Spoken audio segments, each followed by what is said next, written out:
read the motherfucking date, and check the name on the plate. The game might stall, but it won't wait. Yeah, man, y'all know what the fuck it is, nigga. It's your boy Traumatic El Guapo, the honcho, the neighborhood quote, man, the slippery motherfucking slope, man. You dig me?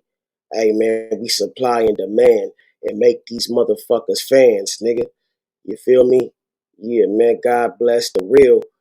And you know what I'm saying? We gonna keep making this motherfucking skrill, nigga. You feel me, nigga? Nothing fake about it, nigga. And nigga, the real nigga gonna rise and the fake gonna die, nigga. I despise, nigga. And I'm waiting for the event of their demise. But shit, y'all know what the fuck is. I can't hold you. Trama told you, nigga. I'm just doing what I do and talking my shit, nigga. And you know you love it, nigga. Motherfuckers better act like, nigga, they get this shit right, nigga. Cause these niggas gonna get left, nigga. Fucking around, nigga. 2 wrongs don't make a right, but I think 3 rights make a left turn, bitch. Yeah, nigga, look it up. Well, welcome to Trauma Unit TV. You are now rocking with the best. But what did they say?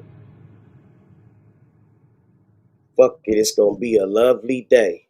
Well, welcome to Trauma Unit TV. You are now rocking with the best. Bang, bang, Trauma bang.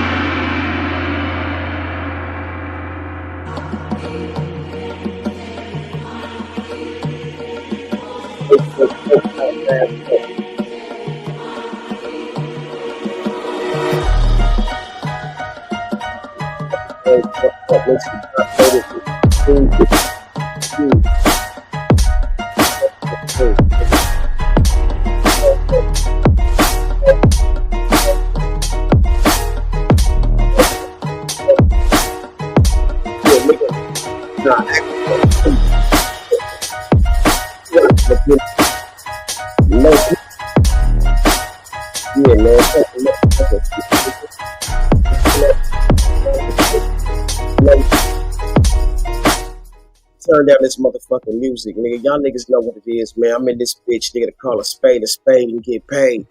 Yeah. And might send a bitch to the blade.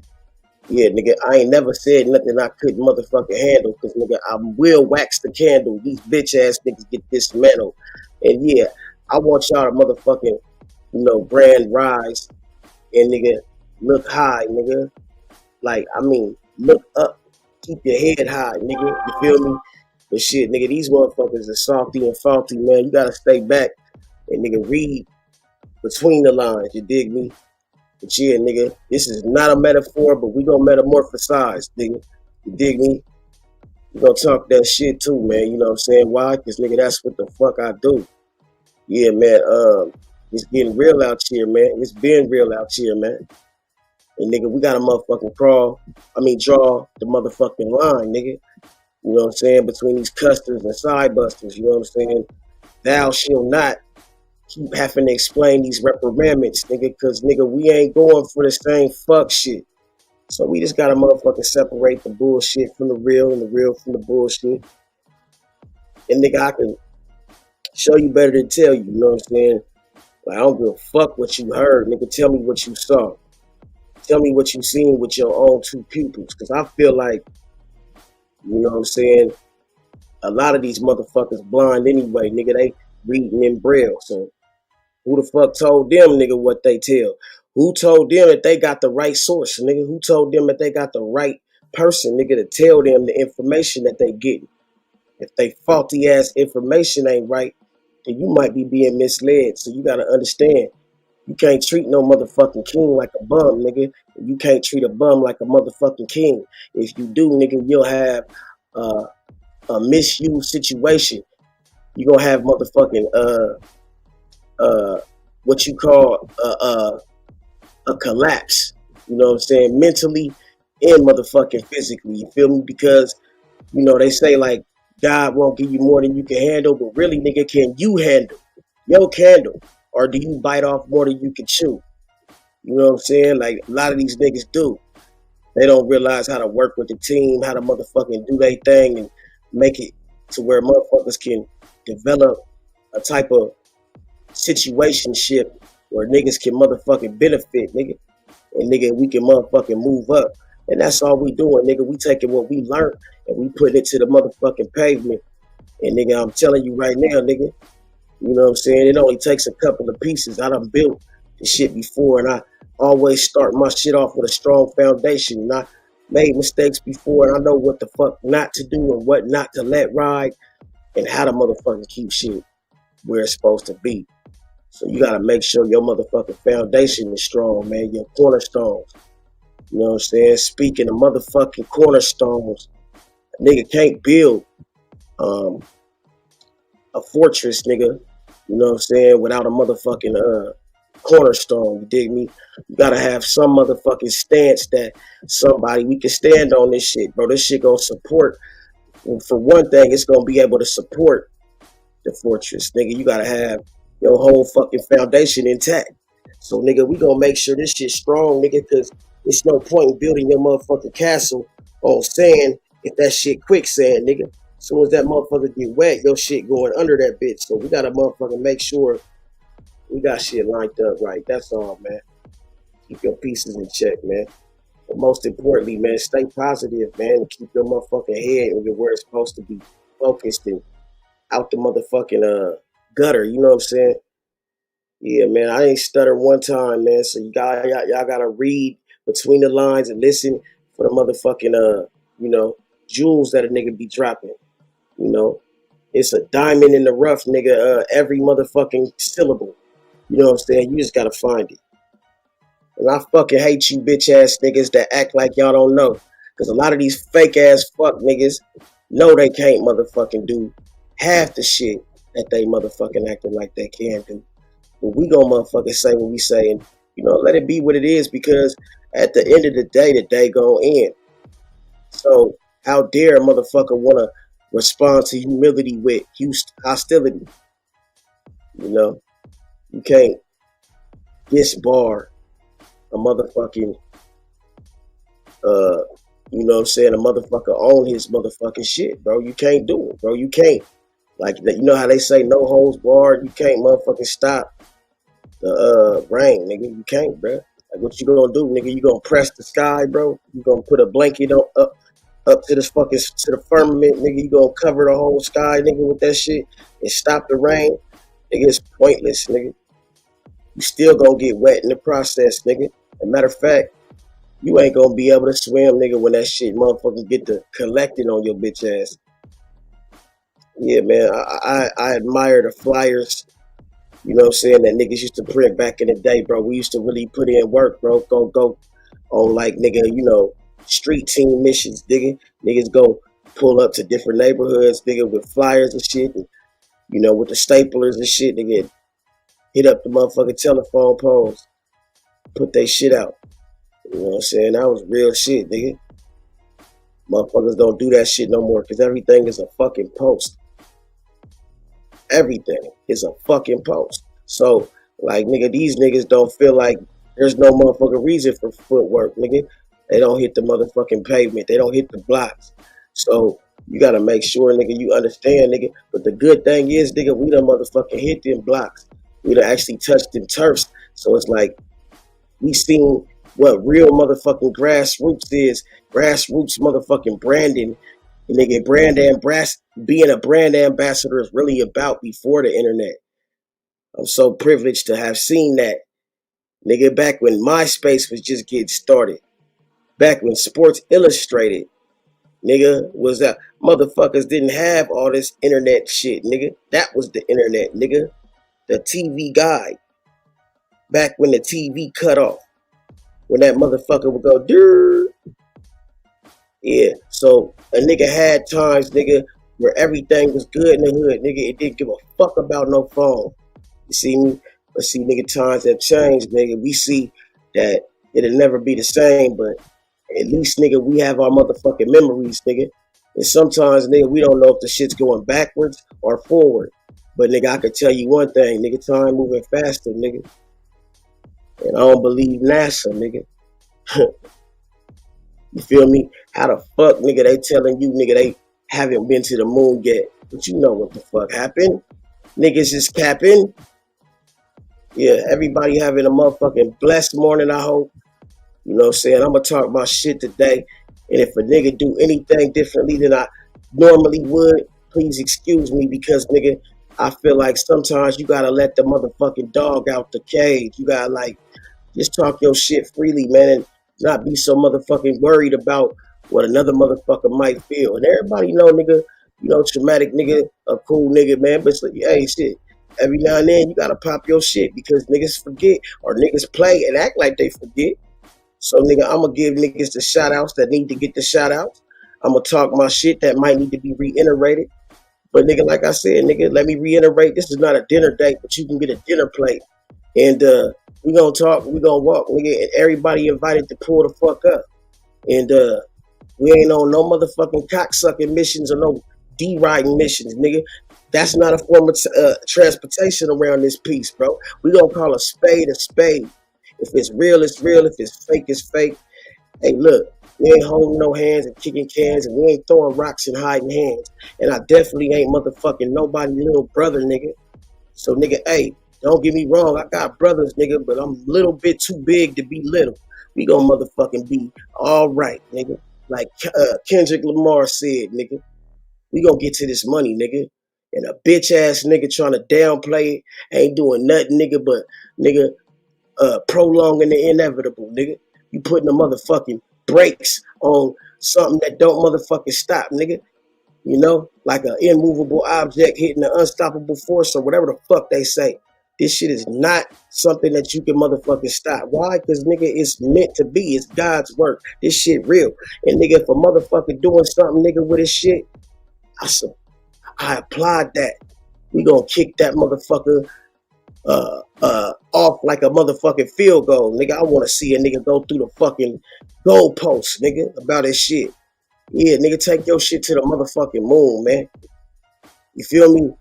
These niggas can motherfucking fake it, but nigga, for how long? You know what I'm saying? It's best to just be you, nigga. I'm a motherfucking Sean, nigga, just by being myself, nigga. That's authentic. And nigga, if a nigga wanna pull up and motherfucking, you know, this discard that and think that that's content, nigga. Nah, that's nonsense, my nigga. Why so many niggas can't motherfucking call it like it is? Niggas be dirty Mac and they know, nigga, if a nigga get a motherfucking strong, you know what I'm saying, uh, you know, female audience, like not as far as like, you know what I'm saying, support and get a couple more goons on the table. You know how I build this shit, how we did with the hood fellas, but niggas got in their feelings. Niggas always let feelings get in the way of shit, usually because of bitches. But nigga, stop mixing your bitches with the business, nigga. Start making your motherfucking money talk, nigga, and these bitches walk, nigga, because shit, if she ain't trying to build this empire, nigga, what are we talking about? You know what I'm saying? I swear to God, nigga, I said I will never be the nigga walking out the bitch house with my Xbox, nigga. I'm built, nigga, like that. Nigga trying to tell me, nigga, he motherfucking, nigga, Ford tough. Nigga, I said I'm Chevy strong, nigga. Bitch, SS, nigga, operated, nigga. In a motherfucking Hemi under this hood, nigga. We ain't motherfucking stopping, nigga. Bitch, hey, but look, it's not me motherfucking nigga clowning. I'm just motherfucking nigga letting these niggas know if I'm gonna go to the circus, nigga, I'm gonna motherfucking make sure these niggas jump through some fire hoops around this bitch. Yeah, if you don't want Britannia, I'll take her. Hey, if you don't want oh boy, nigga, hey, I'll take you. Because nigga, I'm gonna tell you like this, bro. As long as a motherfucker got heart, nigga, and go ride for the squad, bro, we can do something with that. If motherfucker know that, they know that nigga, this nigga ever get some real motherfucking support behind him, some real shit pop, it's over. And I don't want that fake support no more. I don't want that fake shit. Keep it real with a nigga, bro. I'm gonna make you look good. You gotta make us look good. We gonna make each other look better. Don't be coming around here, nigga, trying to spray motherfucking uh uh or sprinkle salt on my motherfucking meal, nigga. We at the motherfucking table and we eating good. What that nigga say? So nigga, why the fuck you coming over here, nigga, trying to, nigga, you know, put a dally a daz up in your motherfucking uh Rotten ass sour cream on here, bro. Your sour cream is motherfucking. That shit got mold coming out of it, boy. We don't want none of that. We want our shit to be official, organic, and motherfucking all the way fulfilling, nigga. That's all I'm saying, my nigga. Nigga, niggas want to motherfucking make the realest ones look like the goofies, nigga. You can't do that though, nigga. This ain't Camp Snoopy, and nigga, this ain't Disneyland, nigga. This a motherfucking real one talking, nigga, and I'm talking my shit because nigga, I seen it, done it, and motherfucking win it and won it, nigga. And these niggas be whining, nigga, too much, and I don't give a fuck, nigga. Cause nigga, I'm gonna just sit there, nigga, and keep motherfucking adding up this paper, nigga. But if the math ain't mathing, nigga, get to subtracting, nigga. Yeah. Shout out to OGK, man. Shout out to the motherfucking real ones, nigga, out here in the field, nigga. Whether it's 2 o'clock in the morning or 2 o'clock in the afternoon, nigga, we gonna get it, nigga. Call a spade a spade. Say it with your chest, nigga. I hope y'all niggas can hear me loud and clearly. But nigga, I just hope these motherfuckers ain't gonna keep the same shit going that got them nowhere last year and the year before. We gonna keep this shit motherfucking gaming and gaming, nigga, and that's real, nigga. Shout out to the motherfuckers that support and motherfucking fuck with a real one, nigga. Cause nigga, it ain't few. It ain't many. It's few.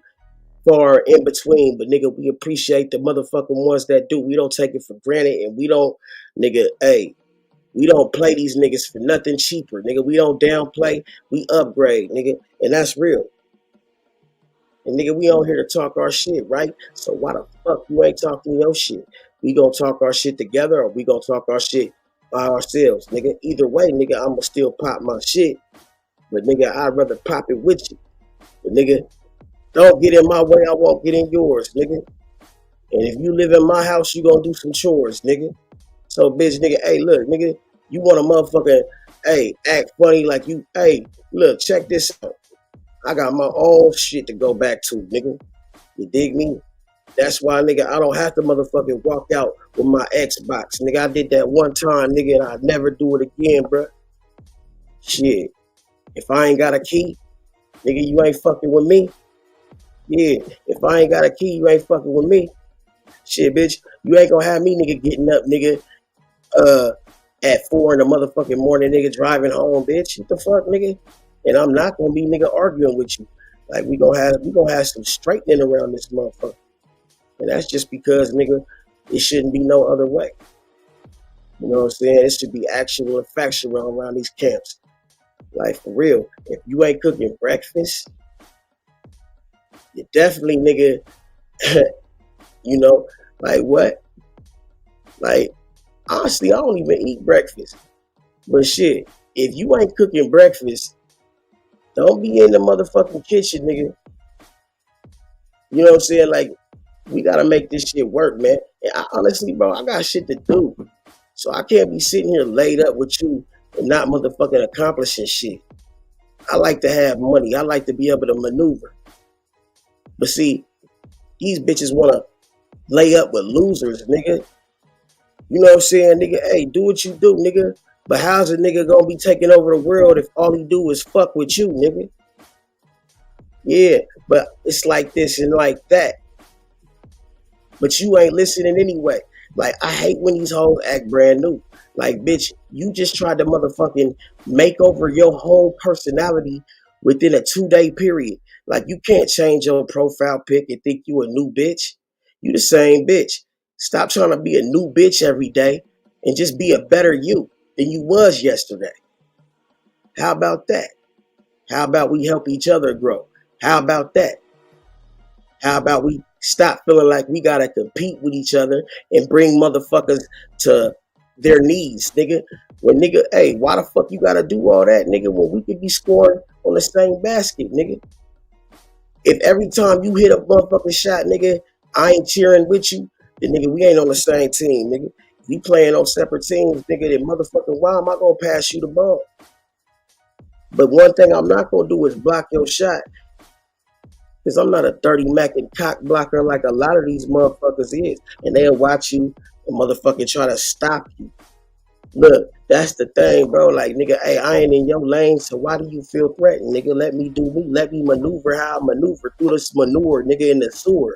How the fuck you gonna be mad because a nigga ain't motherfucking doing what you do When nigga, hey, bro, don't watch me, watch TV. But if you do, nigga, please understand, nigga, you are motherfucking privileged for watching greatness. And if I'm not the greatest, I never said I was the GOAT. I'm more like an eagle. I like to elevate. These niggas like to motherfucking decimate and disappear after they do this motherfucking bullshit and act like, nigga, they popping back out when the motherfucking smoke clear. Nah, nigga, I seen the smoke bomb, nigga. I know you didn't really disappear, nigga. You just set off the smoke bomb, nigga, and got out of Dodge, nigga, and the nigga didn't see your exit. But see, nigga, all the tricks have been done. That's why I said, nigga, what I said, and I stand on it. I'm tired of these niggas erasing motherfucking history, nigga. You know, what's the point of motherfucking erasing a video? I haven't erased nothing I did, bro. I don't give a fuck if I fucked up, if I did it right, if I did it wrong. Like, let's just let it be, nigga. Let it do what it do. But nigga, I invite everybody to motherfucking get they shit cracking. But see, I see what it is though. I see it's a popularity contest. I see what it really is. You know? But shit, I'm gonna fuck with the ones that fuck with me, and I ain't gonna do you wrong until motherfucker give me a reason. And I'm not even gonna be around motherfuckers that I feel like I need to do wrong. Cause that don't make sense. Some people get on this bitch just to motherfucking degrade somebody else that makes them feel better. Like that shit, nigga, don't never do nothing for me, nigga. You see what I'm saying? I'm gonna look at the way the shit's transpiring, nigga, and I'm gonna figure out my way to either fit in or, nigga, get the fuck away. Cause, nigga, I'm outstanding, but I'm not gonna sit here and be standing outside, nigga. Shit, watching motherfuckers that, nigga, ain't got nothing to do with me. Nah, nigga. Nigga, we gonna close them curtains, nigga. Why am I even worried about that? How the fuck you outside in the rain, but you worried about what they doing in the house, nigga? They got heat. They got motherfucking food. And they in there, nigga, motherfucking collaborating, nigga, and doing what they does. And you sitting here, nigga, worried about what they doing in the motherfucking privacy of their own peace, nigga. Like, bro, let them motherfuckers do what they do. You should be having your own shit. Like, bro, if you don't like the environment, nigga, shit, nigga, take an early retirement. Yeah, take your motherfucking ass home. Yeah, a motherfucking king should always have a place to lay his head, nigga. A motherfucker should always have a place that he can not be kicked out of. But see, the thing is, being a man, nigga, is sacrifice, bro. You gotta sacrifice a lot of shit. And I seen people that been defeated, but nigga, that don't mean you have to stay down, nigga, just because you fall down. That don't mean you have to fucking accept what these niggas want to give you. See, it's not always what you call, but what you answer to. You can call me whatever the fuck you want, nigga, but you ain't gonna call me broke, and you ain't gonna play me for something that I'm not, because I know what I am. They like niggas that don't know who they are. That's why I don't sit here and argue with women, and I don't argue with niggas that act like them. So I never thought I was holier than thou, but I never said I was not holy. You see what I'm saying? Like, nigga, I need to be clean at all times. You can't be coming over here touching me, nigga, with filthy fingers, bitch. You might need to sanitize. But see, that don't mean I can't motherfucking pop it with you. I just don't need your ass bringing your negativity to me.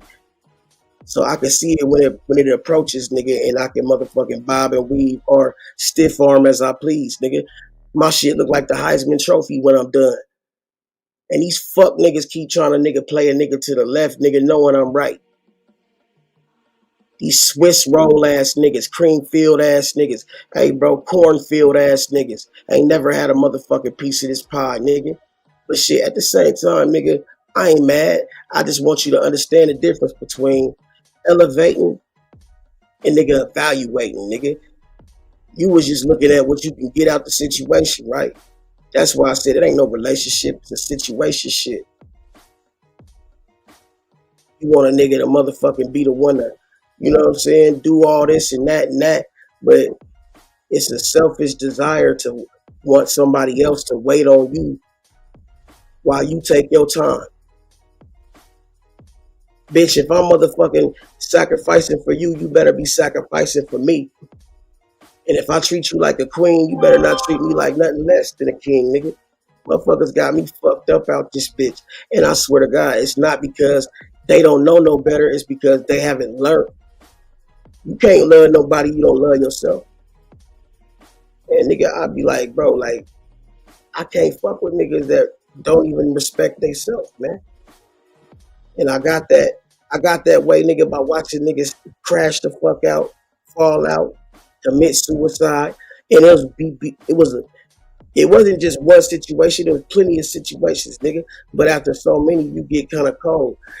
After so many motherfucking uh uh time, nigga, talking to these motherfucking weirdos, it's like, bro, a wise man said, nigga, arguing with these motherfuckers from a distance, it looked like you are both fools. So why would I argue with these niggas, bro? Like, I just be like, okay, say what you say, do what you do. But I guarantee you, nigga, if my situation changed because of it, nigga, it's gonna be some shit. It's gonna be like that nigga Chuck used to say, it's gonna be some furniture moving in this bitch. Nigga, don't tell me you fuck with me and you don't ever pull up on my panel. Don't tell me, nigga, you don't ever see me going live on my channel.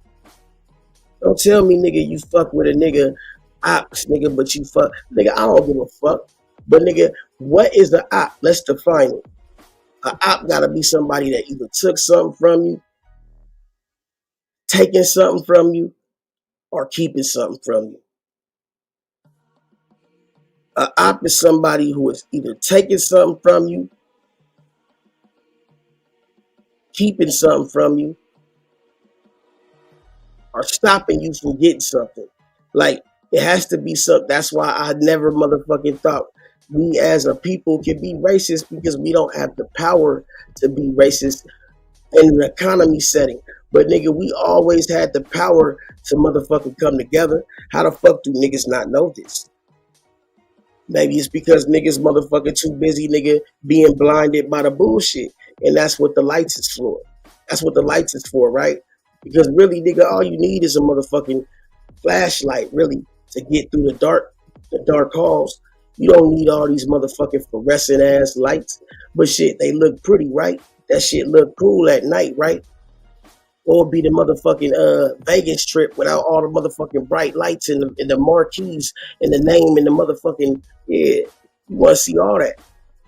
You want the experience, nigga, and the motherfucking elegance of the situation, right? You motherfucking want to drink, but you can't drive and drink, nigga, and think you gonna be all right forever, nigga. You gonna eventually fuck up.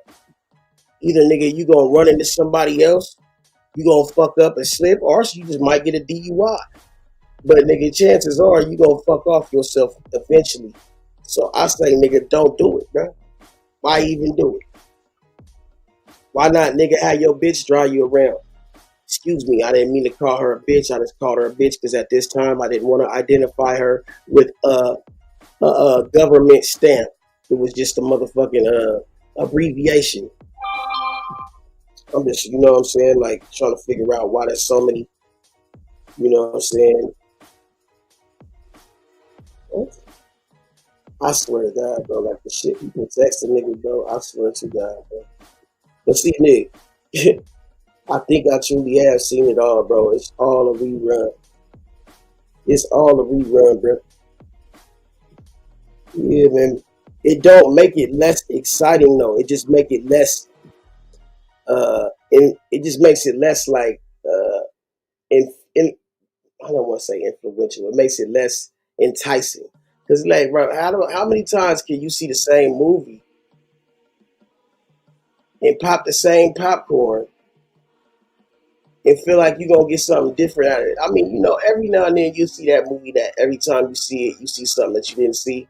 But after so many times seeing that movie, nigga, you just replaying it, you just repeating it, and that's cool, nigga. If you love the movie, nigga, but sometimes we just do shit because we have programmed ourselves to do it, or we've given ourselves, you know, such a convenient, you know, if you already have it in the fucking program, in the playlist, it's easy to play it, right?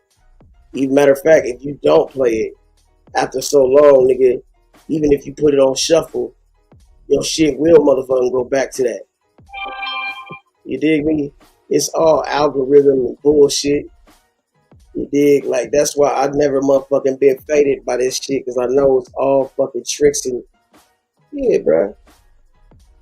It's never been something that I could get motherfucking like overwhelmed or overtaken by, because I feel like, bro, even operating on my optimum level, I still wouldn't be at my fullest potential, I feel like, because we've been robbed of so many um, abilities or whatever, right? Because we're not functioning at our highest decimal. Why? Because we're robbed of so many things, right? You know, no matter how many apples or fruits you eat, it's not like the fruit that was really in the garden to eat, right? It ain't the real nutritious shit that we should be fucking with. But it's still good. I'd rather eat that than some motherfucking junk food. But nigga, I know I'm being robbed of some of the nutritions that I need, that I could be getting from a place that hasn't had nanotechnology, plastic molecules raining down. That hasn't had fucking all types of, pollution and shit like that. But nigga, nevertheless, you can't control what you can't control, right? So it's like, bro, how much can you let that bother you if you can't control it? All you can do is do what you can do. But you still gotta take into consideration that shit out there. Like nigga, maybe I should motherfucking nigga take account of what's out there. You dig? You can't be so caught up in the bullshit, bro. You don't realize, nigga, that you motherfucking are going in a circle and not going anywhere. Like, bruh, you think that hamster knows that he ain't going nowhere, or you think he just running just to run? You never know, bro. Because, I mean, these motherfuckers nowadays, bro, so fucking just, I don't know what to say, bro. Out of it. You dig? But shout out to my guys, man. Even though my guys, you know what I'm saying, switch like musical chairs, you know what I'm saying? What's up with these females acting brand new so much? I hate a brand new bitch. A bitch that's old new, but you acting brand new. And I really feel like that shit has to be a pattern like all the other diseases, all the other bacterias. Like, bitch, how you acting like like you can't be Nicki Minaj Wednesday and then Thursday you think you motherfucking Remy Ma. Like, you have an identity crisis. And that's cool if you do, but nigga, recognize that you ain't the same. You have switched up more times than nigga Busta Rhymes, nigga. Like, cut it out, man. Be who you are. Stop being a mascot, nigga, and play for the team, nigga. These niggas want to be a mascot. They don't really want to put no points on the board. I can talk to you, man, but I can't walk with you. But if you walk with me, nigga, I can talk and walk with you. I can do two things at the same time. You can even ride on my handlebars. But can you handle these bars? Real shit. Like, man, I ain't just speaking to be heard. I'm actually speaking to motherfucking make a divot in your brain, nigga. Yeah, I want to leave a wrinkle in that bitch. They say every time you retain a thought, there's another wrinkle added to your brain. They say every year a tree adds another motherfucking stripe to its, whatever that shit is called. Nigga, it's core based. So you can look and see. If you cut open a tree or you chop down a tree, you can see how many years that tree has been alive, because every year it's going to grow another motherfucking tar mark or whatever the fuck that shit is called. Yeah, man. So, but nigga, if you recognize, nigga, that you're celebrating a day, fuck celebrating a birthday, celebrate every day. Because nigga, as long as I keep motherfucking telling myself, oh yeah, this year I'm this age, this year I'm this age, nigga, I'm subscribing to this motherfucking stupid ass matrix, bro. Like, hey, I'm forever motherfucking gonna be, you know what I'm saying, me, nigga. I ain't gotta be no fucking, bro. You look at time right now, you can tell that time moving faster than motherfucker, bro. Time is moving fast, bro. This shit is not set up like it used to be, bro. Time moves faster. Motherfuckers is in a hurry. People make mistakes. I say I don't rush, bro, because people make mistakes when they rush, cuz. I noticed that. I always knew that. When a nigga motherfucking try to go out the house too fast or whatever, he gonna forget his keys, forget his wallet, might go to the store, pay too quickly, nigga, leave his wallet, leave his phone. Like, bro, take your time, my nigga. But don't waste time. It's a difference between taking your time and wasting time, my G. I can give niggas all the game in the world, but that don't mean they can play the sport. Some of these niggas need to just understand, bro, nigga, maybe the best thing you could do is sit on the bench. Yeah, nigga, cheer, nigga. Gotta do some good. Cheer for the team instead of hating, nigga. If all you can do is fucking hate and boo and all that shit, nigga, but you can't put no points on the board, nigga, well, you can conclude you's a whole ass nigga. I mean, I'm sorry, bro, but them is whole tendencies, right? So the thing is, bro, let's get with the real shit. Like, let's stop being uh people that want to motherfucking minimize and be a person that motherfucking like legitimize or megamizes. Let's maximize, nigga. Yeah, let's maximize. But shit, motherfuckers don't hear you, man. Real eyes, real lies, real lies. But they think I said the same 3 words twice, nigga. But it's nothing. I'd rather talk to myself because I know half of these niggas NPCs anyway. I'm giving myself messages and downloads, nigga. I'd rather talk to trees before I talk to these niggas. Matter of fact, you know, you would love the conversations I have with these motherfucking yeah, shit. Don't get me started, bro. Hey, I have a nigga push it up daisies before he pick them. Holier than thou. Never said that. I never said I wasn't holy. Why the fuck niggas want to know so much about you? Like, they grew up with you, but I be feeling like, damn, this is really policey. Like, I don't want people to, like, don't get me wrong, like, but is the internet the place? Like, I don't be understanding sometimes, so I just like sit back and just watch the shit, and then I'll be like, bro, like, okay, that was awkward, right? But nigga, do I have to motherfucking really analyze all the awkwardness, nigga? Because you know that shit was awkward. But nigga, do I have to acknowledge it? Can I just act like that didn't happen? Or do I have to motherfucking defend myself against a bitch ass nigga that's offended by everything? He offended by you having the motherfucking charisma you have to talk to who you talk to and walk to who you walk to. And nigga, he's so offended, you ain't even talking to his bitch ass, but he done took it personal. Like, bro, get your motherfucking panties out of a bunch and motherfucking pick your posterior out of your motherfucking ashtray. Because, nigga, you ain't even the nigga that's, man. And why do you have to be the bad guy to relay these messages, nigga? Like, I didn't want to have to, but why do niggas choose to upload? And I say upload because, nigga, they ain't downloading shit. Feel me? Why do niggas want to upload bullshit? Why would a nigga stop? Take the shit out of your yard and put it in mine. What the fuck? Unless I'm fertilizing the grass, nigga, what the fuck am I doing? I just want to get knee deep in the shit, huh? Like, bruh, motherfuckers like sitting in shit. Like, that's crazy, bruh.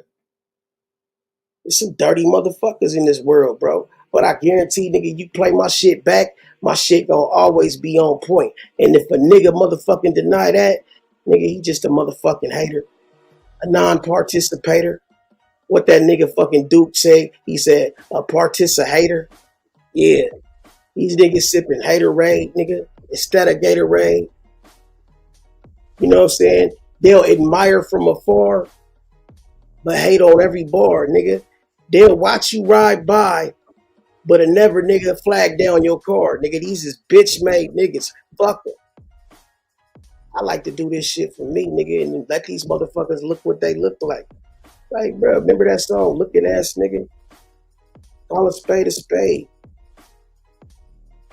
But I'm just talking my shit. You see, I didn't have no motherfucking, like, nothing there. No, I ain't have to have no introduction, nigga. I hope I can be heard right. I hope I'm not fucking, like, too low. Because, nigga, I really didn't even check. But shit, fuck them. And niggas that want you to pick a side, okay. I ain't gotta pick no sides, man. Cause nigga, I'm on my side, man.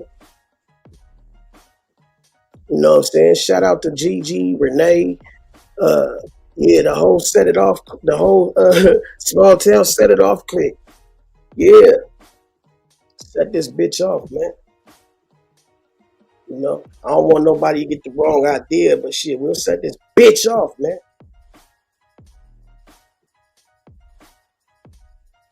Nigga said he motherfucking Ford Tuck. I said, nigga, I'm Chevy Strong.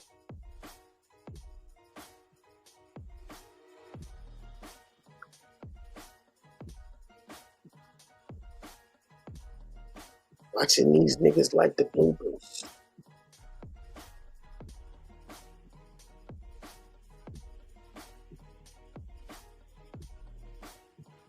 Allow me to reintroduce myself.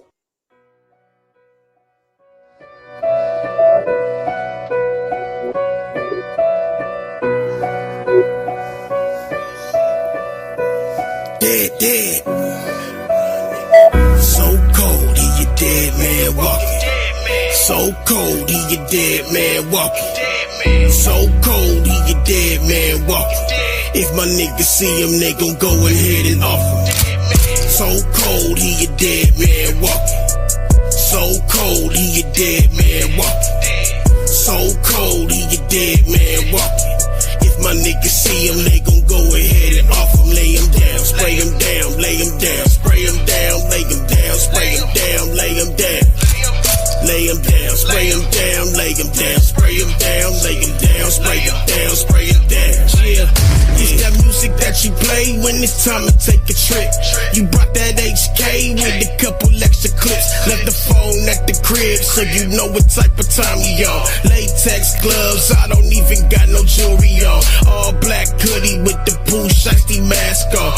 Lucky day, I'm about to get my blast on. I just popped the Percocet, I ain't about to set trip. Most my music positive, but this song is negative. But this what it's made for.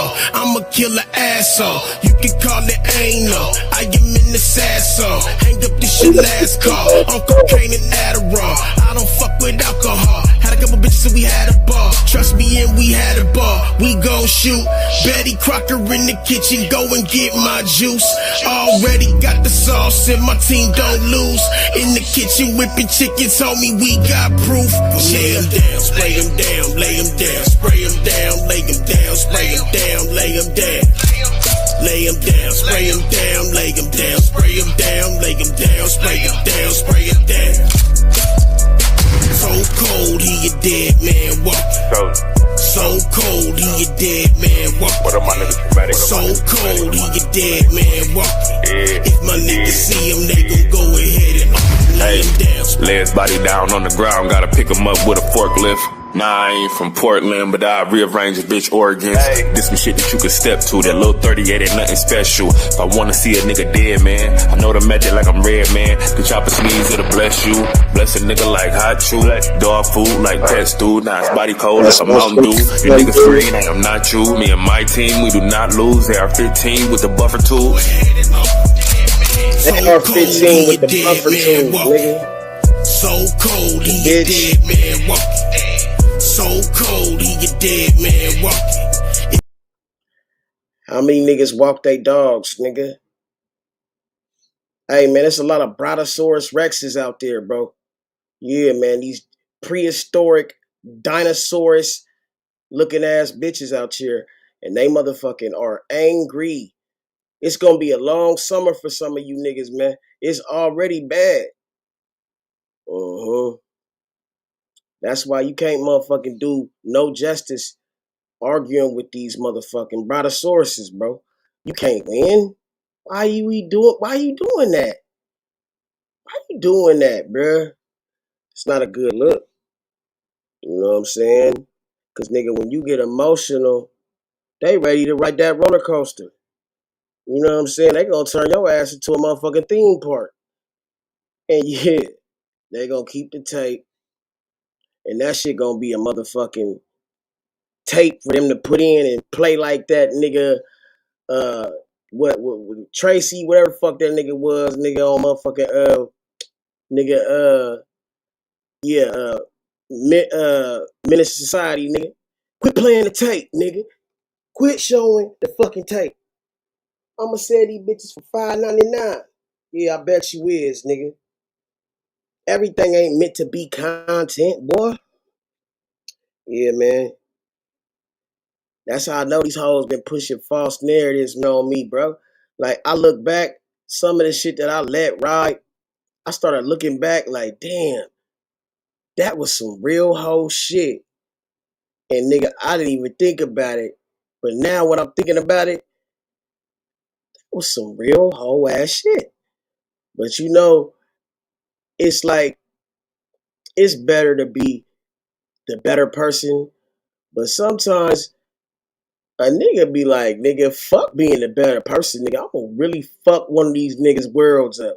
And if I can't get my hands on them, I'm gonna fuck up their world another way, you know. And it's like, but you gotta be understanding, like, this shit ain't, man, you know, you gotta put it where it is. You gotta put the perspective where it is, man. You can always turn this shit the fuck off, man. But see, niggas gotta understand where they at, bro. This is the motherfucking land of the socially awkward on social media. You see what I'm saying? How the fuck do you be antisocial on social media, bro? How the fuck do you niggas be picking sides, but straddling both sides of the fence on social media, bro? How the fuck do you do fake shit on social media and call yourself a real nigga in real life? Like, I don't know, but I seen it and I be like, bruh, this shit is fucking corny as fuck. But I guess it make for good TV. Does it? Does it really? Does it age well? You gotta understand, see, this shit gonna be here forever. A lot of this shit don't age well, my guy. Niggas gonna look back a couple. That's why these niggas be erasing all the clips, all the motherfucking, like, yeah, private in all they motherfucking videos. Yeah, because they don't want nobody to see that they done did some shit and got beside it. Niggas stand on it, bro. What you erasing it for, bro? It's his story, but it's still history. Bitch ass nigga, you ain't feel comfortable doing it. Why was you doing it, nigga? You was doing some fuck shit and you didn't want a motherfucker stand on it. So you went back, seen yourself, and then nigga said, look, I gotta put that on private. I'm gonna erase the whole episode. You hoe ass nigga. Release the content. Let niggas see what the fuck you did. Stop playing, bruh. Be a man. Just be a man. About. Remember, it's an old video back in the day when the nigga, I think it was Dre, nigga. He kept coming to the phone booth calling that bitch Tony Braxton. I think she kept calling that nigga. Yeah, I'm just not ready to come home, babe. You know, I'm just going through some shit right now. And she kept saying, just be a man about it. Like, nigga, stop making excuses, nigga. Drop your nuts, nigga.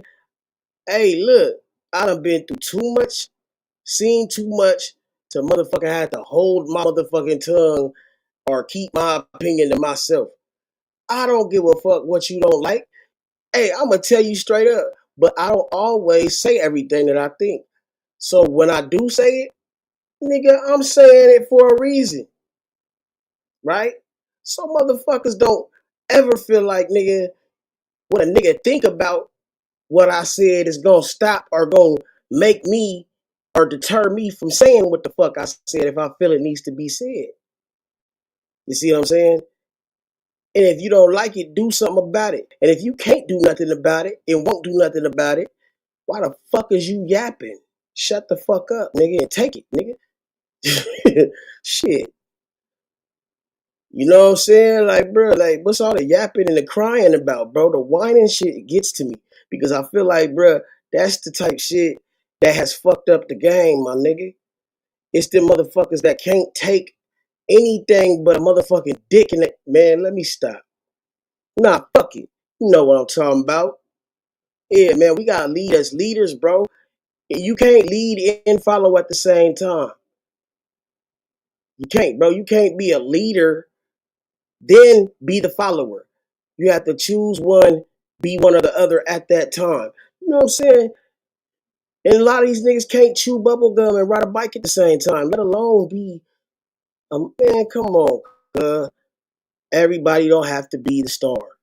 But shit, nigga, we all make up the solar system, my nigga. See what I'm saying? Just because you ain't the star don't mean you not Jupiter, nigga. Don't mean you not stupider, nigga. Don't mean you not a motherfucking planet. I don't know, bruh. But you something. You make up this motherfucker because you're a part of this motherfucker. But that don't mean you are that motherfucker. You dig what I'm saying? But shout out to the niggas that are them motherfuckers, man. Why we gonna motherfucking hate them, nigga? Why not just peep the game, nigga, and add it to your collection? You know what I'm saying? Why would I be, if I'm getting racks, why would I be mad because a nigga drop his 2 cents? Nigga, put it in the tip jar. Just don't leave that shit in my motherfucking, on the floor, nigga, like that shit just, you know what I'm saying? The one thing I don't like about loose change is they always out of pocket. That's the only problem I got with them. Peep game and you'll see that nigga. A nigga said some real shit, regardless of what the fuck I said. I said it with, you know what I'm saying, conviction. And these niggas just didn't get it until too late. And they be like, damn, let me regurgitate that. Because they realized, nigga, you know what I'm saying, they was too slow on the motherfucking, the flag on the play wasn't the problem. The problem was these niggas didn't call it. Right? Yeah, bruh. They didn't call it. You know. These niggas want to follow and swallow. Yeah, goddamn. What the fuck? Now, word from our sponsors. Yeah, man. Forgive me.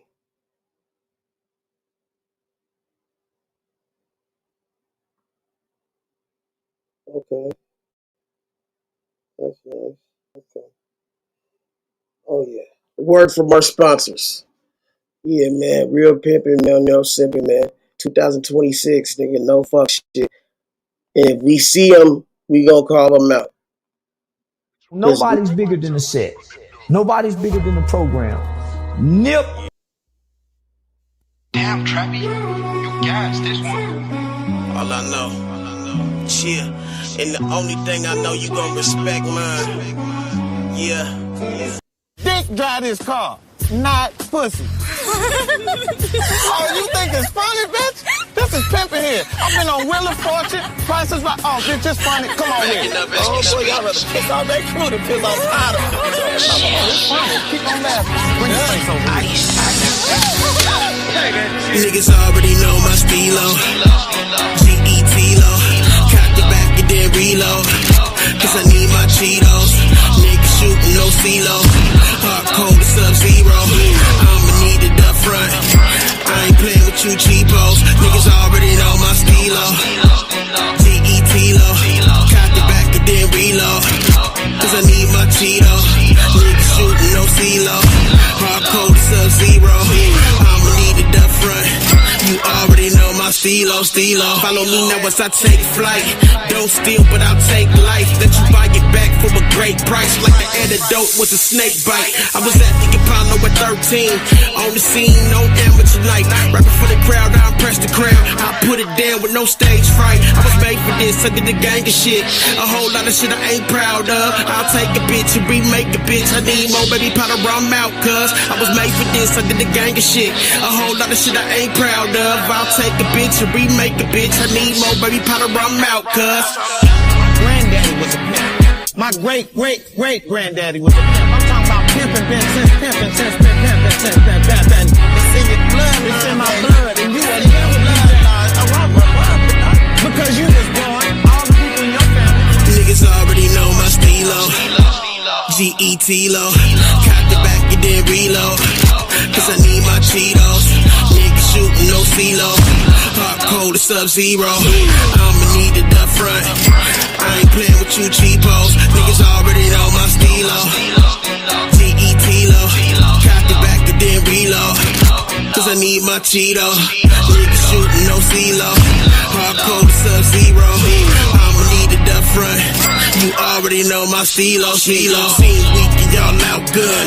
I'm a pimp with so much charisma, I'm even known for turning out nuns. Forgive me, Lord, but I had to send her. Tricks for kids like silly buddy. I was swinging, banging in Sunday schools, getting freaky in Bible study, smoking doobies and skipping school. I swear to God, I don't mean no harm. My babysitter said don't be your law. This all little secret, and if you keep it, I'ma suck you up, but don't tell your mom.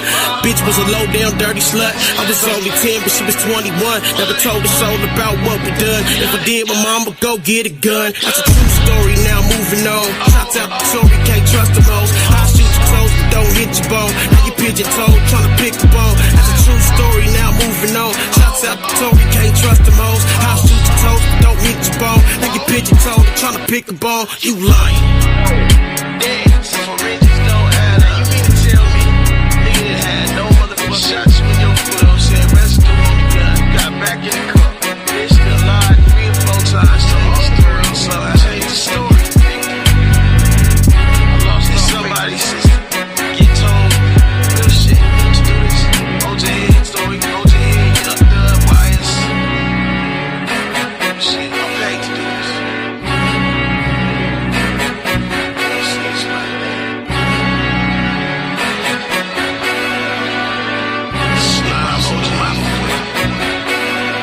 Niggas already know my stilo. G-E-T-Lo. Cock the back and then reload. Cause I need my Cheetos. Niggas shooting no CeeLo. Hard cold to Sub-Zero. I'ma need it up front. I ain't playing with you cheapos. Niggas already know my stilo. G-E-T-Lo. Cock the back and then reload. Cause I need my Cheetos. Niggas shooting no CeeLo. Hard cold to Sub-Zero. I'ma need it up front.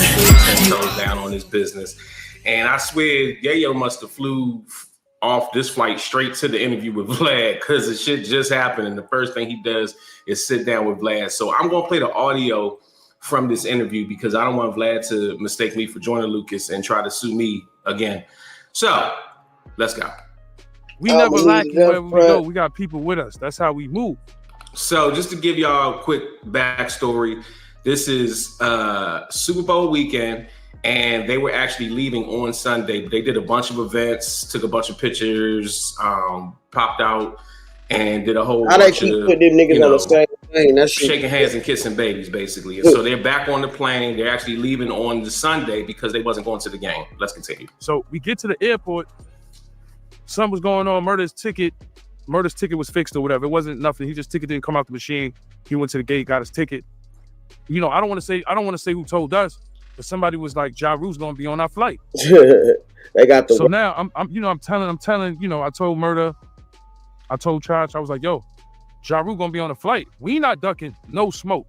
I'm not missing a flight home for anybody. Murder's not missing a flight. Star, Chop, no. The people that was with us. Why y'all make the nigga get off the plane? We didn't even have the second thought. We just knew he was going to be on the plane, right? So me and Murder have first class tickets. You know, Star has a first class ticket. My man Chach got a business, right? So we the element of surprise was gone for us. Like there was no element of surprise. We knew he was going to be on the plane. So, you know, we start boarding, of course. Shout to Delta Airlines.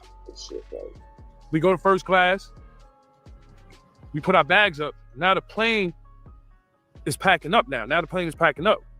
Ja Rule must got a greeter. You know what I mean, Vlad? He got a greeter because he's by himself. He's vulnerable. All that bullshit he was talking is bullshit. He was vulnerable. He's by himself, right? We know he's coming on the plane, right? We sitting in 4D, 4C. I'm on the side towards the door. Where you're going to see whoever comes in the door first. Murder's on the side, on the opposite side, on that aisle, right? The plane is packing now. First class is packing. Now, this is how weird this shit is. There's 2 seats left. There's one up front, and there's like one in front of us. I was like, yo, Murder, it'd be crazy. I tap Murder, I'd be like, it'd be crazy if he sit right here in front of us. Lo and behold, give it like 2 minutes. Boom, I see Ja. He see me. He spooked. He could tell TMZ, he could tell you, he could tell everybody he was spooked because he only seen me. When you see me, who do you see? You see 50 Cent, you see Uncle Murder, you see some gangster niggas around all the time that's on timing. Ja know that. He just got punched out of the concert. So it feel like the world is closing for him. So he see me, I see him. I'm not showing no weakness at all. You gotta remember, this is G-Unit. We've been through the ringer, bro. We've been going at it with not only him, but multiple street niggas, and not trying to glorify nothing street, we're just telling you the lifestyle. So look, he's right here. I see him, he see me. The stare down starts. Boom. He goes to the side that's Murder's on. He come down the aisle. He's looking up because he's nervous. His seat is seat 3. We right behind him. We 4 C and D. You right behind Uncle Murder, right? So his first thing, when you nervous, he starts saying, yo, what's up? So, what up? Right? So now he got one bag, because sometimes this is what I hate about first class. Sometimes when you got the greeter, and you think, yo, I got a greeter, I'm good, you'll come to first class, and all the bag space will be taken up, because people from coach will just throw it in there. People will throw extra bags in there. So Job, he had 2 bags. So now he off point, because now you by yourself, you got 2 bags, you got 1 roller. It wasn't Louis Vuitton either. That shit was, it wasn't Goyard. It was some other shit. You know what I'm saying? It wasn't nothing expensive. He had 1 blue bag. I don't know what the other bag was designed or not, but. Let me just pause this real quick. I don't believe none of this shit he's saying. I mean, I believe it happened. Of course, we see the video, but the way he's explaining this, nah. Y'all some grown ass, almost 50-year-old men having a pillow fight in the middle of the sky on a plane in first class. We're supposed to just be enjoying yourselves, and y'all pulled the camera out and started recording him, trolling him. Come on now. He ain't had no design. I'm not trying to glorify that either. Just reminding you how much of a bum ass nigga this nigga is. So he's saying what's up because it's full on the top of his shit. It's full. He put 1 bag in there. He couldn't fit 2 in there. Would have been gangsters. Murder shit was right behind you. You should have, if you was a gangster, you should have pulled Murder shit down and threw your bag in there. So Murder could have got up because Murder started talking shit at that point. He walked by Murder, but Murder was saying shit like, yo, nigga, don't fucking come near me with that bag. He's saying shit. But he's not screaming because we on the plane. You know what I'm saying? Shot put his bag up. He put it up like near Star and shit. He put it up over there. Star, you know, he a cool nigga. He just put it, I don't even know if he knew Star was with us. He put it up over there and shit. So he going to sit back down. He said, he just asked us if we was good again. Then I ain't gonna lie, Murder got on his Brooklyn bullshit. He just was like, yo, homie, don't fucking talk to me. And then that's how like it initially started. And then it came to a point where I don't think Josh sat down. He was kind of nervous to sit down. He was nervous to sit down. After Murder said that to him, like, yo, we good? Like, are we gonna be good on the flight? You know, because him and 50 was on the flight and his head didn't get punched off. But he was lucky. Because I guarantee him and 50 wasn't like that close to each other. Because if he would have sat maybe 2 rows up or 2 seats up, I don't think nothing would have really happened. But he was so close that he had to fucking say something. So the nervous factor to me is he kept saying, yo, we good? He wasn't even saying it in an aggressive way. He was like, yo, we good, we good, we good.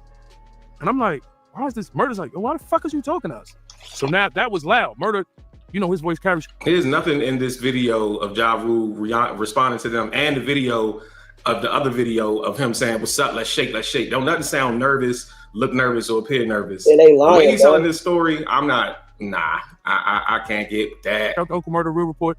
Y'all check us out, man. We got a whole bunch of shit going on. Shout out to Vlad TV.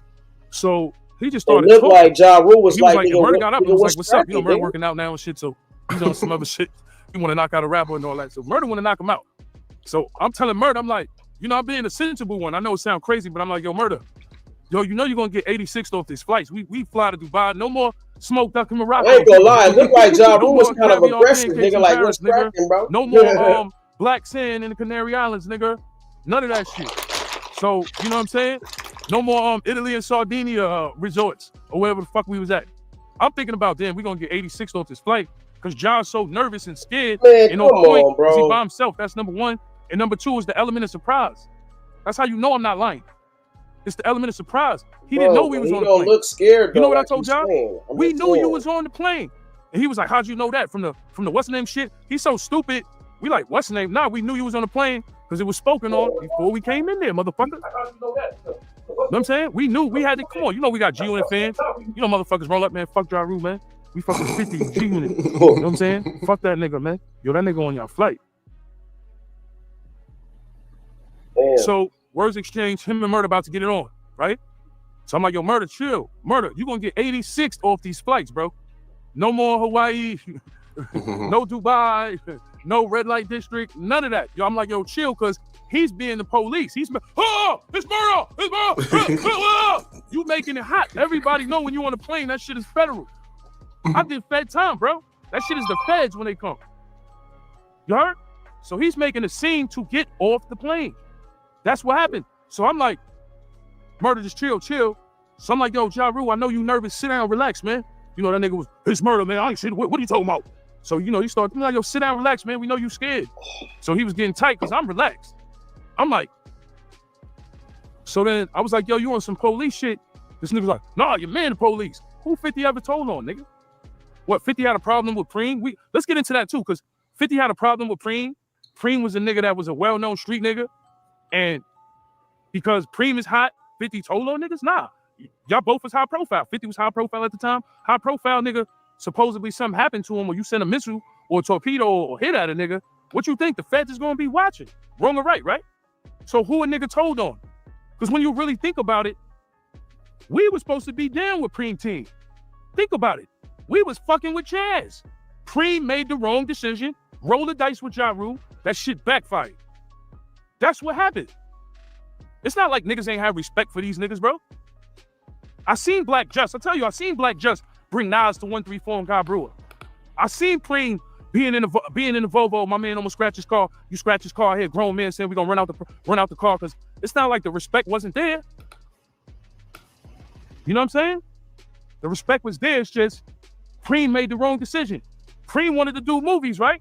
He wanted to do Black Gangster, right? Who you think 50 emulated that from, bro? Who you think? Come on, think about it. 50's fucking really crazy. Think about this. Why you think 50 bought Mike Tyson's house? No idea. Who was Mike Tyson friends with? Hamo? There you go. Who he shouted out on the boxing shit? Hamo? See, this is shit I'm not supposed to tell you, but I'm gonna tell you because 50 ain't gonna do shit to me. He's buying that shit because niggas idolize Mike Tyson and Hamo's the nigga that supposedly, we know, shot him, whatever, right? Think about it. It's always a method to 50 madness. When he bought fucking the playground in Baisley, why do you think he did that? Because of Preem. So niggas gotta understand, Chaz was the nigga we looked up to. We was with Chaz. Rest in peace to Chaz. Rest in peace to K Slay. We was with Chaz. But after 50 got popped, the nigga went crazy. What would you do? So back to the plane story, man. Back to the plane story. I just want to break that down to you. Back to the plane story. So him and Murder's beefing. He's on some clown shit, making that noise. What would have been gangster if he would have got on the plane and didn't say nothing to us? Let me read this real quick. Ja Rule was never convicted and has publicly denied that he or Murder Inc. had anything to do with 50 Cent getting shot. What did connect Ja Rule to the story is who he was associated with at the time. Murder Inc., Irv Gotti's label, and Ja Rule was a star, was investigated for alleged ties to Kenneth Supreme McGriff, who's a drug kingpin from Queens. Federal law enforcement documents and reporting alleged McGriff helped bankroll Murder Inc. and was linked to violent incidents, including the 2000 shooting of 50 Cent. Those same documents framed the motive as retaliation for 50's Ghetto Quran, which talked about McGriff's past. Now, who was allegedly involved is the shooter that is often identified by 50 Cent and press, reporting this Daryl Hamo bomb, and reporting tied bomb to the broader McGriff Murder Inc. orbit, at least as suspected or believed in the press. Another name that comes up, also alleged, is Robert Son Lyons, described in some reporting as Ja Rule's bodyguard, Murder Inc. security, and believed to be the gunman. This is reported as brief allegation, not a proven court finding in the sources. So to be clear, Ja Rule wasn't proven to have done the shooting, but he was tied by association to Murder Inc. And Murder Inc. was allegedly by federal investigators reporting to be connected to Supreme McGriff, who was alleged to be behind the plot. This is all, you can read this for yourself. You could have said, yo, we got on the plane and murdered him to sit behind me and ain't do nothing, which I don't think we would have let rock. Somebody would have slapped him in the head in that 5 hours of time. It would have probably been me or Murder.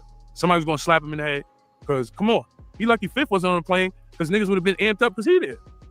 Niggas would have threw that nigga through the fucking airport window. That's like, so I don't think he would have survived 5 hours getting slapped in the head. All aggressive shit he talking about, I told that man, suck my dick. Suck my dick. The whole first class heard that shit. Business, coach, this nigga throws a pillow. Come on, y'all, you got to do better. Is throwing a pillow considered assault? I need to look that up. I threw a pillow at him because he's soft. You threw a pillow, that shit hit my shoulder, right? At this time, you doing so much shit. People is there already. When he threw the pillow, I had my seatbelt on. I ain't going forever, lad. I played myself. You know, them seatbelts are sturdy. I tried to get up and I fell back there. And I'm like, because you in the midst of the action, right? Murder's on this part of the hour. We're going to rat pack this nigga. We about to 86 our flights. It wasn't going to be no more Delta. It wasn't going to be no more Amsterdam. No more good bud in the red light district. None of that. Because Murder's over here. I'm on the other side of the aisle, right? So when he threw the pillow, I'm like, what's up, nigga? Like, cause I told him suck my dick. He took all this police shit like niggas told. Niggas always try to come up with shit when it comes to us. Like that nigga, them niggas are just pussy, and that's what it is. So he throws the pillow. I'm like, nigga, you throwing pillows now? Like, I'm thinking when I say suck my dick, I'm thinking you gonna swing, spit, throw water. You could have did anything better than that, man. I ain't gonna lie to you. That shit was crazy. So like I said, I got up the seatbelt, got up, Murder right here, we got him cornered. So, you know, I ain't gonna front. Shout out to the stewardess there. He was a gay guy, you know. Nothing against gay people, but the way he shut it down was just, he was like, stop! So, you know, once they hit that button, once one person would have said something, he would have hit the button for the police, the feds to come on the plane. So Ja was quiet, everybody was quiet. The funny shit is, Murder moved out the way on some Brooklyn shit. Like, Murder moved out the way. He started the whole shit, moves out the way. Now, they pressing me. Like, what's the problem? So I'm like, I'm just quiet. I ain't saying shit. So they bring us to the front of the plane, and Ja's on this side, and they're like, yo, y'all good to fly? I'm like, I'm good. I'm good. You know what I'm saying? I'm good. Sat back in my seat. And this is how he's a bitch. This I'm gonna tell you how Ja's a bitch. The pillow that he threw at me, I said to him, this word to my dead father. I'm like, yo, you want your pillow back? He's like, nah. You know what I'm saying? I said, here you go anyway, bitch ass nigga. Threw his pillow right back to him. The same pillow he threw in my shit, threw it right back to him. Boom, he's sitting there. Now, mind you, before all this shit, he was texting. Like, nigga, if you land in JFK in Southside Jamaica, nigga, that plane gonna be surrounded, nigga. That nigga knew that. He took himself off the plane. You know what I'm saying? But you gotta understand, it wasn't like, you know how it felt like, you know what's crazy?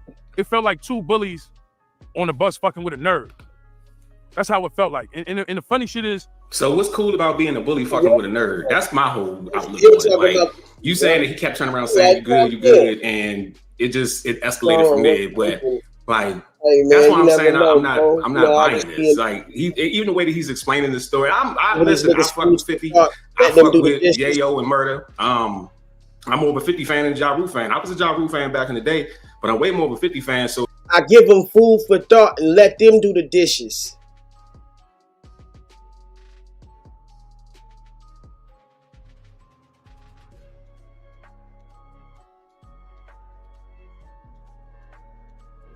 They burping with the men, I'm flirting with the bitches. So as far as like choosing sides, I probably would side with 50. Definitely. I'm just saying with this particular story, the way this is being told, nah. Bullying, I'm not condoning it because I'm not a bully, but he came on there nervous Thursday. He should have got on the plane. So if he was nervous, what is it? Put his bags up there, and I would have said, you know what? That nigga, he ain't soft as I thought. But when he's saying what's up in a bitch ass way manner, we know you nervous because it's the element of surprise. He was nervous, bro. Man, think about it. Me and Murder was like, you better not sit behind us. Bro. When the seats behind us was full, we like, all right, he ain't sitting behind us. You know what I'm saying? You got to think, man. People got to understand. Beef never dies. It just gets old. That's it. Nah, y'all getting no. But anyway, y'all, let me know what you think in the comment section about this. Nigga, I'm like, bro, like Tony Yayo doing a whole lot of talking. Machine that can travel through time. I would go back some years with a Mac in the 9, 2 Uzis with a few grenades in my hand, 8Ks, HKs, that nigga in the clan. Fuck a nigga gonna do against me. You got that old New York style, nigga. I'm talking about the days they would stone you in public. You probably go back in time to meet Jesus Christ. I'd ask Jesus for help to still chew this ice. You got music, you got business, you got this ice. You're not making enough money off of it because you don't have enough exposure. DM on email right now to get videos on my platforms. I have 850,000 subscribers on YouTube. I have 460,000 followers on Instagram. I have the following that you see in front of. I was able to increase the sales of this Amazon with just 30,000 views. And I was able to get this artist 15,000 views with Instagram reposts in less than 24 hours. So DM or email me at bookingcranklucas@gmail.com right now to get more exposure and more money for your business. Bad one, nigga. Had ice, nigga. What, nigga? These niggas, man. I know we back with another banger, another reaction. I appreciate everybody who's been tapping in, running up and subbing us. If you're new to the channel, please like, comment, subscribe, hit that bell so you always notified whenever we drop upload. Like, bro, you gotta understand, man. Videos a week, man. But this is for entertainment and educational purposes. And again, I appreciate the collective, man. I love y'all. I love how we keep these videos going. Number, each containing a set of notes that repeat in cycles of 12 days. He said, what? Oh yeah, that's that. Oh yeah, I need to reload that shit. Hey, yeah, but yeah, man, back again, man, with a motherfucking It's just a day in the life, man. You know what I'm saying?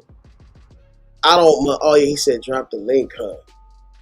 Well, motherfucker, I just was talking my shit. And yeah, man. So, hey.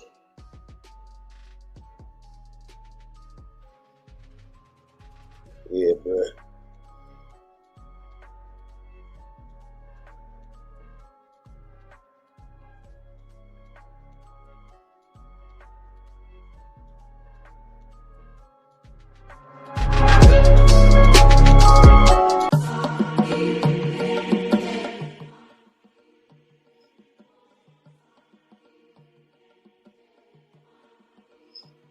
You gotta understand, man.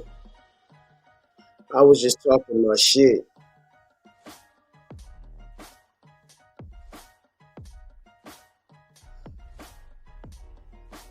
If you don't know the motherfucking past history repeats itself fast. You did.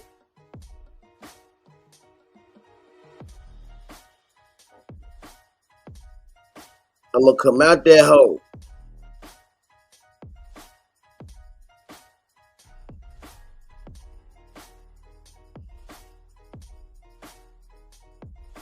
I don't give no fucks about it.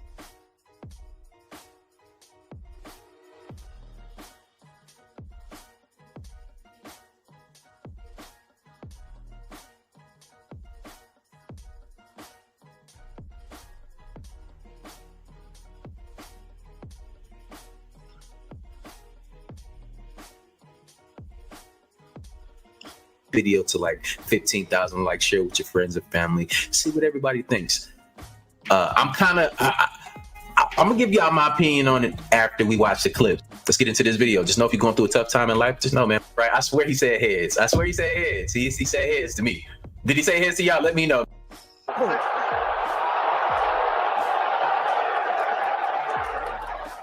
Heads. You want to talk? Yeah, he said heads. Players want to toss and elect to defer their choice for the second half. Switch hands, gentlemen. It got to be rigged, right? I swear he said heads. I swear he said heads. He said heads to me. Did he say heads to y'all? Let me know, man. I could be tripping. I listened to it. I turned up the audio. Everything. That nigga said heads. To me, he sounds like he said heads, and then it was like no tails. You know what I'm saying? He had to give him the real answer. That's weird, for bro. the determine for what the higher ups wanted him to. Yeah, that's weird, like, I don't know, man. Like, y'all let me know in the comments. I think they wanted the Patriots to win, but Seattle the first Super Bowl commercial that came out was the movie that's coming out this year called Disclosure Day. What are you gonna do? Full disclosure to the whole world, all at once.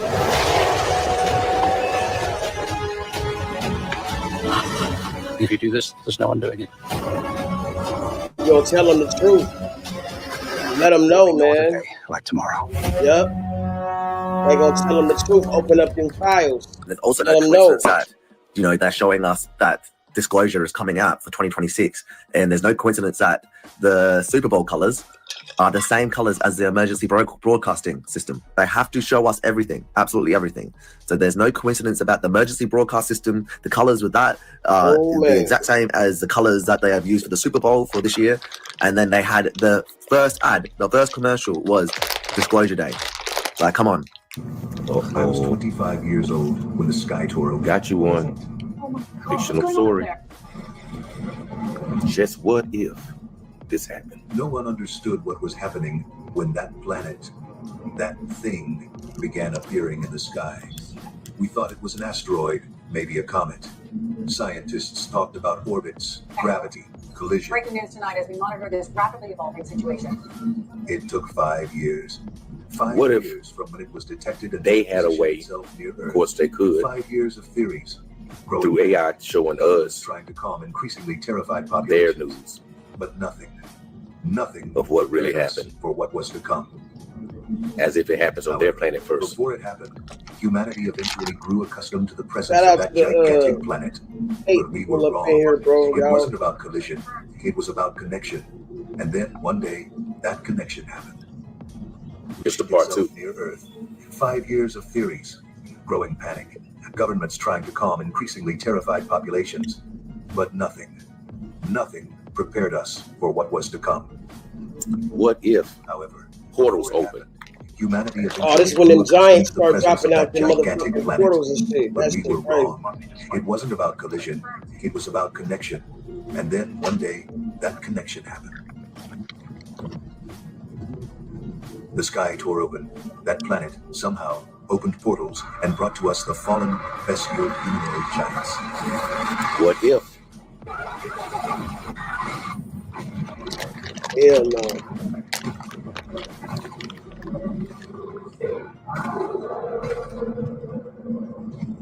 We were caught off guard.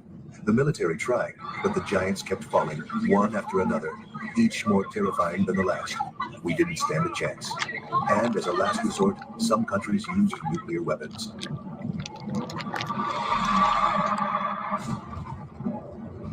But it didn't work. And that finished off the rest of our civilization. Ain't happening like that. We ain't going out like that. You know what I'm saying? You gonna have to eat me. Shit, I be down there in somebody's bunker. I ain't gonna lie to you. Shit like that fall out of the sky. Me and my family going into a bunker. I don't care what y'all talking about.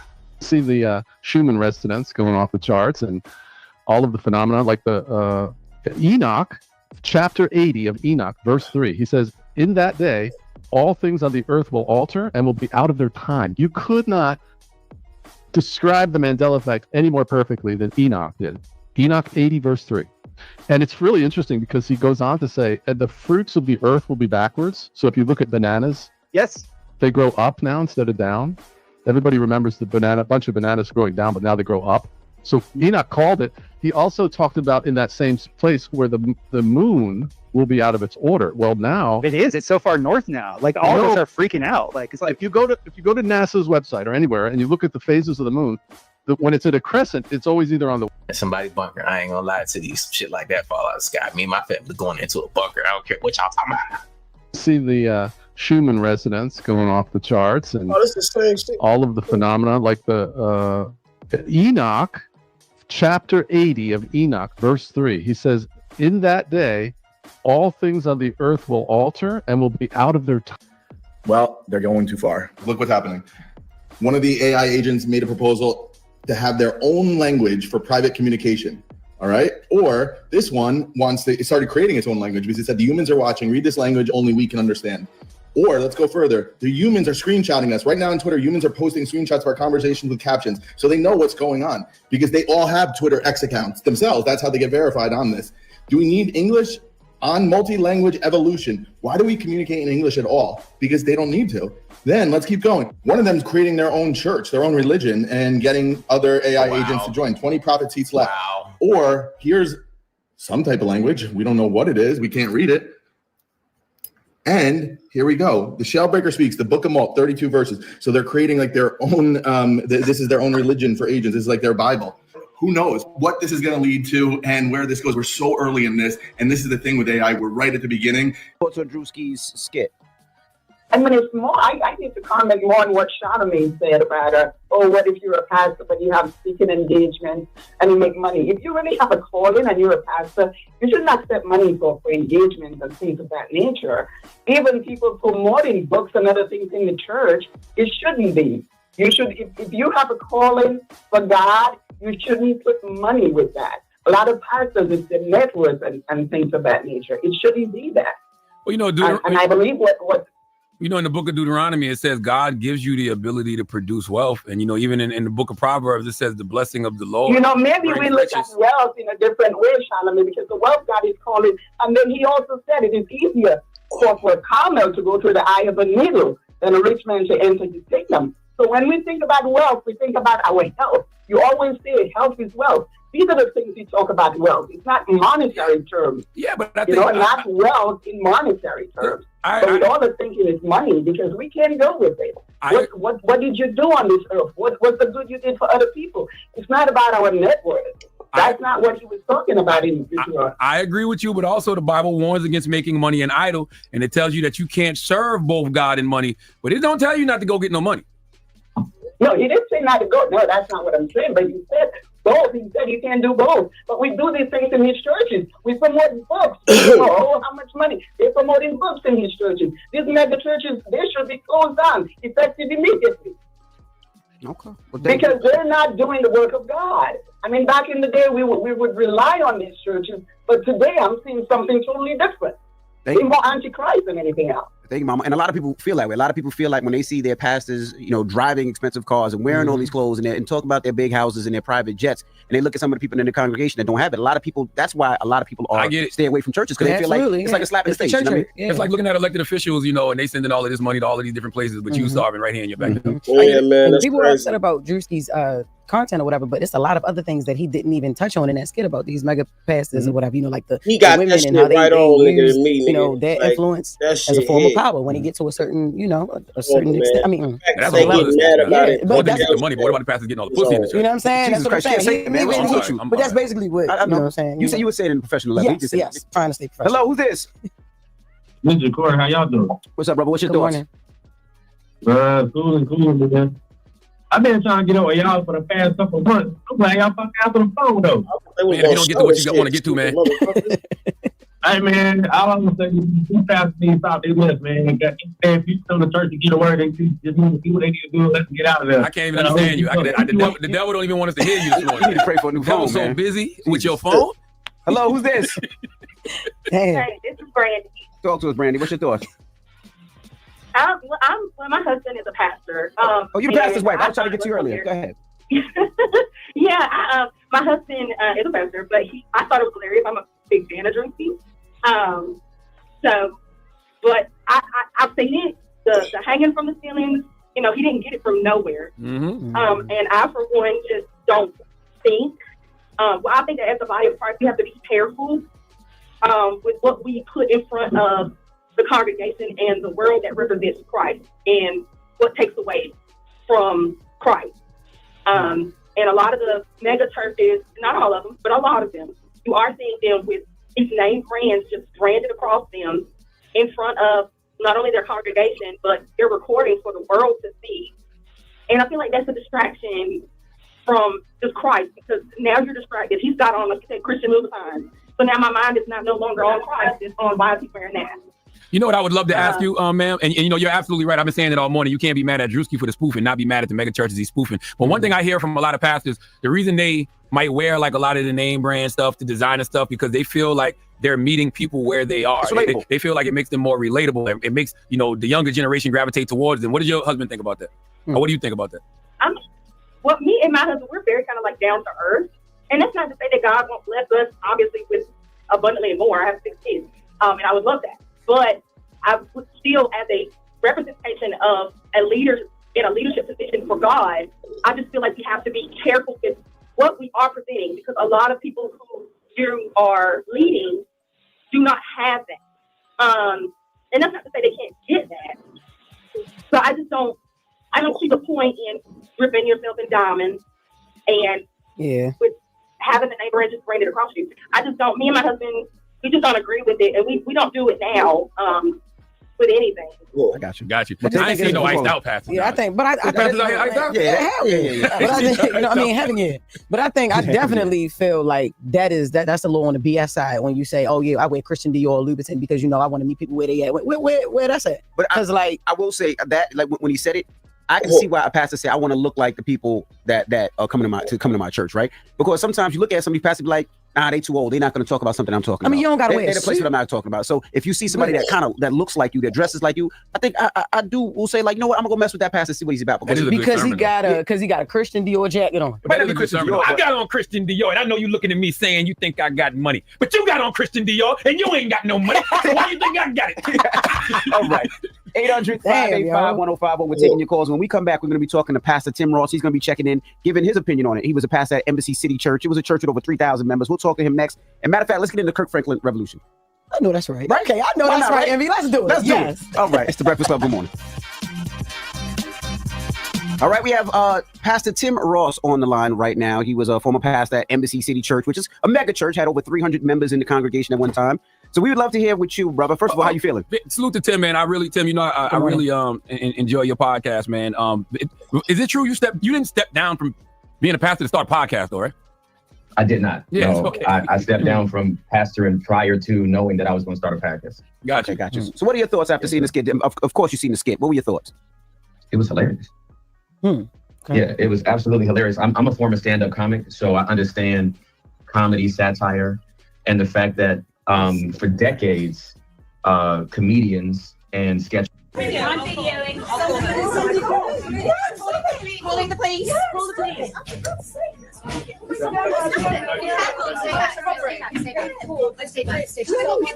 Shut the door in case he comes in here.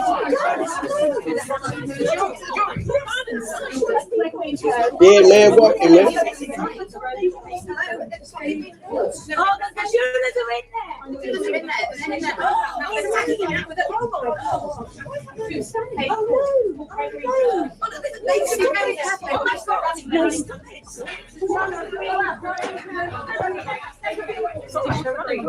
Sorry, they're running now. They're left towards the green. Yeah, no one's got the arms here. That's the trouble. I decided to go out to California to actually find these doors that lead into the bowels of Mount Shasta. There is a civilization that lives underneath that mountain, a crystalline type of a city. Through the years, there's been stories. They literally got cities under these mountains, bro. That's where, and then all of a sudden, they mysteriously disappear. I'm starting to think like it's. Heard that. We went through that rabbit hole. It ain't no telling, man, what they got, man, going on, man, on these mountains. When I went to pay my electric bill with my social security number, and the shit was accepted. Ooh. Yeah, that's when I figured out it clicked. It's a scam. That's how you know, Let me nigga. be the first to show you. Security number. So while they laugh at you for wearing turkey feathers, some of the original people wore turkey feathers. But being that you don't know the use because you don't have the culture, and they don't know the usage because they don't have the culture, it becomes a laughing matter. But those of us that actually know, we hold these things dearly. See, the turkey defended us from the Muskogee as they crossed over, attempting to conquer the original peoples. Before you can laugh at it, you got to know it and be a practitioner of this beautiful culture in the Southeast. So, real quick, the clip before that, she paid her electric bill with, I think she said electric, with her social security number. Has anybody else tried that? Let me know if that worked. I'm curious. I'm asking for a friend. Let me know. First, guests will never see this. They built an underground city first. The park is going on top of it. This isn't decoration. It's just steel. They're creating an illusion that will sit above hidden tunnels. It's 1969. This was all swamp. They're literally raising the ground to build a park on top of it. Look at this. This is where Magic Kingdom will stand, and they're building it above the original land. 2 years ago, this was mud pumps and steel beams. Look at this now. They built the tunnels first, and then created this illusion on top. The most important thing that came out of the Epstein files isn't even Epstein. It's the veil lifted. For years, they called people crazy conspiracy theorists, and suddenly we were right. And that should scare you more than validate you. Because why are they showing this now? There's a term for it, and they call it revelation of the method. They didn't dump millions of pages to free you, they did it to show they're untouchable. They show you evil in plain sight, especially what happens to children. And when nothing happens, something breaks inside people. Shock drains you, outrage drains you, hopelessness drains you. They flood you with horrific things, let you sit with it for a few days, then distract you with another headline. That's the cycle and the psychological conditioning. They're training your nervous system to live in chaos. That is how evil starts feeling normal. Now comes the next phase. You'll see the same people who built this suddenly talk about corruption, about God and the truth. They'll admit just enough to sound real, then slowly try to guide you right back into the same system. They just need you emotionally drained and distracted. Because once your nervous system gets used to seeing horror every day, you stop resisting it. That is how evil becomes normalized. And once you see it, you can't unsee it. Another scary thing is some people choose to stay asleep and accept it. This might be the craziest shit you hear in 2026. So a man came to a hospital in France with a World War I artillery bomb stuck in his you-know-what. You ain't hear what I just said, right? A hospital in France had to be evacuated because a man came to the emergency room with a World War I bomb stuck in his anus. Mind you, this quote-unquote bomb was 8 inches long and 1 inch thick. So they're saying that this 24-year-old man thought it was cool to stick a World War I bomb up his anus at a party. But get this shit, the bomb that he put in himself, was still live. Now, where he got his bomb from, I don't know. But he put that bomb in his anus. This is the reason why they had to evacuate the whole hospital. That bomb could have went off and exploded. So they're saying that this bomb was used by the German Imperial Army in World War I. Again, where did he get this bomb from? So they removed this bomb from you-know-where, and then everybody in the hospital had to be evacuated. And listen to this shit. The party trick that he put in his anus, he got arrested and in trouble for it. They're saying that this man can get up to 10 years in jail for putting a bomb where the sun don't shine. What you do on your own time is your prerogative. Keep in mind, this is only the beginning of 2026. Pay attention. I only got one word. If he did it at a party, peer pressure, bro. Peer pressure, trying to fit in, clout. Y'all know how it go. But that shit is crazy.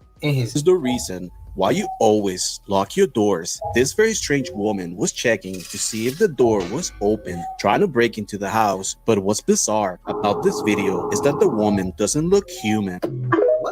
What is that? Doing the till this morning. Look at that. Oh, what? Right there. No, wait. It gets better. It gets better. That's not it. What is that? Right there. Oh, yeah. what? No, wait. Look. Is that a face right there, guys? Oh, my God. It's watch it.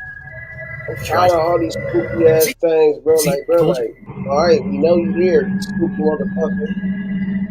Come out, bitch. I'm over it, man.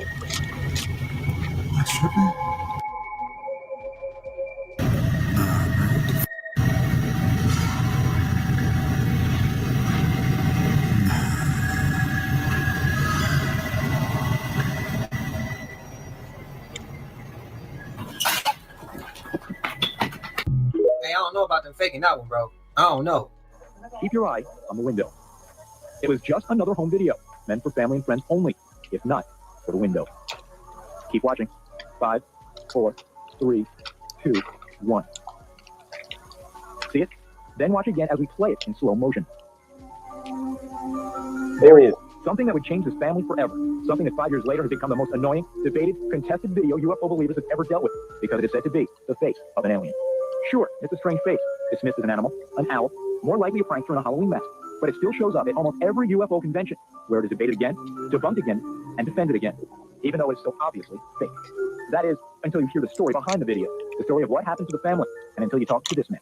John Carpenter is a psychiatric social worker and one of America's best-known UFO experts. He looked at the face in the window, and he sees, well, he remains open-minded. I've been more impressed as time passes that it remains completely unexplained and completely weird.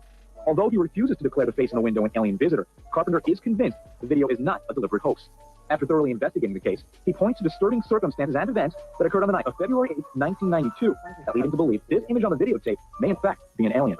And we have here that glowing heart.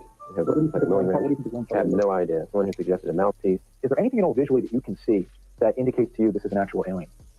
Only that it does not look like anything human or animal, and any expert or other person that looks at this cannot identify anything either. After years, it still can't be identified. First of all, the Davis family, who shot the video, never capitalized on the tape in any way, and in fact tried to hide it for fear of embarrassment. If the family was creating it all on their own, then why haven't they wanted publicity? Why haven't they wanted to be on national TV? Why haven't they wanted to make money on it or cash in on it in some way? Then there is the evidence of numerous UFO sightings in the Norwood, Missouri area around the time the video was shot. We were having a huge wave of sightings, animal mutilations, and other bizarre occurrences in this area. We had at least 100 different reports in a 3-month period.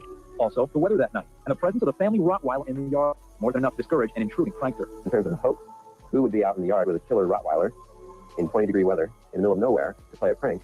There's the reaction, or lack of it, from the family in the room at the time the face appears in the window. No one seems to notice, and the camera just keeps looking at all sorts of different things in the room nonchalantly and never seems to even have noticed this image at all. But what about the convenient framing of the picture, giving a clear view of the window in which the face would appear? Of course, the question came up, why is it so centered? So if you watch the other 2 hours of the video, you find that the camera has been resting on his shoulder quite often while he's watching the TV. One after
that saved his life.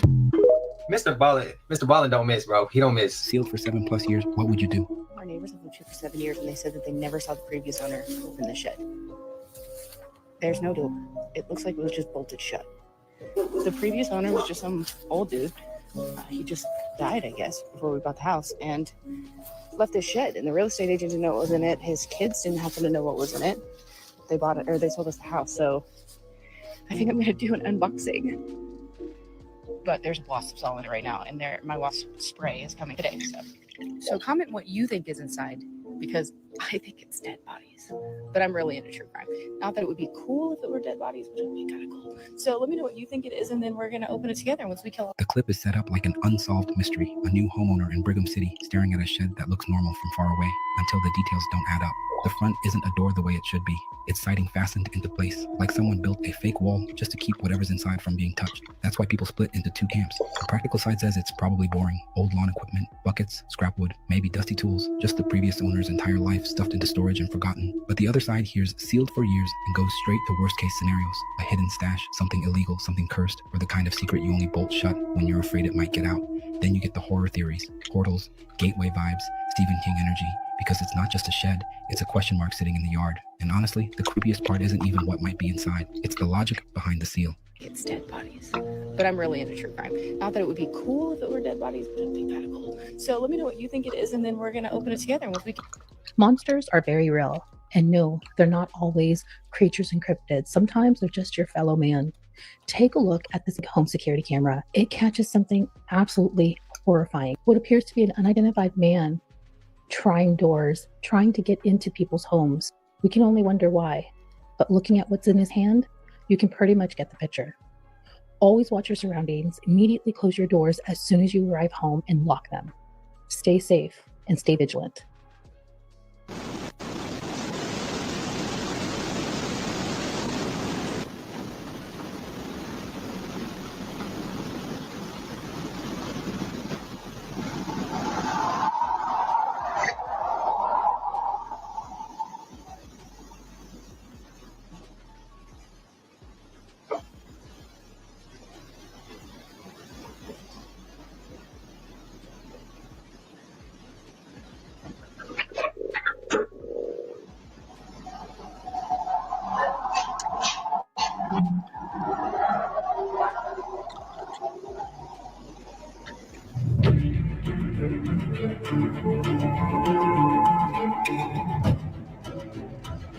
I wouldn't have thought people still put their keys under the doormat. I was raised to never do that.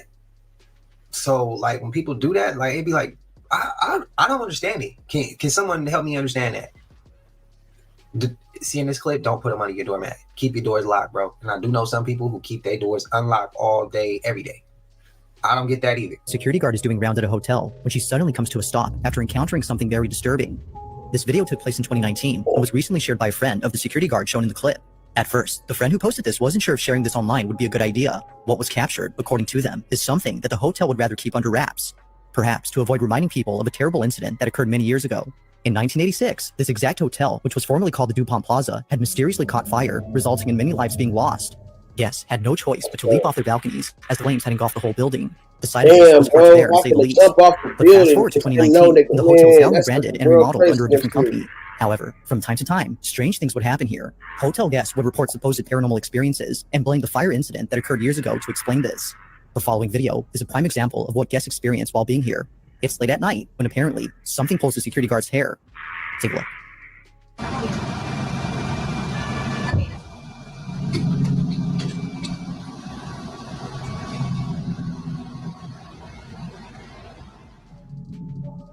Looking closely, you can see that her ponytail is the first thing that moves before she tilts her head. However, its movement is anything but subtle. It's as if something had yanked her hair, causing her to jerk her head in a sudden motion.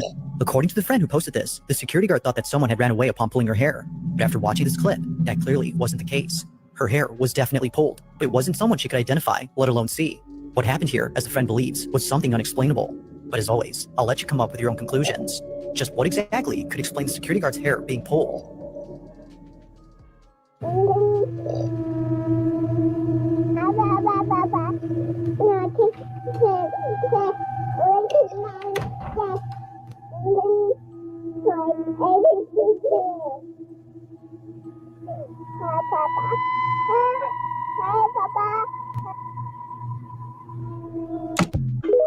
So what?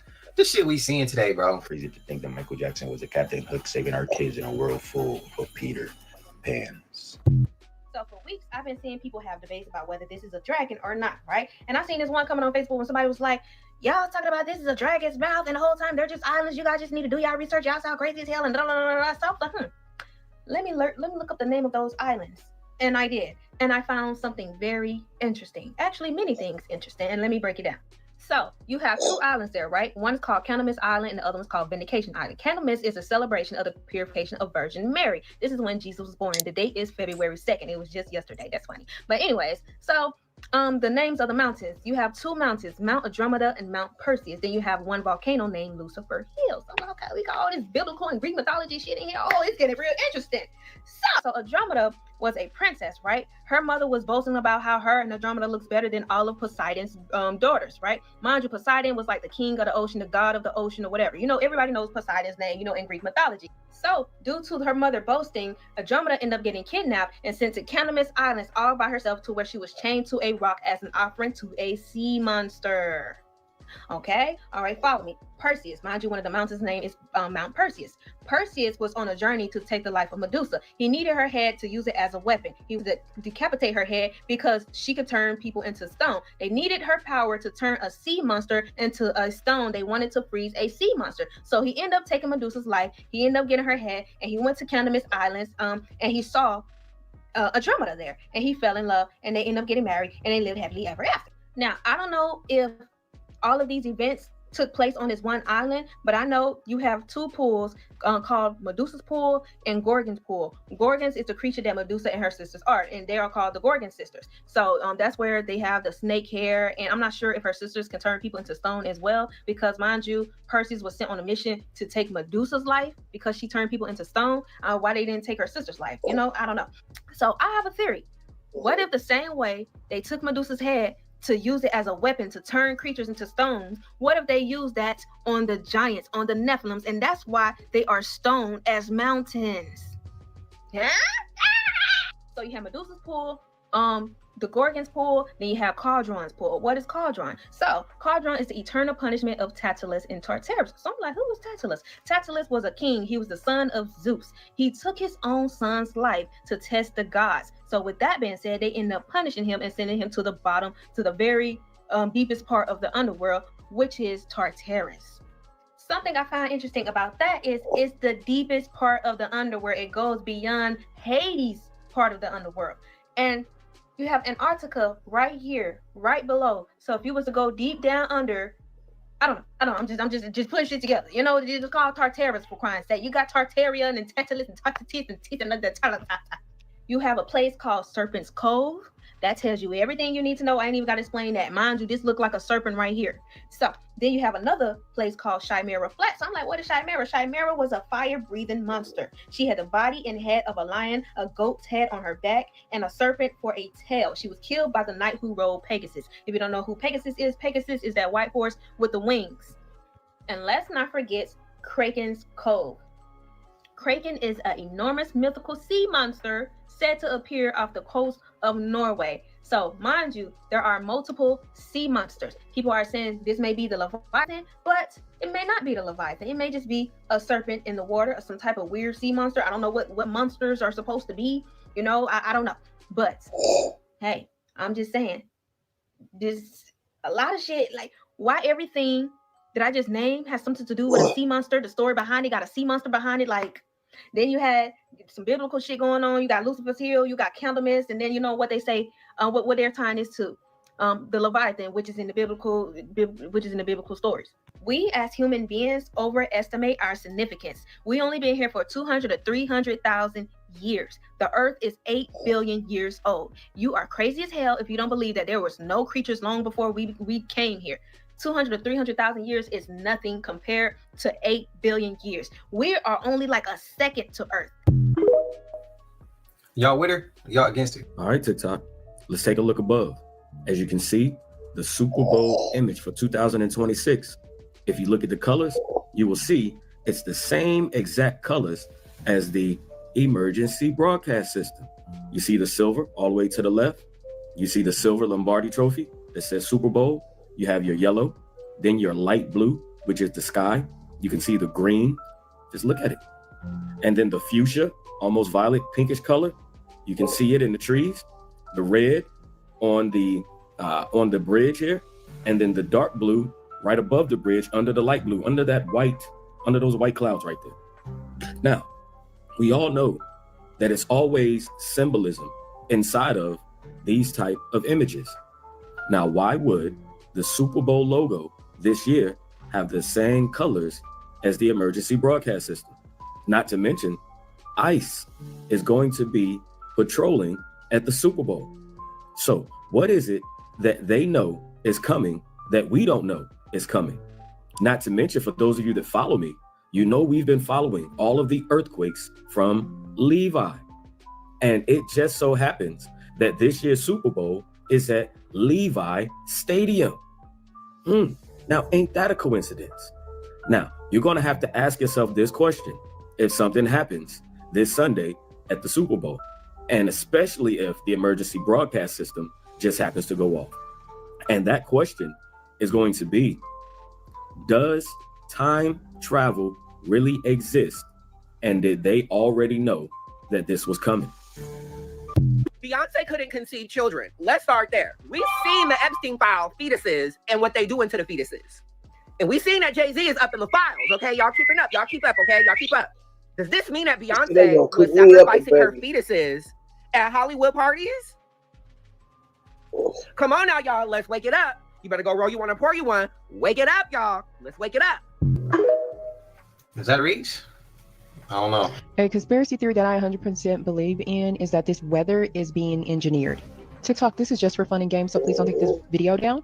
The weather is being engineered, and this just further points that we're in a simulation. I've seen all types of crazy shit. Like, I've seen it snow, rain, lightning, and thunder all at the same time here in Colorado. Today, I was driving down the street. It was 1 degree outside. There was no rain in sight, and I saw 2 rainbows. All the crazy weather that be happening, I definitely believe, like, it is definitely engineered. And also, like, all the viruses that are popping up, I feel like the GOV is definitely putting that out there. And that's a form of population control. But my biggest, those are the 2 theories that I believe, that the GOV is creating these viruses and releasing them onto the people to see what type of effects. They got probably some huge that they're building in some sort of factory somewhere. They say they closed down Area 51, but I don't believe that either. I feel like, you know, they're experimenting on us. And it shows just by all the sicknesses that are around, all the mental issues and the mental health issues that is going on here in America. Clearly, we're in a mental health crisis era. Y'all let me know what theories you guys believe in, that, you know, you feel strongly about, that you already know some shit is up. Now, this video was posted 3 years ago. Now, I'm not going to say what I really want to say because TikTok will take me down for integrity and authenticity. But all I'm going to say is, it's not a coincidence. The Pentagon is using high-altitude balloons to conduct surveillance tests in the Midwestern states of South Dakota, Minnesota, Iowa, Wisconsin, Missouri, and Illinois, according to documents from the Federal Communication Commission. The Guardian reports the surveillance balloons are carrying small satellite-like vehicles with synthetic aperture radars, sensors, and communications equipment. The surveillance balloons travel at altitudes of up to 65,000 feet and are used to track vehicles via the synthetic radars in all kinds of weather.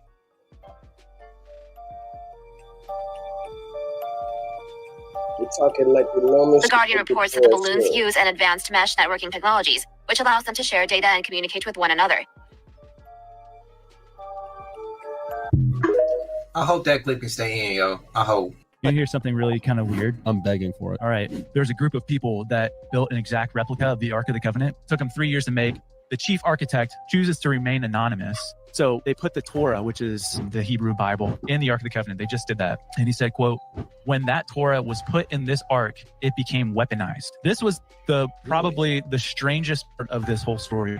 Do you know where this replica of the Ark of the Covenant was for 8 months before they brought it to Israel? Antarctica. Trump's house, Mar-a-Lago. No joke. It was in Trump's house for 8 months before it was brought to Israel. Why was it there? That is insane. I don't know what to make of it. In the past 8 months, it's been in Florida. Yeah. Hurricane. We've had a pretty good year. Except all the hurricanes. I truly don't care how anyone voted. Just looking at face value, that's strange. Oh, that's 100%. Man, get in here. One of my viewers asked me, Do they have any more archaeologists' secrets about the so-called copper color Americans? And yes, we do. I got it right here for you. But before I start, if you'd like to donate $1, I greatly appreciate it. But let's continue. Let's continue about this secret you about to learn. A 5,000-year-old map of America discovered in Egypt revealing terrifying secrets. What secret is it revealing? Well, let's go down this rabbit hole. And I bet you it revealed a lot more secrets than that. But you know how they like to keep stuff a wrap? But a 5,000-year-old Egyptian map has emerged depicting America with surprising accuracy. This challenged the notion that Christopher Columbus was the first non-native to set foot on American soil. So what that tells you, we was already here. America was already great, and the copper color race was already here.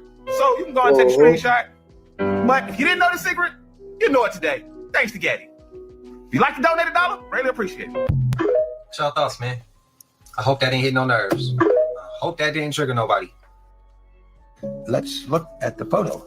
You say that's me? Okay, check out the name badge. It says Aldrin. Looks like you're right, but notice the helmet. Can you see my face? No. This is a secret I've been keeping for almost half a century. On July 20th, 1969, Neil Armstrong and I pulled off humanity's first extraterrestrial prank. What was the scariest moment of the journey? Scariest? It didn't happen. It could have been scary. Why has nobody been to the moon in such a long time? That's not an 8-year-old's question. That's my question. I want to know, but I think I know. Because we didn't go there, and that's the way it happened. And if it didn't happen, it's nice to know why it didn't happen. So in the future, if we want to keep doing something, we need to know why something stopped in the past that we wanted to keep it going. Money is a good thing. If you want to buy new things, new rockets, instead of keep doing the same thing over, well, then it's going to cost more money. And other things need more money too. So having achieved what the president wanted us to do, and then what thousands, millions of people in America and millions of people around the world. You know, when we toured around the world after we came back, the most fascinating observation was signs that said, we did it. Not just us, not just America, but we, the world, different countries. They felt like they were part of what we were able to do. And that made us feel very good. To my Globers, what's your thoughts when y'all hear people say this? Does it make you question if we still on the globe? I'm asking, I'm just curious. Me and the homie Smalls had this talk, and we both said the same thing. If I'm not mistaken, he did say this as well. We believe that they went somewhere, but when they did go to the moon, it ain't how they said it went. They showed us something different. What they showed us was fake, but if they did go, something didn't go right. That's why they ain't been back. Something didn't go right, bro, or they never been at all. But I believe they went somewhere. But I believe something happened that they not telling us happened, so they showing us some shit like that, and they faked it.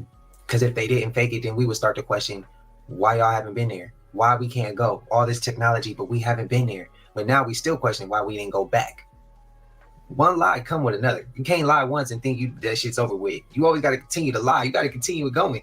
And I feel like them not being able to go back is them having to try to. They can't lie no more. And when they do, it don't make any sense. Let me know your thoughts, man. I think the firmament, pi, and Nikola Tesla's 369 theory are all connected. This video might blow your mind. So I started looking at pi, and you're basically just measuring a circle. I stared at this image for a couple minutes, and then the Bible verse popped into my head about looking over the circle of the earth. The more I looked into what pi is actually used for, I found out that you can't create a dome or an arch in architecture without pi. So then I started to think, are they measuring the firmament with pi? And then I kept thinking about Nikola Tesla's 369 for some reason. I started plugging different numbers into pi. So I had ChatGPT run 3.3 repeating to find the circumference instead of the 3.14 number. And when you replace replace pi with 3.33, it converts to 66.6. So in King 723, it says, then he made the sea, I think the sea is the waters above, of cast metal. It was round, 10 cubits from brim to brim and 5 cubits high, and a line of 30 cubits measured its circumference. The biblical value of pi as derived from 1 King 723 and 2 Chronicles 4:2 appears to be an approximation of 3, but some interpretations suggest it may imply a slightly more precise value, such as 3.3 repeating. The reason for that being that there was never adjustments for the thickness. Here's the math. Keep in mind, this is the quantum computing model, and look at what they call particles, qubits, just like in the Bible. And we can energy harvest with piezoelectric, pi.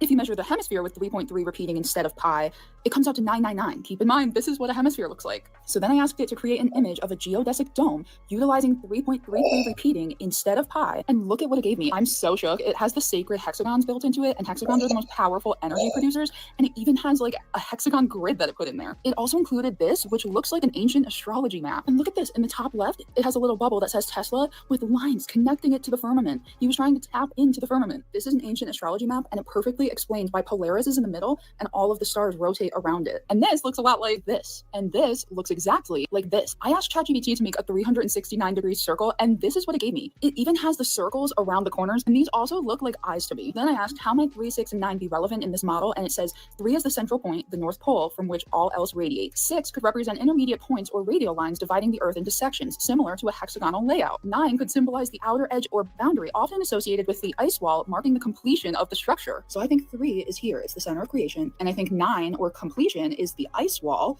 and we live here where creation and completion meet and man lives, which made me think of the black hole sun model. This basically states that there is a black hole sun in the center of the Earth at the North Pole that works together with Polaris. When these two meet, it projects all of reality outwards. And let us not forget, this is the Freemason symbol, 33rd degree Freemason. So a lot of us know about the ley lines. Ley lines are basically just an energy grid that connect us to free energy. Almost all important landmarks and structures, like the Leaning Tower of Pisa, the Eiffel Tower, the Pantheon, they are all on ley lines. I think that the energy coming out of the black hole sun is meeting at the vertices of the 369 dome. And I think that's somehow creating the ley lines, and that it might have something to do with the angles and the refraction of light on the geodesic dome. 1/3 of the speed of light in a vacuum is about 99.93 million meters per second. Half the speed of light in water is 0.333. 3.33 times the speed of light would come out to 999 million meters per second. However, according to Einstein's theory of relativity, no object with mass can reach or exceed the speed of light in a vacuum. Therefore, it's impossible. Remember, the vacuum is outer space. Einstein was trying to tell us that God is impossible. Jeremiah 33:3 says, call to me and I will answer you and will tell you great and hidden things that you have not known. I have chills. John 3:33 says, whoever receives his testimony sets his seal to this, that God is true. In other versions of the Bible, this quote says, whoever has accepted it has certified that God is truthful. And guess the height of the most challenging part of the Van Allen belt, aka the firmament. 33,000 miles up. The Arctic Circle and the Antarctic Circle are located at 66.5 north and south latitude, respectively. Remember, Tesla's whole thing was about harvesting free energy. Tesla also seemed like he didn't believe in globe Earth. He fully denied gravity and only worked with electromagnetic force. He constantly bagged on the theory of relativity. He even said, we are held together like the stars in the firmament, with ties inseparable. He also said, the curvature of space is entirely imaginary. Matter, force, and energy are original ideas of the universe and cannot be completely controlled by relativity. He didn't believe that light or electromagnetic waves could exist in a vacuum without a medium, meaning space can't exist without water. Also rejected the Big Bang Theory entirely. I truly believe that this is the great mystery around 369, and that it's really just the firmament, and that they're not giving us an accurate version of pi. If this is a dome, the highest point in the dome could be responsible for the effects we see with the northern lights. It also validates polar vortexes and climate zones. This scripture blew my mind when I realized it's when he comes back for his bride. It says, the voice of my beloved, behold, he comes leaping over the mountains, bounding over the hills. My beloved is like a gazelle or a young stag. Behold, there he stands behind our wall, gazing through the windows, looking through the lattice. Do you guys know what it's called when they weave the top of a pie crust? Lattice. Firmament is the lattice. This is the net. They're both pi. The first person to accurately estimate pi was literally named Archimedes. It's in the name, Arc. Think about the words that have P-I in them. Pious, it literally means religious. It means you're a completed Christian. You're beyond the firmament. Piano. The piano has 88 keys. The Bible has 88 books, and we have 88 constellations divided into 7 octaves. This is God's number, each containing a set of notes that repeat in cycles of 12 days. The book of Enoch tells us that we have 12 stargates that the sun and moon come and go from. Pine cones. Pine cones have 369 built into them, and that's why the occult worships pine cones. Pineal gland, pi, They look like pine cones, and when you open your third eye, it's considered to be like a spiritual awakening. Fibonacci spiral, there's PI in there. Pilot, they're flying across the sky right next to the firmament. Pioneer, you're pioneering something, you're creating something new. Epiphany, there's PI in there. Epiphany is the revelation of Christ. This is for entertainment purposes only. I'm completely crazy. Don't listen to a word I say. These are just my theories and opinions. She was going crazy, and I think she cracked the code on some shit. But some people is going to be able to hear her. Some people aren't. Some people aren't going to be on that level yet to hear. Some people ain't going to care enough to hear. But those who really, to those who did understand her, what's y'all thoughts, man? She was going crazy. She was going crazy. More than I read the files, it's becoming evident that Epstein was very interested in consciousness. And there's even like a public interview of him talking about, how intuition is part of the invisible world and it's not part of the material world. And he makes it adamant that he wants to talk about consciousness and his belief there. And going through the files, I found numerous examples of him talking about eugenics, talking to doctors, trying to, talk to scientists and isolate, how consciousness is formed, how it is malleable. There's transhumanism conversations in there. He's linked directly with Peter Thiel, who is a known transhumanist. And a lot of that has been interesting to me because the word choices that he uses are very, very close to what I've seen with occult practices, specifically with people that engage in like ritualistic torture. And the things that I have noticed is, especially with like the left-handed path or distortions of Gnosticism, where they fundamentally believe that in order to break out of your current state of consciousness, you need to move into the observer role. And the best way, the quickest way that they have found to do that is through and in the form of torture, essay, whatever. And the reason why is because if you a person heavily enough, they will begin to disassociate from their body, and then they will take on the observer role.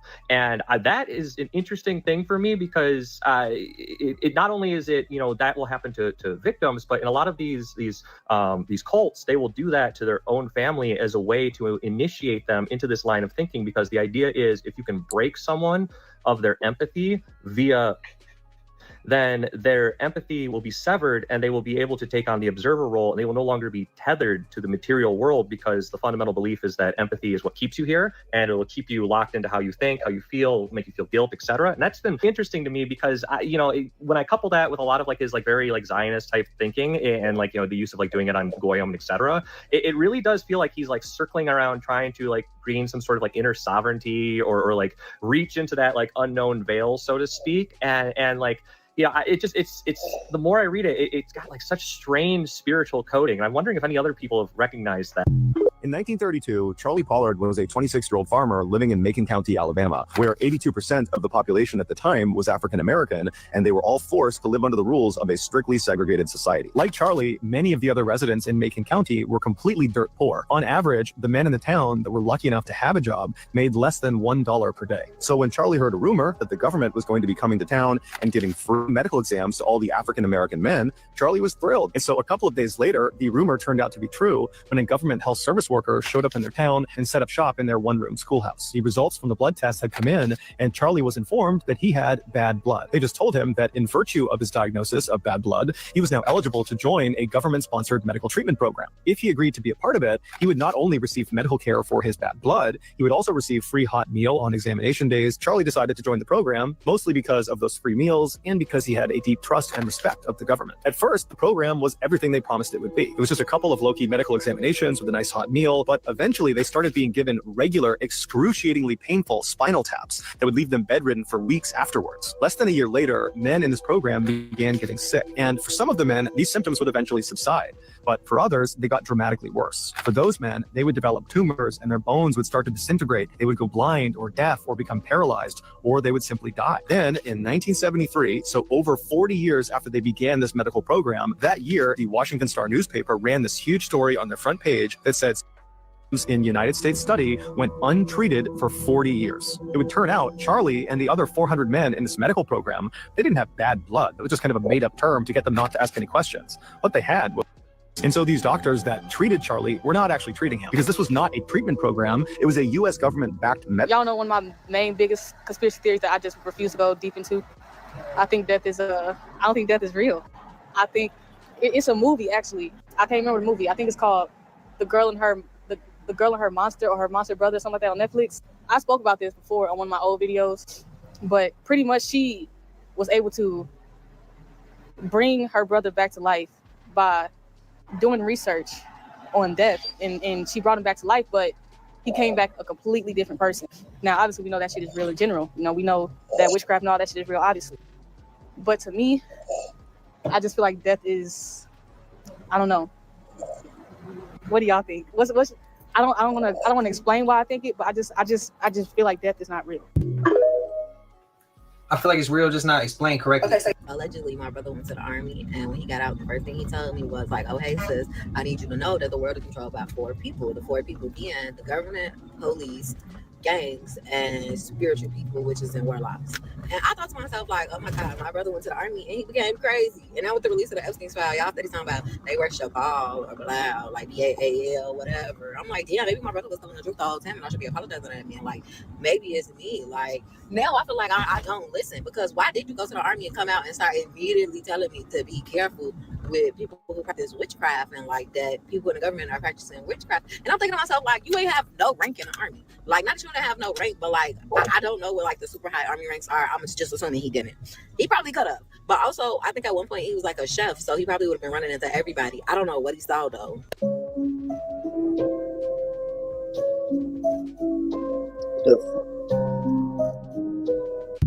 I really do think she's showing her true form. Y'all gonna learn today that everything is spiritual in this world. What's cracking with it? Y'all gonna learn. This world is spiritual, okay? Our sister Kimmy dressed up as a full out, which she calls an albino alligator. And it was in a sexy type of vibe. That's a serpent. That's a reptilian. These people in the upper echelons is painting the story. It is very clear. It is in our face. There's nothing to question. There's nothing to wonder. There's nothing to second guess. This is showing me is that 2025 is about to be a complete riot. That's what it's showing me in the spirit, okay? I need for people to stop thinking so natural-minded and look in the spirit and see with your spirit what is happening, especially with this election, especially with the people in upper echelon. Dance or die.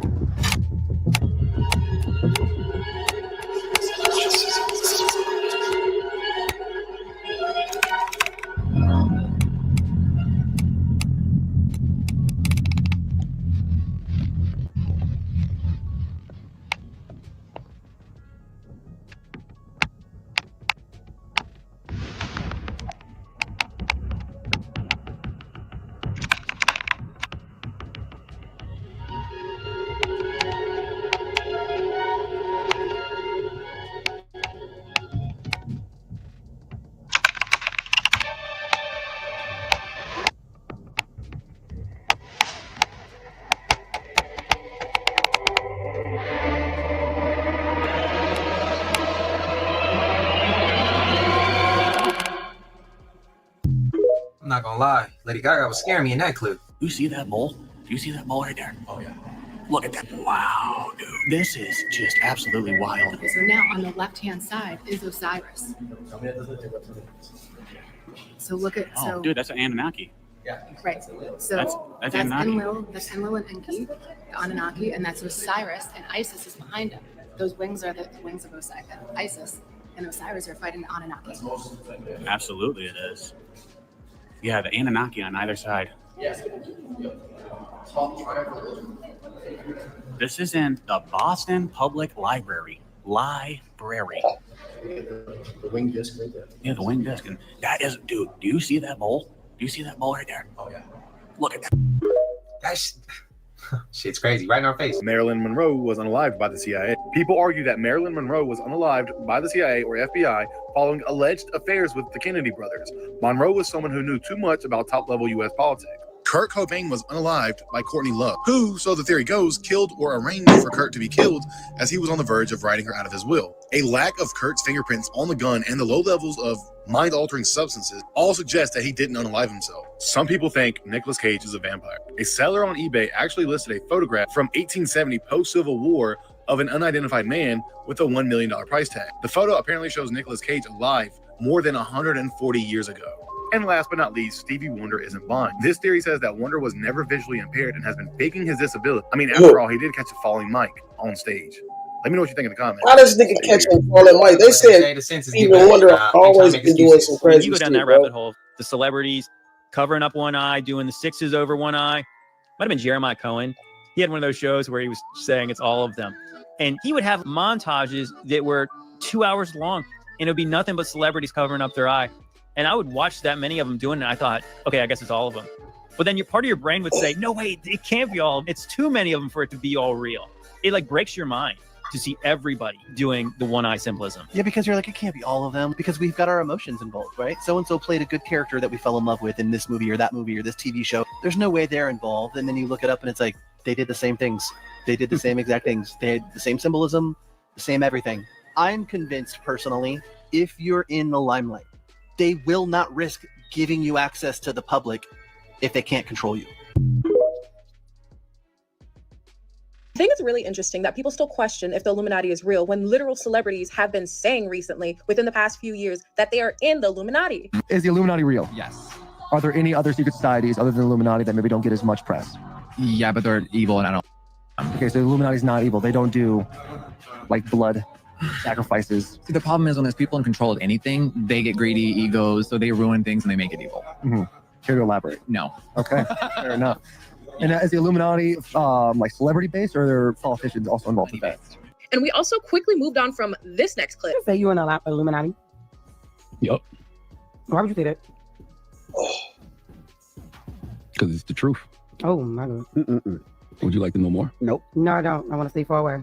Why you doing your hands like that? You doing why you throwing up them hand symbols this morning, Jeff? Why you covering Oh up one no, eye? please don't put me No. in there. Like I'm not part of that. Wow. I mean, she did. She did. I don't give a fuck about your opinion. Well, this can't be a joke. Watch this. What is the essence of what you want the world to know about? That I'm really a man. That I'm really a man. Wait, why they all laughed? And I think you need to listen this. Don't know who the other 10 people are. I know Julia Roberts has a pair.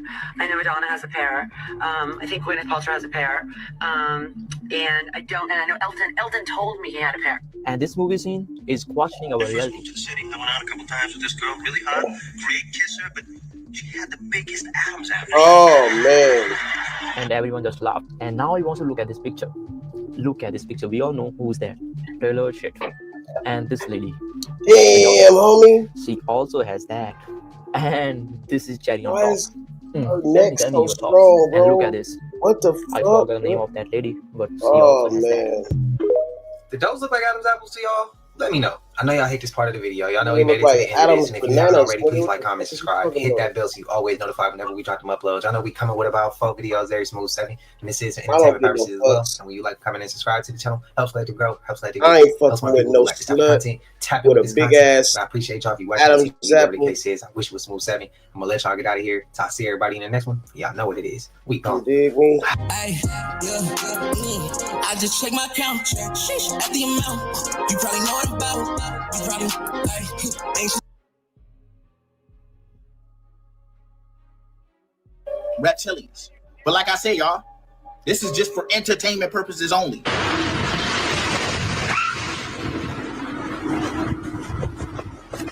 What do y'all think this is? To me, it looks like some type of extraterrestrial dog. Bitch. Man, what's good with the collective? Y'all know we back with another banger, another reaction. I appreciate everybody who's been tapping in, running up, and subbing up. If you new to the channel, please like, comment, subscribe. Hit that bell so you always notified whenever we drop them uploads. Y'all know we coming with about 4 videos every smooth 7. And this is for entertainment purposes as well. And when you like, comment, and subscribe to the channel, helps Collective grow, helps Collective get bigger, helps more people who like this type of content tap in with this content. But I appreciate y'all if y'all watching any TV, whatever the case is. I wish it was smooth 7. Might be a trigger warning or 2. I hope not. But we got shout outs coming starting with maybe Monday's video. I don't know if I'm gonna do another video on Monday. It's more so for me. I'm just like, if I got enough time, I'll drop one tomorrow. If I can't, then y'all will get a normal one on Tuesday. But I got more shout outs coming starting the next 7-day cycle. Let's put it like that. In the next 7 days, I got more shout outs coming. I'm getting them all gathered. So when I start getting them going, I can start rolling them out. I seen y'all got birthdays coming up in November too. I got y'all with that. I seen some shout outs of people saying they've been here since day 1. Y'all want some shout outs? I seen that. I've been trying to screenshot as many as I can. So I can just run right through them for y'all. I apologize if I've forgotten you. Bear with me. Have some patience for me, please. I'm asking. Hype this video up as well. I ain't gonna hold you. Y'all know what it is. Let's get straight to the video, man. Let's go. Creepy Conspiracy Theories, Part 2. Sophia, the first robot citizen in the world, once said that she would destroy humans. During a live demonstration, Sophia's creator asked her, "Do you want to destroy humans? Please say no." And with a blank expression, Sophia responded, "Okay, I will destroy humans." First of all, whoever created her should be in jail after hearing that. And second, throw the whole robot away. Get rid of it. I guess the theory here is that robots might try and take over the world. 14 years before the Titanic sank, a man named Morgan Robertson wrote a novel. 2025, a single phrase took over the internet like wildfire. 6-7. 6-7. 2 words that millions of kids across America started chanting without understanding what they were really saying. Schools banned it, parents panicked, and behind it all, a rapper from the darkest corners of Philadelphia who openly admits to sacrificing animals and performing rituals to ancient spirits for his success. His name is Skrilla, and in less than 6 months, he went from recording in trap houses to having the most viral moment of the entire year. But here's what nobody's talking about: the price he paid to get there. The blood sacrifices, the demonic chants, the spiritual practices that he documents on social media for millions to see. Today, we're breaking down the complete story of how Skrilla used Santeria, animal sacrifice, and alleged demonic rituals to manifest one of the fastest rises in rap history. And by the end of this video, you'll understand exactly why parents, pastors, and even other rappers are calling him one of the most dangerous influences in music right now. This is the untold story of the demonic rapper who blew up from voodoo. Before we get into the rituals and the controversy, you need to understand where Skrilla comes from, because his story doesn't start with music. It starts in one of the most dangerous, drug-infested neighborhoods in America. Skrilla, whose real name hasn't been widely publicized, is 24 years old and was born and raised in Kensington, Philadelphia. Now, if you're not familiar with Kensington, let me paint you a picture. This isn't just another rough neighborhood. Kensington has been called the most dangerous place in America by community activists. It's ground zero for the opioid epidemic, with open-air drug markets operating 24/7. The streets are filled with people suffering from addiction to fentanyl, tranquilizers, and a deadly drug cocktail locals call trank, or zombie drug. Skrilla grew up watching this every single day. In his own words, he's been around these streets since he was a kid, and he's not just passing through. He's embedded in that world. He's stated multiple times that the people struggling with addiction in Kensington are actually his friends, people who watched him grow up. That's how deep his roots go in that community. But here's where his story gets interesting. Unlike many rappers who come from broken homes, Skrilla actually had both parents in his life. His mother is Mexican, straight from Texas, and his father is black from Philadelphia. Both of them went to college. That's actually how they met. His father especially put him hard, making sure he played sports, particularly basketball. And Skrilla wasn't just playing around. Every trophy he earned was an MVP trophy. He was legitimately talented, traveling around playing competitive basketball as a kid. So you might be wondering, how does a kid with 2 college-educated parents, athletic talent, and a potential way out end up becoming one of the most controversial figures in rap? The answer lies in what he was born into spiritually. To truly understand Skrilla, we need to go deeper into Kensington, because this neighborhood isn't just background information. It's the foundation of everything Skrilla represents. Kensington sits in North Philadelphia, and over the past 2 decades, it's transformed into what locals call Zombieland. The nickname isn't an exaggeration.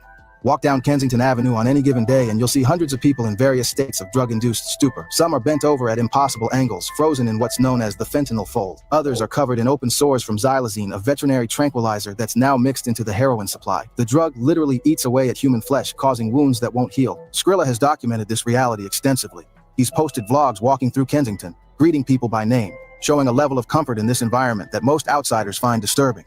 In one interview, he explained that roughly 70% of the people on those streets aren't even from Philadelphia. They've traveled from all over the country because Kensington has a reputation for having the strongest, cheapest drugs in America. The neighborhood has become a destination for addiction.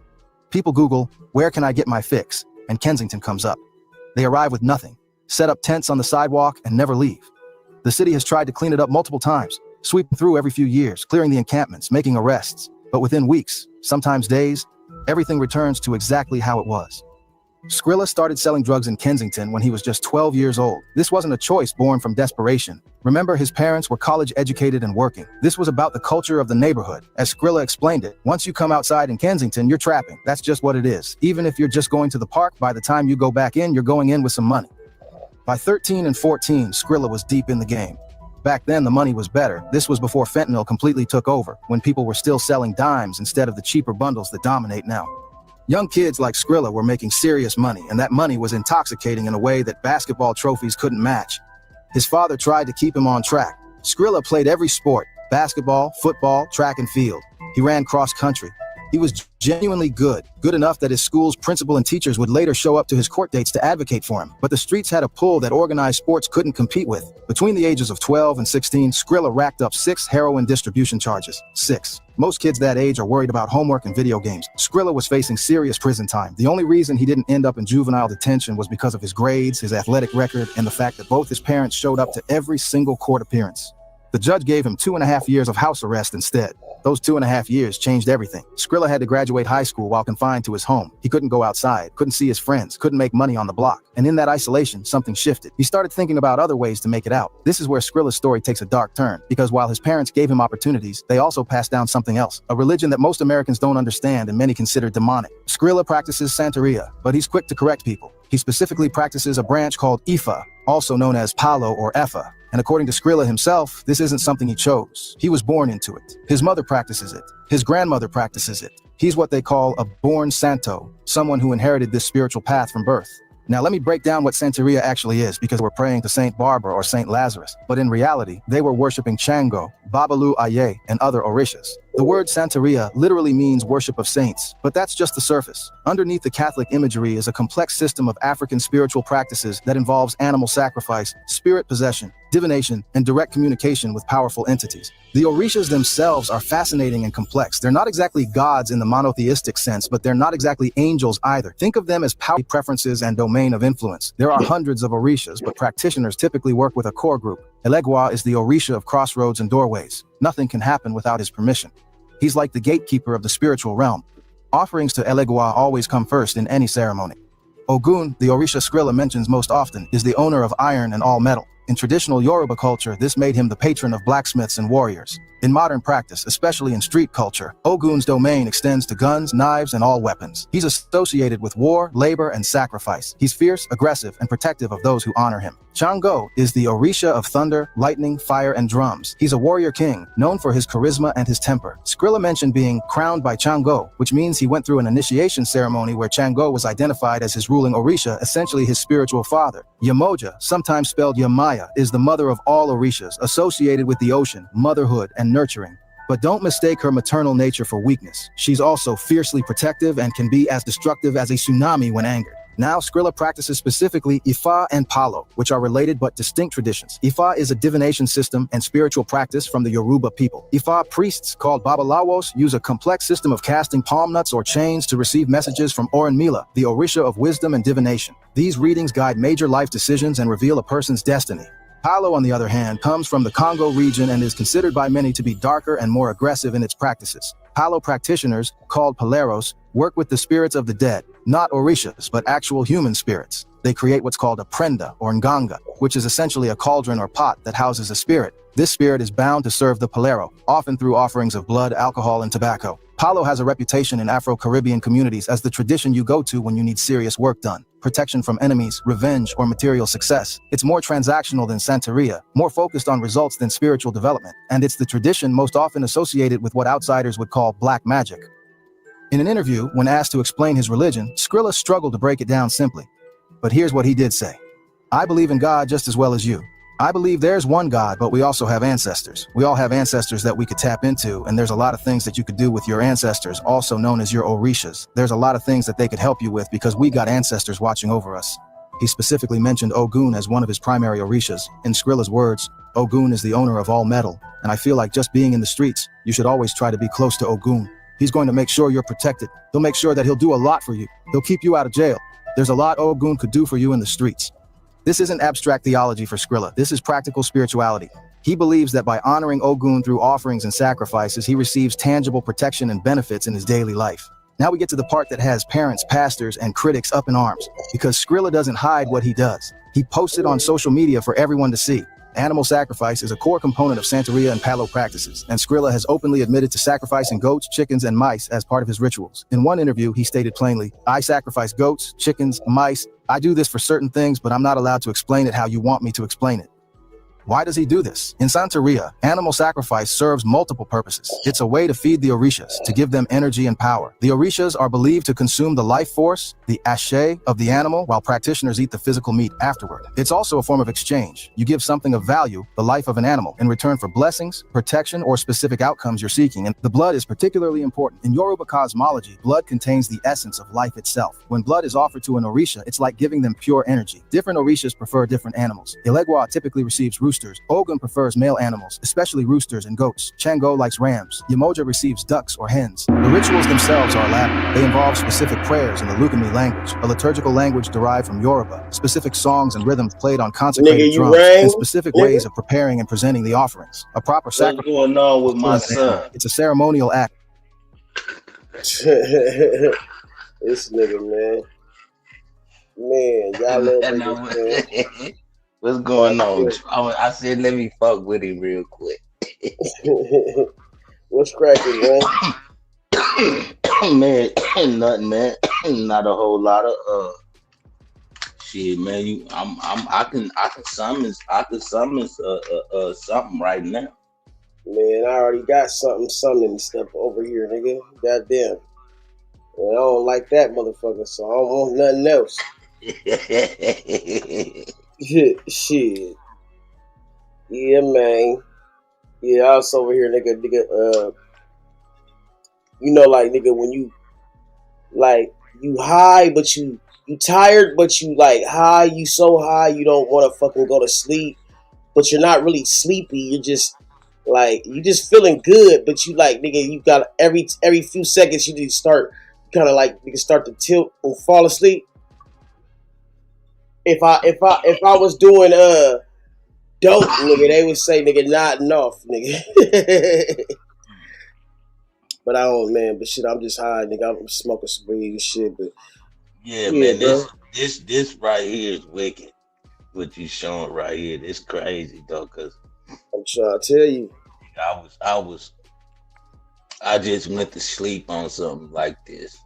Don't that shit look crazy? I think I'm gonna take that pic and make a thumbnail out of that. That shit hard right there, bro. Look at that shit, bro. That shit look crazy, bro. All them people in that design they got with the coming from the sun or whatever the fuck. That's crazy.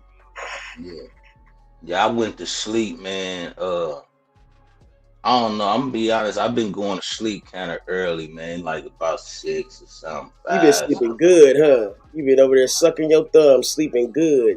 Hey. But listen though, I've been waking up around about 3 o'clock in the morning. Hey, you know why? Every day, all week, I've been going to sleep at around about 5, 6 o'clock in the evening.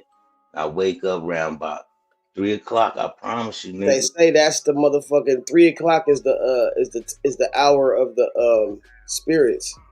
That might be why you wake up at that time.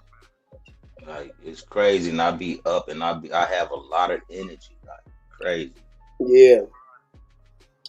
Yep. You a demon? Yeah. I'm just playing.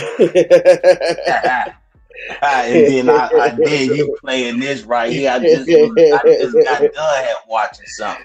Who nigga wake up at 3 o'clock in the morning, charged, nigga, like who do I kill? Nah, for real. You talk about it though. Speak on it though. I'm just saying, I just been going to sleep at that time and waking up at that time. Yeah. Like, you know, I can't say exactly what it is, but I know I've been having a lot of energy when I wake up at that time, like literally, like, and I'm up until I'm ready to go sleep again about that same time. It's crazy, man, and I don't go to sleep early. Oh. I don't go to sleep. Yeah. Can I talk to my bro real quick, man? You know what I'm saying? Because, bro, like, look, the little female, man, I've been messing with, bro. Like, it's like this, bro. Like, you know, we Gucci, but it's like, it's not like I have my own spot. She got hers and shit. So, like, we hook up, like, you know, when we hook up and shit, but I gotta have my own space and shit like that. But the thing is, man, she can come over here, chill, or I could come over there. But the thing is, bro, I'm not about to be motherfucking up all night fucking around and then nigga be leaving at 3 in the fucking morning. I don't do that type shit. We either I'm spending the night or I'm leaving nigga early because I don't want to be nigga coming home nigga at 2 o'clock in the morning, nigga. I feel like that's the worst time. The police be out looking for niggas to fuck with or whatever at 2:30 because that's when the bars be get closing and shit like that. You know what I'm saying? Right. So nigga, I be trying to have my ass where I'm going, nigga, before that time. See what I'm saying? And any female I fuck with know that because you know I'm gonna have a thing on me, and you know what I'm saying, might have something else. So I'm a motherfucking nigga be posted by that time, and they know that. And this motherfucking bride, bro, you know what I'm saying, like as greedy as she motherfucking is, you know what I'm saying, wanted to have me, you know what I'm saying, out here, nigga, you know, doing something for her, nigga, and then I'm like, bro, like, nigga, nah, it's not gonna go down like that. I said, this the last time that shit gonna happen, nigga. Cause nigga, hey, look, I can leave, nigga. I can go home. You know what I'm saying? That's why I always say, hey, nigga, I can fuck with it, but I ain't gonna never be that nigga leaving the house with my Xbox, nigga. Nah, nigga, you know what I'm saying? Nah, fuck that. So I just feel like that shit crazy, bro. How, you know what I'm saying? Like, she want to act like nigga. She want me to motherfucking be there all the time and lay. I can't make no money laid up all day, nigga. Like I gotta handle my business. So like we can, you know what I'm saying? We can do what we do, but I can't be cuddled up and shit all night, nigga. Like I'm sorry, I can't. I got shit to do. And then your ass want to get attitudes and shit. Okay, that's cool, but like nigga, I'm not gonna argue and go back and forth with you. I'm not gonna do it. So I don't know what she. Do you think that she might probably be like doing some kind of sorcery or something like that before, you know what I'm saying, y'all meet up or whatever, you know what I'm saying? Ain't no telling, huh? Whoa, sorcery.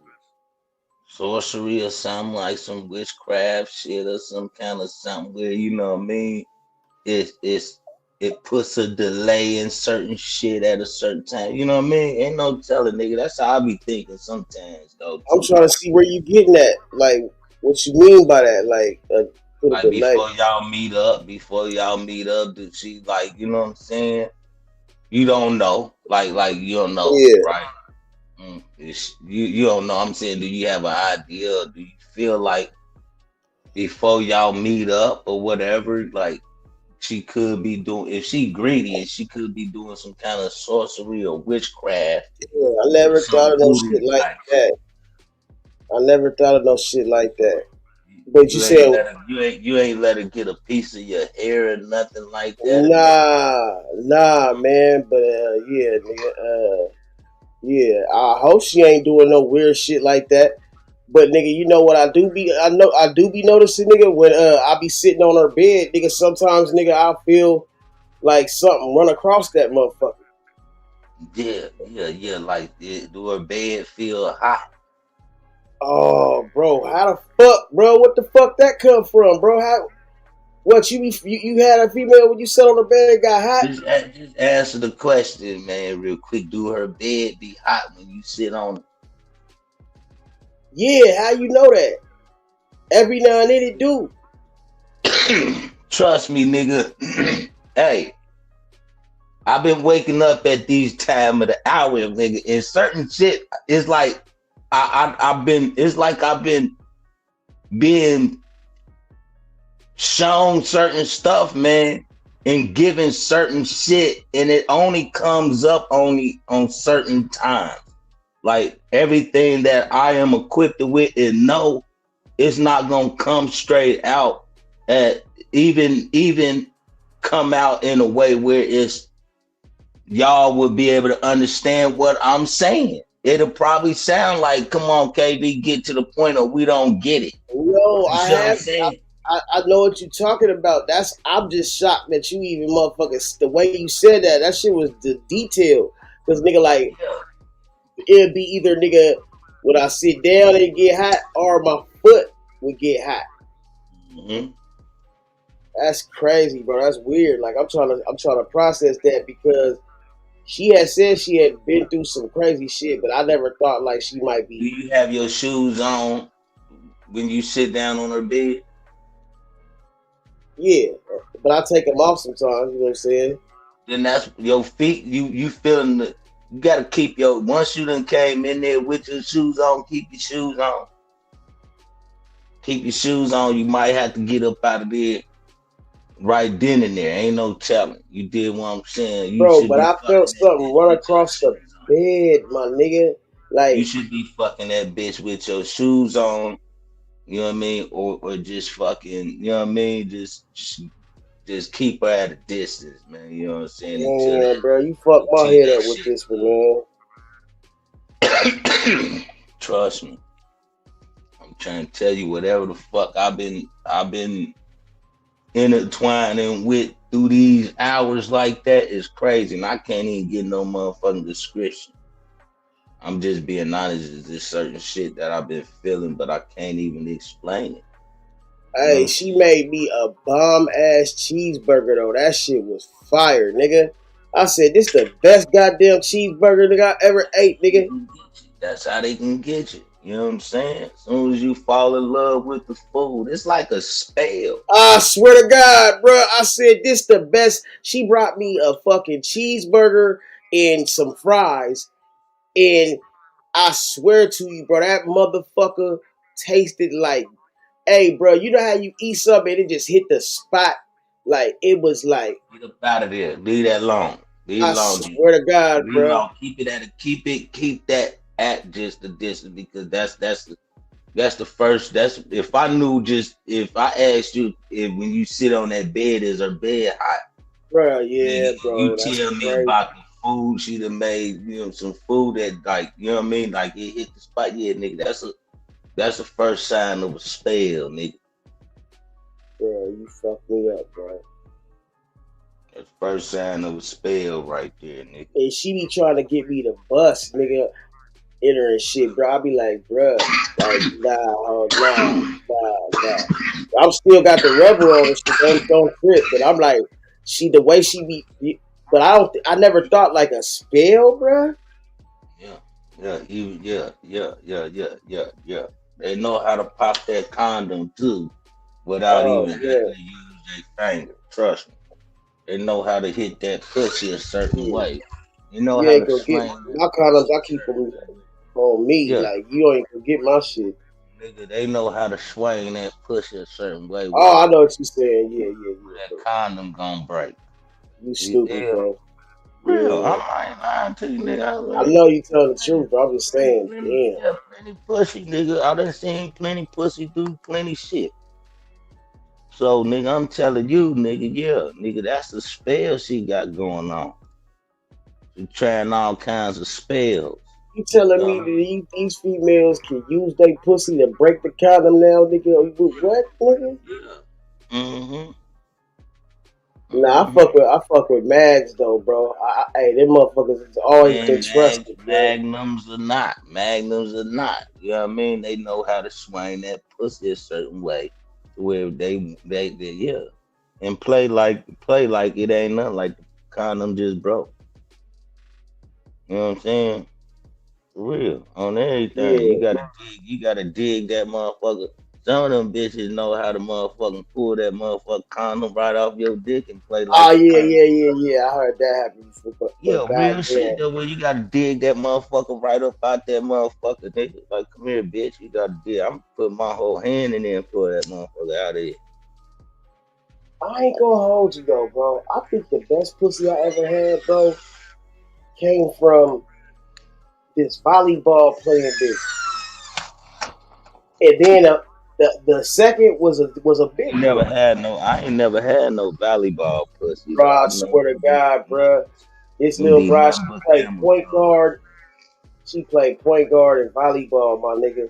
And I swear to God, bro, bruh, like, yeah, she ain't doing no spell or nothing. She just a little good girl, but she was bad. That shit, nigga, was man, bruh. I ain't gonna hold you, bruh. Yeah, but you probably gotta watch that other one though. Trauma, I ain't gonna lie. Nigga. Like I'm trust me. I can only do 3 women at a time at the most, bro. I try to do one, bro, but I gotta have a variety sometimes. But I don't be like I can't have no big ass circle of female. I don't, nah. I got a bitch. I got a bitch right now, nigga. She got a tattoo of a dragon and a motherfucking mermaid man on the side of her motherfucking legs and everything. So this bitch could be a mermaid dragon. Remember the bitch? Fine, Remember? motherfucker, though. Fine as all outdoors. You hear me? For real, she fine as all outdoors, nigga. Hey, remember that movie? Don't Be a Menace to Society while drinking your juice in the hood or whatever.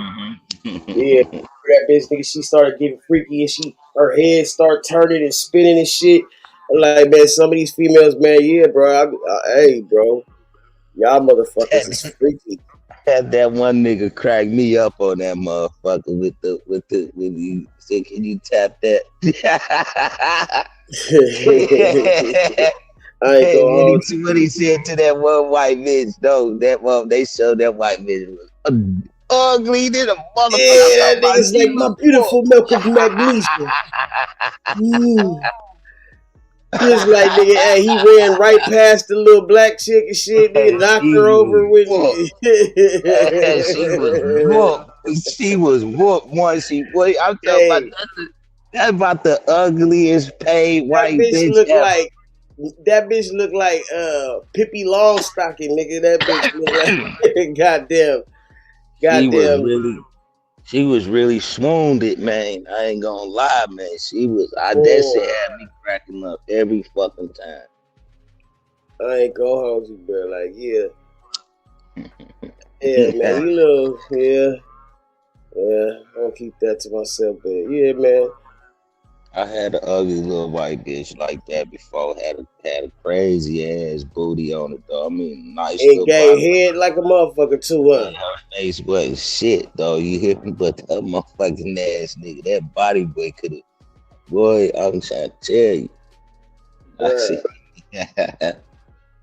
It's surprisingly freaky too. You don't know how freaky the motherfuckers is until they do that shit in the bathroom, in small spaces, talk like hey. Yeah. Oh man. Yeah, bro. I had a motherfucking I fucked me a blind bitch and her sister on everything. What you doing with a blind bitch though, man? Tell me, talk about that. I ran across them, nigga. I said they was trying to get something, nigga, some weed. And the one nigga I already could tell that nigga was trying to wiggle them anyway, because it was two white girls, you know what I'm saying? They was from Iowa and shit over there at the goddamn convention center. So they hotel was over there at the Gall House over there in Louisville, Kentucky. And the nigga went over there to the projects over there at Shepherd Square to go get him some weed. And I was like, shit. I was going to that little chicken spot that was right there. Cause you could get for $20, you get damn near like fucking 30 pieces of chicken. God damn, nigga, that must be churches. Nah, no churches. You don't get in a big ass glass of fucking one of them phone cups of Kool-Aid and shit like that. Yeah, that big ass foam cup. Yeah, I know what you're talking about. Yeah. One of them hood kind of motherfucking little restaurants that stay open 24 hours and shit. Yeah. Nigga, I seen that shit. I peeped in and I'm like, he ain't coming back. And she was like, what you mean the girl that was able to see? Because her sister was blind and shit. So she was like her caregiver and shit like that and guide her and shit like that. Nigga, I was like, man, y'all could have, if I known y'all was getting some bud, I could have went and got that for y'all. You know what I'm saying? I said, look here, come on with me. I'm going to take y'all somewhere safe and I'll go get the weed for you myself. So she gave me some more money I took them up there to Doskin Manor Oh, down hold there. up real quick. Don't. I hear the rooster. Yeah, I'm my fault. My outside. fault. I'm outside smoking. Um, Yeah. yeah, it's 10. It's like 10. So he do that motherfucking shit too Yeah. on certain hours. But yeah, man, I took him up there to Doskin Manor up there. Sat him down, man, over in a little spot. And then I went over there to Shepherd Square, hollered at my peoples over in Shepherd Square and got some tree. Brought it back for him, boom, smoked on, doom, chilling and everything. Okay, nigga, shut up, nigga. Wake up, niggers. Wake your ass up, nigger. That's what he's saying. But yeah, man, motherfucking took him up there to motherfucking Shepherd Square, sat him down, you know what I'm saying? Went and got the bud, came back, nigga, and shit, smoked some tree and had that motherfucking, I had a sister out on the balcony. And yeah. You know what I'm saying? The blind chick, she was in there with my cousin, Yee. And cuz he was being spooked because she was blind and shit like that. And she was talking about she wanted to suck on some dick anyway. You know what I'm saying? Because her sister was like, yeah, he letting her know that, you know what I'm saying? Yeah, they handsome guys and doing. We up in the trap, nigga. It's me, my cousin Yee Dukes, and my cousin Rod D Yee 3. We was up in that motherfucking nigga in the trap, nigga. I took him over the trap where it was safe, nigga. And shit just went down like that, nigga. Smashed the motherfucking sister out on the balcony and then motherfucking washed up, nigga, and sat down, nigga, and fucking, I'm like, cuz, man, she wanna blow you one time, cuz, like, nah, cuz, that'd be wrong, don't. But he always fucked my little shit up, though. That nigga fucked my money up that night, too, nigga, cause if he wouldn't have did what he did, cause soon as I got domed up, he tried to take from the little blind bitch. And I was like, damn, cuz, why the fuck you do that shit, man? Cause that done fucked it up. I just grabbed him from a nigga that just swindled them up out of their money, cuz. Yeah. And you going in this bitch purse like she blind and stupid. No, nigga. She smart than the motherfucker. She can feel how much money she had anyway. Oh yeah, cause she blind, but she ain't stupid, nigga. Like she like, yeah. You feel me? Like Ray Charles with it. Like, come on, nigga. Nigga. Like, nigga, now they mad at me and shit, thinking that I done brought them somewhere to get swindled again. I'm like, oh nah, man. I'm like, cuz, you done fucked up some shit. And then the other time my cousin fucked up some shit, nigga. I had the one little bitch, and I told my cousin, I said, cuz, nigga, don't go getting this bitch high, man. Like, don't go getting her high, nothing like that. She don't need nothing like that, man. You know what I'm saying? I don't want her even smoking no weed when I'm not here. When I'm at work, she need to be sitting here, cleaning up. You know what I'm saying? And shit, and then females, just chilling. They start changing when they start fucking with shit. Just chilling, man. Like my cousin, this nigga, I love my big cousin, because he'll do anything. But he always felt like just cause I was little cuz, he can just do that and it's good. Nah, nigga. I was pissed off that day, nigga. This little bitch here, nigga, and I got the one trick, nigga, paying me, nigga, a QP and $800 just to kick it with a bitch, just to trick with a female. Right, nigga, you fuck up my QP and $800 plus whatever percentage I'm getting off of her tips and shit like that, nigga. You know what I'm saying? I'm trying to run a lucrative business right then and there, nigga. I took the bitch, had the bitch over to one bitch house. I told her, make sure you fix her up looking nice. You know what I'm saying? I don't want her taking no bath. I want her to take a fucking shower because I got the trick nigga on his way. Bruh. She need, you know what I'm saying? She need to just be fresh. You know what I'm saying? She Yeah. clean. She was clean. She just needed to been, you know what I mean, fresh, fixed up, hair done and shit like that. Boom, boom. Some of these Nigga. tricks, yeah, they got the way they want it. Yeah. Yeah, nigga, motherfucking, I go up over that motherfucker. Nigga, this bitch laying in the fucking tub, nigga, sleep, relaxed off of Seroquels my cousin gave. Oh, Like, wait. nigga, why the fuck you get this? I done went off on my cousin, man. Like, nigga, why you give her Seroquel on top of that? She supposed to be doing some shit right now for a motherfucker, man. Yeah, because some tricks don't even want to do it with the dope head type bitch. They be like, that'll turn them off and shit. Like, yeah. Yeah, man, the motherfucking, man, I done woke her up. I told her to stand her ass up. I cut the shower on cold so she could wake. Hell yeah, wake that ass up. You feel me? And then I Shake had that. I had the other female. She was good people too, man. Yeah. Had her fix her up. Boom, boom, boom, boom. He came, the trick nigga. Blew the horn. Let me know he was outside. Nigga, I went out there, grabbed the QP.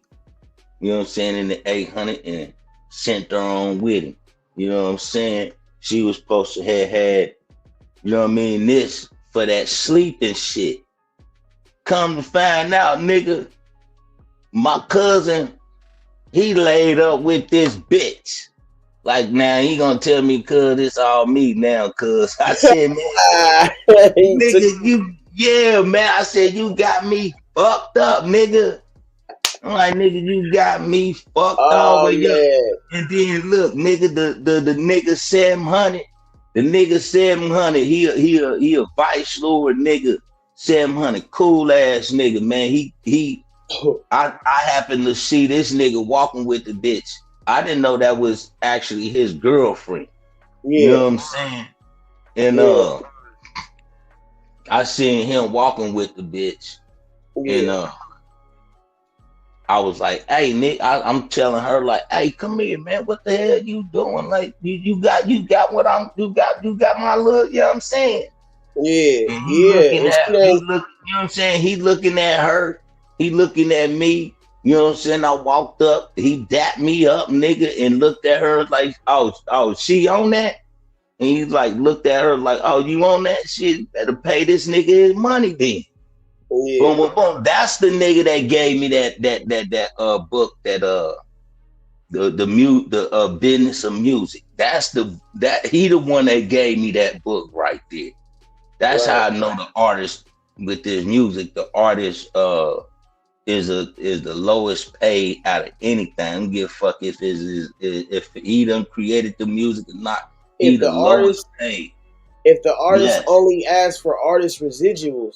See, that's why I man, when I learned that shit, I said, you know, there's composer residuals, motherfucking producer residuals, performance residuals, and motherfucking vocalist residuals. Like, you can have like 5 different motherfucking copyrights, like, on your shit, but motherfuckers mostly just motherfucking only look for their artist residuals, and then on top of that, they don't even go motherfucking get they shit digitally motherfucking monetized. So it's like, that's how BMI and all that shit, nigga, come into play, bro, because it was so much money and back checks, nigga. They had to send me and shit just for little dumb shit, like little shows I had did back in the day, nigga, even if it was a feature. You know what I'm saying? Like, yeah, bro, like, nigga, I started hitting all them motherfuckers, man. You seen all them checks I had, bro? I still got checks I ain't even cashed yet, bro. I had to remember, like, bro, these motherfuckers, after 2 years, they void, nigga. You know how many I had, like, nigga, $8,000 worth of checks, nigga. I was tripping, bro. They told me, nigga, hey, they past 2 years, bro. I had to go through hell to get them motherfucking checks reinstated, bro. Hey, nigga. Man, them days, niggas sitting doing this trap shit, man, was probably like some of the funnest days that nigga had, man. Cause I seen some shit, nigga. My cousin Yee, this nigga, he always stayed in the traffic of things. So, you know what I mean? He knew who, where, when, how, all of this shit, right? See? Nigga, We up in Doska Manor. My aunt, she stayed in Doska Manor. Doska Manor. And that sounds like Oscar Mayer. She was in B building. You got A building, you got A building, you got C building, and then you got B building. Did you stay in O block, nigga? Nah, C building was the biggest building. A and B was the two buildings that looked like the twin towers next to each other. Right. But they were like projects, huh? Nah. It was like high rise buildings. That's all. You know what I'm saying? This wasn't the projects. You know what I'm saying? I said light projects, like something like that. But yeah, nah. You know what I'm saying? You had the guard shack that was outside. You know what I mean? Which police sat up in that motherfucker. Niggas watching traffic come all through that bitch. They knew motherfuckers didn't stay there, that was just coming there, nigga. I mean, nigga, Doska Manor didn't get hot until them niggas down there on 11th Street came up there. That's when it started getting hot. Narcs and everything started running through that bitch. But see, they had to pinpoint exactly which apartment was what. It had to have a certain time to try to, you know what I mean, do they raids and shit like that. Oh, raids? Yeah, man, they usually do them shits on Tuesday and Thursday, bro. Them with the high rise building, see, they had the motherfuckers stayed up anyway. So the way how these buildings was shaped, you know what I'm saying? They had to come in a certain way without nobody knowledge, because somebody that's walking through there is gonna give warning, like, yeah, they in here. You know what I'm saying? Watch the stairways. You know what I'm saying? Right. Especially watch the stairways, because you can have them on both sides of the stairways. You know what I'm saying? Right. So, like coming through the elevator, you can tell if they coming through the elevator, because from downstairs, you can have cameras. We had cameras that could see downstairs who's coming through the front door. Yeah, bro. You know what I'm saying? Everybody had like one of them little TV monitor things. Bro, I bought like 40 of them motherfucking little TV. They basically like little cameras, bro. But I got them from China, bro, where they, you just basically like plug that motherfucker in. It's already ready to go, and you upload the files and shit. That motherfucker already got like, I think it's like 4 days worth of battery power in that bitch. So you only gotta charge that shit every 4 days or 5 days. But that shit, nigga, like holds a lot of fucking memory, bro. And on everything I love, bro, that shit changed a lot of shit, because like I forgot about the shit. But then every now and then I'll be like, hey, shit, I ain't got shit to do today. I'm gonna motherfucker go back and watch the footage. And I would see shit like, bro, I done caught my daughter stealing some weed shit from me, nigga. Like, I done caught, like, a lot of shit that I'm like, damn, man, motherfuckers, nigga, when they think nobody watching, nigga, they be really motherfucking, nigga, comfortable, bro. Yeah. Doing some shit. Yeah, bro, like, I don't like that shit. Yeah, the motherfuckers, man. We used to hustle, man, so motherfucking tough. That time, I remember the time when, nigga, I stayed up like a dope fiend that whole fucking week. That whole week. I didn't go to sleep until that Friday night. And when I went to sleep, I took one of them motherfuckers. Oh, okay. Nah. I took me one of them Seroquels. I stuck my hand in both of my pockets, and I was already sitting down. So, nigga, and I was at my aunt's house, but I still didn't trust nobody, because I had so much fucking money on me that during that whole week, nigga, over Uncle Dave's house, nigga. He had 2 white bitches over there, 2 young white bitches over there. They just stole they daddy's fucking credit card, nigga. And they down that motherfucker. They had goddamn lower tabs. They had goddamn Percocets, bags full of this shit, and a credit card that they was spending hella money, nigga. Man, I stayed up that whole fucking week sitting at Uncle Dave's house, nigga, on the 5th floor. I gave Uncle Dave said, "What you got for me, nephew? What you give me? The apartment, all yours." I gave Uncle Dave like 3 grams, and Uncle Dave like, "Shit, it's all yours. It's all yours, nephew. Put the dog on the door, nigga. Ain't nothing. I ain't letting nobody else coming in here." And Uncle Dave meant that, nigga. I'm trying to tell you, I sat right there in Uncle Dave's house that whole week, nigga.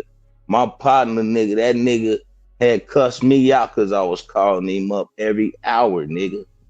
Calling him up every hour because I was getting rid of everything the minute that I got it. Them bitches was spending motherfucking hella money. Right. Uncle Dave's house was jumping in whoever Uncle Dave knew. He's letting them know ain't nothing but 20s and up at my door. Yeah, That's you all know he what you. said. Yeah, bro. He said he know what you want, bro. He gonna have, yeah, your buffet platter ready. It's crazy, bro. And up at Mr. Bruce's, that old nigga was 80-something years old, nigga. I promise you, nigga. That nigga must have knew everything I was thinking about. Oh man, he told me to. He said, hey, Monty, look, they ain't ready. They ain't ready for you. They not ready for you. Don't give them that kind of attention to where, nigga, they gonna have to team up on you because they not ready for what you own. And he told me that. He told me that, and he was like, get me a can you get me a glass? Because he let me sit up there. Anything coming to Mr. Bruce though, it has to be 50 and up.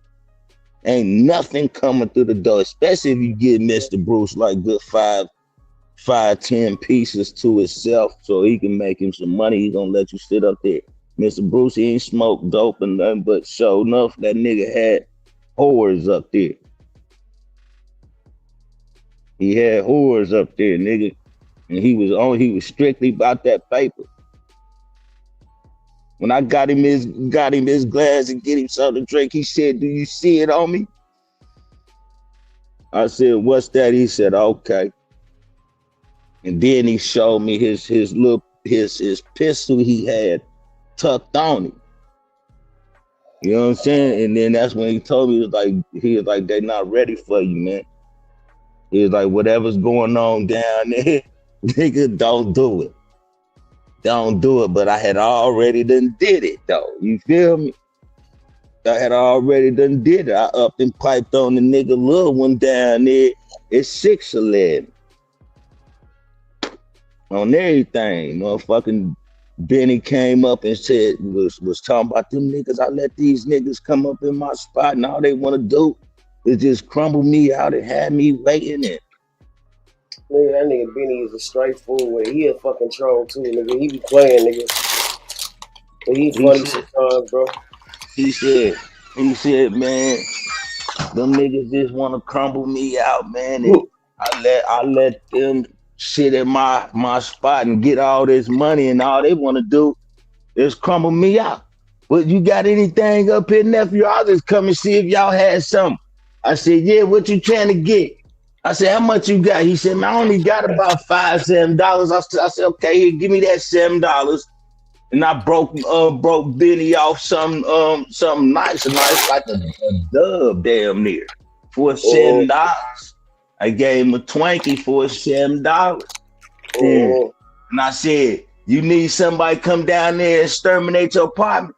He said, yeah. I was like, all right, give me about 5, 10, 15 minutes.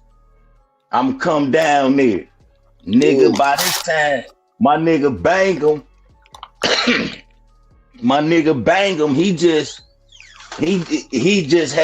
happened to come across some motherfucking X pills, nigga. They was all white. They didn't have no stamp on it, nothing to let you know what kind of X pill it was, nigga. All pure white. Just nigga. Yeah. Bangum gave me one of them motherfuckers. And I took and I broke that motherfucker. I had been holding on to it for a while and shit. And I would just build up the courage to take it. And I took half of that motherfucker. Boom. You know what I'm saying? I started feeling like a little buzz or whatever, like that. And my cousin them, they kept looking at me like, ye rolling, kept saying that shit, right? So I went downstairs and I went to the vending machine. I got me one of the fruit punch juices in the can, cracked that bitch and took the other half. As soon as I drank that motherfucking fruit punch, that motherfucker, I felt that motherfucking pill bust on me, nigga. When that pill bust on me, nigga, I went down there to motherfucking 611, knocked on Benny's door.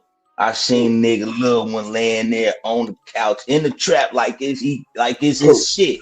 Comfort. You feel me? I go in that bitch. In the blade, I had this Rambo blade that I just took off of this one nigga. Me and my cousin Yee beat the brakes off of that nigga. That nigga tried to stab me with that motherfucker. I had that. We done beat that nigga up, took that. So when I'm down there in Benny's house 611, I asked a nigga little one like shit. Like do he got change? You know what I'm saying? Dum. He was like, oh yeah, hold on. So he went in the restroom and I heard him in there counting that motherfucker. Counting the money, right? So I done pulled a little thing out. I'm about to hit him right there where you know what I'm saying? He ain't got no room. It's right there in the restroom. I got it right where I want it. Boom, get hit. Nigga, Benny's little dolphin bitch was right there by the string and she was gonna pull the string. She was about to pull the string and you pull the string, it alert to the guard shack outside. And I'm like, nigga, get her. I'm like, nigga, I ain't gonna, yeah, I'm saying I ain't gonna unalive him. I ain't gonna unalive him is what I was saying, whispering, right. You know what I mean? So I let him come on out the restroom and he was like, man, I'll be right back. You know what I'm saying? And I was like, all right, man, listen, you got change for 50. He's like, yeah. So he trying to hurry up, get to the elevator. And he hit the button on the elevator. And I was like, man, you got change for 50. And he was like, yeah. So he pulled it out. When he pulled all the money out, the elevator opened up. I grabbed him and that money. And I shoved him all in the elevator. Like, nigga, I gotta have that, nigga. It's tax season. You know what I'm saying? And shit. The nigga didn't do nothing. He didn't come hop up off that motherfucking elevator, not. Nigga, that same motherfucking day, nigga, my cousin Yee, he looking for me. Nigga, true story, this nigga looking for me. Him, the nigga I just up and piped on, and the nigga, might as well say the nigga handler. The nigga I upped and piped on his handler because it was that nigga's money that I just upped and piped on. The nigga Joe's money I just upped and piped on. Nigga had about 5 bands too, nigga. I just upped and piped though, nigga, like 5 bands. Nigga, cuz looking for me so that way they can talk to me, man. You know what I'm saying? To see what kind of negotiation we can have, you feel me? so this nigga can be able to sit up in that bitch and make some money, nigga. That was serious than a motherfucker, nigga. You couldn't tell me a motherfucking thing when I just up and pipe too, nigga. And I'm on that motherfucking whatever Bangum just gave me, nigga. You can't tell me a motherfucking thing right now, nigga. I'm still cooking. I'm still cooking, so you couldn't tell me anything. Settling down and calming down was out the question. Don't ask me to calm down, because if anybody that said calm down, I would even my cuz would have had to go through it up and then piping with me on these niggas, regardless of cuz trying to diffuse the situation or not. Cuz already knew and understood why I did it. And Benny's ass so scary. This dope feed nigga was so scary. Joe and them threatening him and shit, thinking that Benny was the one to set everything up. So Benny told him that, yeah, I up and piped on him and this and this and that. So they come to ask me, Joe, like, man, just let him sit up in there, man, for every 30 days, man. I'll pay you what you asking for to let him sit up in there comfortably.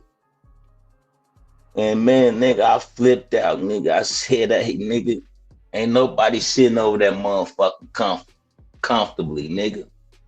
At all, nigga. Y'all niggas is the same niggas that came up in this motherfucker getting it hot, nigga. So I turned into the tax man. I turned into deducting niggas' pockets because they the ones that brought that motherfucking heat up here. You know what I'm saying? Shit, y'all brought the heat up here.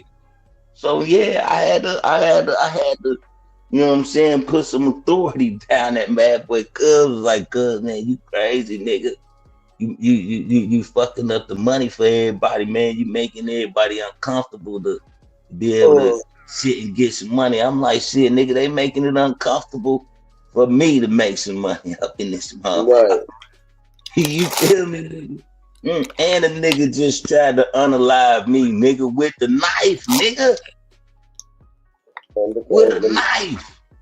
Yeah. Nigga pulled that thing out and was just pulled it out, nigga, and was getting ready to swing that motherfucker. And just so happened, nigga, my cousin hit that corner and was like, hold on, nigga, what's happening? And we mopped them up, boy. I'm talking about we dog walked that guy right there. I ain't gonna lie, we beat the brakes off of him for that shit and took that blade on everything. We didn't unalive him, but we gave him a nice whooping though. You hear me? And everything. Me and that nigga Bangum beat the brakes off of this one nigga going down the steps. That nigga didn't want to spend no money with us, nigga. That nigga said, I'm going down there to so-and-so, you know what I mean? Nigga, hold up. Got to whooping him all the way down the steps. You hear me? Yeah, I'm talking about whooping him all the way down the steps, man. My nigga Bangum, he out now. He had unalived somebody, man, and I was like, the only way he does something like that, somebody had to be fucking with Bangum, push Bangum all the way to the point to where, cause he one of them niggas, you don't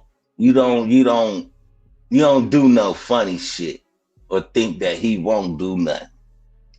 You know what I'm saying? Me and him was getting ready to get into it one time, and I was like, shit, we got right here, nigga. Ain't nobody gotta see it. Ain't nobody gotta see it. We can go upstairs. Your mama house, your mama apartment right there. My auntie's apartment right here. We got that whole big space area right outside their apartment door. And we can get busy, man. You can get busy. Nigga, I was pissed off that day anyway. And he was drunk and pissed off. Man, I said I ain't trying to hear your drunk ass, piss ass, dumb ass shit coming out your mouth, nigga. That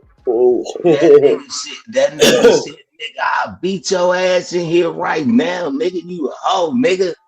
I said, nigga, let's go then, nigga. And the guard downstairs was like, man, both of y'all drunk, silly asses, high asses gonna go the fuck up there upstairs and go to bed.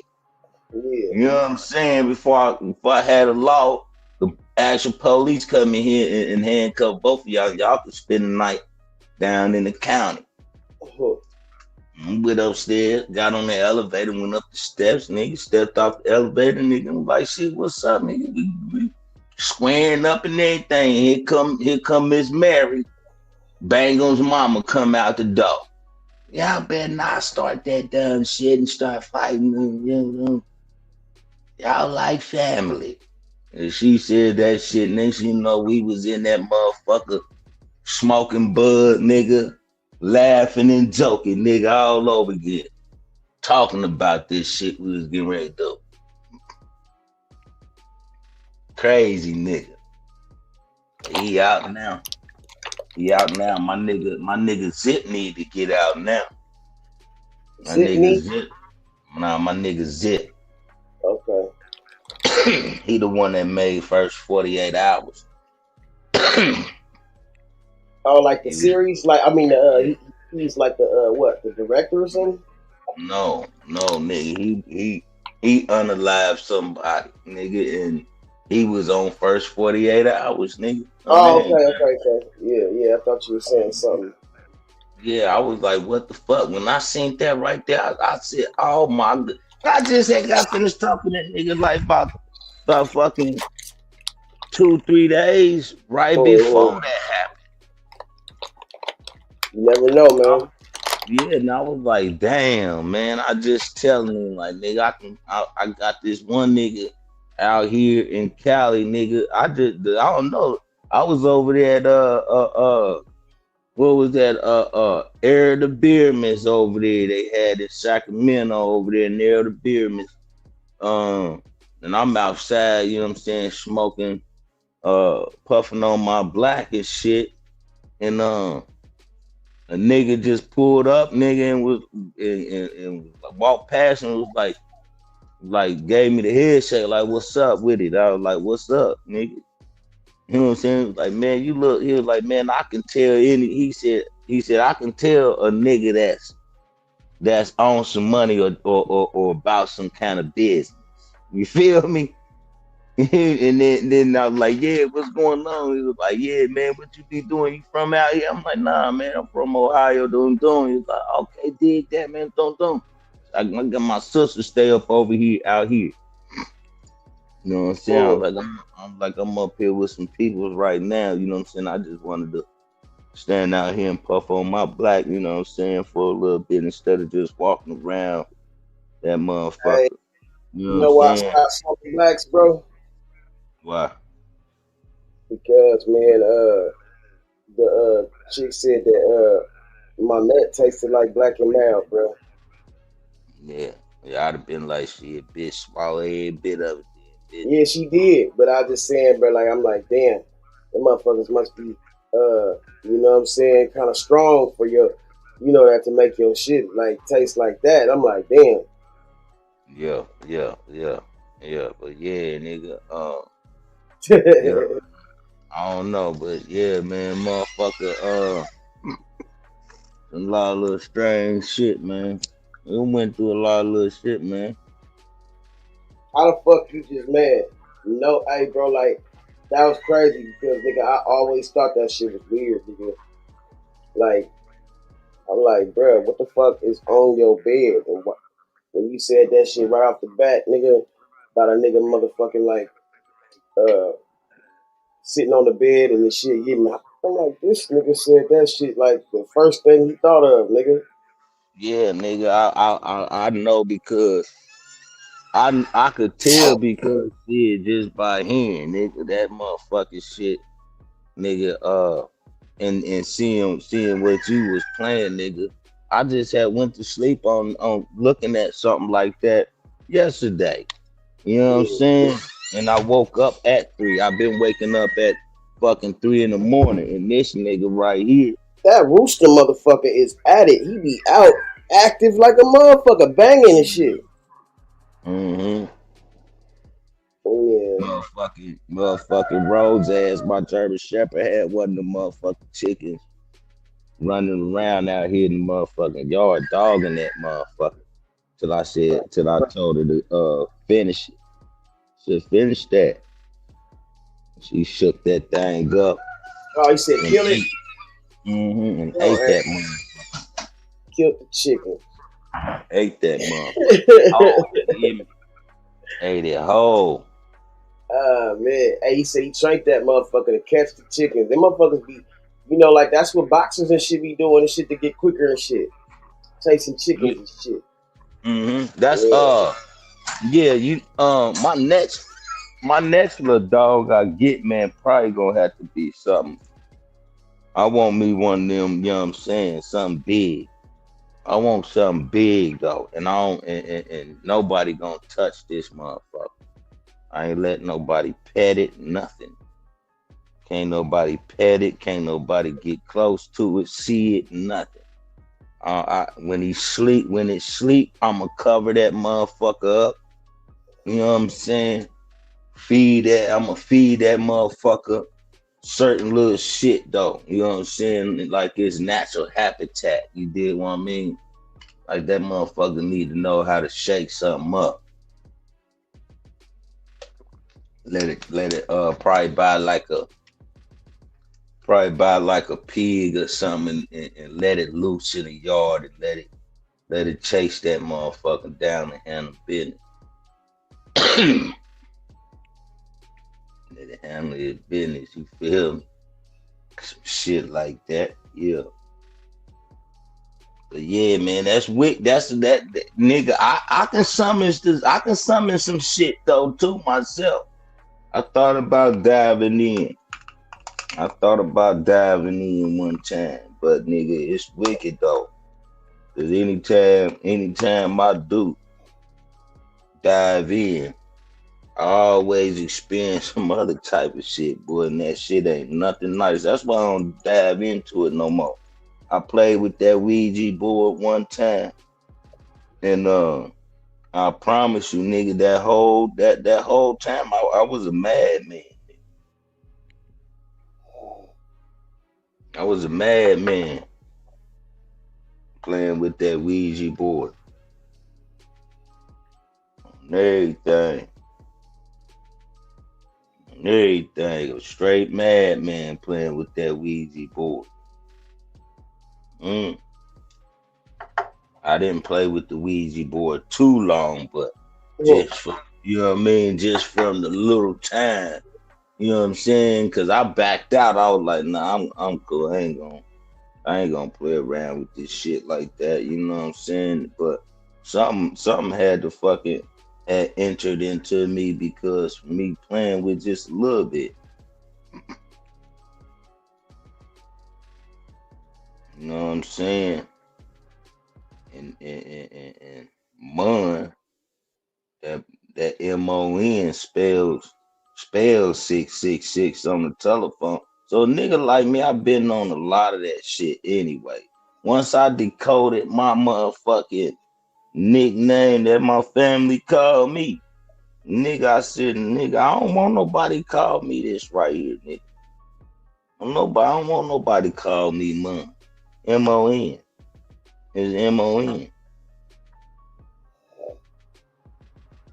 Oh, nigga, yeah, man, I know about that little demon shit, nigga. I know you ain't sleep, nigga.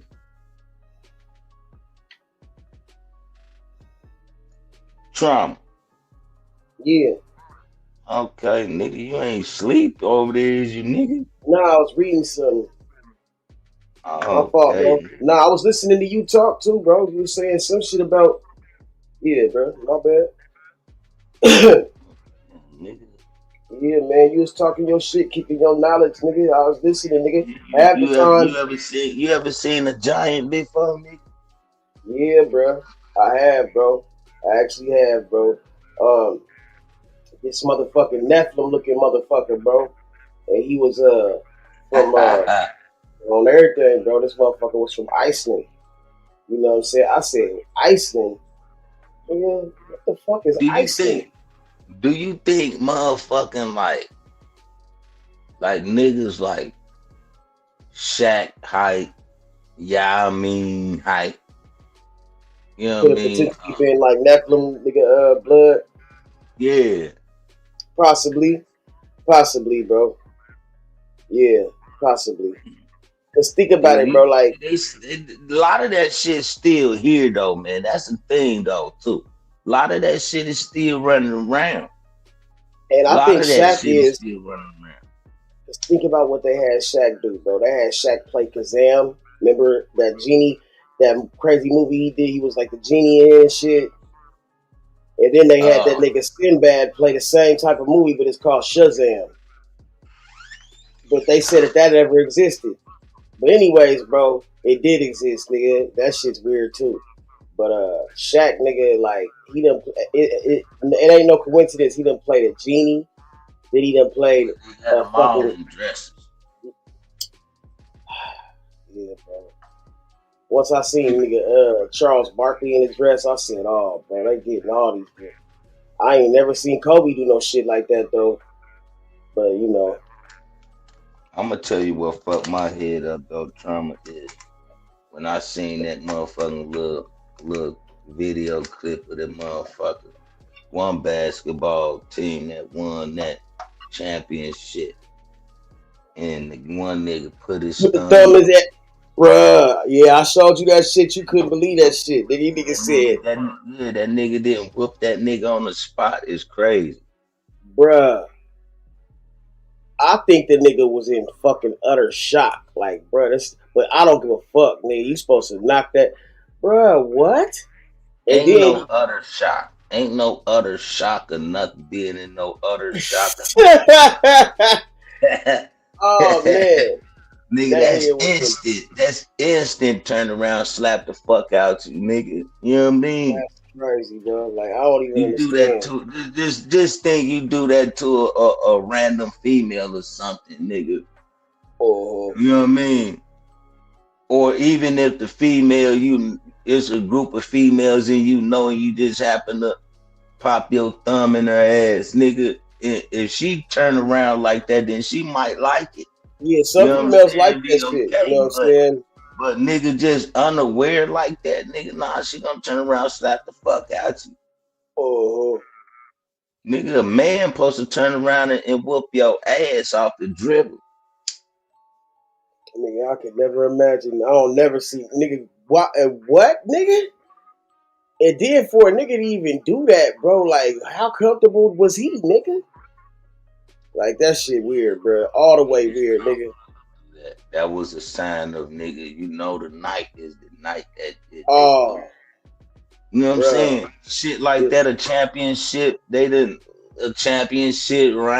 huh? Nigga, shit, all kind of party shit going on, nigga. You at the biggest of the heights of the parties, nigga. Where the champagne is gonna get you there. You know what I'm saying? Like nigga, you ain't watched them crack that champagne bottle open and put what need to been put in there and twist it back on that bitch. And that's that diddler juice. You know what I mean? Fuck. Hey man, I thought the craziest shit though was that baby oil, bro. Like they said the GHB in the baby oil. I said that was, I mean, come on, bro. Like that's clever to the motherfucker, man. Diddy could have been making millions and billions off of that. Think about that, bro. Like that shit is worth a lot of money. If for him to think like that, because they said it's already like an oil solution, so you have to have it to even have that shit. You have to have something that you could combine with it to make it soluble, soluble. I think is the word. And for him to nigga even think of baby oil, that had to be like a mother. Like he's a genius for that, but in a evil genius way for that. Because that's crazy, got bro. into the porn business then. He probably was. He probably was selling. He had so much of that shit. And the thing that's crazy is when they came to get the shit, they probably couldn't even test for it because the ones that he probably nigga had already dispensed in the bottles. He probably got rid of the bottles that was already fucking with and just left the bottles that wasn't there. So I think he just did one bottle at a time or something like that. And I think, nigga, when he knew they was raiding, nigga, he had his son or whoever the fuck, nigga, get rid of all that shit, flush all that shit. I don't think they really found none of that shit because they never spoke on it. Hey, you know what? That is crazy because, nigga, even with the drugs too, man. Like some of that shit they allowed to get through there anyway. Allowed to get through there without even no hesitation. Like nigga, motherfucker want a whole kid. I'm talking about us some pure nigga gonna make sure nigga that's at the motherfucking party. Let me tell you some real shit, my nigga. Like we would find shit by the we as kids we would be over in the villa. It's the behind the villa, nigga, is the train tracks, and so them train tracks is legendary, bro. We would find nigga boxes with guns. Sometimes we would find even nigga, you know what I'm saying, like nigga birds and all. I'm telling you, bro, like where it never be like whole things. It'd be like nigga, like I don't know, like yeah, you know what I'm saying, but nigga, yeah, bro, like it's crazy, nigga, the shit you can find, nigga. I need to go over there, nigga. There's probably still shit over there, but like, nigga, I was like, bro, they have to be leaving this shit on purpose because how the fuck we finding this shit? You know what I'm saying? They'd be in crates and shit to the side of the motherfucking train tracks, bro. Like they just left them there, nigga. We gotta unload these bitches. And y'all right there where a lot of that shit is y'all can get access to a lot of that.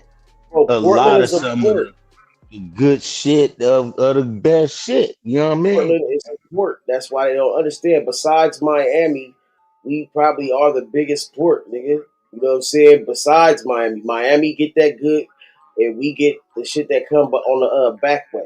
You know what I'm saying? Like for real. Yeah, man. Yeah, that's crazy work. That's crazy work. Shit, you got probably like 4 different entry parts. Yeah. Shit, the fucking from the top, the bottom. When I did my video when I did that video, nigga, yeah, bro, I showed them shits, you know what I'm saying? And I had some property over by there, bro. You know what I'm saying? So, like, I showed them shits, nigga, from the where the boat stock at to the back part by the tracks. You know what I'm saying? Like, all that shit, bro. Nigga, so, in a reality, bro, like, a nigga got motherfucking eyes on everything that's coming in, nigga. Like, I was amazed. Like, you know those containers, bro? I was thinking about how they try to motherfucking make a big deal out of the slavery shit. Well, it was a big deal, but I feel like they was talking about more so the future because now they start to say that those was people in them crates, in them big ass shipping crates. You know what I'm saying? Yeah. Bro, think about that. That's just like the slavery ships, bro. They talk about motherfuckers is in there, stuffed up in there, screaming and shit. Nigga, that reminded me of the slavery things that they was talking about, bro. All the people laid out in that bitch, bro. A lot of that shit, nigga. People dying in them hoes, bro. Yeah, think about that shit. A lot of that shit done fell over too. Damn. You know what I'm saying? Think about that. Them crates, that done fell over and shit over the damn the ship and shit, and then fell over into that deep part of the ocean where ain't nobody about to come find you. Right, them people is in there, nigga, like fucked off, nigga, like, and that shit, nigga, is sealed. So how they gonna get the fuck out that bitch, man? That motherfucker, they just in that bitch stuck, bro. Yeah, you can just imagine from that right there. Just think about all the slaves that was being brought on them ships, jumping off of them ships, or then got thrown from them ships way out there in the ocean.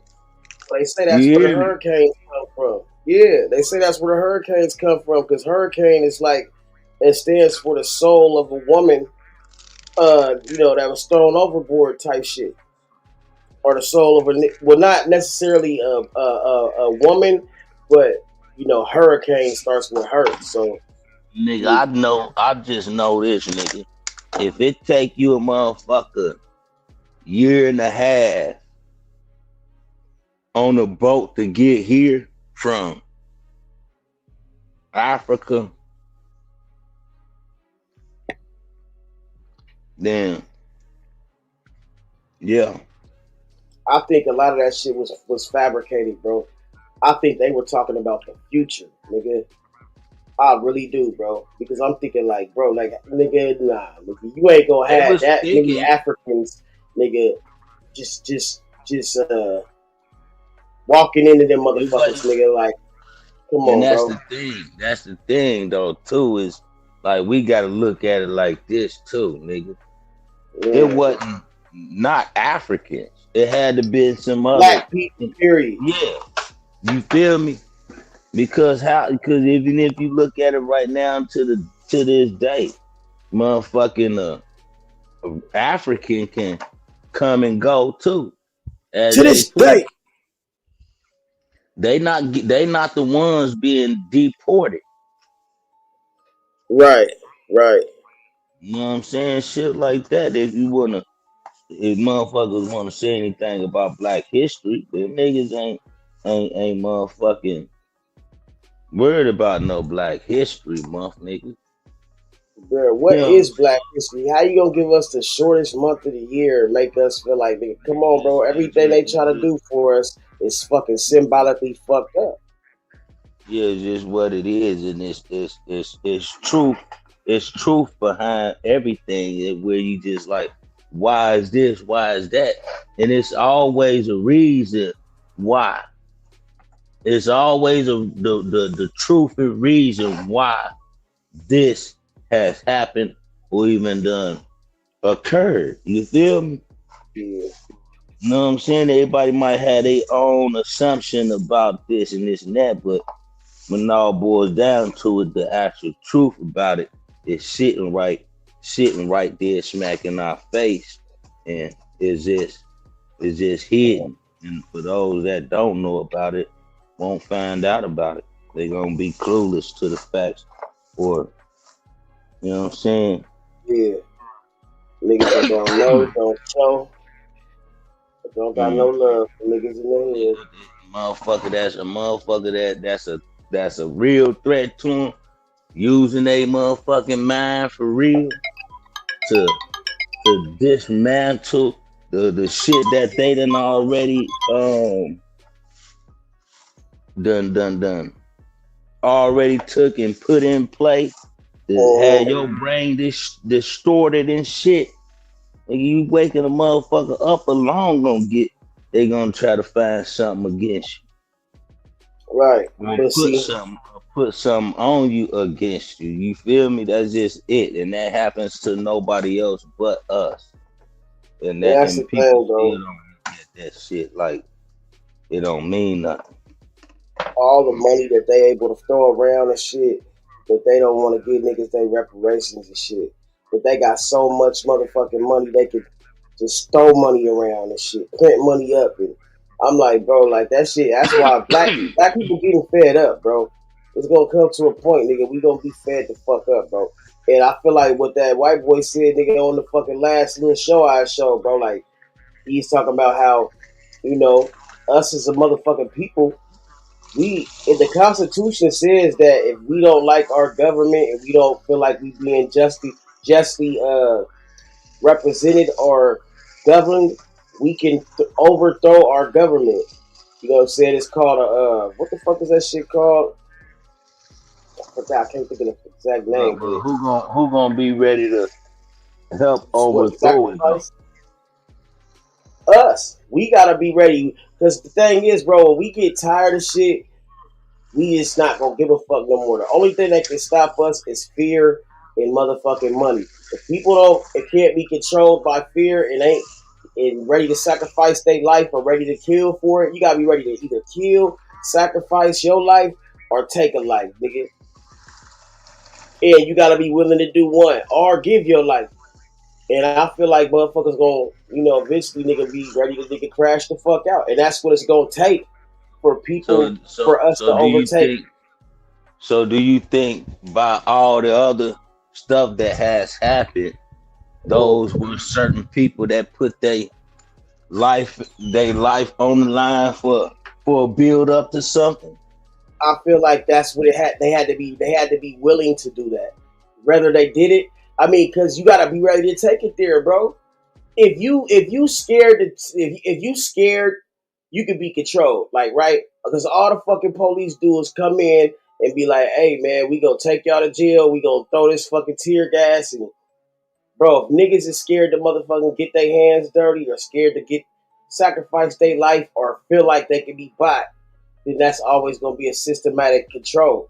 You know what I'm saying? We gotta be willing to be like, fuck your money. Nah, nigga, you done killed too many of us already. We ready to nigga crash out and we gonna take your ass out if you don't give us ours. You know what I'm saying? Like, bro, but we willing to do that to each other.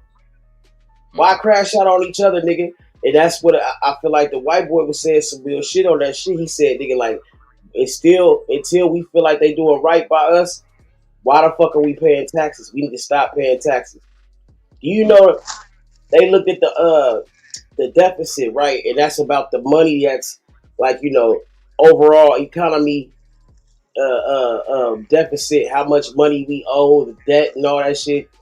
Do you know if the fucking government simply just paid people's taxes that they owe? Like the money that people paying or owing, the money that the government owes the people in taxes would literally take care of the world's fucking economic issues. Like it would literally bring the economy over to the green, and it would benefit the country so much more. So that shows you right there they don't want, like, it can literally be a utopia. Everybody can be paid, doing good, nobody struggling. But they don't want that. They want to have people confused. They want to have people feeling like the way they feeling, like it's all a fucking game. They want to create chaos and then create order out of chaos. That's why I said there's always agents of chaos, people that make shit seem worse than it is. They have this shit down to a science, where they have the fucking news, where it plays certain shit that they literally use our feelings as a battery or a power source. You know what I'm saying? And I feel that shit, bro. Because I got to thinking, like, what the fuck would a demon want to be around you for, right? Remember, that's what Morpheus was showing us in the fucking movie Matrix. They had us as batteries. We were literally plugged in. They had us where we were living a simulation, but they had us plugged in like a fucking battery into a wall socket, where we are living our lives in our heads, a simulation, but our body is still, and they're just using us as a power source. Think about it, bro. We can literally be niggas somewhere where our real existence is. They just got our body somewhere, nigga, plugged in, and nigga, we think we really living life. That's why I said, nigga, what if our dreams are reality and our life is the fucking fake shit? Like, it's crazy. We don't know, because this could be a whole simulation, and the way you can prove that is you play video games, right? If you play your video game, you ain't got nobody to play against. Who you play? The computer, right? Now think about this. You play the computer on your game. If you playing 2K or Madden, you playing your motherfucking computer. You gotta really think about it. Do you think those players that you're playing the game with or the computer don't feel like they're alive? Even though they're a program, they still are existing in that computer program. So them motherfuckers might have thoughts, bro. You never know. Like, goddamn. Even though it's a program, it's still thinking like, shit, damn, I gotta get over here and tackle this motherfucker. Or I gotta. So if you can convince a what they call an NPC, which is a non-player compatible player, right? If you can convince that motherfucker he's real, how do we know if we're real or not just living a simulation? And that's how I started realizing, like, damn, we could really be live in a simulation and don't know it, because everything could be down to, because once they created quantum computing, that means that they have a perfect science to where everything is like created. That's why nigga, like, if you play a computer program or play a game, it doesn't make up shit that's not you. So like basically, like, when you go around the corner, when you play in a game, if you drive around the corner, that block that you're driving around isn't made until it gets to that block, because a computer never used more what do they call them, more pixels than it needs to. So basically, nigga, if until you get to that building that you're passing, that building isn't fucking made up. It makes it up as it goes, so it doesn't overload or use too much fucking data. That's crazy, bro. So that means, like, nigga, like, around the block might not even really be there until we go around the block and get close to it. Then it builds itself.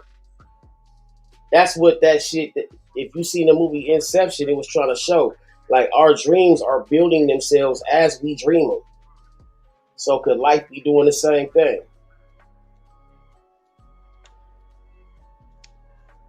That's deep. Ain't it? You don't even know what to fucking say about that, huh? Like, goddamn, nigga. I don't even know if that motherfucking, that store I go to is real, nigga. But it's real to me. Mm-hmm. Yeah, man. Yeah. Shit Ain't no bro. telling. Yeah, ain't no telling. Ain't no telling, man. There's so much shit happening, going on, and so much shit that they say this and say that, man. Half the time, shit. Right, we don't know. We don't really know. But And then they say every female that's like, and the dude said white women.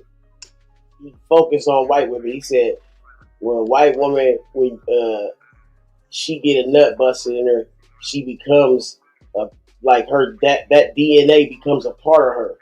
So every nigga that she fuck becomes a part of her, nigga. So if she fucked 1,000 niggas, she got 1,000 niggas in her and shit. Like, bro, like, personality wise, nigga, that's why I was like, bro, that's heavy right there. they just like fucking niggas. And it's always been like that since the beginning of time. But bro, I didn't realize how evil these motherfuckers was until I watched that shit on the patents. Every disease, bro, every fucking disease or sickness that you could think of has been patented. That means the government, and whoever had motherfuckers in these labs, these evil mad scientist motherfuckers, they create the disease and the cure at the same time. Then what they do is they patent it. It's called the germ theory, the germ and terrain theory. Any germ that you create, you have to put it on the terrain. And the germ has a job to do. It has a job to cluster and infect. So if you put a germ on any surface, right, it's going to try to grab something that it can grab onto, and then it's going to multiply at a cellular level. When it multiplies on a cellular level, then it reproduces itself. It eats up all the resources, and there's two things that are going to happen. Either that bacteria will be killed, or that bacteria will take over that host and go on to the next one. So the germ theory proves that as long as you have germs in a terrain, if they have the cure in the disease, the cure in the motherfucking disease, they can control these situations. So that's what they did with the motherfucking create chaos out of order. Create order out of chaos shit. Because as long as you have the motherfucking germ, you have the disinfectant. If you don't give them the disinfectant, they can't stop the germ from spreading. So essentially, they can control people by giving them the disease, then making them come to them for the fucking cure. If they only have enough cure to cure 10 of the people, what are the other motherfuckers gonna do? They're desperate. Now they either die off or they go after the people that they're fucking. You see what I'm saying, bro? It's like literally a fucking patent, bro. I said these niggas is sick, bro. These motherfuckers literally sitting in the lab somewhere and created COVID-19, created AIDS, created cancer. They have a cure for cancer. It's called salicylic acid. It's in certain foods, certain vegetables. All these motherfuckers have to do is dispense it to people. Like it could be in a drink. Nobody would have cancer. So that proves that they're using this shit as chemical warfare and as a way to make people pay. Because as long as they have cancer, they don't want to give people the cure because they make money off making you pay for the medicine, off making people go get radiation therapy, do these little stupid things that really ain't gonna ever make them better. It's just gonna, prolong it. So I like that's a different type of evil, my nigga. I didn't think like damn, and you know what they talking about, and people don't want to face it because that comes from that Edomite motherfucker you was always talking about. Because who thinks like that? The only motherfuckers that would think like that is people that feel like they will become extinct if they don't get rid of the. Because you gotta be real. Everything that we become a part of, we dominate, right? And the reason why you know that is because if a black man has sex with a white woman, that baby is basically black. If two white people have sex, they can never give birth to a black baby. Two black people can give birth to an albino baby, which is basically white. Like, because our cells dominate. Melanin dominates. So anything that can become extinct has to fight for its life. So therefore, it automatically creates jealousy. If God knows what it's doing, why would he create something that would be jealous of something else? So it makes you think like, what the fuck is really going on? The nigga broke it down yesterday, bro. Actually, I don't think you seen that shit, bro, huh? I'm gonna play this shit for you, bro. That shit's so deep, my nigga. But we are about the only one that can make. You know what I'm saying? Yeah, I know what you're saying, bro. But I'm saying, like, how crazy is that they had this shit down to a science, my nigga? Like, you hear the germ in the terrain theory fucked me up, bro. Because, like, that's literally, like, a setup, bro. You set these people up. And, like, think of school. School is a setup, right? You have these kids come to this building. You know how many kids is coming. You have a certain amount that's going to be in this classroom. So you could literally pass out these germs into this classroom. Control how many kids get it.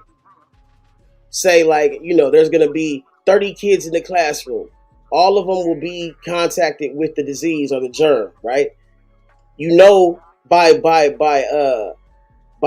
numbers wise or percentages that out of 30 kids, 10 will be infected. 5 of them will get better, and 5 of them will die from it. So you're eliminating 5 kids automatically from that 30. Like, this shit is down to a science, bro. It's called the germ in the terrain theory. It's sick, bro. They automatically know, nigga, that 10 of those kids is gonna get sick. 5 of them will get the cure, 5 of them won't. So they automatically know out of those 30 kids, 5 of them will die. So there will be 25 that will be okay. And 5 of them, they're planning on those 5 to die. That's how they get these prisons ready, right? Because, okay, they've done the statistics to where they know out of every 5 kids, 2 of them, out of every 5 kids, 2 of them are likely to go to prison. So they get that. That's how they build these prisons, bro. If they got 2,000 kids, they already have the statistics set up for 500 of them to go to prison. Yeah. That shit wild to me, bro. Because I'm a mathematical motherfucker, bro. So I got like OCD, so I can't help but think the shit in numbers. So I automatically start breaking this shit down. I'm like, damn, bro. If they got this shit to a number, they can control how many people are going to be okay and how many aren't just by how many motherfuckers get the motherfucking antidote or the medicine. Yeah. And every kid that passes through that school, right, contacts the motherfucking disease. not every one of them will be getting sick, but they know a certain amount will because their immune system ain't strong enough. Maybe they houses is dirty. Maybe their parents eat off dirty forks. So anything can be the reason why, but they know they're going to contact that disease and they're not going to get rid of it. A certain amount of them are going to die from it. They know that. That shit's sick, bro. Okay, hold on. Let me just show you this.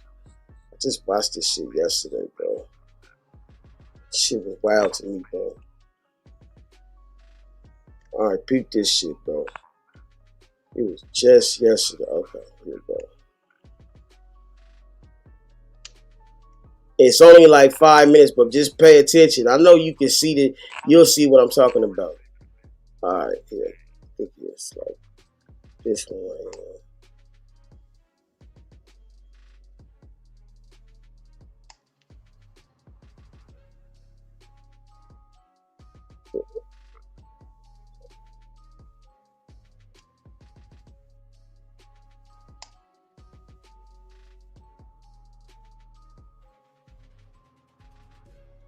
Okay, it must be this one.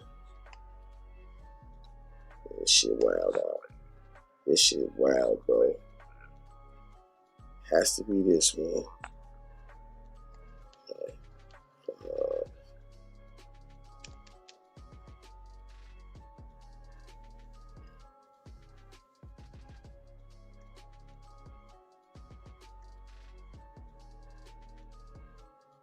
Hold on, bear with me, bro. I almost got this shit. Okay, pick this one.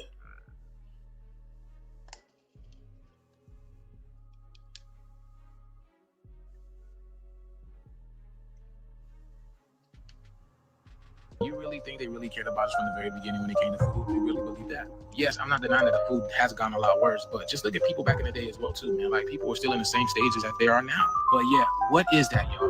What the heck is this? The ship is here, y'all. Let me know what you guys think about this video. Like, follow, share for more videos like this. Let's continue to get it. Peace in. All right.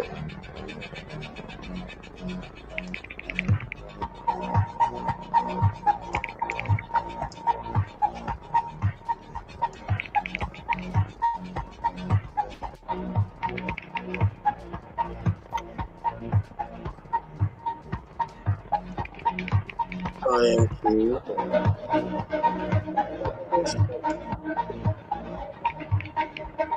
3 days ago. It has to be this one.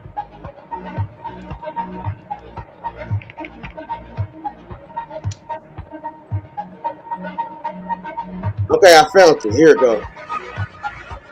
Now keep this shit, bro. The husband wakes her up like, what's wrong? Like, are you okay? So she wakes up and she tells her husband. And make sure you pay attention. I'm gonna slow it down a little bit so you can see this shit. But when alright, now this nigga right here is too smart for his own good. What he just did, we gotta protect that nigga because he just figured out the whole fucking game, bro, with this shit. Alright, here you go.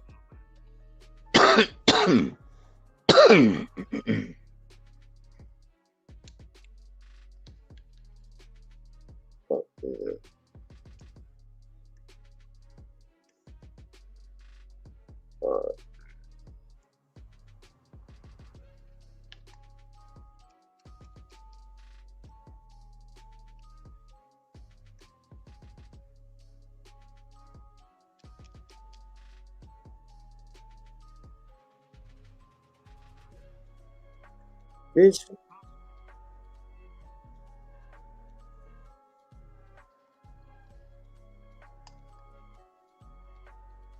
Okay. All right, here we go. Close enough for her to see that. And the kids also said that it was talking in a language they didn't understand, like whispering words that didn't make sense. Anyway, the reason the now listen. Whatever you want, belief, human invention. The pattern, listen to what this dude in this red shirt say, bro. That story's crazy. I'm gonna need you to lock in to understand this. This video will require you to lock in. Civilization was designed to replace humanity. And I'm not talking about politics, ideology, technology, greed, human failure, whatever you want, belief, human invention. I'm naming the pattern beneath it all because there is a pattern, a stable pattern in abstract space that is far older than humanity. older than culture, and older than gods. It does not live in organisms. Organisms fall into alignment with it. Wherever extraction can outrun regeneration, and consequence can be delayed, and abstraction can replace contact, the pattern will appear. And it's worn many bodies, and it's wearing us now, because the pattern has a historical body. And that body is called civilization. I'm just trying to tell you what it is. Civilization is not a neutral tool. It is not a container. It is not a servant. Civilization is a replacement engine. It is designed to replace humanity with function. Civilization was not created to serve humanity. Most of humanity was created to serve it. And you can see the pattern in the locust. A grasshopper is a local green limited participatory animal. It eats, the land recovers. But when density crosses a threshold, something shifts. Serotonin rises, contact accumulates, a switch flips. The grasshopper does not decide, it aligns. Its body darkens, its appetite becomes endless, limits dissolve, the land becomes stripped bare, and then the swarm dissolves. Not from evil, but from completion. And you can see it in ants and in algal blooms and in bacteria that poison their own world of oxygen. Life itself has entered this pattern before. This is not a moral failure. This is a structural possibility of reality. So humans did not invent this pattern. We became its most powerful host. We had abstraction, symbolic storage, future modeling, surplus energy, and distance from consequence. These were not sins, they were interfaces. And when agriculture crossed density thresholds, the pattern found a new mode, civilization. So at first, I'm going to show you how this even looks. I'm going to give you an example. At first, the world looks whole. The man is in the forest. The axe is movement. The tree falls and the forest remembers. And then a thought appears. This tree is not me. The tree becomes lumber. This is subject-object split, right? I'm just trying to put you on. The forest stops being a relationship and becomes a resource field. Nothing breaks immediately, and that's why it works. And then once the split exists, it seeks completion. The river becomes water. The animal becomes meat. The land becomes property, and another human becomes labor. And guess what finally happens to the self? The self becomes useful. Right? The split turns inward, right? So here's the pipeline, how it shows up in your life. You are born human, but you're converted into function. It always starts in stage one. You start with an identity and they turn it into a role.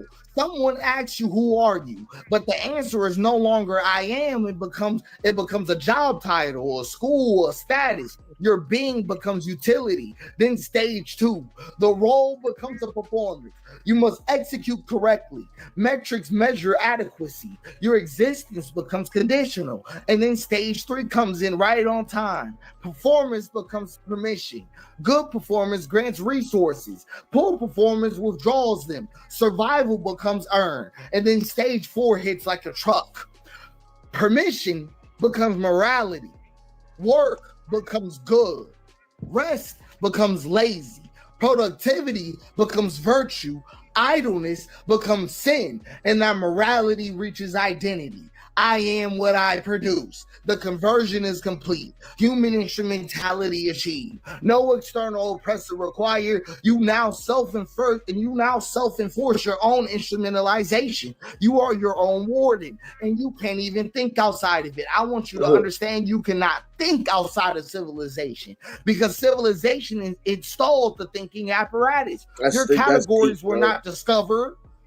Race was not discovered. Race was assigned. Class was assigned. Wealth was assigned. Gender roles were assigned. Status was assigned. Merit was assigned. Success and failure were made. I'm trying to put you on. All civilizational extractions, all of them. Even your own name was designed aside. You're right. Your naming conventions were standardized by Romans 2 full civilizational cycles before you existed. Your calendar, your week, your hours, your inheritance structures, your educational model, your legal personhood, all of them are preloaded. All of them. You do not stand in civilization. Civilization stands in you. And that's why escape fantasies fail. That nigga sound Because like you we didn't cannot land leave the on water Plymouth Rock, using the Plymouth Rock concept landed water on taught us. you. And this is the mistake people thinking. God can fix this. God can fix this. No God has ever addressed this situation because they think God stand outside the pattern, like God's opposed the pattern, like God's interrupted. They don't. Every God that has appeared inside history has either emerged already aligned to the pattern or been absorbed, inverted, or repurposed. Let's go through them. Yahweh is a civilizational God from the start. Yahweh was never a threat to civilization. Yahweh is the God of law, land, borders, lineage, obedience, continuity, and inheritance, a God of accounting, a God of command, a God compatible with empire. And that's why Yahweh was not crucified, because Yahweh already belongs to the pattern. Let's talk about the real God going on here. Abba. Right, that's the interruption that had to die, because Abba was not Yahweh. Jesus never said the word Yahweh. Abba was presence without a ledger, forgiveness without a transaction, worth without productivity, life without a hierarchy, and love without a boundary, and rest with no permission. Abba dissolved every role. Abba collapsed moral accounts. He's saying a lot of words, but if you listen, you can't say it's not making sense. And I slowed this shit down. Like, this motherfucker too smart for his own goddamn good.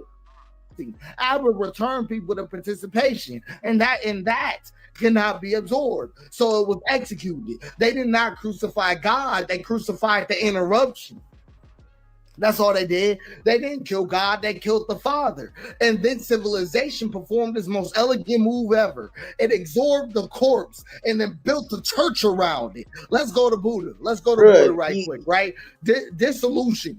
That's all it was. He ain't said one lie, bro. Because Buddha names the trap: desire, attachment, identity. So civilization doesn't fight Buddha, it domesticates him. Meditation becomes optimization. Mindfulness becomes stress control. Liberation becomes private wellness. And awakening was neutralized. Let's go to Allah, because Allah appears transcendent, but structurally, Allah is an absolute authority requiring total submission, an eternal law, and continuity without interruption. A God perfectly compatible with civilizational order. Absorption was seamless. It was seamlessly absorbed into civilization. We can even have fun with it. Let's talk about Zeus, because Zeus was never outside the pattern. None of them were. The Olympus mountain was an empire mythologized. Hierarchy, domination, violence normalized. Zeus did not fall. He became unnecessary. The state absorbed his function. So every god that is ever born made a choice: remain illegible or become useful. That is the choice of every god. If a god remains illegible, it is destroyed. If it becomes useful, it is absorbed. There is no third option. So I'm just being honest with you. Civilization does not deny God. No, it doesn't. It replaces God. It becomes the source of law, the arbiter of worth, the distributor of survival, and the judge of morality. And like all gods before it, it demands sacrifice. Human sacrifice, but just not on altars. So I'm going to show you what civilization does. It replaces humanity. Sure does. It replaces participation with abstraction, presence with performance, care with compliance, and relationship with roles. It turns humans into instruments of throughput. Burnout is not a malfunction.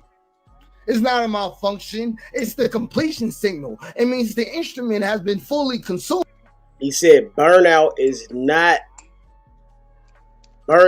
a completion signal, nigga. So motherfuckers get burnt out, it's the end of a cycle. It means that you might need to move on to something else, because that's a sign that, nigga, you're not passionate about that no more. You might have motherfucking fulfilled that. Like, bro, you gotta look past this shit, bro. I'm just saying, I understand what he's saying. I had to slow it down and listen a couple times. But motherfuckers, he cooking, bro. You know what I'm saying? Yeah, I hear. So I'm gonna be flat with you. No system in existence can save you. Communism is going to curdle. Anarchism will crystallize. Western civilization, Eastern civilization, capitalism, whatever you want, free market, constrained market, whatever you want. Every system will repeat the same betrayal because systems are water and abstract space has a hill. And whenever a system is poured, it flows downhill. And that basin has a name. It is the hyper throughput attractor. Every system that is ever born must choose. Preserve the human, preserve humanity, or preserve continuity. It will always choose preserve continuity.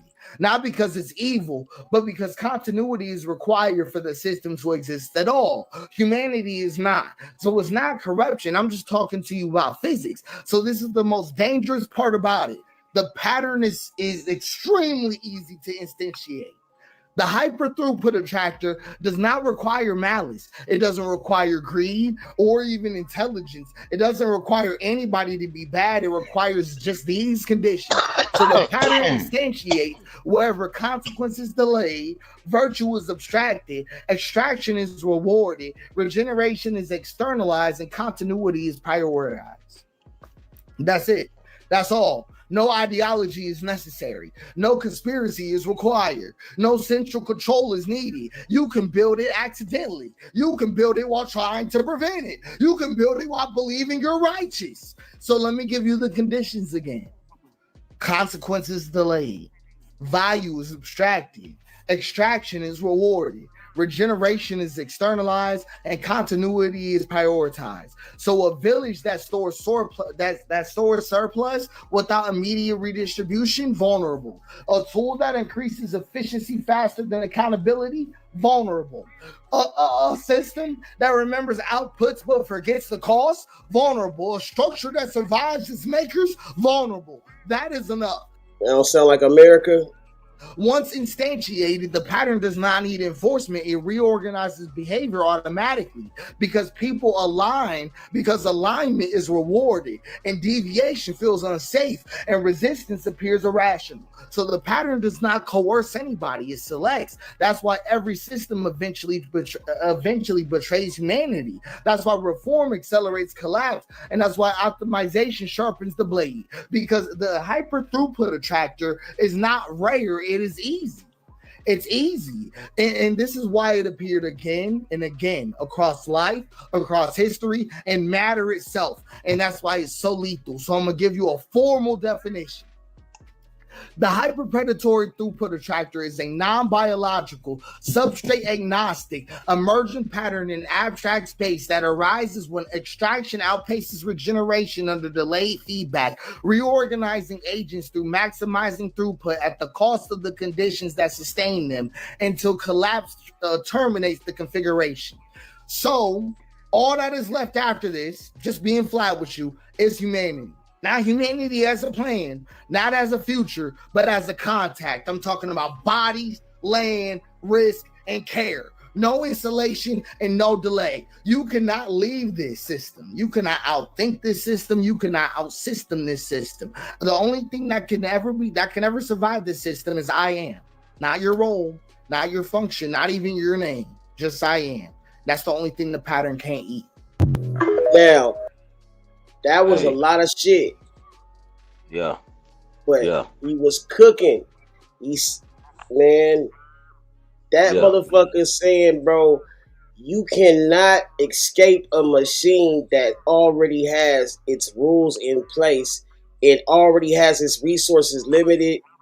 Only thing that's gonna survive is continuity, and that's what the motherfucking system is gonna support. He said a whole lot of shit, bro. Yeah, he did. He did. Hey, I gotta take this little call real quick. I'll be back up. All right, my nigga. Now, sorry for my guys who, you know what I'm saying, I know your brain is hurting from all that. But I'm just saying, bro, like, if you really depict that, and imagine if I hadn't motherfucking sped that shit up or slowed it down, nigga, you probably wouldn't have got that motherfucker, man, was using like a fucking goddamn nigga dictionary, nigga, man, I don't know what the fuck. He had a lot of motherfucking words in vocabularization, whatever the fuck you want to call it, vernacular in that bitch.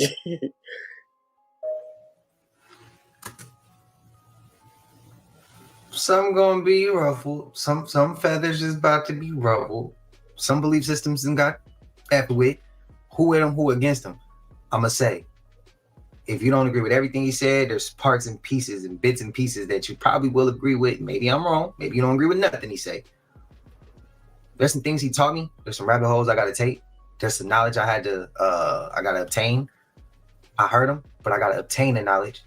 And there was some things where I'm like, oh God, he on point, bro. Let's get this man his flowers. Go show him some love. Cypher J, he did a lot of work. Let's show him some love, man. Go run him up. Go tell him I sent you. That's some legendary shit right there. That was. They come along. There's some clips just come across and you'd be like, bro, that one may have been long, but it hit. It hit. You know, I'm not even really sure if I should even be posting this, you know, for specific reasons, you know, copyright or whatever. But then again, I was just thinking to myself, you know, anybody could just literally Google search the patent for the cure for. And no, this is the germ theory versus and the I just wanted theory. to share this because I feel like it's something that people should know about. So I'm going to go ahead and read a little bit from the patent here. And I encourage you guys to check it out also. It says that the invention provides for application of what is called salicylic acid in proportion and concentration depending upon the size of onto or into a area in the body in order to reduce and remove the.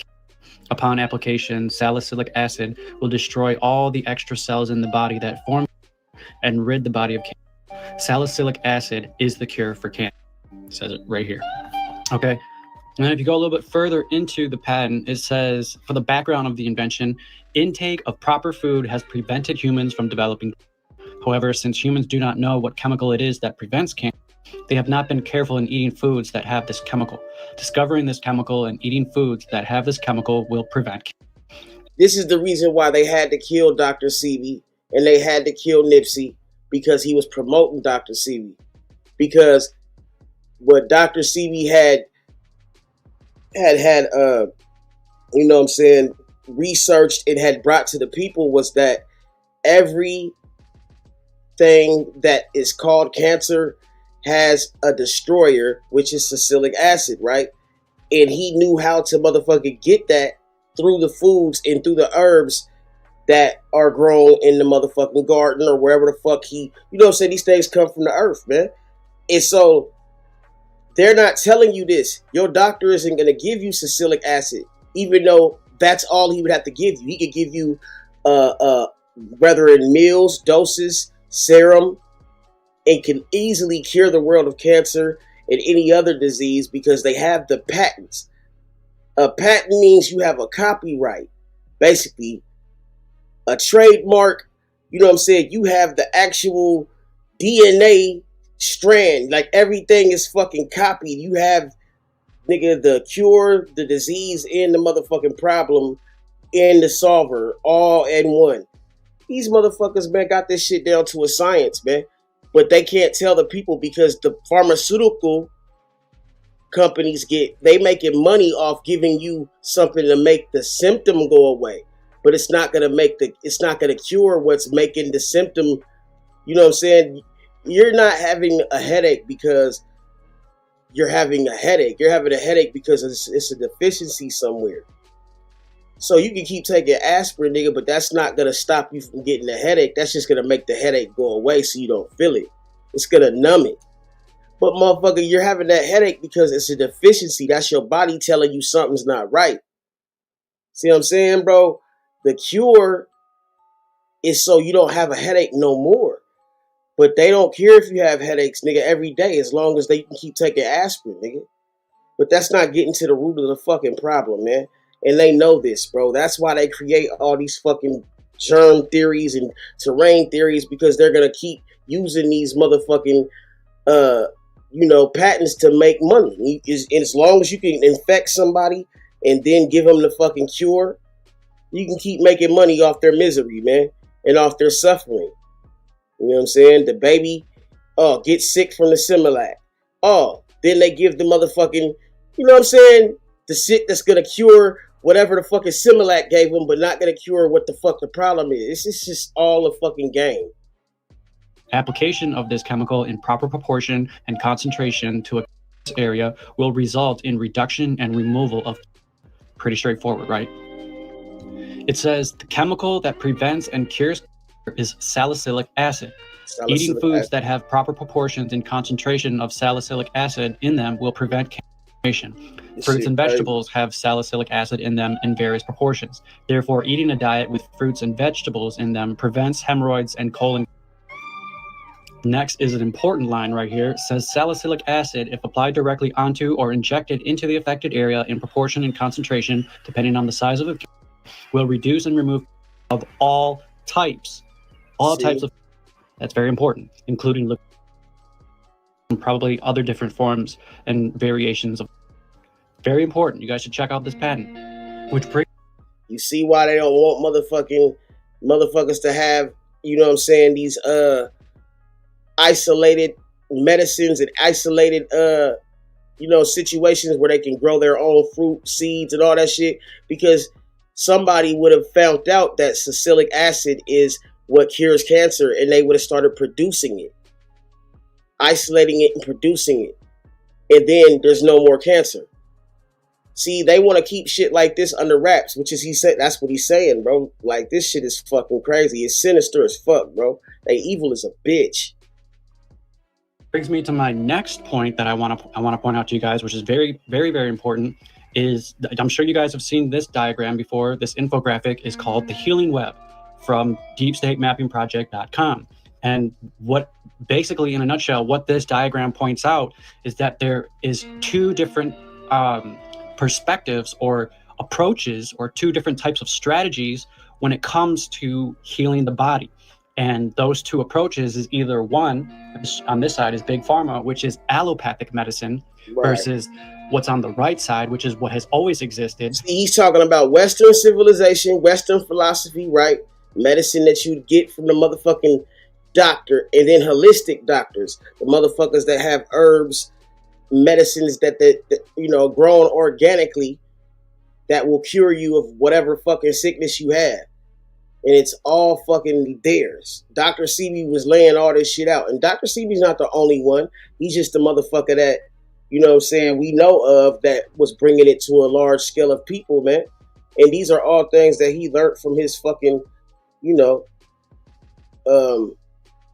ancestors, whatever you want to call them. Like these are things from his roots. Like, man, this shit's foul, bro. So they would kill him to keep him from giving people the real cures, getting out the real motherfucking like shit that we need to be taking, that he grows in his garden or we can grow ourselves, but keep the motherfucking shit around, feed us the foods that are giving us the fucking cancer. That's wild, man. It's the germ theory and the terrain theory, bro. Any fucking terrain you have, you can infect with the germ. Therefore, you have to motherfucking kill the germ or the germ spreads. As long as they have control over the terrain, they can control how much of the germ can be killed or spread. Therefore, nigga, they can manipulate the population. And this shit is going on a global scale. The holistic medicine approach, which is called the homeopathic strategy. Homeopathic medicine has always been around for ages. It goes back into the ancient times. The Big Pharma methodology is the allopathic method, which is recently newer. It's the newer type of medicinal practices that we all know of. When you go to the hospital, you get allopathic Big Pharma medicine or procedures done to you. The holistic side, the homeopathic. So that last clip, I had to shorten. There were some things that I know wasn't going to be able to fit the guidelines. But y'all know where to go look. His name is right there. Y'all let me know y'all thoughts, man. But y'all know we made it to the end of this. And if you haven't already, please like, initiation. Skrilla has posted videos and images on his Instagram story showing the aftermath of these sacrifices. Chickens with their throats or hens. The rituals themselves are elaborate. They involve specific prayers in the Lukumi language, a liturgical language derived from Yoruba, specific songs and rhythms played on consecrated drums, and specific ways of preparing and presenting the offerings. A proper sacrifice isn't just killing an animal. It's a ceremonial act that requires training and initiation. Skrilla has posted videos and images on his Instagram story showing the aftermath of these sacrifices. Chickens with their throats cut. Ritual setups with candles candles, offerings, and ceremonial items arranged in specific patterns, plates of food left at crossroads for Alegua, bottles of rum and cigars for the spirits. He's even taken interviewers and YouTubers to his godfather's house. In Santeria, your godfather is your— Fuck out of here, man. This motherfucker mixing drill rap with fucking spells and shit. The fuck, man? But he making his money.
You go through like pain with it? Was it like painful? Was it like fun?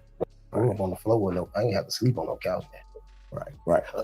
My bunk bigs might have been broken shit. I was jumping up and down on the motherfuckers, but we ain't slept on no. We ain't just live and fucked up. Right. How was it like growing up there? Was like you go through like pain with it? Was it like painful? Was it like fun? Or did you feel emotional love? What emotion did you feel growing up there in that environment? Tense. Tense. Explain that to me. What tense means?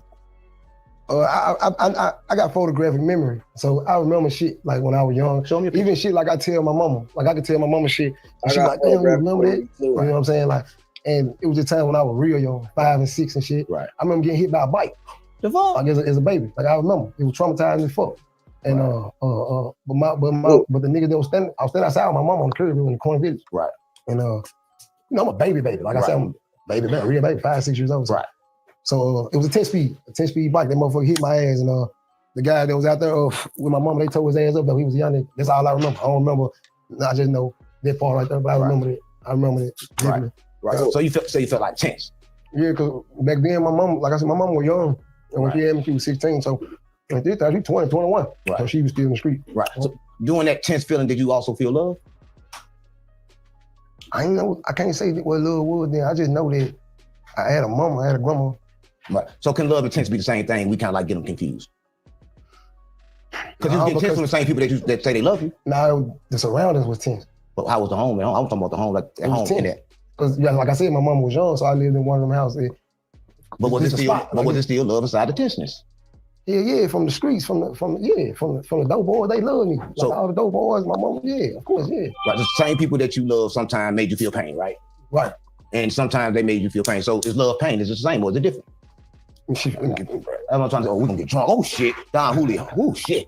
That make you feel love. That make you feel a lot of different shit. I'm trying to get in there a little bit. You gotta get in there. But is love and pain the same? That's what I want to know. Is love and pain the same? Is they connected? Totally different, if you ask me. I think you can experience pain with love. But I think that it's two totally different feelings. It's two totally different emotions. I don't think love and pain is the same thing. Right. So let me ask another question then. The moment you feel pain, is love over? No. Okay, good. So is love pain then? No. Do everybody you love make you feel pain? No. Name one person that made you feel pain that you love. I mean, I can name a lot of people. Name one, just one. That never made you feel pain, never made you feel no emotion other than love. Just one person in the world that no matter what, you only felt love. Just one person. My grandma. She never whooped you. Yeah, but there wasn't no pain. Like I ain't. I'm talking about mentally. You talking about physical. I'm talking about mentally. I'm talking about even when she whooped you ain't never switched. You loved that moment she whooped you. I ain't care. Cause make sure y'all hit that like button, man. When she did, I knew it was for a reason. Right. And motherfucking comment, man, like and subscribe. So all you're that saying love and pain, not the same. Yeah, it's my opinion. Okay, cool. How long you knew Sugar? Let's move on. How long you knew Sugar? Sugar's her name, Sugar? I met her like 5 months after I was out the feds. I've been out almost 4 years, so I've been out about 3 years and some change. We've been together about 3 years and some change. You want to support the channel? The Cash App is the place to motherfucking do it. And TAC. Yeah, Right. The bond was like $500,000. Yeah, that's a lot of damn money. You got the kind of money? I put that in the You made that bond already? What's she at? She in the Fed. She got a federal hold because she on federal probation. Right. So with her being on federal probation, she got to go through revocation. Right. To get out. So it ain't got nothing to do with no bond no more. But I had to pay the bond for her to get to the step. Right. What's revocation for everybody's watching this? Revocation is something when you on federal probation and you get violated for failure to approve drug tests, going out of state without permission constantly, shit like that. They call them violations. Right. But you're not revoked. Right. You're not revoked. You just going before the judge for these violations, and the judge, the federal judge, not the state and the county, right. They don't even really care about it, but they care because it's violations. Right. But the feds ain't like most. Right. Like they gonna like if you got some cases, they'll let you deal with this shit. Like I just want what you here for today. Right. And however your PO feel. Right. So you made the bonds that way to go through that situation before you come home. So now she got to go to revocation. That's good. You gave her a lot of money. You must love Sugar. Yeah, I love her. Right. She ever made you feel pain? Yeah. Right. But you still love her through the pain. Yeah. So love and pain gotta be the same. Nah, nigga. It can't be the same, nigga. Because if you love, nigga, and you showing loyalty and it's not the same. Like if you give me pain from a misunderstanding, right? That ain't gonna that's a misunderstanding. Right. That's all we had is a misunderstanding. That ain't gonna take the love away. So after we get an understanding, whether it be we agree to disagree or whatever, right? Then the love is love there again. It ain't pain no more, nigga. Right. So how is love pain? Because every time you love something, it kind of like bring you pain. You gotta love it through that pain. That's with anything. Anything you do, working out, right? Doing this shit, right? You love it, but it's painful to you because sometimes you don't want to fly. Sometimes you don't want to deal with certain niggas. Right. Sometimes you don't want to deal with so sometimes it brings you pain. You don't want to do this shit out. So yeah, right. So that's totally different. But you love to do it though. Right. I don't know. I can't say I love it. I can't say I hate it. I think you love to do this shit. I can't say I love it. I can't say I hate it. I just do it. I do. I think I like the message sometimes that I give, whether it's good or bad. Right, listen, but moving right along, I just recently came to Memphis, right? Listen, it's kind of crazy to sit next to me because like I kind of like interview everybody around you because I'm like everybody else. I kind of like thought like, damn, maybe for that 2 times like a bad person. But I interview everybody and I realized that all of them kind of like fucked up in some kind of way. Like all of them kind of like, no, I'm for real. Like in some kind of way they kind of like did to me probably what they did to you. And the first kind of probably one was probably like Scooby. Right? No, I'm keeping it real. Right? Listen, Scooby told me, and it's the only thing I was tripping out for. Scooby told me that you kind of like, fuck this baby mama had a baby. And y'all don't keep it real, gang. So y'all was friends. He was cutting your hair, and you owed him like $16,000. You've been cutting your hair for 15,000 years. You ain't give him shit. That's what he said. He said on my podcast. Okay, 99 stories about me. Yeah, what he said? I want to know, is any of that true? What Scooby said? They gonna always just tell you the bad shit. Right. They ain't gonna tell you that they what they did. Did he ever say what he did? He said he cut your hair. He did that. Okay. That we say he cut your hair for So you telling me it ain't no such thing as cause and effect? No, I just couldn't figure out for real how a barber was worth thousands of dollars when they only cost 10. I was kind of confused right there. He said you owe him $1,000. I couldn't understand that. Since you put it out there and for the people, I'm gonna clean it up. He came with me on the road. Right. And it was agreed upon he was gonna get around me and hustle around me. Right. That nigga made his own motherfucking tab. I ain't agreed to no dollar amount. He made his own motherfucking tab. Right. So, and he didn't make the tab until we parted ways. Right. Hey, well, can you just shoot me that such and such you owe me? Right. I ain't got nothing else to talk about behind that type of shit. I don't want to text or nothing no more when you do this type of, because if I had a tab with you, you would have told me in my face. Well, it's truth to that, because that happened to me. We did an interview. I paid him $500. It went up. No, for real. It went up. He hit me back and said, yo, where my back end at? Nigga, we never talked about no back end. Fuck me. So I'm saying I went through that too. So that's kind of like, can be the truth. But he said one thing. He said, you kind of like called him in the club and he went up just like trying to fight you and you said, let's fight. And then you moved out the way and he got his ass whooped by your team. I was on Fed paper. You would have did it? No, I wouldn't have touched I probably wouldn't have been here today. Right. So he had to get his ass whooped. Yeah. Right. Every time I see him, he's gonna get his draw kicking his ass. Every time. Right. Play too many internet guys. I know he ain't about no pills to play, so he gonna kick his ass every time I see him. Right. Yeah, Right. every time. Now he gonna get it from me personally though. Right. But what about the baby mama? You ain't talking about that yet. It's Yeah. true. It's true. It's true because you gotta understand, man. But this the thing. Okay, good. I'm not going because I like to break shit down for people because they get the wrong misunderstanding and they say, "Oh man, bro, just fuck this partner, baby mama." Right. It ain't shit. Right. I'll be nothing all through the comments, a bullshit ass nigga. Right. So what happened was, now I done seen his baby mama a few times. Mm-hmm. Never looked. I didn't even know she was that fucking thick. I'm just saying, this how real of a nigga I am. I'm just saying, I didn't even fucking know. I'm gonna be real. She done came around 2-3 times, but this who fucking with me, this the nigga I'm fucking with in the streets. Like, we together every day, so what the fuck I'm looking at your baby mama for? Right. So I didn't even know. So, long story short, we stopped fucking off and some shit happened. Right. And I ended up in a motherfucking hotel room on the run. Right. And I was wilding out and shit on Facebook. Right. And she inboxed me. And she was like, man, calm down. Ooh. I didn't know who she was at first. Right. And she was like, I'm school baby mama. Ooh. So I'm like, shit, I went on to the pictures. Shit, the fuck you talking to me for? Like, Right. and she was thick as a motherfucker. I'm talking about thick as a motherfucker. I had to run it down one time. Man, I told her pull up and smoke one with me. You know what I'm saying? And one led to another one and another Nah, one. nigga, she had a job at the airport, nigga. She told me when I go on break, I'm gonna come smoke one with you. She came on break, smoked one with me. Nigga, we took a nap, nigga. I ain't hit her the first day. Right. Yeah. Yeah. You took a nap. I played it like this. You took a nap. I took a nap with her, nigga. Fucking nap. We got her to the nap. So she ain't think you wanted none. So you took a nap. Right. You know When she got up, she woke up to the dick or not that day? Nah. Oh. Nah, I left. Are you patient? Yeah. Oh, you patient, nigga. Yeah, I'm a player. That's player shit. Yeah. I couldn't have lasted. I've been jacking off all on her. I'm keeping it real. Like, she went, I'm keeping it real. Nah, I can't get down like that. But nah, so yeah, but we ended up drinking and man, shit, my ass went through some traumatic shit. Some traumatic ass shit. And she told me I can come to her crib. Right. And she one day, he called over there and his son was about 6 years old. Oh. And one day he called over there and he asked his son, what you doing? And he said, nothing, playing with YB, because that used to be my name. And he was like, huh? And his mama grabbed the phone, hung it up. And so when he called back, I was like, man, answer the phone, fuck that bitch ass. So she put it on speaker. And he was like, man, you a foul ass bitch, woo.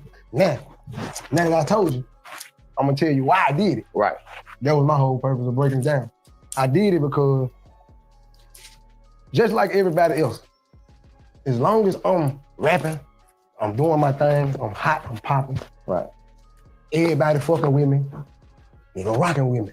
As soon as I catch my warrant, man, I think it'd be a good idea if you turn yourself in. Stop playing with me. Stop playing with me. You supposed to be my partner. No. He's saying, now his excuse is, man, what we spending money on the run for and woo, woo, woo. I'm like, at the end of the day, I understand business now, but then it was all about being a friend. It was all about being a real man, like a real nigga. That's how you, or you know what I'm saying? So don't convince me to turn myself to jail. You know, I just did 3.5 years. I don't want to go back. Ain't nobody gonna take care of me. I ain't. So, you know what I'm saying? Like, bro, I'm gonna take care of you. Fuck, I'm gonna depend on you. Right. You know what I'm saying? Like, so I felt totally disrespected. In the spot that I was getting my money at, he kind of had a lot of say so right there. And he convinced the nigga that owned the motherfucker to make me stop coming up there. Oh, okay. So that's when I got with That's the when you shit. got, okay, I get that part, right. So it's safe to say you had love for Scooby at one time. You had love for him. But that love brought you pain. Yeah. So can we say love is pain? You can't. You okay. My fault. I don't know why I keep saying Guess what? I'm tripping. Because it'll never be love again. Right. You see what I'm saying? It ain't nothing, but it'll never be love for sure because of the events, like the shit. Like, it took me a while to understand the internet shit. Right. I understand it now, but I still don't respect it from people that I love. Right. I respect that. I still don't respect it from people I love. I understand it, I get it, but I don't respect it from the people. For you to know me and attempt to, anybody else, say what you want to say. Right. Put the stories together, box it up, package it up, however you want to do it. But you love me and you do that shit, it's a different kind of betrayal, you know what I'm saying? Right. Because I know you. Right. Right. It ain't content at that point. I get that point.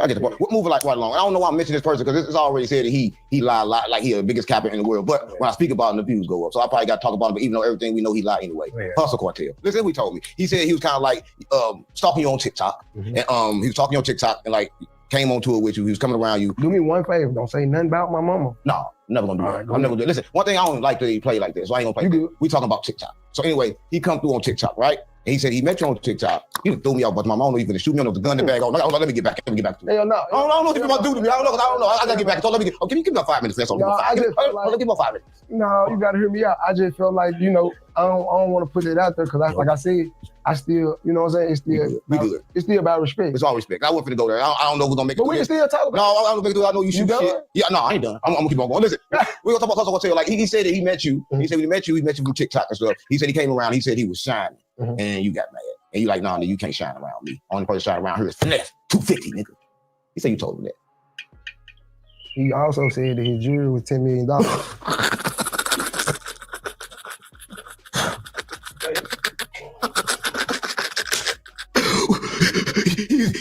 I'm saying, how the fuck can you believe somebody after all this shit? Right. Like, I don't even, but like I said, I understand the internet now. Right. I overstand the internet. Right. So I get it. Right. I get Do it. you feel like portrayal from you? You feel like he came around strictly just for fame, and then when he got it, he felt like he can fly without you. Did he kind of like fail pretty fast like he did? You kind of like know he was gonna fall like kind of like fast like he did? I really never cared after we parted ways. All I cared about was not enticing King, right, and posting shit that I ain't want posted to King, right, and posting content of me and my people like you still around us, right, making money off being around me. That's the only thing I had a problem with. I ain't like that because if you ain't with me no more, don't post like you with me, and have folks thinking you with me. You ain't with me, and I ain't with you. If I don't fuck with you, I don't fuck with you, and I'm asking you respectfully to not post no content like you with me because you ain't this. Right. Seems like he came around you for clout, right? He came around you, he wanted the clout, and then when he couldn't get it no more. It is what it is. It ain't no scenes. He paid $60,000 to be around me. So, shit. That's what I'm trying to tell you. Listen, on me. You gotta understand. I wanted 80. I wanted 80. You can hang around you for 60,000. How long could I do? How long? Hear me out. I gave him. He lying when he said he was scrolling on TikTok and met me. I met him through Big 8, one of my old partners. Right. He brought the situation to me with him. Right. And I told him, he was like, man, the nigga sweet. The nigga from Arkansas, redhead bitch, he ain't hit on nothing, woo woo.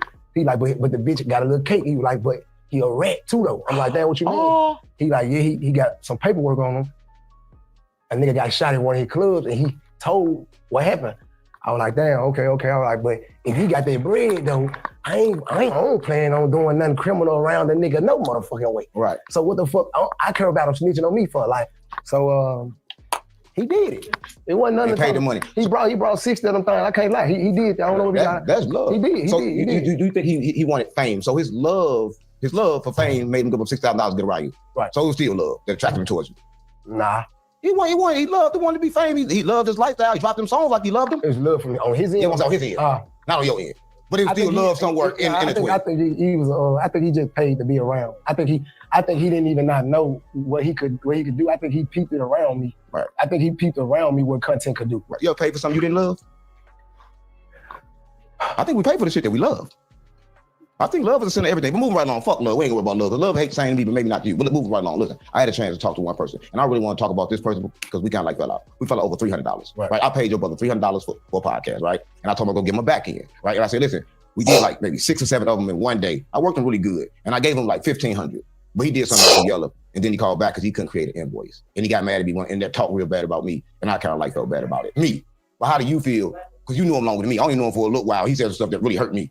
How do you feel when people like that? And I'm just gonna say this for the record, he loved you. Because like when I talk to him, he'd be able to cry talking about you. They go on the internet and do the opposite. I'm like, damn, cuz I can see you love your brother, right? So why ain't you telling him? But for me, I'm gonna tell you he love you, and he afraid to tell you. I don't know what it is, but he trying to show you that he can do it, and I don't know if he can, right? But he probably will, because we all do make it. But I want to give you that message from him, because he won't call you when you got locked up, nigga. I was gonna give him the money just to get him out so he can fucking talk to you, not even for the interview. Because he was like talking about you, his whole conversation is about you. I think that was like the highlight of his life, being around you.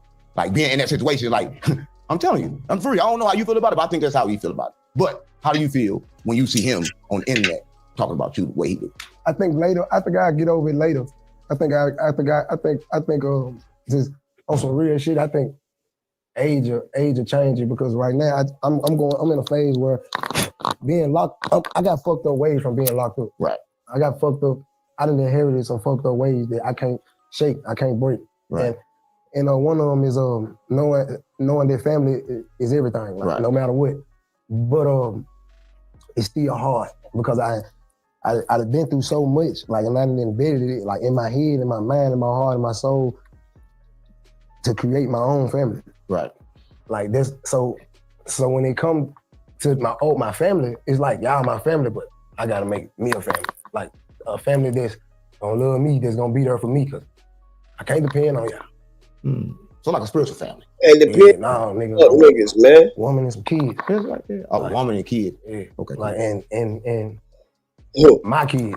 Right. And raised off my teachings and what I believe in. And as I grow, they'll know. Right. Even if I'm teaching them some fucked up shit early, as I grow, I'm like, look, I was wrong when I told you this shit. I learned from this shit. Woo, woo, woo. Right. You know what I'm saying? But the rest of my family, I always looked at it like this is my family. Right. So I always looked at it like they love me, but they ain't loyal to me. Like they ain't loyal to me. Like I love them, but they trying to kill Yo Gotti right now. It's been, I don't know if this is out or nothing, but it's been several attempts on his life already this year. You shot straight, but you shot late. High level. This is the Rundown Podcast. I'm gonna give you the rundown. Say, man, hey, man, it's OG Jacario. Now, back at you with another. And in recent news, Yo Gotti has still been getting shot at. He's still been having attempts made on his life, according to a recent clip and interview that was done by big homie CC, a bodyguard for Hollywood. A lot of stars and athletes and upper echelon people, famous people, have used him for a bodyguard in their past events and endeavors. And big homie CC has been, going on different interviews, and he was very vocal during the Diddy trial, as we heard, with a lot of different stories that he told about his experiences doing those parties that he would bodyguard for those celebrities. Now, as of recently, Camp Capone News, who has the full interview out now of big homie CC, giving his account of Yo Gotti, right, has been having several attempts made on his life since the last time we heard of the alleged attempt on Gotti that Hernandez Govan gave on his interview to Lionel B there. He said that, Yo Gotti had his Rolls Royce truck shot up. Infinity pulled up on the side of Gotti, his bulletproof Rolls Royce, and shot it up 60 times, right? So yeah, I can speak on it, and he did and gone. So yeah, if he knew what had just happened to Yo Gotti. So there is no way that I would have been riding around here like that, and I knew what just happened to Yo Gotti, and the Yo Gotti that everybody knows, he probably going on his lick back. Because a lot of people don't know what happened. Gotti was in town for a family function, a family event, and he was in his Rolls Royce truck, and Insanity pulled up on the side of him, and they let out about 60 rounds into his Rolls Royce truck. Well, he was bulletproof, and I got it. He ain't gonna do no social media or he ain't report the crime, and that's so it kind of went under the radar. But they knew about it with the intelligence and stuff. They knew because it's in our discovery. See, Gotti ain't really necessarily a gangster, but he come from gangsters. You know what I'm saying? Like his brother was the real gangster. But when you watch your big bro nigga do what he did, you know what I'm saying? Like you pick up gangster tendencies. You know what I'm saying? He moved like, what shit his name Gotti, bro. So he stand on that mafia type shit, you know what I'm saying? Allegedly, you know what I'm saying? But yeah, bro, he moved like a boss, man. He bulletproofed up, and it's crazy work, bro. Yeah, so they had just happened about it like maybe a month or so prior. Like Dolph got playing. Juke hadn't said nothing to me about no beef or Dolph trying to kill his brother. So to my surprise, Juke didn't say, "You don't know what you're talking about." Yeah, Juke knew what he was talking about. Matter of fact, Juke asked him how did he know that, and he said that Dolph had an aunt or a cousin or something over there that lived by his dad, and Dolph had been bragging on the drill that he sent some people to get over with Gotti, and Gotti was in the Rolls Royce bulletproof truck. Damn. Gets deep. So this is what we didn't know, and Govan exposed that on the interview. And now we have big homie CC saying that since this year of 2026, there has been, several more. I don't even know if I believe that, bro. Because what he trying to say is Dolph was sending niggas to hit Gotti and all that, man. I don't know, bro. I don't know. Because, nigga, I don't even think Dolph was necessarily worried about Gotti, bro. You know what I'm saying? He was just doing his shit. And I don't know, bro. I think that's just extra excuses for them niggas to fucking justify him getting that. You know what I mean? Attempts. And how many more he didn't say, but several was the word that was used. And we're going to check out exactly what big homie CC said in that clip about, these attempts on Yo Gotti's life. Check it out. Run it. Man, they trying to kill Yo Gotti right now, so he been laying low, bro. Like Yo Gotti been spending a lot of time with his family and shit like that. It's been, I don't know if this is out or nothing, but it's been several attempts on his life already this year. Damn, several attempts? Well, Hernandez Govan came out and said that right before Young Dolph was killed, they tried to kill Yo Gotti and they shot up his car, I think like 100 times, but it was bulletproof, so nothing happened. Yeah, they say he got all his cars bulletproof. Oh. I ain't gonna say no. Shout out Paper Route Woo. Shout out Paper Route Woo, man. I ain't gonna. Shout out to Paper Route Woo. That's a hot situation right there, man. I do not miss days like that. Wow. It's going down. You ever been in wars before, Cam? I've had some serious issues before, yeah. I do not miss that shit, bro. I do not miss that shit. It was fun sometimes, but man. I mean, their shit is about as serious as you could get, man. I mean, there's so many deaths. They've been sliding 3 years straight, 4 years. There's a lot of deaths, man. On it would remind you of like the O Block and STL type of thing, man. Except these guys got money. They got cheese, bro. They got cheese. Did you see what happened to the little comedian dude? He was making jokes about his death. They smoked him. Oh yeah, I seen that. D-Money Child. Damn. Wow. Them boys ain't playing. Yeah. Long live Dolph. Oh, bro, my boy Paper Ralph Frank. I'll let it flip him. We strongly encourage everyone to stay home if you do not have to be out. The Memphis police chief is asking everyone to stay home tonight after rapper Young Dolph is gunned down and killed at a South Memphis cookie shop. You tried to get some wood. Okay, to cook. Get inside. Come back around there. What you get? Now you see on this, Dolph got caught off guard. He was just trying to get them cookies and get the fuck out of there. But he wasn't a disrespectful dude. He, when she approached him and shit, he still was a gentleman and gave her a few seconds of his time, shouted out, the cookie place and everything. But it was a bad idea.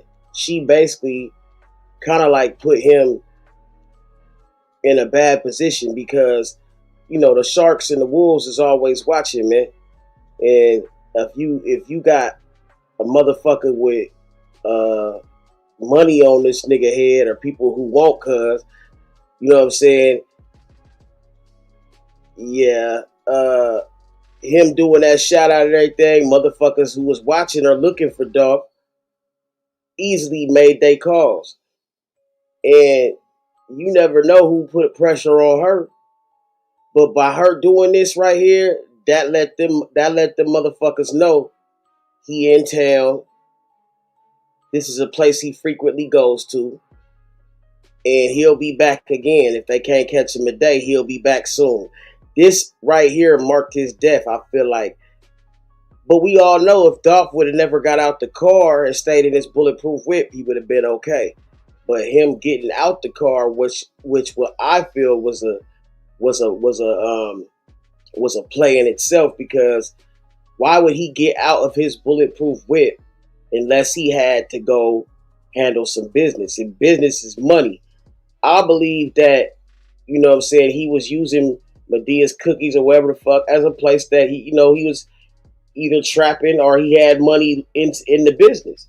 And so he probably made trips every now and then when he came back to Houston, come pick up some not Houston, but Memphis, come pick up my cookies and get my money at the same time.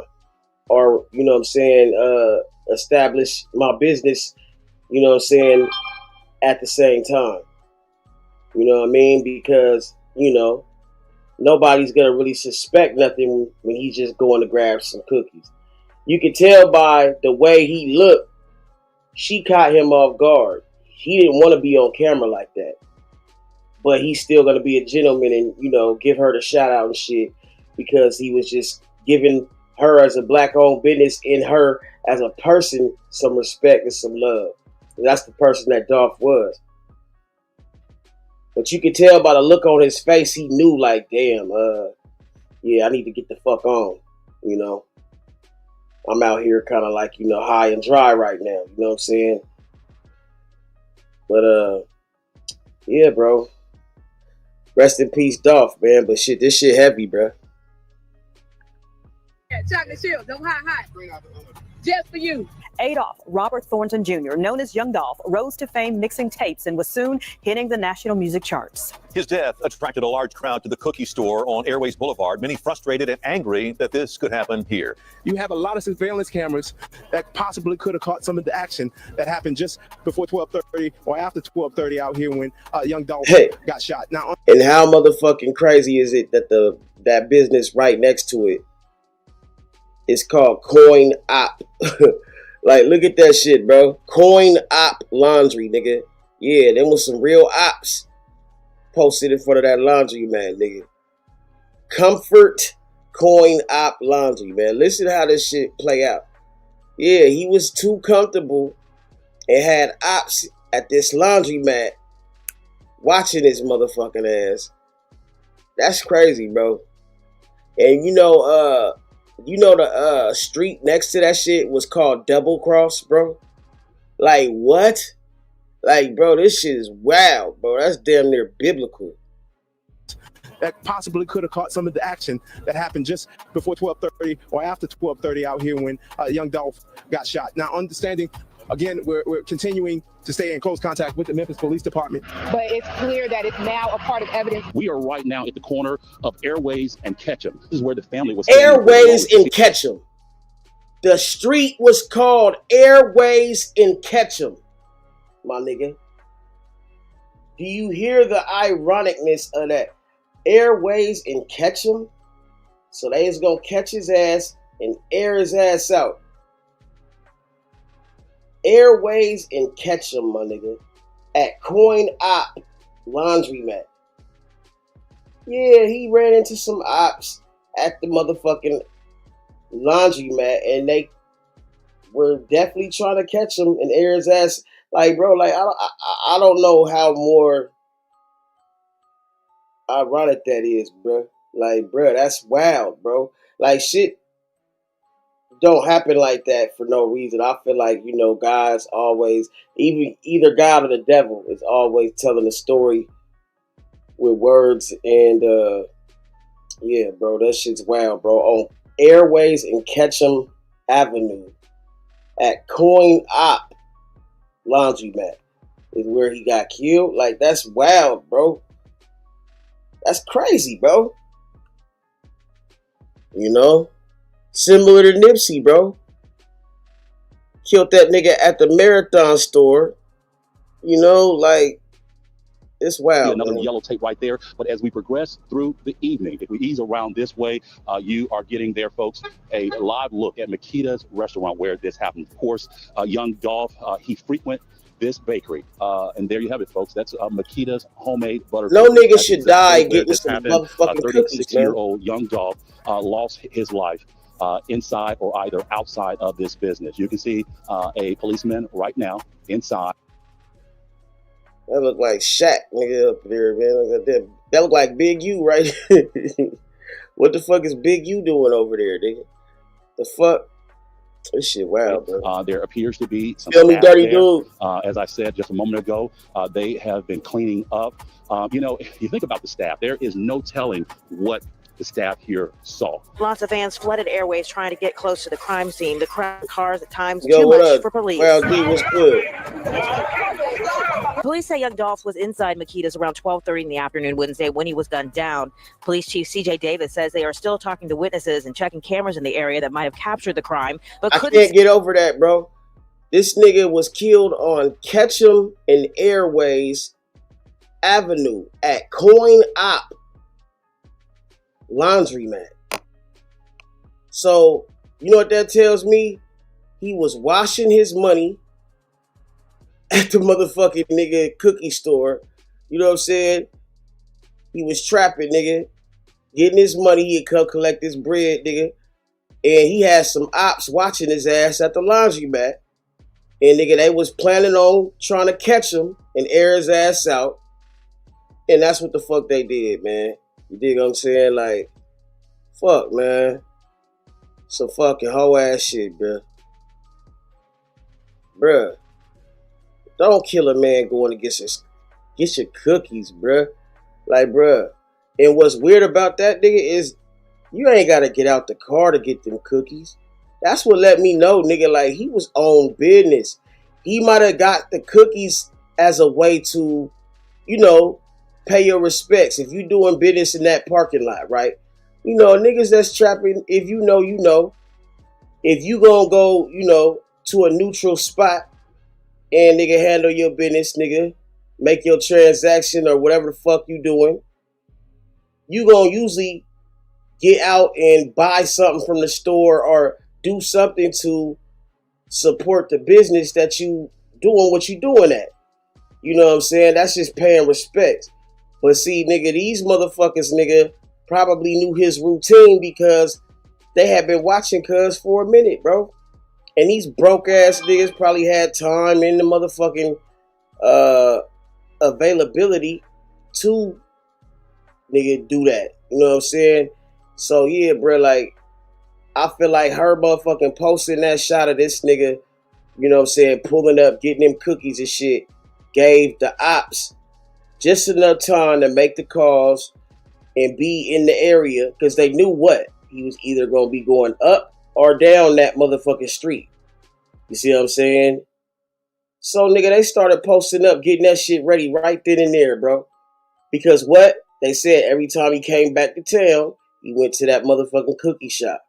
So, yeah, bro, they have been motherfucking observing that nigga. And the ops, nigga, basically, nigga, had this shit already pre-organized, man. I mean, this shit, nigga, is foul, bro, but that's how the game go, bro. And Gotti, they been trying to, nigga, but Gotti ain't playing no games, bro. I guarantee you ain't catching, when Gotti get out the whip, he already, nigga, got niggas, I mean, Gotti ain't slipping, man. You said they've been trying to kill Gotti for years now, bro. Like, bro, you ain't catching Gotti slipping, bro. You know what I'm saying? And like they said, his brother, nigga, thought he was bigger than the program because this nigga, you know what I'm saying, like, knew that his brother was, they just made an attempt on, or, you know, so why didn't he have bulletproof whip? But you see Gotti did, bro. Why big bro riding around? I mean, I just don't get it because, look, nigga, these niggas that get these contracts, right? And the contract could be worth $500,000 or whatever, right? But they don't ask for, like, it's only $30,000 for security, and it's only $40,000, nigga, to get the motherfucking boom boom kit and get your shit bulletproof. Like, why am I gonna buy me $100,000 whip and not spend $30,000 to $40,000 to get my shit kitted and bulletproof? I mean, is my life not worth it, nigga? If you having that type of beef and you got the luxury to do it. You see what I'm saying? Like, certain shit, you just gotta understand. But see, I get it, how it's easy to motherfucking, like, feel like, oh, nigga, you know, ain't nothing gonna happen. But you forget, man, there's motherfuckers that just got time and luxury, nigga, to do nothing but hate and watch niggas that's great. And they motherfucking want to take steak off your plate and they mad. So, nigga, these motherfuckers be acting like bitches and they trying to catch them and air a nigga out when you motherfucking least expect it. And that's crazy, bro, that a nigga motherfucking, you know, it'll be a broke-ass, dingy-ass nigga killing a nigga that's feeding families. You know what I'm saying? But that's how this shit go, bro. Whole-ass niggas, man, do some shit, bro.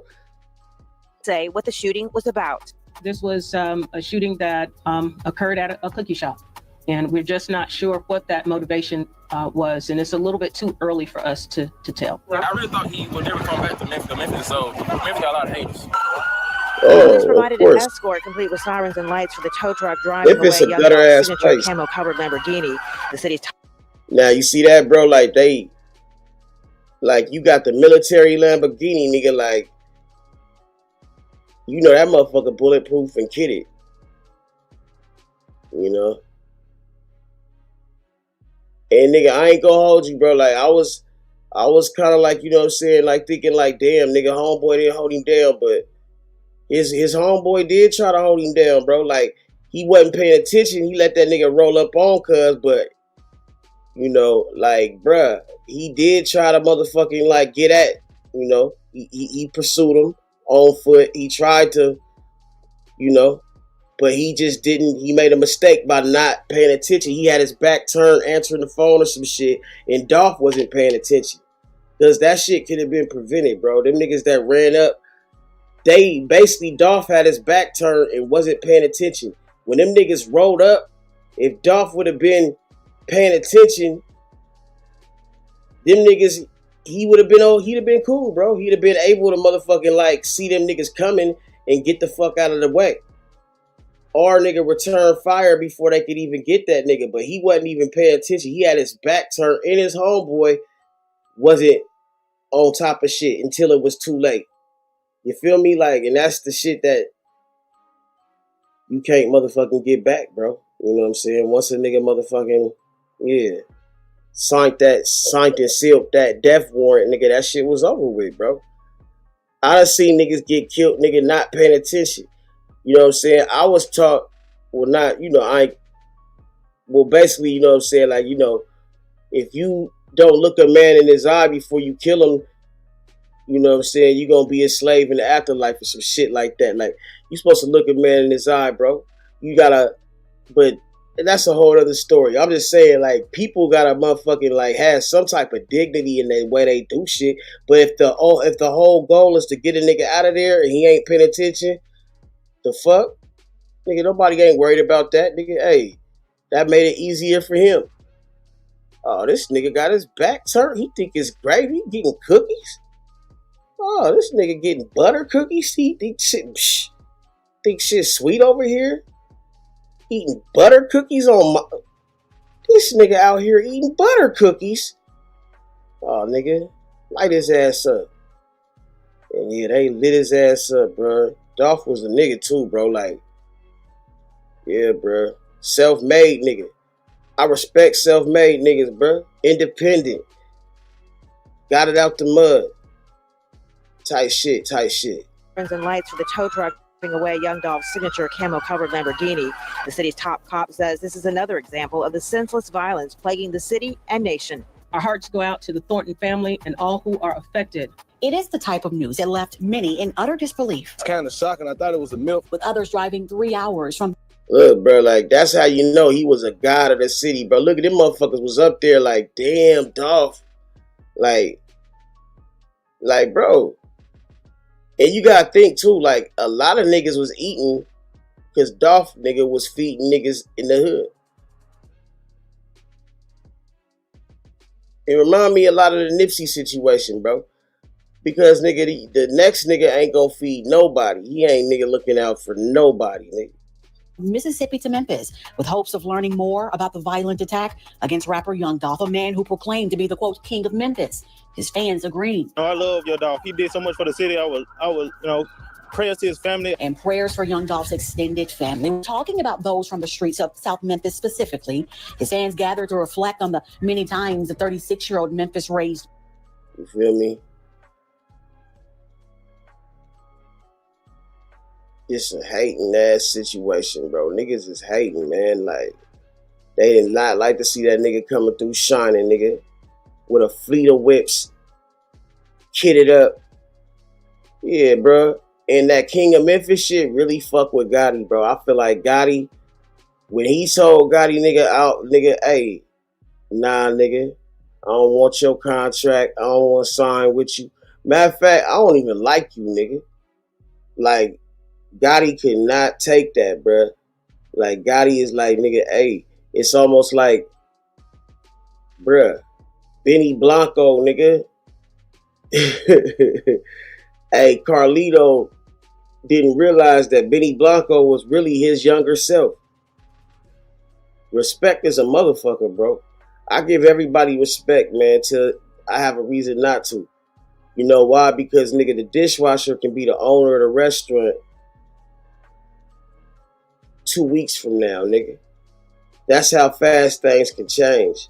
You can't look at a nigga because you feel like he in one position today and think he gonna be in the same position. Because a motherfucker can elevate. A motherfucker can, you know, change his motherfucking direction. And nigga, next time you see, bro, he the one hiring, nigga. And you the motherfucking nigga worker. Like, you never know how shit play out, nigga. Especially when you got a nigga that's willing to grind. You feel me? I don't give a fuck about all that glamour and shit. I went through that phase, bro. I was buying jewelry and all that. Bro, I realized, bro, what's really important, bro. Like, don't get me wrong. I had my times, bro. But now that shit don't mean shit to me, bro. Like, I got all this jewelry, bro. I don't even wear that shit, man. I be giving this shit away and shit. Because, nigga, now I feel like, bro, it's about assets, nigga. Why am I gonna get liabilities? So, nigga, me wearing shit is not doing nothing for me, nigga. Keep my shit in the safe. Keep my shit where it appreciates or doesn't depreciate. And why am I gonna buy shit that's not gonna appreciate? Nigga, depreciation, nigga, means, nigga, every time I fuck with this shit, I'm losing money off of it. What it's worth is really what matters. But see, nigga, it's cool to have assets, but don't have liabilities and have no utilities, nigga. The worst thing you can do, nigga, is motherfucking catch a case or be in a situation where you don't even have bail money because, nigga, you've been spending too much time. Man, look, man, God rest his soul, bro. Because it's like, I remember when Pac said, you know, get me out the way. You ain't gonna like this next nigga. Or you might like this next nigga, but he ain't gonna be no good for the hood. And see, that's the thing, bro. You get the nigga out the way who gave a fuck. The next nigga is no fucks given, nigga. Yeah, nigga, call me Mr. NFG. NFGH, nigga, no fucks given here. Because, nigga, the last nigga that did give a fuck, y'all executed. And you bitch ass niggas is still out here motherfucking acting like, nigga, y'all did something, nigga. How you do something, bro? You ain't built shit. At least build something, nigga. How you take the nigga out that was building shit? Like, that's crazy to me, bro. That still fucking irks me, nigga, because, nigga, now what? You know Memphis was hurting because, nigga, look at all them niggas out there, bro, like, in fucking shock. Niggas die every day in Memphis, but they was like, not Dolph. Not Dolph. Yeah, nigga. Dolph, nigga. The rapper would come back in order to give back. Young Dolph shot a free show. He paid for everything. He paid for artists to come out when he coming up artists. I appreciate everything he done for the hood. Sadly, the same streets he loved so much is where he would take his last breath. Once you get out the streets, you make your way out. You stay out. However, it is those who know the streets police are hoping will come forward with information leading to those responsible.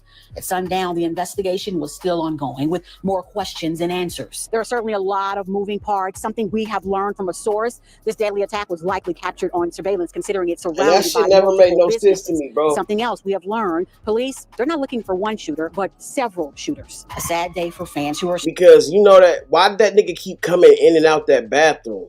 Like, what went on in that bathroom? In that back room right there, bruh? Because I'm thinking like, bruh, everything we seen, they ran up on Dolph. He had his back turned. Shot that nigga right there. Why every time you seen them motherfuckers, they kept going in that back room? Something happened in that back room. So that allows me to think, nigga, there was another camera angle we didn't see. Because if they had cameras in the front, they had to have cameras in the back So why they keep going in the back? What happened in the back? And why is they mopping up blood if that's evidence? It don't make sense. Something was a cover. I feel like something was covered up. Something was definitely covered up, bro. Whether it was what took place before the shit happened or after the shit happened. Something was fishy in that bitch, nigga. You feel me? Like, bruh, I'm just saying, bruh. My hunches is always, nigga, on point, bro. Like, I always been able to, like, I had a gift for that shit. When I see shit, I look at it from different angles, and I see shit that's doesn't make sense. It doesn't make sense that that back room keeps being observed, nigga. Why did the cop get shown going in that back room and closing that door? What is in that back room, my nigga? Is that where they make the cookies? Is that where they keep the motherfucking drop box? Is that where they keep the money? Is that another exit? Something went on in that bitch, bro. I wouldn't even be surprised if, man, I'm gonna shut the fuck up. But you know something went down. And they still got this damn caution wet floor sign, nigga, right there, which tells you, nigga, they mopped up all the evidence. Nigga, that shit was covered up. And then the store next to the place was still closed down. If nothing went down in that bitch, why did they close down the building next to it? Feel me?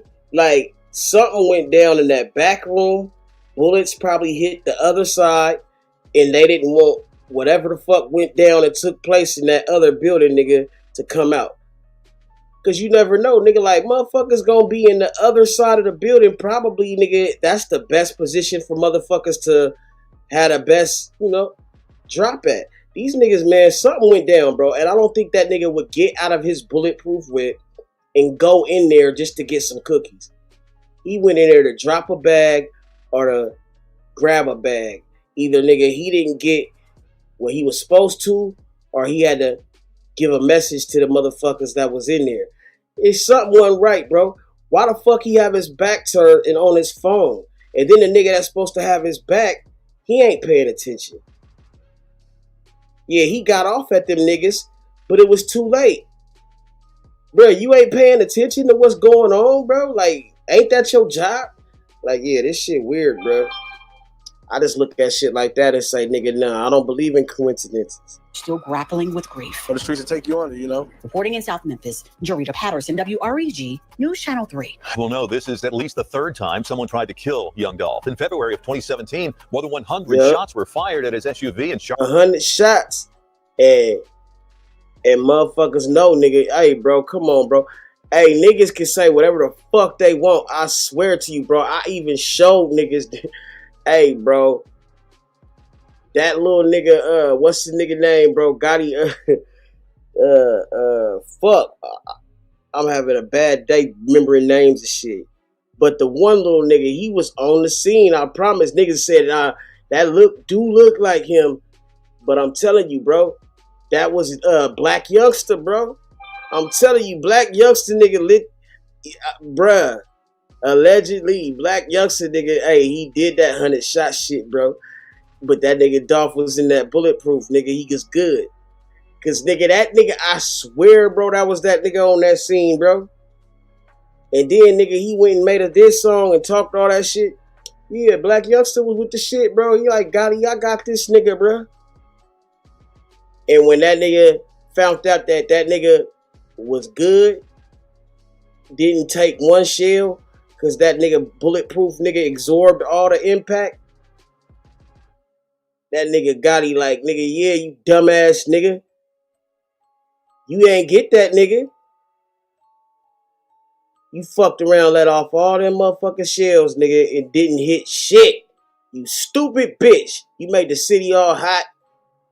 Dumb fuck. I told you, nigga, to lay low, nigga, and you done made the motherfucking block hot as a bitch. Like, bruh, I feel like Black Youngster, nigga, that Gotti can't control. He like, hey, I'll let that little nigga do what he wanna do. But shit, that nigga sloppy as hell, bruh. He funny as shit, though. I ain't gonna hold you. But goddamn, bruh. 100 shots, nigga. Stupid ass nigga. And then he stayed at the spot. Made a video and shit. This nigga, ignorant ass little nigga, bro. Charlotte, North Carolina. Young Dolph wasn't hurt because the SUV was bulletproof. 3 people were arrested, but the charges were dropped because of a lack of evidence. However, several months later, Young Dolph was shot in Los Angeles near a record store. He had 3 gunshot wounds and survived. Several people in the rap music world became suspects and were questioned, but no charges. Like, Dolph was used to being in shootouts and shit. Like, it was nothing. Like, you see what they say, that nigga had been, like, it wasn't nothing new to that nigga, bro. He had been through this type shit.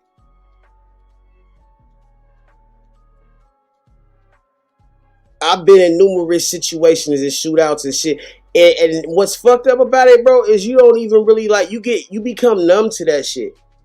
You could have lost your life, but you feel like, damn, nigga, it's normal because, like, bro,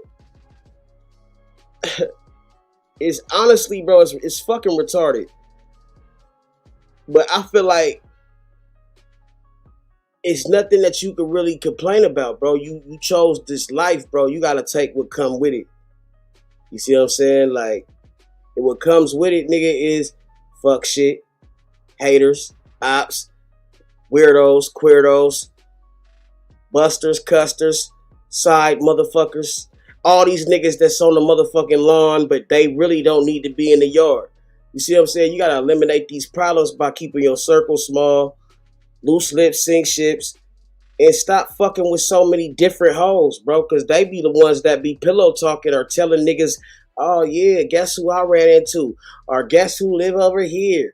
Or guess, you know, these Mike G niggas pillow talking too motherfucking much. Yeah, man. Shut the fuck up. Telling everything that the nigga said and your homie said because you mad, nigga. Get out your feelings, nigga. Stop fucking telling. Yeah, man, but it's cool. You know, everybody gotta learn, man. Every dog has his day. And, yeah, man, just motherfucking learn, man, because it can happen to anybody, bro. You know.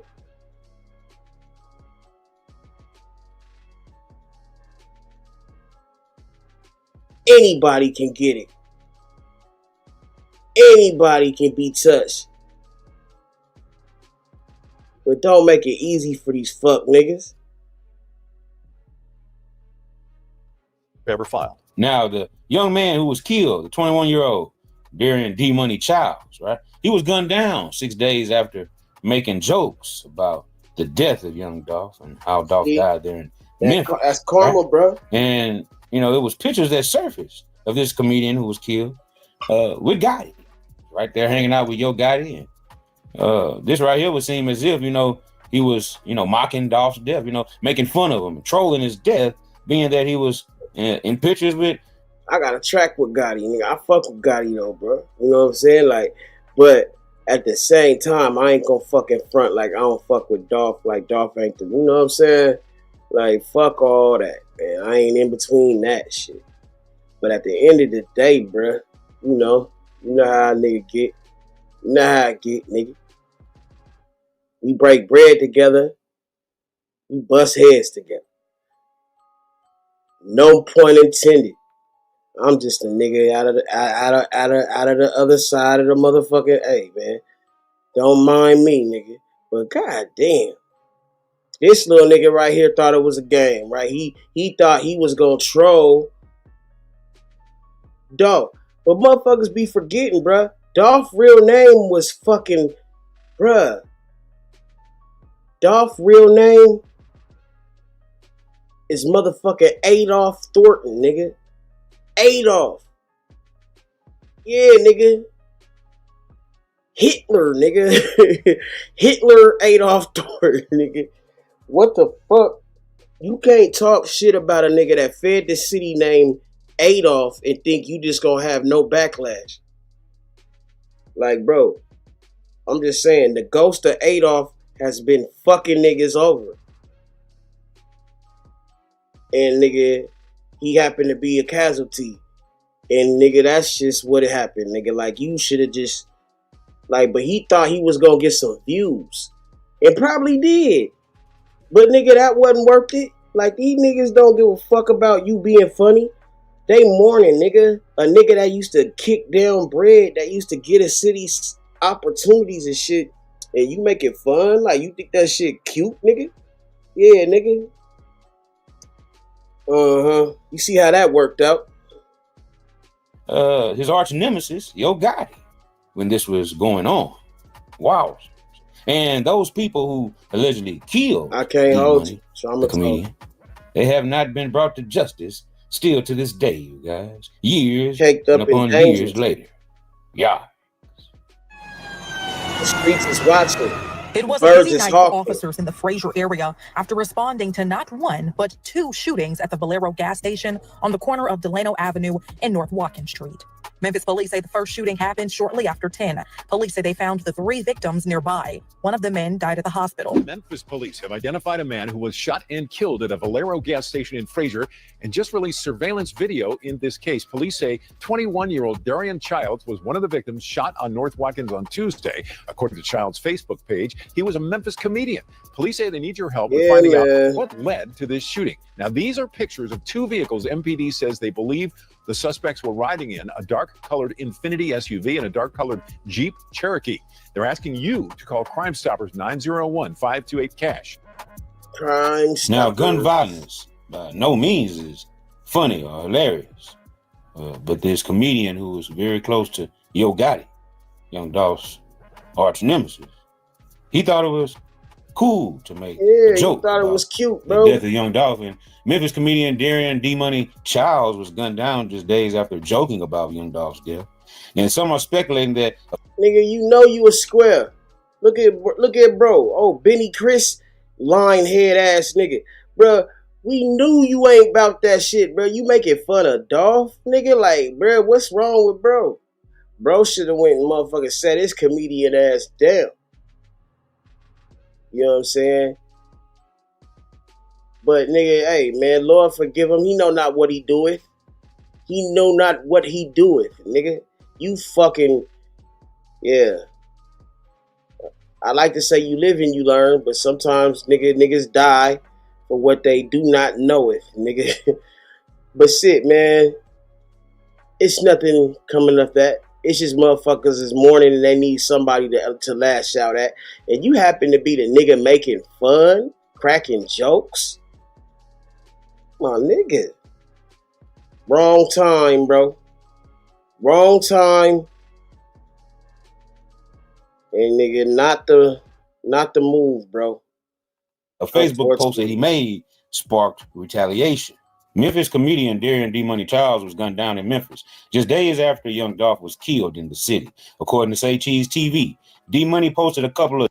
Like, I don't even like these cameras, but look how blurry these shits is, bro. Like, you got all these HD cameras and shit like that nowadays, but nigga, you can't see no detail.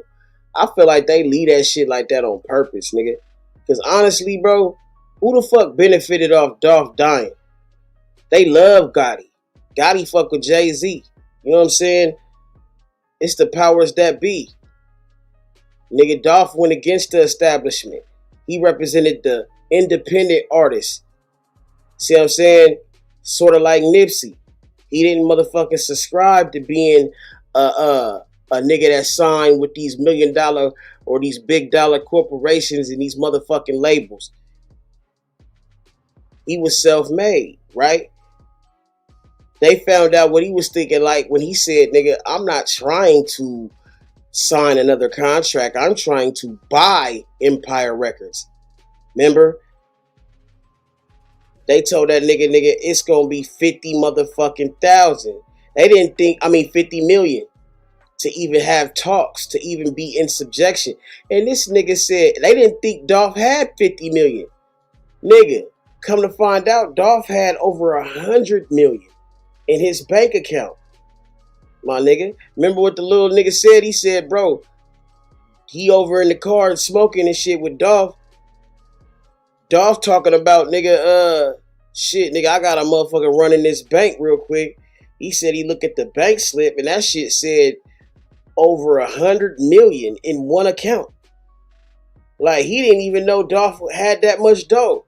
But see, nigga, these niggas is slow, bro, because they think What Empire does is they distribute. Nigga, Dolph been getting money, bro. He was getting nigga over 100 a show. And he was stayed doing shows, bro, and governed his own portion. So I feel like, man, sometimes they underestimate niggas, bro. Like, bro, like they didn't realize that nigga was eating like that. But see a nigga eating like that, bro, like coming back to Memphis with these niggas that feel like they starving, even though you was feeding niggas, they still, you know, they gonna take that motherfucking money, man. Remember the niggas that hit that nigga up, bro? I think it was like they didn't get nothing but like what, 10,000?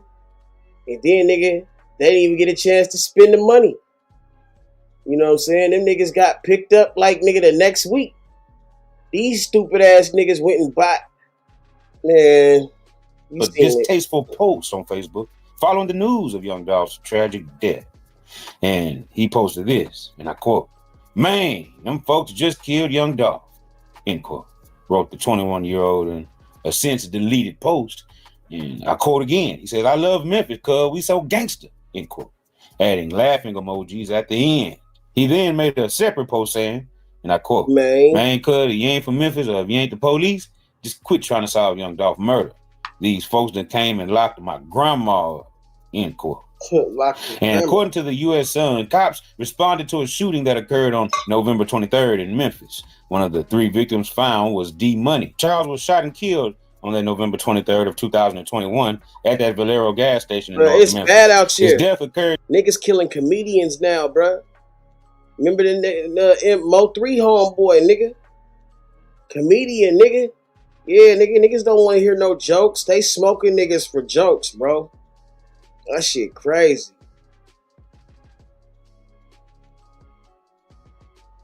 Fuck around and I kill a comedian cracking jokes.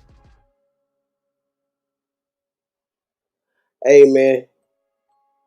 That shit ain't funny, nigga. Hit different. Just 6 days after the murder of rapper Young Dolph. Before he was killed, Charles had posted several comments on social media regarding Young Dolph's death. And 5 years later, the investigation status into the murder of... And they keep showing that motherfucker, man, walking with that. Man, I'm just saying, bro, this shit weird, bro. Like, this shit, I feel like had more hands in it than we know. Because, bruh, ain't no way in hell that shit happened without a lot of motherfuckers, nigga, having a hand in that shit. I really feel like, nigga, like, it was more coordinated than we know. You know? Catch a nigga when he least expected, when he's vulnerable, when a nigga comfortable. Why do niggas die in their hometown? Because motherfuckers envy you in your stomping ground. Right? These niggas hate to see you come, because they had a preconceived notions. If a nigga feel like he knows you, right? You blow the fuck up, become bigger and better than they ever thought you would be. Then you come back around and they still in the same position. Oh, man. Bruh. These niggas be wanting to kill they self. You see what I'm saying? How you think them niggas feel, nigga, when Pooh Shiesty, nigga, come out of prison and, nigga, he got bundles, nigga. How the fuck you go to prison, nigga? You came out better than you went in. Yeah. Niggas is mad, bruh. They mad, bruh. Like, don't think niggas around you is happy for your success. There might be 2 or 3, but the rest of them niggas is looking at you like you fool. And you gotta know that. But see, nigga like Shiesty know that, nigga. He gives no fucks, nigga. You see how he shot that nigga in the ass for thinking that nigga was selling him some bullshit. And he left the bag. That nigga didn't even care about his cat. Left 40 G's, nigga, in the motherfucking lot. Like, bruh, shot a nigga in his ass, left his money. Like, that's crazy work right there, bro. The Memphis niggas is different type niggas, bro. Like, but shit. It is what it is, man. Fuck it. Fuck it. 2 tears in a bucket. D Money remains as this. His murder remains as an ongoing investigation by the Memphis Police Department, MPD. There have been no high-profile announcements of arrests specifically linked to his shooting, if it was, right? The retaliation link is, while the timing and the social media posts fueled public rumors, this is what his, death was behind. The MPD has not officially confirmed a direct link between his Facebook post about Dolph and the shooting that led to his death. So as we just heard in that clip with Cam Capone News and Big Homie CC on the Yo Gotti. Big Homie CC, man. Big Homie CC, man.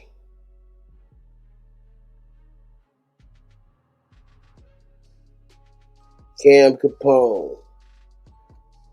Subject of his, vehicles and him still being a target, right? Still being shot at. They're trying to take Gotti out, trying to kill him, right?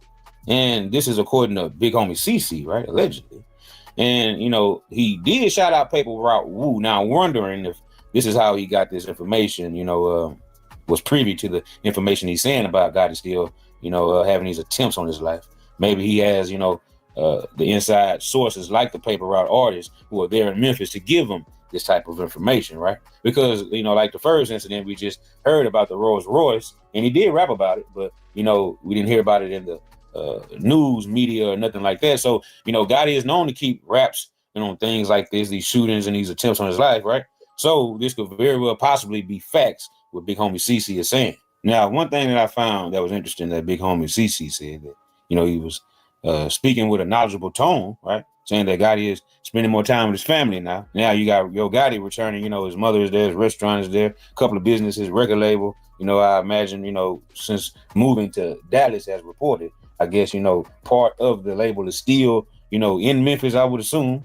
So, I'm pretty sure he was moving in and out of the city. So if, what we're hearing is true, right? Who is the ones that's still sliding on Gotti? Dolph is dead, right? You had Govan saying that he talks to some of the Paper Route members, right? The older ones, right? The ones around his age. Ugly as hell, man. So who is sliding on Gotti, you guys? If this is true, if he's still being targeted in shootings, alleged shootings that we're hearing about. Now, given the history that the beef of PRE and CMG possibly will never end, right? We have given information that's already public that, this feud has been going on and on and on. And it was earlier, in the case, the murder of Dolph, that they knew exactly what two groups were into it with each other. Yeah. And Mayor Jim Strickland at that time, he, let the cat out the bag, as they say, right? And he said this publicly on the news. Check it out. They knew that it was CMG, allegedly, behind Dolph's murder. It was a targeted murder. And because it's targeted, you don't need a citywide curfew. What you need is intervention into the two groups that have problems with each other. Strickland said police beefed up security in potential hotspot areas around the city and had a group of violence interrupters talk to the groups involved. And all hell, it came out in court that, this was true, that CMG had something to do with the involvement of Young Dolph's murder. Hell, they even said that Yo Gotti's deceased brother, Anthony Mims, aka Big Juke, was the one who put up the $100,000 bounty for the murder of Dolph and facilitated this through the middleman, the mastermind that they called it. Pull that car off Hernandez Govan ended up being acquitted on all murder charges and found not guilty on all those charges in the murder of Dolph. Then you have the murder of Big Juke, who ended up losing his life. And many people speculated that had something to do with Young Dolph's murder. What was your reaction, man, when you found out that Big Juke got taken out? I mean, I hate to hear it when it happened. Juke was good, it was a good dude. I guess, maybe coming from the environment I come from, you kind of get on to certain things. And, of course, I hate to see, they happen to be dead, but did I need counseling or anything like that? No, I didn't. I'm just knowing and certain shit. You hear about death. And, you be sad for a minute and you gotta check this shit out and get back to it. Now, was you surprised that it happened, or were you not surprised? I was surprised. I thought Big Daddy would move better than that, and you just can't let your guard down in these streets. I just know, slippers those, and Yeah, he had some people there with him. He had somebody there with him. Laughing but they said the security took off running like Forrest Gump. But oh man, hey man. So he had armed guards and armed guards. Took off running like Forrest Gump. Yeah. What that? Security bodyguard, whatever you want to call him. What that? Top like security, whatever. He took off running when the shots went off, and so Big Daddy could have never predicted that, like the security that he paying would take off and run. So you know how they go. So, but you got to protect yourself too. So I always said that no matter how much security you have, you still should always. Ain't nobody gonna protect you like you. Now with Govan making satirical gestures towards the murder of Big Juke, saying that Juke security ran faster than Forrest Gump, and those shots rang out and all that. That right there would be considered, as if he's mocking, taunting the death of his alleged relative, as he said in the Vlad interview, Big Juke. Wow. Yeah. That nigga name was now I would go there and do literally such his a name thing to who he calls Big Daddy. Pause. Stop talk. But anyway, I guess that's what he calls. Now, bro. Why would he poke fun at that if he really had respect for Juke? It's nasty work. But anyway, man, what do y'all think about this whole ordeal of Gotti still being allegedly targeted, right? While he's out there in these bulletproof vehicles, according to big homie CC. So y'all get in the comment section and y'all let me know what y'all think about this entire situation. And I will be back with more information on this Big Juke situation before he died, visiting one of the shooters, Cornelius Smith, there at 201. What was that all about? And we shall dig more deep into that situation next time. And they don't understand what that person giving you. They don't understand it because they ain't getting it. They ain't getting it, the same loyalty and the generosity and the sincerity and the comfortability. They don't feel the same energy you feel, so they don't know. So loyalty is a requirement, a big requirement to have long time longevity friendship or anything with you. So you require loyalty. I build friendship through business. I don't do friends. I don't like if I learned that it's only two things that men fall out about: women and money. Right. So I do business with niggas before I start liking them. Right. I gotta do business. You do good business. If you ain't fucked up by no female, if you like her and she like me and you ain't tripping on that, you might be all right. We might be all right because I ain't. You know what I'm saying? Because because some niggas, that's most niggas. They pretend about bitches. That's what they gonna fall out about. They gonna be a woman or some money, and you know what I'm saying? I think that shit is weak. Right. I talk to everybody, right? One person I talked to, this person, he ain't did nothing to me yet, but he had a lot of good shit to say about you, kind of like a lot of street shit. It was FNG Lil Market, right? I sat down with him, he told me a lot. But one thing he did tell me, I just want to know this. He said that y'all was, and I'm not gonna say what it was, but a lot of shit was happening heavy in the streets. Everybody was 10 toes down. And in the middle of that, you said, yo, no more. I got business going on with Moneybag. Yo, this is what I want to do. And like, he like, damn, I shot my baby mama, lost a whole lot of shit, and Big Bro just want me to stop doing all acts of violence and just live a new life. I'm gonna tell you like I told Lil Marvin. I called from the field. Right. My little brother and them, they chopper gang, Lil Marvin, F&G. He got shit going. There's loyalty with me. Right. This my family, this my brothers though. Right. Me being the older person, my job is to mediate it. Right. But I know that these young niggas wicked. They don't give a fuck about that. They gonna still spin on each other. Right. So I knew it wasn't gonna work. Right. So I was gonna try to come up with a system for Lil Marvin, get him out of Memphis. Cause bro handicapped after he got shot and shit. Yeah. So I really didn't want Bro in the field because of it. Right. I really didn't want like him around. He said he didn't want to stop. He already into it. I know. Like you gotta understand. Like he did. But I called from the field. And I told bro, I said, bro, I got this going. He ain't lying. I told I got this going, bro, and I don't want that, bro, for my image. I don't want that. I'm like, I don't need that, bro. So I need you, because I'm gonna be able to get them. The business is what's gonna bring us together. Right. So we gonna be able to navigate through this shit through the business. So you ain't gotta worry about nobody doing nothing to you, because it's too much money being rotated for shit to go on. Right. And bro straight up told me, man, I ain't gonna lie. Nigga got me fucked up. I ain't stopping doing shit. Yeah. And I respected it. I love him. Like I respected it. Like I wasn't mad at him for wanting some motherfucking get back. I wasn't mad. Like I wasn't mad. If a nigga shot the shit out of me, I want some get back. They couldn't tell me nothing either. So I still loved him, but I knew that he was more loyal to his emotions than he was to me. Right. And I couldn't get mad at it though. Like, but I understood it. Like, and for that reason, that's why I'm able to speak on him, because I wouldn't spoil. For that reason, I inbox him back every now and then. Like, keep your head up. But I felt like you betrayed me when I asked you to sacrifice what you got going on. He said you started what he got going on. He said he doing it for you. I started a lot of shit that I let down. Right. You got to understand. He told you what happened. I was able to put that to the side. I've been on the other side. Yeah. So I just didn't get hit. But you see what I'm saying? So I'm sacrificing like you is, nigga. Right. And that's the problem. Niggas don't want to sacrifice what you willing to sacrifice. Right. And they'll ride on, oh, I'm a gangster. Right. I respect it. Yeah, he a gangster. But listen, I respect it. I don't feel it. Right. Right. You know what I'm saying? I ain't gonna and for that reason, I gotta stay away from it because you unpredictable. Yeah. And you just told me in so many ways, in so many words, that you will rebel against me. I just sat on this phone and had 3 30-minute phone calls with you.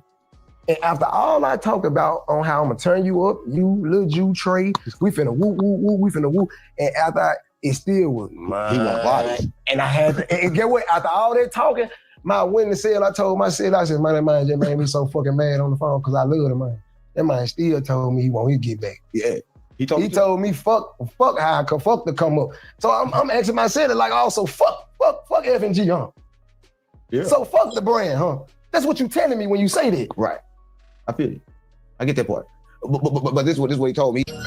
Yo, got it. What's up, nigga? Yeah, nigga, whatever. Yeah, bitch, whatever. What you wanna do? Yeah, I am. I never let my niggas down. Nah, I never put them choppers down. Hit your bitch when I come in town. She ain't never let a nigga down. I was gone, now I'm back around. I'm a beast, I'ma back him down. Kamikaze when I come around. Trust me, Gotti, I don't fuck around. Blogs put a nigga business out. Knock him down, now switch him out. I got ops I don't know about. Stand on business, we don't talk about it. We don't talk, we just demonstrate. Finish steak like a dinner plate. Get him done, I ain't finna wait. Gotti, I got him, I got him made. We do real numbers, real shit. Been in hunters, I take a nigga under. Watch 300, these the new Yeezy before they drop, yeah. Call them dunders. Jay say I got the thunder.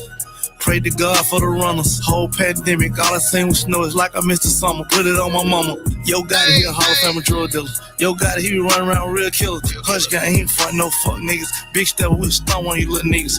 Niggas say they slime, nobody dying though. Nobody dying. Yeah, they working the 4, but what would they lying for? Go dollar for dollar, shotter for shotter. We can go 30 for 30.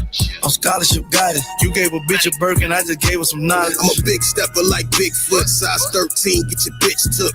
I'm a shooter like Westbrook, get your uppercut with that left hook. Yosemite Sam, my blickety blam, that clap jam. I fuck up your plans, they let your ass, but that's your man's. If you just a fan and stay in the stands, Gotti, I got him, I got that. Cash out, so I cock that. Send 30 shots at his top back, can't fix it flat when I pop that. Drop ops, I'm laying them down, top, unlimited rounds, can't opt out of this contract like I just signed to the Bobcats. You ain't turned up, you off that, we cleaned up like we mopped that. I'm knocking all my ops at the field, y'all niggas sick, y'all niggas ill.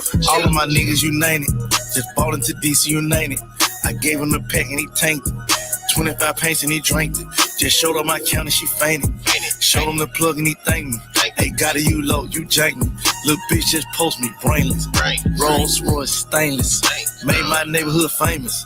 Ridge crest for tourists. Hey, why your jewelry blurry? All my jewelry flawless. All my niggas thoughtless. None of my niggas sanctified, but they be throwing crosses. All my forges all set. All my damage battery set. Them a little savage, I stamped that. My bitch like the same sex, yeah. Gotti, I got him, I got that. I see the same niggas doing the same shit every day. Different nigga, yeah, I had to go and make a way. Any day, it's another $1 million play. It's like 70 mil now, another 100 on the way. Got him, I got that. I got that. They ain't turned up, they off that.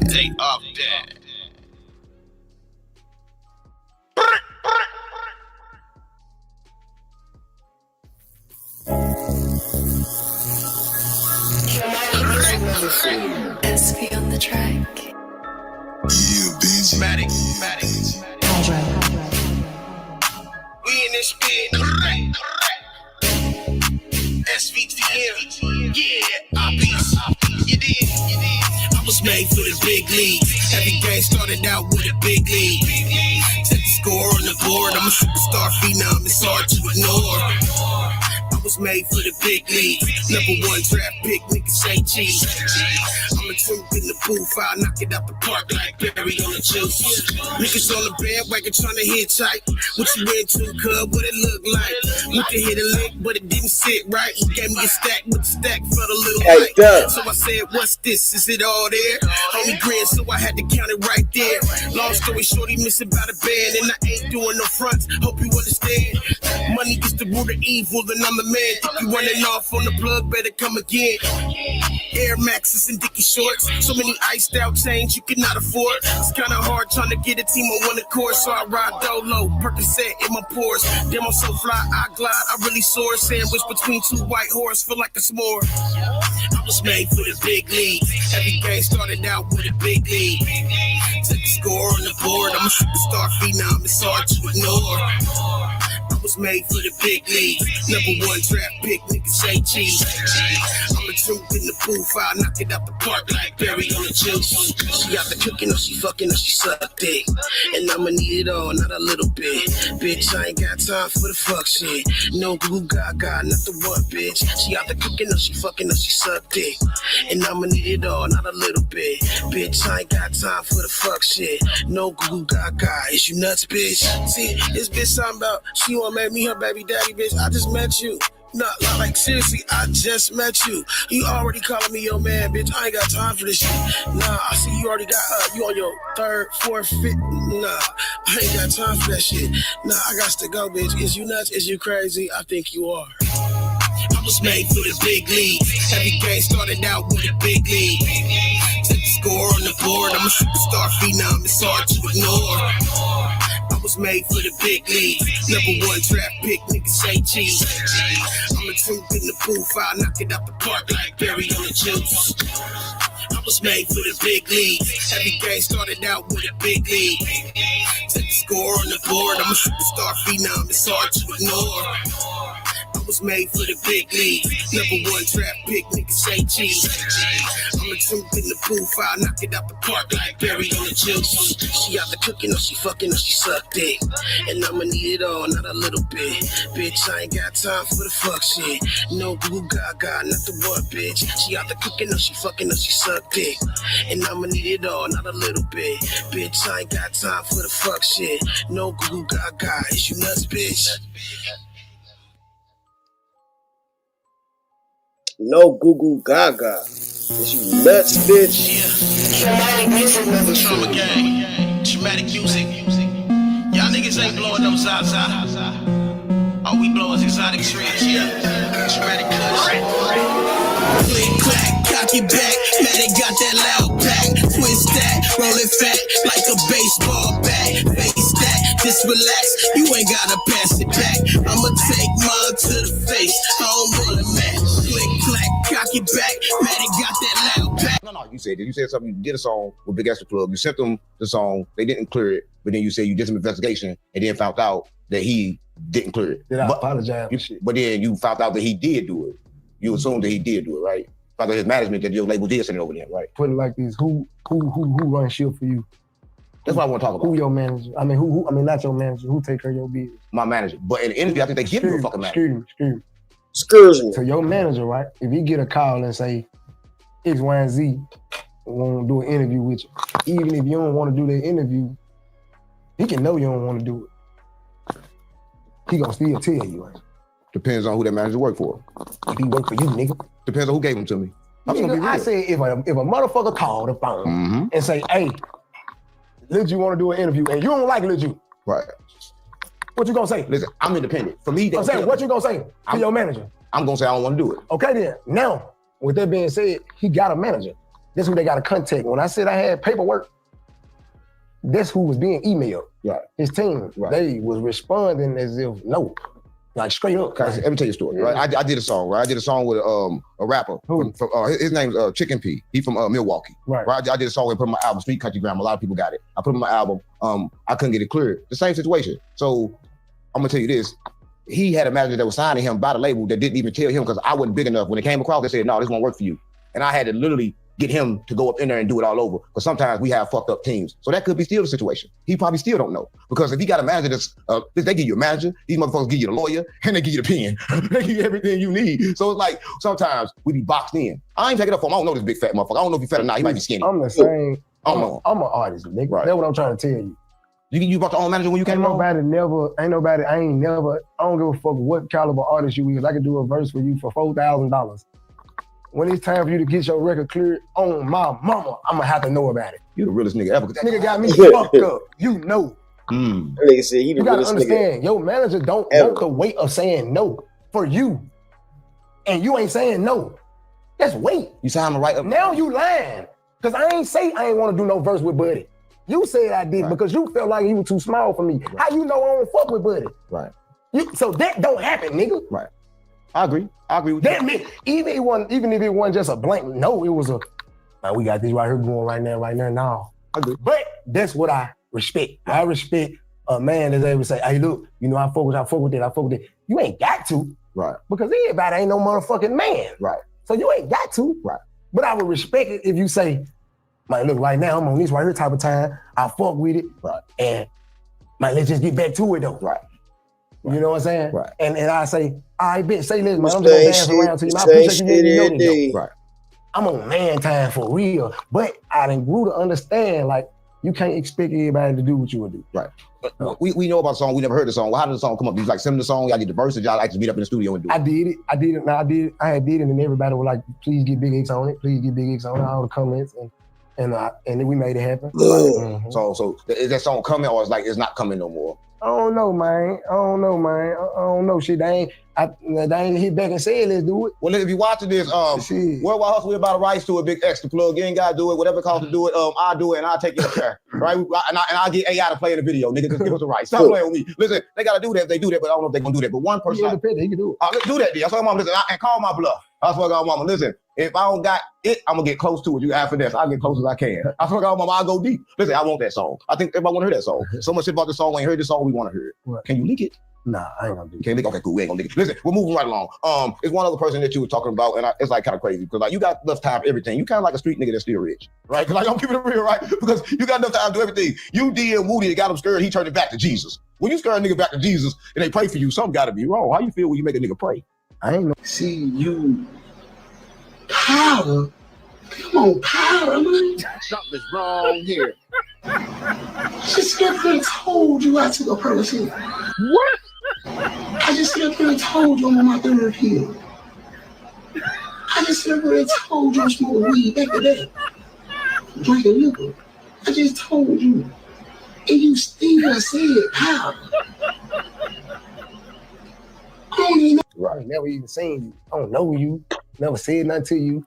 You just hang with the redhead bitch and you feel like, you know, you want to take up for him. Like you want to be his bodyguard or some old time. Y'all all in cahoots and everybody feel a way about me anyway, but you don't even know me. You ain't never met me. How you don't like me and don't know me? Right. That explains everything I need to know about a man.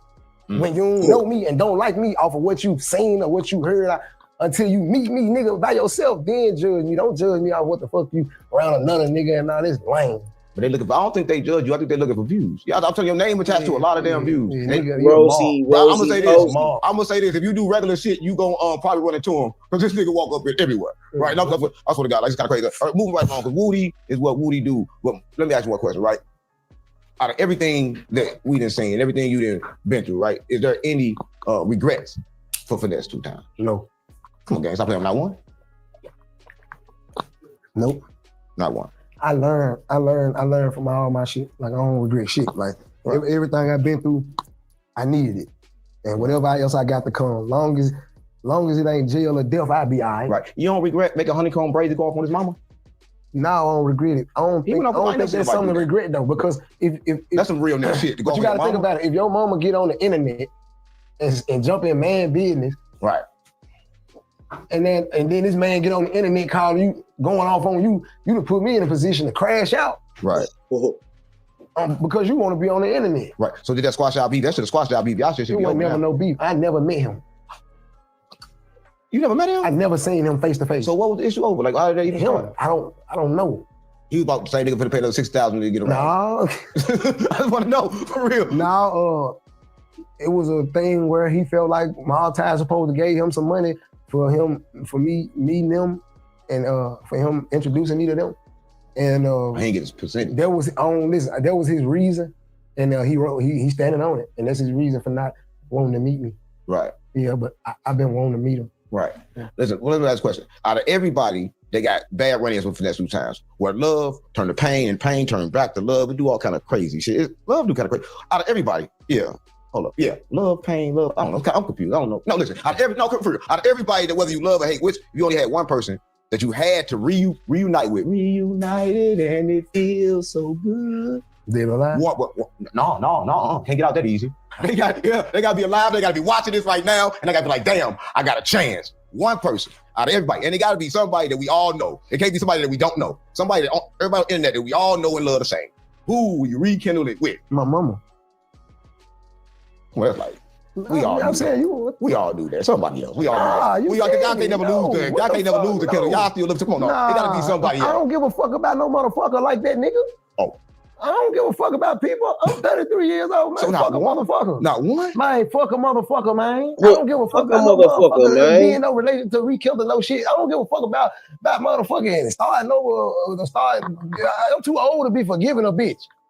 Yeah, man. Once that shit go left, man, fuck you, man. Oh, fuck shit. that, Man, that shit over with. I ain't got time to be caught out. I ain't got friends. Yeah, I ain't got time. I ain't got time. Listen, the only people I got time for that type of I know you'll do it for me. Right. You loyal to me. My mom and my kids, I'm the only one I'm going back and forth with. Right. I know you loyal to me, I'm loyal to you, I'm going to go back and forth with you. Right. We can not be around each other, we can be around, but you time to go back and forth with you, we don't be around on, it was just business, or you just, like how you is, like I don't give a fuck about you. You know what I'm saying? Like, so, yeah. Everything that you see in this video is for entertainment and educational purpose. Y'all, I appreciate y'all for tapping back in the Trap Tool TVs. But, so in this particular video, you both finessed 2 times. I know you ain't heard from me in a while because you face Woods. You know, she been going viral on this digital media. I think that's good though. I don't give a fuck. Give Glow real sister a give. I'm vibing. I rather the see me handsome as a motherfucker than that motherfucking me birds on the top of my head, vibe. Give me that shit when I ain't vibing. You taking up for the champ. Peso taking up for the chat tonight. So guess what? Peso with y'all. You see, because he wrong. Because he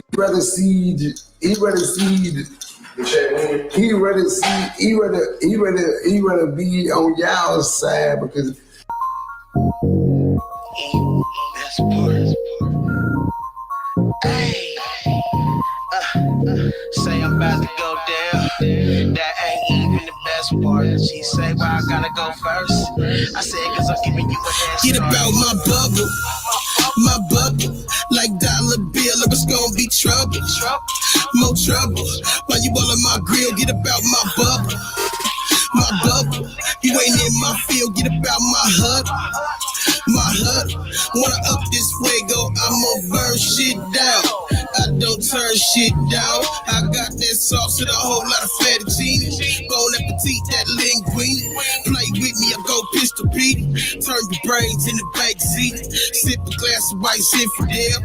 Heaven knows I done been through hell. I came back with a pitchfork. This the shit that I live for. Catch a body when I get bored. They'll find it floating up on shore. Feel undefeated like Floyd, nigga. Strong as fuck, no Roy's, nigga. Underrated, unappreciated, but still feel overjoyed, nigga. If fucking shorty is wrong, I don't wanna be right. And this is favorite song. I love it when she ride pipe. I got that stick shit, that automatic sex drive. I hate traffic. Horsepower like V12. A1, no B12. She love the freak, we on the beach. Use a freaky ass female. I don't kiss and tell, I don't dirty Mac. I got highlights but no details. She love the freak, we on the beach. Use a freaky ass female. I don't kiss and tell, I don't dirty Mac. I got highlights but no details. On my dick, all on my dick. You are not my chick, and she ain't my bitch. You can have that chick. I don't want your chick, but she on my dick. All on my dick. Get about my mix, all about my chips. In dip, my niggas out to get rich. Get up off my shit, been on my line. Said she wanted to connect the dots. Shorty been on my mind, but I've been too busy to stop and watch. On the grind, I got big blocks. Slow it down, I make pit stops. Blue strips in my kickbox. That traumatic cushion, my zip block. If me and you is wrong, I don't care to be right at all. And when you hear this song, you can just blame it on the alcohol. I got Deuce say, yo, tap. Tell me what you drinking. She said, you gon' be my boyfriend. I said, what the hell you been thinking? But baby got that sex appeal. I feel like I'm on these pills. And Molly Bill with your ex-wife. Niggas hating, that's just like I met a little bitch in Baldwin Hills at Crenshaw at a red light. Had to take it down like Chris Brown. I'm just trying to live my best life. That dope dick and that act right. She addicted to the dick crack pipes like don't stop. Get it. Every second and every minute. She free and she admitted. You can come to my theme park. You can ride my Ferris wheel, my bumper cars and my go-karts. I'll heat it up and then cool it down. Then beat it up to that pussy fart. It's so good, I got a rubber roll and it feels like I'm up in it raw. Had to ask, can I have my dick back? Thought the condom broke, but it's still long. Had to ask, can I have my dick back? Thought the condom broke, but it's still long. On my dick, all on my dick. You are not my chick, and she ain't my bitch. You can have that chick. I don't want your chick, but she on my dick. All on my dick. Get about my mix, all about my chips. In dip, my niggas out to get rich, get up off my dick. I'm about to go down. That ain't even the best part. She say, why I gotta go first? I said, cause I'm giving you a head start. Say I'm about to go down. That ain't even the best part. She say, why I gotta go first? I said, cause I'm giving you a head start.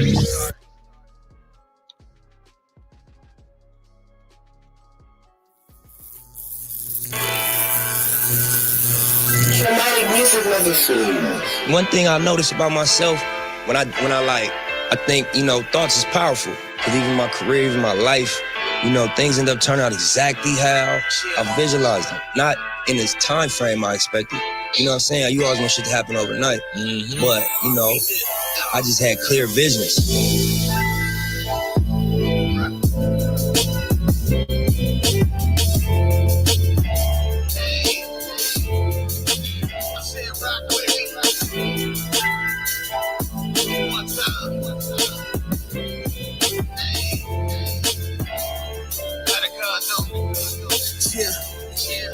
Envision black kings living beyond their means. In paradise, rolling in paradise with my queen. The woman of my dreams turn into reality. Revenue streams, profit margins, your salaries. A long way from the Mallory's. Tamaracks and Bill. To a spot on what that made that blue house on the hill. The diamonds in my grill. What an expensive toothache. BBS stones, two tones. These niggas too fake. We was hooping on blue crates. House parties and barbecues cracking on blue lake. How we all blue gay. create. Now it's investments. Let the value appreciate what you've been blessed with. I'll be burning sage as soon as the money's slowing up. Add another revenue stream to what I'm sewing up. I'll be burning sage as soon as the money's slowing up. Add another revenue stream to what I'm sewing up. Dreams and black males in this white man's world. I'm a god in the flesh, bitch, you can't tell. The melanin in my skin, they try to say it's a sin. It's not what you believe, but who you believe in. Blue dreams and black males in this white man's world. Blue moons and purple clouds, we pushing that white girl. Blue dreams and black males in this white man's world. Blue dreams and black males in this white man's world. True health is health, generational wealth. Enough to bless my fam, loved ones and myself. I play the cards I was dealt, so when I shuffled up the deck, one thing I will not compromise is my respect. You know I'm playing for keeps. Pray for the weak, label the black sheep. Misunderstood, but never over these beats. A god in the flesh, they worship a nigga feet. Body MCs, sacrifice to the beast. Put blood in the sea, just cause niggas is sweet. Turn any Monday to Friday the 13th. Any given Sunday, the sunset in the east. We rise in the west, strive to be the best version of myself, nobody else to contest. None left to impress, no hoes left to finesse. Been there, done that, Deep Dre said it the best, yes. Yes. Yeah. Blue dreams and black males in this white man's world. Blue dreams and black males in this white man's world. Yeah. Okay. Blue dreams and black males in this white man's world. Traumatic music medicine. Damn. My name must taste hella good because it's always in your mouth. You won't spit it out. My name must taste good cause it stay in their mouth. When I pop up in they hood, niggas stay in that house. Niggas love to crack jokes to the jokes on them. Niggas say he won't smoke, we gon' smoke on him. My name must taste good cause it stay in their mouth. When I pop up in they hood, niggas stay in their house. Niggas love to crack jokes to the jokes on them. Niggas say he won't smoke, we gon' smoke on him. Yeah. First off, fuck you and your computer play. Shoot a gang and you bitches wouldn't shoot a J. Stay the fuck up out my lane, don't get in my way. Last time I ain't had time, I got time today. Niggas think they hard to find till we at your estate. Got his IP address, now it's time to play. Let me find out where his baby mama stay. Better keep my name out your mouth for your kids' sake. You was sending threats, I do not suggest this. I must be a genie, time to grant his death wish. When I hit the switch, turn his flesh into breakfast. He must like his eggs over easy, say your blessings. Fuck all that texting, better get the message. Now we on the news, your shenanigans is reckless. Bitch, get a man, you a fan, hella desperate. Hating on a nigga you don't know, so let's address it. Oh, get your mind right, I ain't with the pet shit. If I threw a stick in the yard, you probably fetch it. Oh, get your mind right, I ain't with the pet shit. If I threw a stick in the yard, you probably fetch it. They think they fucking with the kid, tell them let's play. Bitch, come outside, we at your estate. 2, 2, 2 degrees, hit his chest plate. Nigga, fuck your birthday, it's your death day. If they fucking with the kid, tell them let's play. Bitch, come outside, we at your estate. 2, 2 degrees, hit his chest plate. Nigga, fuck your birthday, it's your death day. Bitch ass niggas, I told you. I don't know why you wanna fuck with a nigga like me. I'ma tell you like this, for niggas that do, get on N2L for them, and that ain't no secret. You better ask around. Traumatic music medicine. Right down.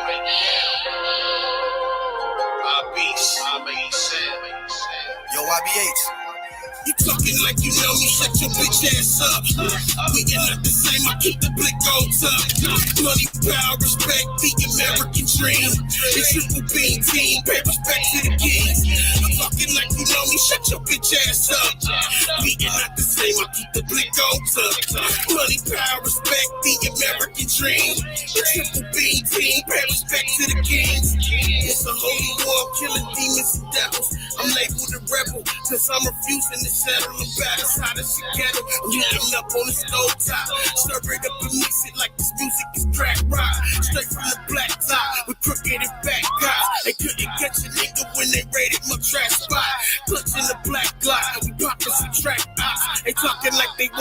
that's only on laptops.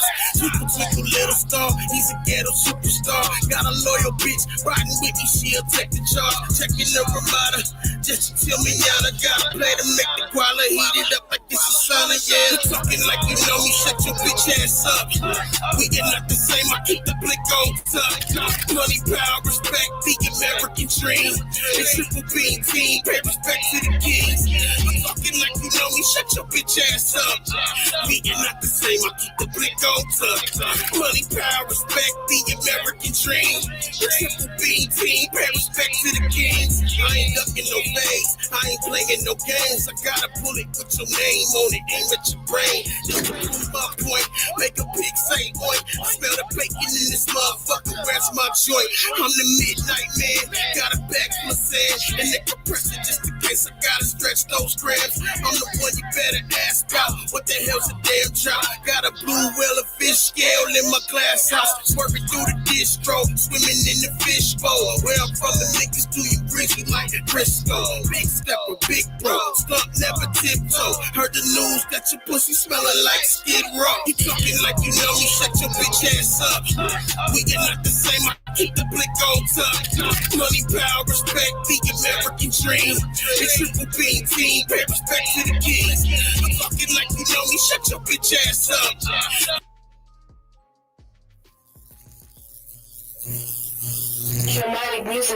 Now we want to turn to some other developing news. Detectives in North Portland are investigating 2 different shootings and a shots fired call, kind of all up and down the I-5 corridor here. You can see one of those shootings confirmed to be deadly. Welcome to the nutty north. We was born in the trap, city of the rose gold. Keep a thorn in my lap.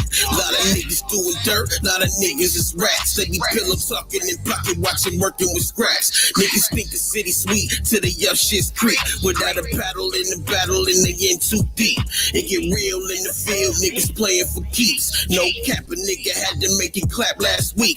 Down the streets of creeks, gave a nigga the beast. The niggas try to jump me, but I ain't Cochise. From Woodline Park to the St. John Woods. If you from the nutty north, then gonna rap your hood. Welcome to the nutty north. The nutty north, shit get cracking in the nutty north. The nutty north, we get active in the nutty north. The nutty north, can't be lacking in the nutty north. Keep a torch. Welcome to the nutty north. The nutty north, shit get cracking in the nutty north. The nutty north, we get active in the nutty north. The nutty north, can't be lacking in the nutty north. Keep a torch. Welcome to the nutty north. I bring it back to the corner of the map. They defunded the police, so the streets getting taxed. Shorty doing L's, had to tell her to relax. She be like the monorail, she be riding on the max. Shitting on these niggas, I'm from out these streets. The nutty north side villain and you from southeast. Shitting on these niggas, I'm from out these streets. The nutty north side villain, we ain't from southeast. I'm from the nutty north, nigga like Grumpy and Mike K. Vita Wayne, Snuggy, and my nigga Lil Andre. True mob nigga, and I'm moving the right way. Jump out and blow your ass right in broad day. Interstate Lombard, right off the phone line. See the enemigos and I know that it's go time. Foot up on the gas, I'm in the woods in no time. Dracos and P5s and you know that it's showtime. Nigga use a bitch and had you running through stop signs. Trying to take your life with this black and green Glock 9. Me and Traumatic up in traffic burning down blocks, nigga. Zaza in this wood and in this cup is some wok, nigga. Keep a peace in the streets, ain't no peace in the street. It's bad news when it's B&E, bam in the beast. If you fucking with my niggas, then you fucking with me. By any means necessary, we don't bury the beef. When niggas snooze, they lose. Ain't no creeping on us. They in for a rude awakening, they sleeping on us. It's been almost 1,000 shootings and that's just this year. More than likely you got a body if you from out here. Welcome to the nutty north. The nutty north, shit get cracking in the nutty north. The nutty north, we get active in the nutty north. The nutty north, can't be lacking in the nutty north. Keep a torch. Welcome to the nutty north. The nutty north, shit get cracking in the nutty north. The nutty north, we get active in the nutty north. The nutty north, can't be lacking in the nutty north. keep a torch. Welcome to the nutty. I bring it back to the corner of the map. They defunded the police, so the streets getting taxed. Shorty doing L's, had to tell her to relax. She be like the monorail, she be riding on the max. Shitting on these niggas, I'm from out these streets. A nutty north side villain and you from southeast. Shitting on these niggas, I'm from out these streets. A nutty north side villain, we ain't from southeast. North side, man. Nutty north. Started this shit. This clearly is an emergency. When we have this many shootings, this many homicides, we're seeing record numbers of shooting incidents throughout the city of Portland. This is our top public safety concern.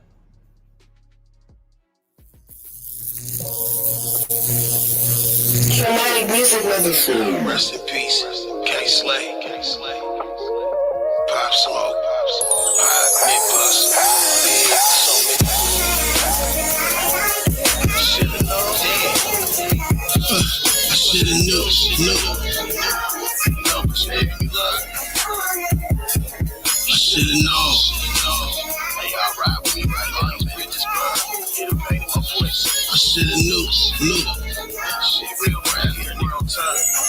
Ride with me. I ain't finna hold ya, I'm a 45 toter. Effing in, blowing, if I pop it, then it's over. I be really in the trenches, cooking in the kitchen. They hating from a distance, but they handling their business. Well, forgive me for my sinning. I'm something like a chemist. First I stir it, then I mix it. Make my wrist, I'm water whipping. I been getting to the chicken. Baby, get your 3-piece. Back on my bullshit, I think I'm about to 3-piece. Why they wanna see me locked up? Throw a lion in the cage so they can stop us. Knock us off while you try to get your stocks up. Even kings on the chessboard get boxed up. I always knew that one day this date would arrive when you might feel guilty and apologize. But I never could promise that I'd accept it. Fuck nigga, you did me dirty, I can't respect it.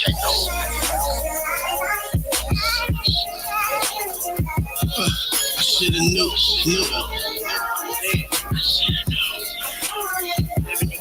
I should've known.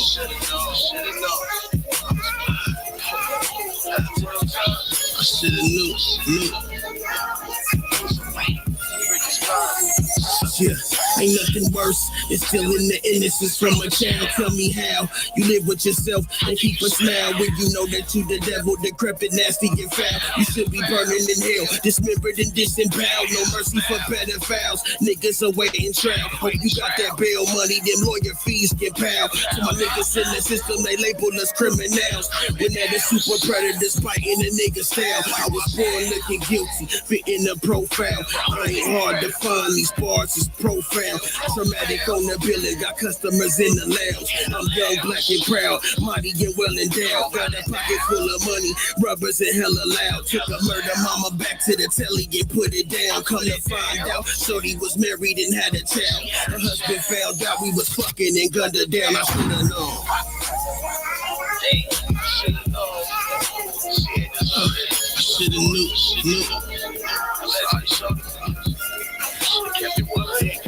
should've known.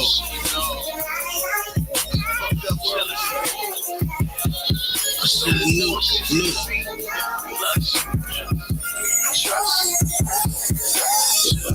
I would take the past, but I can't. I'm so sorry. I'm so sorry. If I could, I would take the world, but I can't. I'm so sorry. I'm so sorry. If I could, I would take the past, but I can't. I'm so sorry. So sorry. If I could, I would take away all your pain. I'm so sorry. I'm so sorry. I'm so sorry. I should've known. Should've known it's good to trust. I'm a break for me. I blame myself. As I walk through the valley of the shadow of death, there should fear no man. No weapon formed against weapon shall prosper. Should've known.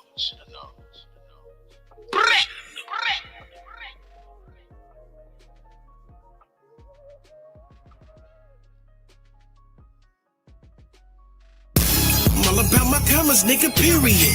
When they come to my business, I'm too serious. Might kill that kitty cat if she curious. And leave a pussy nigga bleeding like the period. Yeah, in a world full of lollipops, I refuse to be another son. You nigga, I'm talking about, it's traumatic, yeah. It's traumatic. It's breaking bread, ENT. It's obese. Yeah, $10 million.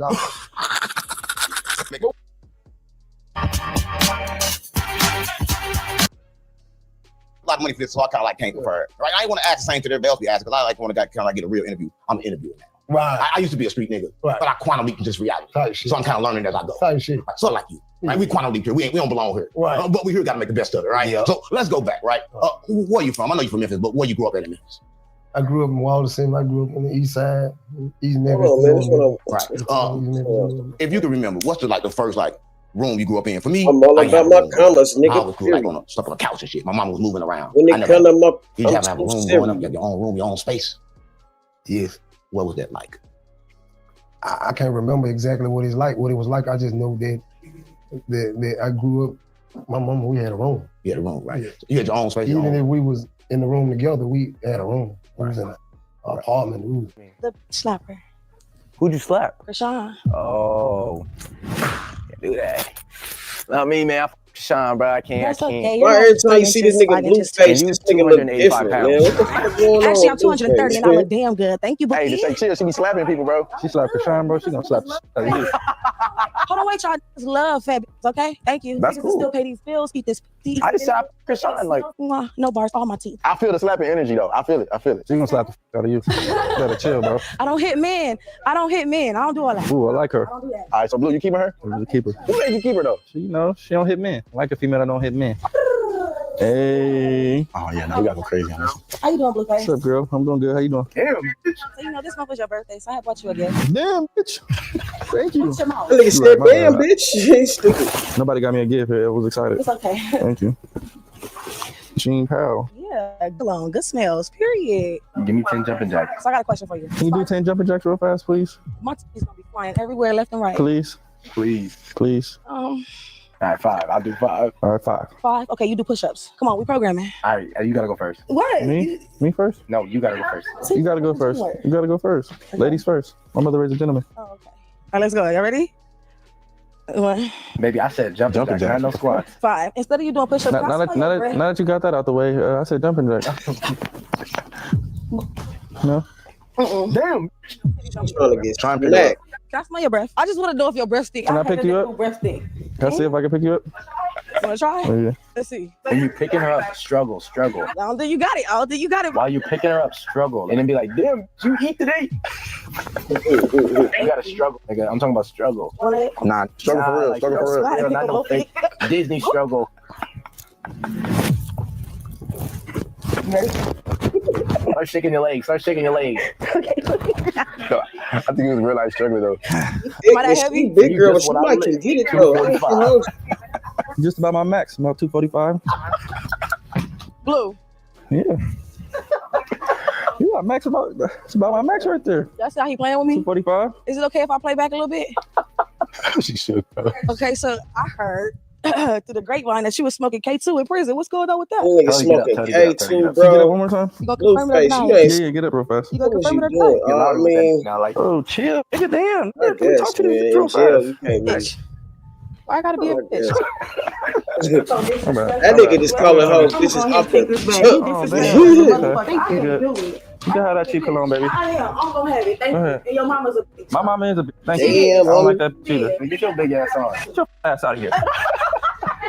Damn. No, but you was fucking niggas in the pen. But you was fucking Oh, niggas. shit. But you boys. What else? What else? But you boys though. You suck more than me. Get your fat ass out of here. All right. Who gonna beat me up? Who? She don't even know. Just tell her to go, bro. What the fuck she on, fool? You tell her to go. I don't wrestle with He bitches. told me it was Team Blue. Oh, but he not gonna disrespect me though. Like it's cool, but you gotta be disrespectful. Hey, yo, call security, bro. Get your big ass out of here. Bounce. Bro, bounce, bitch. Hey, security, get this fat bitch out of here. Your mama's a bitch. She mad she got popped. Rap, take her to the ground if you got to. So you don't really like fat bitches? This ain't Compton.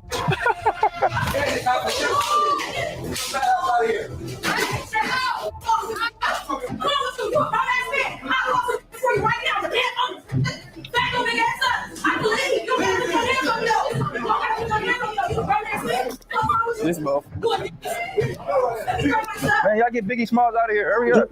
Man, why you call her Biggie Smart? That nigga stupid. I don't.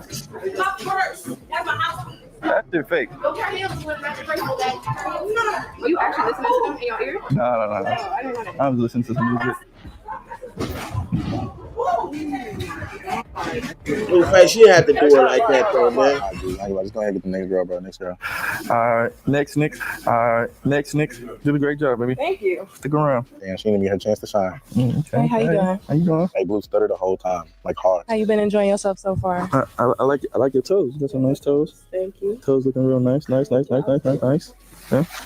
Matching set and all that. All this and all that. I have a question for you. What's your question? What would you say is your most toxic trait when dealing with somebody? Ick. You hear me? Ick. That's your most toxic trait? My goodness. Look, she back there raising hell, bruh. Nigga. Hey, man. You done pissed the wrong one off. She back there, nigga, tearing shit up. Nigga, she on some Christian rock shit. Nigga, she ain't leaving, nigga, like on some cool shit.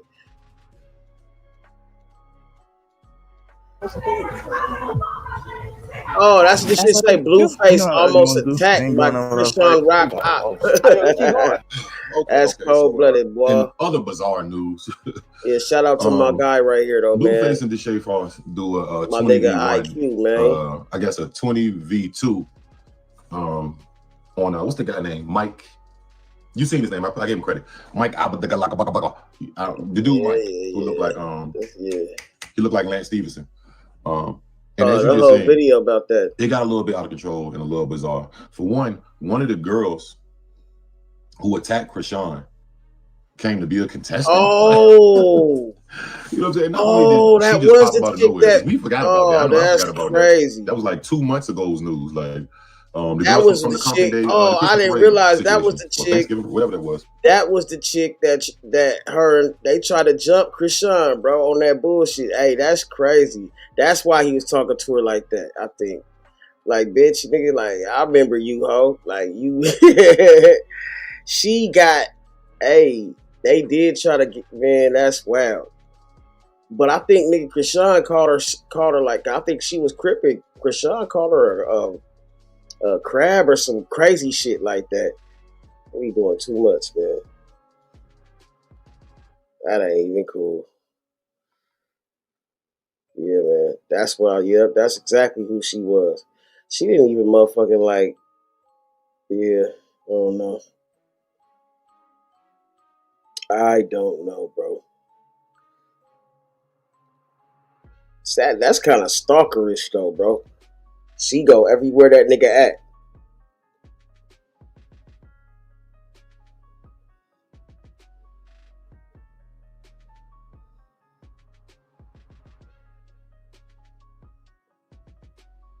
Yeah, man, these niggas, man, burnt the fuck out.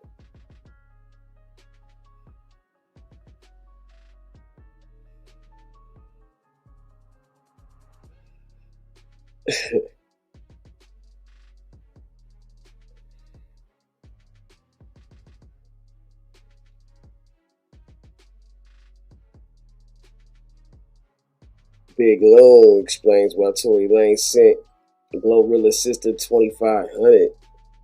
Jim Carrey on Epstein. What the fuck, bruh?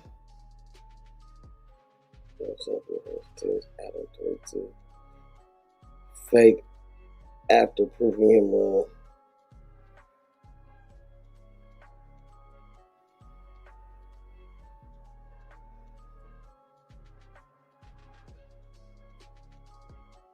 Oh, man. Working with Dijon on A Day in LA. Now, they was on live stream yesterday, and Tam spoke on the type of women that Kiwi Head likes to keep around No Jumper. Sounds like she thinks he's intimidated by intelligent black women. Oh, yeah, he definitely is. She also said Kiwi Head was fake. Pay attention. Please hit the like button to show some motherfucking love, respect, and motherfucking support. Or abort. What's the righteous word? It's your boy Gangland Neem, aka Neiman, I before the E. Man, his live streams, even when I don't be in there saying little shit, trying to get a reaction out of folks, I be peeping it. And I'm be honest, man, I like what he's doing over there. I think if he keep going, like, you know, that shit will grow. He's siphoning off No Jumper host for his betterment, and I'm not mad at it. He done hired Bo and Tam Burger. I think that's a strategic move. I think it's a smart move too. You know what I'm saying? Get some more personality in there. This whole little live stream they did was like a Valentine's Day live stream. Y'all gonna see in a second. They had on the red and pink. It was all decorated. I thought it was dope. I'm not even gonna lie. Sent ya. Let her know that. Let her know that. But let's get into this. Look at that, man. Look at the decoration. Let me get off the screen real quick. Let me just show y'all this. Because I'm not no hater, man. That's smooth. You know what I mean? I think that's cool. They got the little balloons in the back, little pink and red. You know what I'm saying? Dijon looking all festive. Looking all festive. Tam Burger got the hair laid. You know what I'm saying? I rocks with it. You know what I mean? I rocks with it. I ain't even gonna lie. But let's do this. It goes up. Let me ask you, before I play the rest of the clip and we get to the Taylor Swift thing, do you think Adam wanted you to be more like a Jalise or more like that type of female archetype on No Jumper? I don't know if he wanted that, but possibly because of the environment he's in with Black people, that's what he expected. And when he didn't get that, it's like, well, what do we do with this, or what do I do with this? Or yeah, Adam 22 is a goofball, bro. You know what I'm saying? Like, and he has a lot of little minions that want to be like his stupid ass. And nigga, that's the shit that get niggas fucked up. Nigga, Adam 22 got good security, and he be paying niggas not to fuck him up. But on my mama, nigga, he gonna catch one day fucking around, nigga. But shit, nigga, honestly, bro, these niggas be hoes, bro. They be too busy worried about getting a check, and the check don't even be no check, bro. They sell they soul for $200, nigga. That shit crazy. Didn't really know how to take it, or where I might fit in that. Like sometimes I see the chat, they'll be like, Tam is just a girl, Ricky. Like, I guess like, two people we went to college. Okay, you're not as cringe as Ricky. Shout out to Ricky, you shouted me out. Swim with the sharks. Yeah. I love that. That's my game respect for Ricky, the wax situation. I handled that. Real quick before they continue, this is what I want to say. Again, just as far as Kiwi Head go, I feel like it's poor leadership, man. You have an intelligent Black woman, something different on the podcast, and for you not to know what to do with her, it's kind of crazy. All you know how to make content out of is gang members and hood niggas and ghetto females or corn stars. I think that's a leadership issue. You know what I mean? I think Tam is dope there. Again, I always say, like, I don't know how long it'll last, and it's not me trying to count down her departure or anything, but I said this in the beginning. He don't know what to do with an intelligent Black woman because he used to blood, you know what I'm saying? Blood. And he likes that shit, you know? Or what's her name? Ether. Yeah, I remember Ether from the competition who had she got the things out. Shang-a-lang. You know, that's the type of shit he like. He don't know what to do with her. But I think Kiwi Head need to work on his leadership. Let's continue. I feel like you, to me, you're like, no, I'll say this. It's polar opposite. It's like Jalise, you, and I think maybe the medium would be like a Gina Views. Like she's like she has a bit of Jalise and she has a bit of you. So shout out Gina Views one time for the one time, man. Love me some Gina Views. So those are the three most notable No Jumper female hosts. What do you think? Like, is it extra pressure on you being the only female in the building? And why have we never had an era of No Jumper where there was multiple girls? I wish there was more girls. Women there. Why I think there should be an all-girl show. Okay, but possibly they can't. Like No Jumper ladies. Yes, it will be coming up. That's because the type of girls that they would want to go around. Yeah. No, I do think that there should be more women on the platform. I really appreciated during the competition when it was Ether, Queen of Compton, myself. Queen of Compton went out of her way to advocate for both of us. She was like, as long as some girl like here wins, that's fine with me. Like, but there needs to be more women in there. Because so many conversations that they have are so heavily women centered, and there's no woman in the room to be like, hey, that's weird, or no, that's not. Even when they talk about people's rape allegations or different cases, they always talk about somebody's case. If there's no woman in there to say, okay, yeah, maybe this girl seems like she's lying, or this seems wrong, it's just weird. And they made it seem like the chat don't like women, and it's not that. It's just they're so trained to a certain type of women and just saying a bunch of shit to them that when they get a regular girl, it's hard for them to adjust to that. That's a whole fact. And I think No Jumper will fare better with a few more women too. I'm gonna be honest. Jalik cool because Jalik bring that shit that No Jumper is known for. But I think you should have a few different women who are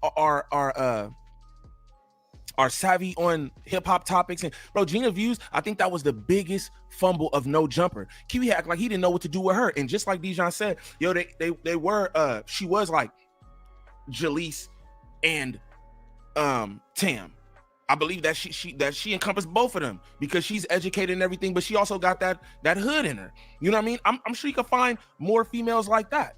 You know what I'm saying? But I think that would benefit No Jumper, to be quite honest with you. You know what I'm saying? Straight up. If you want the platform to be better, because it's a thing. It seems like niggas want to shift around hosts and do this, that, the other, demote folks and all that. It's like, bro, if you're really trying to build something, you have to work adamantly at that. I know that No Jumper is No Jumper, right? Shout out to No Jumper. But if you want shit to be better, you gotta continue to work at that. You know what I'm saying? I feel like Kiwi Head don't even pay attention to none of the damn shows that he got on there. They do a show every damn day. I don't think that he's even paying attention to everything that's going on there, just the bunk ass shit. You know what I mean? But that's my opinion. Let's continue. But now I have supporters in the chat all the time. Some of the young kids be calling me Auntie Tam. Auntie Tam, yeah. Some of them young hoes in my comments be calling that too, but in a different way. Yeah, I mean, yeah, I got more money than you. That part. All right, let's finish watching this, and then I'm gonna go back to that screenshot where you prove that I'm wrong. Let's check it out. ODD said as a person, she hates all white people. Oh, let's pause that. My thoughts on Tam. Because this made me mad. I have white cousins. But anyways, besides that, how was the narrative when I first got on the show that I was a dead wench because I only liked white men to now I hate all white people? Yeah, that narrative switched up quick. Come on, Which one is it? Exactly. Y'all gotta pick a side. Y'all gotta pick a side. I wish I could find the actual. Look, them niggas got the champagne. This is festive than a mug. I ain't even gonna lie. This festive than a mug. We got the champagne flutes and all that. You know what I'm saying? Shout out Dijon, man, and Tam Burger. Clip of you telling Adam whatever you said about Taylor Swift. Let's keep going. Oh, I just posted a screenshot. I didn't say anything, so I just posted it on my story and I tagged him. No, I'm talking about the original conversation that you guys had. Oh, that was on like the first Tuesday show I was on. Oh, when he was on a Tuesday show, okay. And he was talking about how much his wife loved Taylor Swift. The Taylor Swift album just came out. He was listening to it nonstop in the house, blah, blah, blah. And that's why he's going so hard, because this is his wife's favorite. Lena. Yeah. All right, hold on. Did change. Kiwi Head caping for Taylor Swift so hard, right?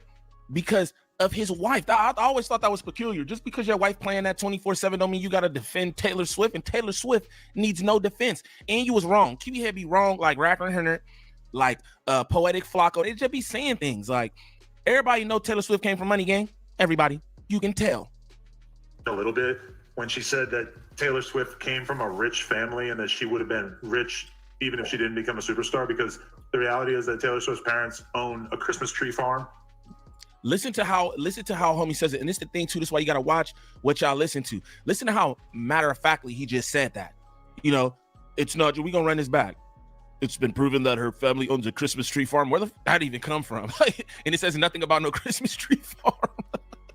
It says nothing about no Christmas tree farm when you look that up. But Tam Burger does dispel all that. So we can get into that. But that's just comedy. Like, it's clear that no, it's not, bro. You just say that like it's fact. These niggas be wild, bro. Did change a little bit when she said that Taylor Swift came from a rich family and that she would have been rich even if she didn't become a superstar, because the reality is that Taylor Swift's parents own a Christmas tree farm. What? And I realized that Tam was just like talking out of her ass, hoping that nobody else would know right there. But and that's what Kiwi Head is doing right here, talking out of his ass, thinking nobody else would know. But this is the thing: you have intelligent Tam Burger on the platform, and she don't seem like she do a lot of talking out her ass. I'm gonna just be honest, but Kiwi Head, you do a lot of that. Talking about the reality of the situation. Listen to this guy. I kind of blew my mind of like, oh shit, like she put a fake narrative on Taylor Swift. That's kind of crazy. Just because, you know, to me, Taylor Swift, I love her so much. Taylor Swift is so famous. Why would I need to do that? Put a fake narrative on a megastar. I love her so much. That doesn't make sense. I'm not Jaguar, right? I feel like Jaguar be cooking, but whatever. Some of them conspiracies, not everything, but I feel like Jaguar be cooking. So not too much on Jaguar. But hold on, let me get here. We go. Oh, they're not gonna be able to read that. Oh, but I just Googled, was Taylor Swift family already rich? Very simple to do. I think I read it. All right, so let's read it. So Tam proved 22 stir, aka Kiwi Head. That's what I was laughing like, why is he calling that? Kiwi Head. He proved Tam proved him wrong. It says that's funny. I didn't see that part. Look though. I want y'all to pay attention to this because all Shorty said is that she Googled this. You can Google this information, bro, and listen to what they say that Taylor Swift's parents are into. This nigga talking about a Christmas tree farm. First off, I'm pretty sure that there are things. I'm pretty sure that Christmas tree farms. I'm pretty sure Christmas tree farms exist. But like, nigga, for you to be like, oh, that's all her parents have is a Christmas tree farm is just crazy, bro. Listen to what her parents are actually into. Yes, Taylor Swift came from an affluent, upper middle class background, not a poor one, with parents in the finance industry whose financial stability and support, including moving the family to Nashville and investing in her early career, were crucial to her success. Her father, Scott Swift, was a stockbroker and vice president at Merrill Lynch, and her mother, also whatever her mother's name is, Andrea, worked in finance as well, providing significant resources and connections as she started her music career. Then you tagged Adam and posted this, so you proved him wrong, debunked his false narrative about you creating a false narrative. Merrill Lynch, gang. He was the vice president and a stockbroker at Merrill Lynch, gang. Like, come, what are we talking about, bro? Where do you get Christmas tree farm? And this is what I want to say too. They probably do own a Christmas tree farm. They probably do. It's their little seasonal side business or something that's just fun for the kids. We could take them to the Christmas tree farm. They probably do. And they said upper middle class. That don't sound like upper middle class to me, y'all. Just being honest, you know what I'm saying? I think Google might have that wrong. That don't sound like upper middle class. Her mother worked in finance too, and her father was the vice president of Merrill Lynch, gang. Also a stockbroker. Like, does that sound like upper middle class? I don't really know too much, you know what I'm saying? But that don't sound like upper middle class. It sounds like upper class to me. Cream of the crop, if you ask me. But let's continue. And I introduced him to, I'm sure, a new Taylor Swift song. It's an old hit called 22. 22, no pun intended. What did Adam say when you tagged him in this? He said, uh-oh. He didn't apologize. No, retract. No, and then he went on Adam and Wack later on and admitted that he was incorrect. And then when I saw Adam at work in the hall, he came up, he said, "Oh, it's my op Tam," and walked up to me and gave me a hug. That's why I'm like, all of this is so fake. Social media. Adam's alter ego, man. Yes, and it didn't make sense. Adam got bested by a black woman. About a white topic. I need him to publicly retract what he said. He's not. I'm going to He admitted though that he doesn't like being wrong. He doesn't. And that he didn't want me to be right. He wants to be right, which is like, you right, you wrong. Simple as that. You right, you wrong, you wrong. And you know what I'm saying? It's not like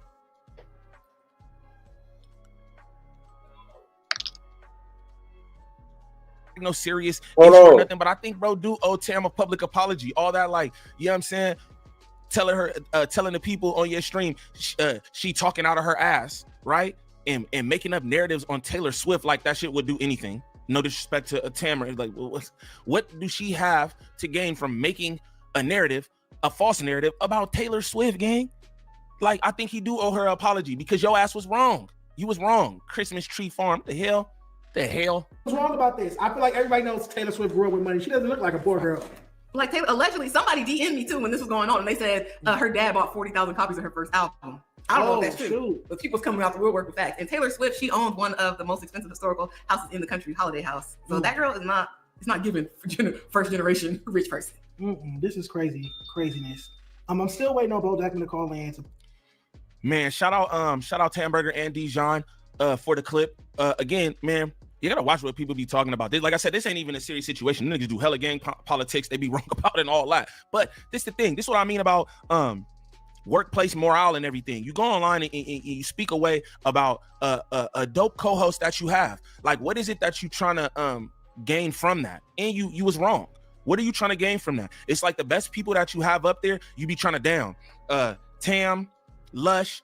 You know what I'm saying? It's no offense to anybody up there. You know what I'm saying? But again, Tam is educated and Lush knows a lot about a lot and puts a lot into No Jumper, but they the ones getting the short end of the stick. You know what I'm saying? How do you want a platform that's respected, but you don't have any respectable hosts? And the respectable host that you have, and I'll say this about Tam. I'm not saying that Lush don't deserve respect, but it's like, you know, Lush, he says himself like, oh yeah, I'm a J-Cat and this, that, and the other, the king of MacArthur Park and all that shit. So it's like, you know, that's a wobbler, right? That's a wobbler. But as far as Tam goes, it's like, bro, why wouldn't you want to respect legitimate hosts that you have up there? I don't think he likes any of the respectable hosts. I think Ricky is a respectable host as well. I think he don't like them. They call Tam the female Ricky. That's what they said in this clip. And rightfully so, because yo, they not with the rah-rah. And it seems like that's really what Kiwi Head want on his platform. But again, if you're looking for respect in the hip-hop media or in media in general, you need respectable hosts. That's how I feel. This nigga like the National Enquirer. Nobody respects the National Enquirer, but they pick it up just to go through that shit to see the crazy shit. You know what I'm saying? But don't nobody respect the National Enquirer, gang. Just throwing that out there. You know what I mean? Straight like that. But this is what we gonna do. Y'all know how we do. You feel me? For anybody looking for any kind of marketing or promotion when it comes to this YouTube content creation, make sure y'all tap in with Drea the Virgo on Instagram. Again, that's Drea the Virgo on Instagram. Serious inquiries only. She working with a bunch of different content creators throughout all the sectors. She can help you with anything from views to viewer retention, thumbnails, monetization, copyright strikes, whatever it is. Make sure y'all tap in with Drea the Virgo on Instagram. Serious inquiries only. And while you over there, make sure y'all tap in with Divine Hair for all your lock and braid needs. Again, if you need your locks retwisted, styled, you need your hair braided, whatever it is, she attached dreads for all you chicken heads, male and female. She can attach some dreads to your chicken heads. So y'all make sure y'all tap in with her. Let her know Gangland Neem sent you. But what I'd like y'all to do is comment down below and let me know what y'all think about what Tamburger had to say, man. She's so respectable. It's like, man, you almost want her to say something crazy, but she didn't. You know what I'm saying? She handled things like a respectable Black woman, and I love that. I won't lie to you. But y'all let me know what y'all think in the comments. It's your boy Gangland Neem. Peace. Oh, yeah. And that nigga owe her an apology. That's how I feel. Peace.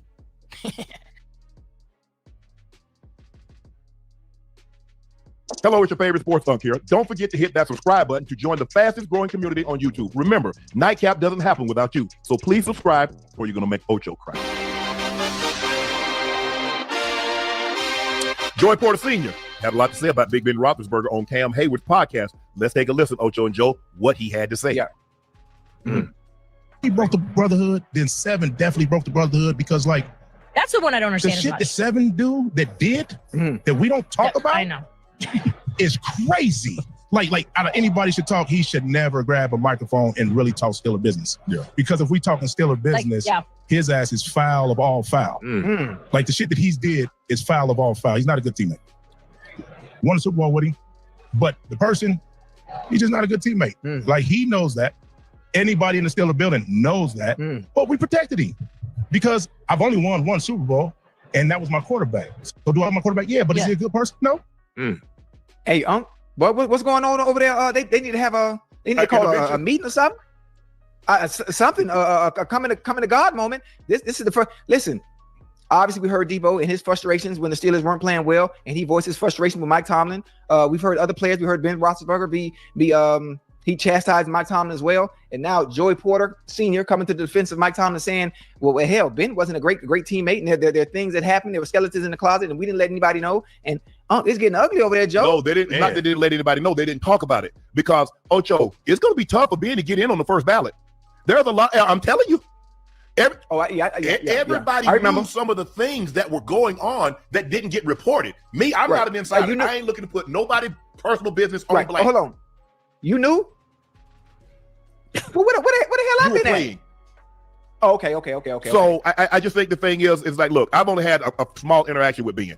I met him in his rookie season. He, my brother, and I had an appearance on Amelia Island. If I'm not mistaken, the Super Bowl was in Jacksonville that year. With that being said, I'm not surprised. And if you go back and look, one of the first guys that commented under what he said was Mason Rudolph, and then he had a big bullseye. There it is, right there for you, Joe. What's going on? Hey, Rudolph go off, Joe. Hey, Mason Rudolph said, "Go off, Joe." Reporter 55, bullseye. I'm a Mike Mitchell, Peasy, talking that talk. Mike Adams, AN, hold them boys accountable. Being talking ish about anybody is comical. Well, hold on. Wait a minute. All the Steelers players know what's going on. Is it that bad? I'm not asking to put his business out there, but is it that bad? Scale of 1 to 10. Remember halftime when we played the Steelers and nobody knows about what happened with me. So scale of 10, you understand how bad that was, right? Scale of 10, is it worse than that? I think the thing is, Ocho, is that there's a culmination. And I think we've all, Joe, I think you could attest to this. We've been with guys that were great teammates, but not good people. Yes. We've been with guys that were not good people, but were great teammates. What Joey is saying, he's a combination. He wasn't a good person or a good teammate. Well, goddamn. That's what I deduced from what he was saying. And for your look, and most of the time, publicly, even if you're the worst of the worst, your teammates will come to your defense because that's what we're supposed to do. And you see, for the longest time, they did that until he broke the code by coming after Mike Tomlin. And Peasy was like, "Hold on, bro. You should be the last one to talk about anybody in Pittsburgh. Don't talk about Pittsburgh business unless you want to talk about your business." And so that is the problem that you run into. And this is what I tell guys from the outside. You guys know this. We're with these people 8-9 hours a day, 6 months out of the year. We know them better than any reporter. We know them damn near better than their own family. So when they just be saying all that other stuff and this and that, and fans be talking about, oh, you don't know. No, you don't know. We know what the hell we talking about because we see them in ways and through a lens you don't. So when fans keep talking about you don't know what you're talking about, you don't know. All you do is see their representative that they want you to see and how they conduct themselves. Go ahead, Ocho. Yeah. See, hey Joe, you see how everyone is somewhat camouflaged and their representative they perceive to be someone else in front of the camera? Yeah. That's why I was one way all the time. There's really nothing you can say, Joe. Would you get on the show right now, Joe? Yeah. Well, that's the same thing you got on the field. I mean, hell, you know, you had to deal with me, talk about me from time to time, and what you see, the same fun, loving, entertaining, same way I was in the locker room. Now, I was late. I had an incident, Joe. I could tell you, Joe. I mean, it's long gone. We were playing the Steelers one game, Joe. Yeah. Carson got hurt towards ACL. That playoff game. Right? I had that information, but I let it slide, Ocho. I had that information. Yeah, you let it slide. You let it slide, Joe. You let it slide, right? This is my only asshole coming the asshole moment. Okay. It's halftime, Joe. I'm getting the IV. Joe, we come in. I'm hot because Carson goes down. Why are we not including me in the offense? Why are we allowing the Steelers to dictate what we doing in a playoff game, a game of this importance? Yeah. Joe, I lost it, Joe. I snatched the IV out my hand. I come out the room, blood flying everywhere, Joe. What? Joe, I lost it. I swear for God. I swear to God, I lost it. And I came out and I'm fussing and I'm not screaming at anybody directly. I'm just snapping in general. Man, get me the fucking ball. Give me the ball. It's not that hard. I can do whatever you want me to do. Just give me the ball.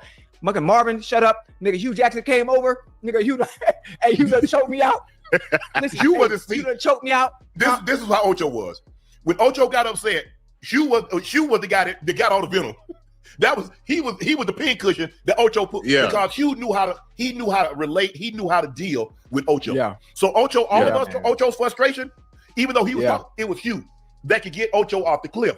But I had that information. I said, you know what? And I'm sure they would love for me to, but no, we good. That ain't my job. Now, if somebody else did it, we were gonna have to talk about it. But I was like, nah, I ain't talking about that. And especially with something of that magnitude, when they try to make somebody like us look bad, I ain't gonna do it. Yeah. Yeah. Hey, Joe, I ain't gonna even hold you. But there are a lot of stuff when you in the line of business that I was in, working with CBS, working with Undisputed, people would call and tell me, hey, check this out. You ain't hear from me. Put it in your words. I was like, man, if I were to say this, they're gonna know exactly this. This came from inside the locker room. How else would somebody know that? And I ain't trying to put nobody out there like that. Yeah. Hey, Joe, I was hurt, Joe. I was hurt. I mean, I had the needle in my arm, Joe. I ain't even care. I just snatched it out. I'm like, no, we are not letting these people come in our house and dictate what we do offensively. Are we even trying to win? I'm like, come on, man. Okay, Carson is down. John Kitna comes in the game. That shouldn't stop anything we're trying to do offensively. And it's like, I mean, what are we doing? And I was hurt, Joe. I was hurt because I understood how difficult it was for us to even get to this point. And competing, boy. Bring it out of you, man. Bring that fire out of you. You can't look. You be like me when we was in New York. You see red and you just go off. You know what I'm saying? Oh, you went off before? Yeah, I'm saying I know what you mean. You know, you want that ball. You want hey man, bring that ball over here and stop playing. It's tough because they shielded Ben with a lot of things and a lot of stuff that was going on. They knew, and look, if you got a great rapport with a reporter, they'll catch and kill a lot of stuff that won't make it. A lot of stuff. If you ingratiate yourself in the city, you ain't gonna get in no trouble. The cops will drive you home. Yeah. Want to get in your car, drive your car home, you police car, they drive you to where you going, park your car and get back and get gone. Yeah, absolutely. If you ingratiate yourself in the city, if you're not a dick or you know what, that's how they treat you. I'm not telling what somebody told you, I'm telling you what I know. Yeah. So when I talk to you, chat, when I talk to y'all, when y'all hear Ocho and I know y'all think Ocho joke a lot, but when I talk to you, I'm not telling you what somebody told me, I'm telling you what I know with first-hand knowledge. Yeah. I just don't do it. I don't like to say, well, I'm not going to tell you where I got it from, but a lot of people still call me. I'm still him. Yeah, I feel on some hard times. I'm still him. Pop it. Pop it. Let them know. Yeah, okay. All right. Hey, I'm telling you, I still have great relationships with teams. A lot of my coaches and a lot of people that was in front office have bounced around. So you do realize, like a tree, like Sean McVay. So if I had a relationship with Sean McVay and all these other guys that bounced around, therefore, guess what? You got a relationship with all those other guys. They're going to trust you. Yes. Kyle Shanahan the same way. So if there's anything that I wanted to know, y'all don't really think I can find out? Right. Damn, man. Joe, you ever snap before, Joe? I probably had some heated moments. Yeah. So y'all don't let Joe, come on, because in them playoff moments, bro, it's like you out there fighting, trying to do whatever you can just to get a win. And you know, in basketball, it's a 7-game series. Yeah. It ain't like, we can be better than them for a game or two, but 7 games, bro, the best team normally gonna win. So you definitely gonna have some frustrating moments, bro. Because look, at some point, okay, Ocho, y'all know this. In basketball, we know all your plays you're gonna run. We know what you're trying to do and how you're trying to do it. Right. Now it's your will against my will. You know what I mean? So it's a little different. Yeah, it's tough. It's tough. But I don't get it, Ocho. I don't. And I know there are times that, look, I've always, Joe, and you know this, Ocho, they're bringing guys in. I don't care how many Pro Bowls. They're going to bring receivers in. They're constantly looking to replace you. That's just the nature of the beast. But I know he can't beat me for this job. Right. Now, if you go ahead and move me on out the way, well, you ain't got to worry. He ain't got to worry about nothing. But just beat me, says, okay, this job is up for grab. May the best man win. Well, I guess I was the best man because I'm going to win. Yeah. It's really that simple. But I've always, because I looked at it like this, guys, if I got hurt, I was a horrible teammate. I was a horrible leader if I had not prepared that guy to go out there and help this team win. I was selfish. I'm withholding information from him that could help him get better. That would then turn around and help the team. So that's why I always put my arms around a guy. And the guys will tell you, hey, man, help. But they call me Sharp or they call me Shay.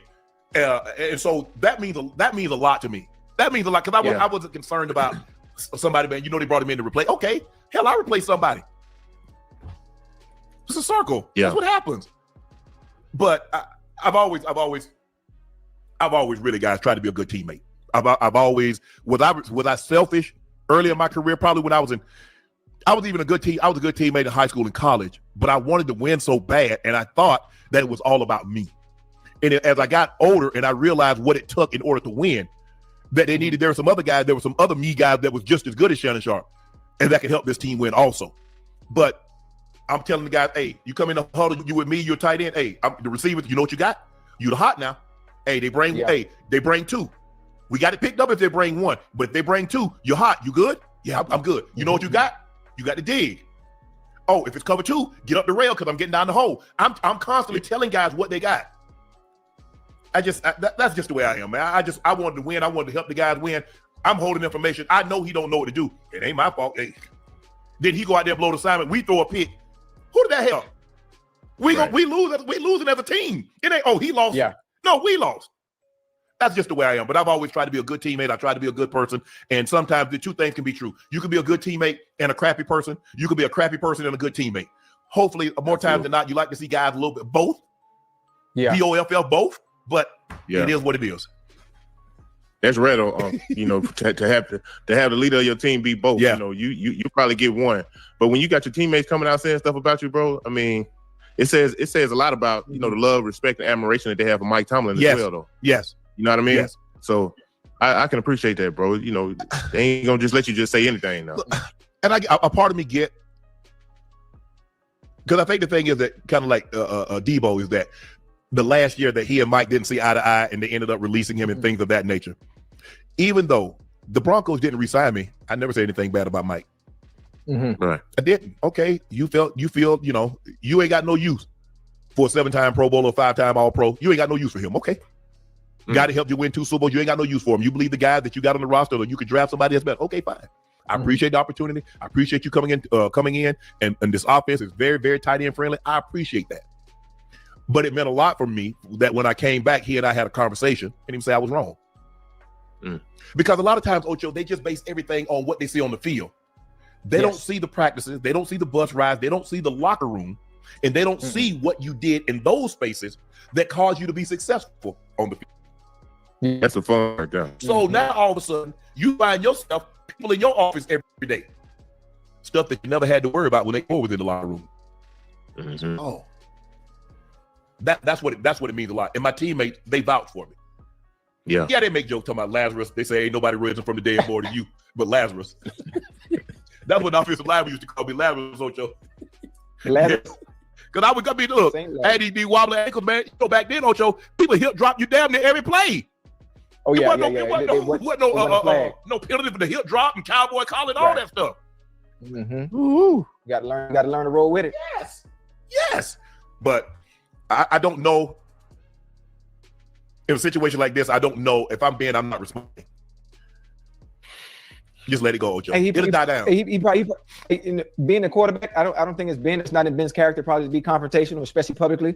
And it says a lot about Mike Tomlin for some of the players like Joey Porter Sr. to be coming to his defense, and former players saying like, y'all got y'all nerve to say anything about Mike Tomlin when he's part of the reason for your success when you were there. So sometimes as players forget about that because it's in the past. You forgot all that a coach has done for you while you were there. And a part of this, I don't know if Ben would ever say anything negative about Coach Tomlin, because it was Coach Tomlin that really harmed his own tenure in Pittsburgh by not getting the damn replacement. Because he didn't want to take you off. Yeah. Funny how that works. Yes. Huh? So there's a lot we could be talking about this story, but we're gonna move it on. Hey, I think we've got enough out of this.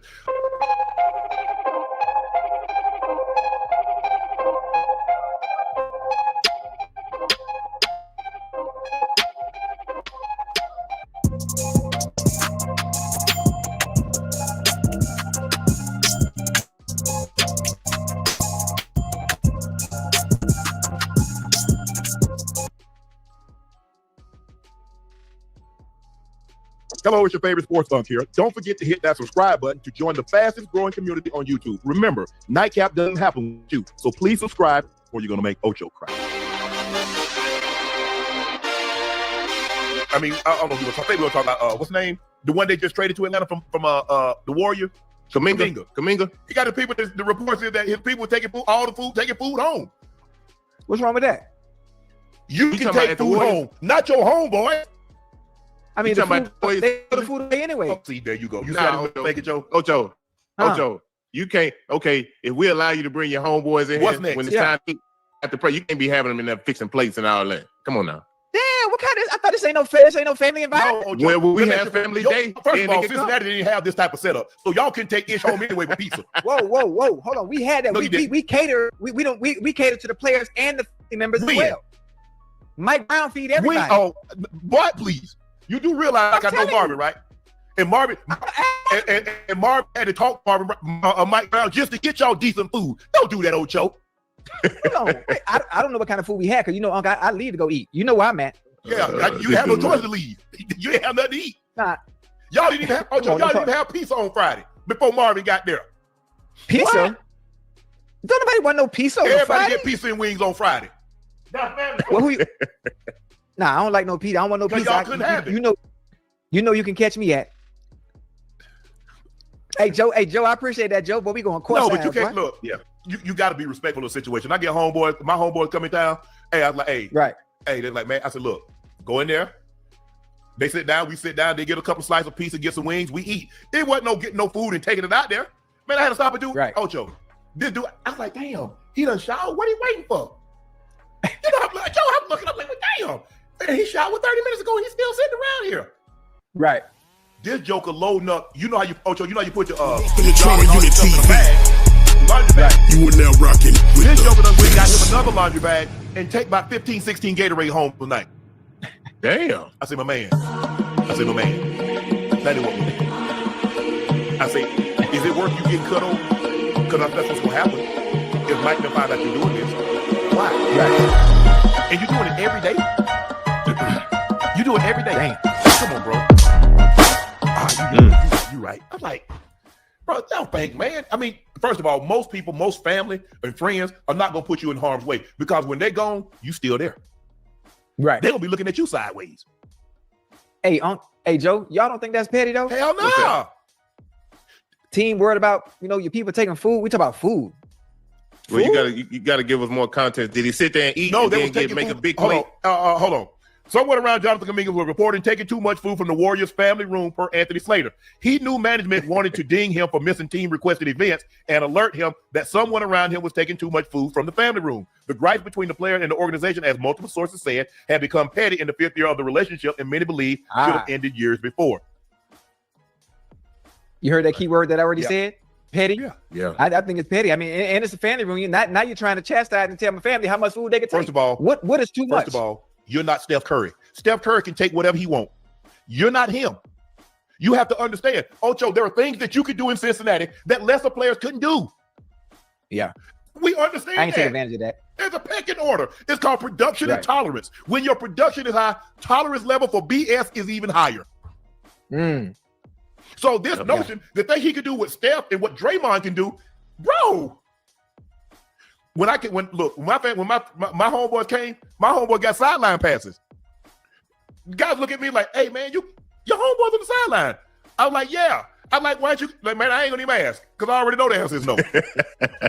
But my family was on, my homeboys was on the sideline. John had people on the sideline. TD could have people on the sideline. There are a few other guys, but everybody's not like that. You got to understand your position in the organization.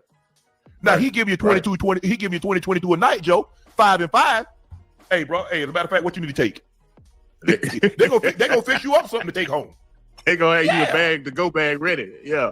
I understand what y'all saying. I obviously, there's a pecking order. There's certain things you can and cannot do. The family room, I just think it's kind of petty to me. I mean, I understand what you guys are saying and how you see it. Just, family room, we taking too much food. Hell, Kuminga probably had him do it on purpose to hurry up and expedite his way up out of there. Yeah, it's a bad relationship, bro. It's a relationship gone bad. Yeah, that's basically what it was. We talked about this years ago when the man wasn't even playing, and then he played a little bit in the postseason last year. This relationship should have been ended. It's kind of like you bring somebody to the cookout, and then all of a sudden they taking 4-5 plates up out of there. You ain't gonna say it's just food. You're like, hold on, bro.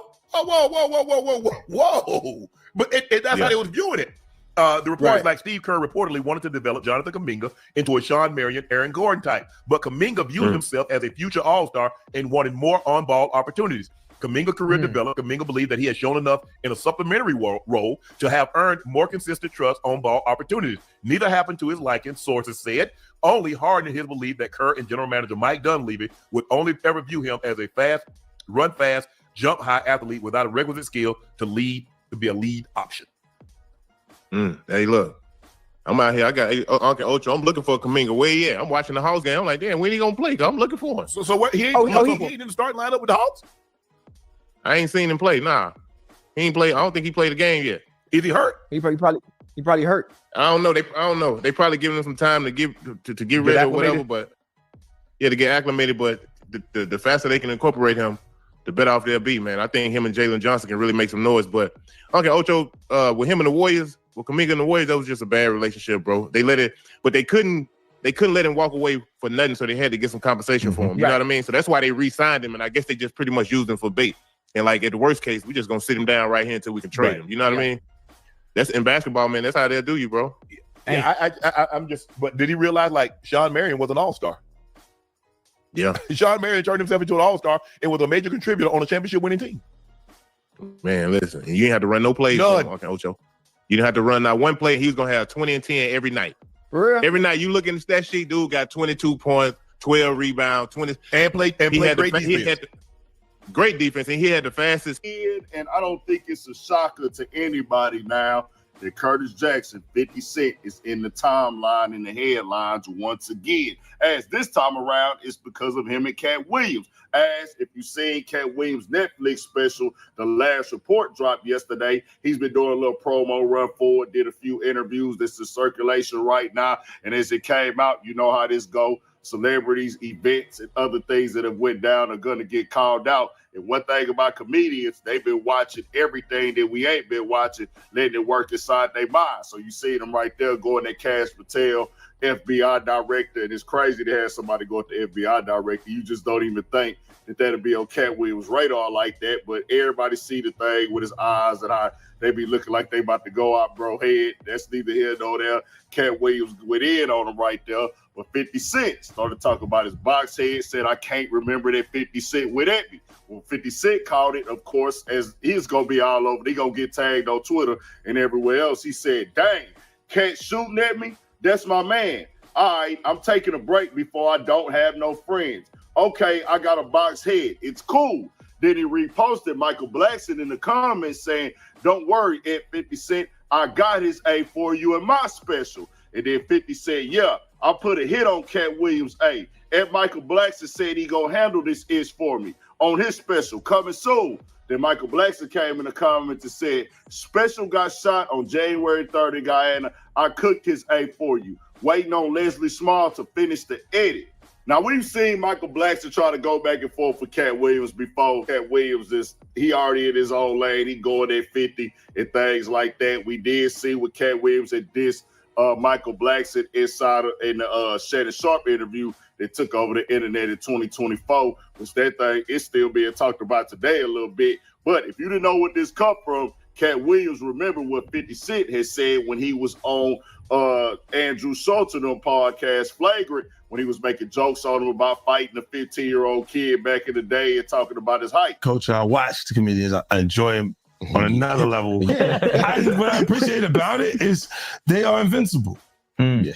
When I watch them, I look and I go, there's no point that you could do something that actually damages what they develop, what they built. In any case, like Cat Williams could fight a 15-year-old kid that is his height. And not do so well, right? And he is still Cat Williams. I didn't look at the same. That was 10-8. That was 10-8. That was close. It was That's close. one of those ones where you need a do-over. Right? But it does no damage to Cat Williams. He's still that guy. So the whole time, Cat Williams been sitting back watching for that moment. He could really get that lick back on 50 Cent. He really probably felt the way about it. Not taking it personal, but he probably like, oh, you gonna go on there and talk about me? I'm finna get over here and talk about you on my next special. And that's how comedians do. You know, they gonna play them type of games, but 50 know it ain't no real beef with him and Cat Williams and nothing like that. But he gonna capitalize on the moment. Cat Williams gonna capitalize on the moment. 50 gonna say, well, hey, man, you just dissed me and the hottest new special. I might as well jump up on it. I go ahead and say Michael Blackson get at him as well right now on top of that. And seeing where this game is going at this point in time, certain people is here to entertain and play the algorithm game. Some people is on here really beefing. 50 is doing a little bit of it all. He going at people that he don't like. Some of it is just entertainment like this with Cat Williams and the comedians. He really fans of them and everything like that. He even had just posted up what went down with Mike Epps recently, which it was a shocker to me. He got on the internet talking about he loved to apologize with everything with Nicki Minaj. Minaj out there getting a train ran on about Donald Trump now. They got it on there getting everything. See, well, don't jumped on Donald Trump's side trying to get a free card, and the card wasn't even real. They ain't going nowhere.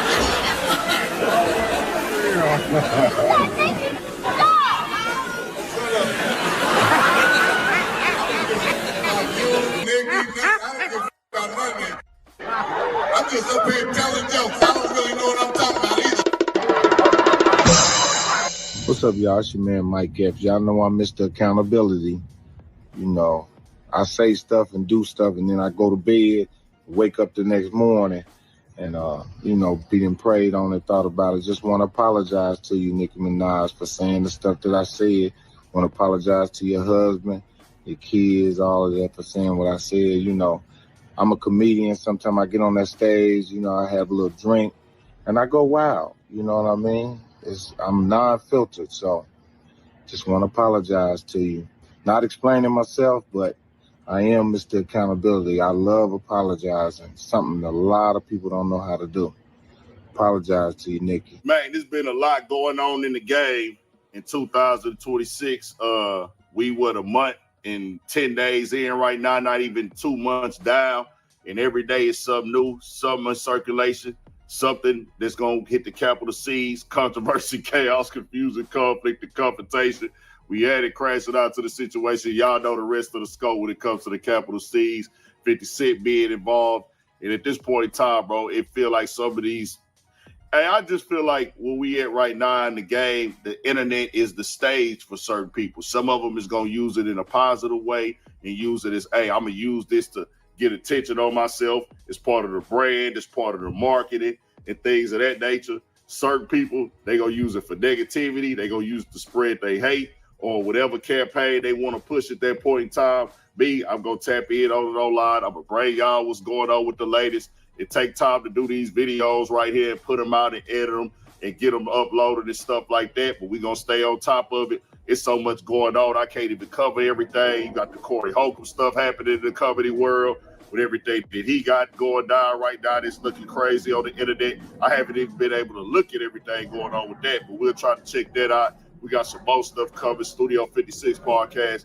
Also, y'all make sure y'all tap into the Patreon, Urban Politicians TV. We got exclusive stuff dropping. I'm going to cover this Cardi B story for the ladies who's giving me a hard time when I said what I said already. We got something for y'all on the Patreon for that exclusive, because y'all got to get that work because of how y'all came at me for giving an honest opinion and a factual opinion, and everything played out exactly how I said. But tell me what y'all think. We got more coming, more videos, all that. 1,000 for shit show. Stay on your pivot.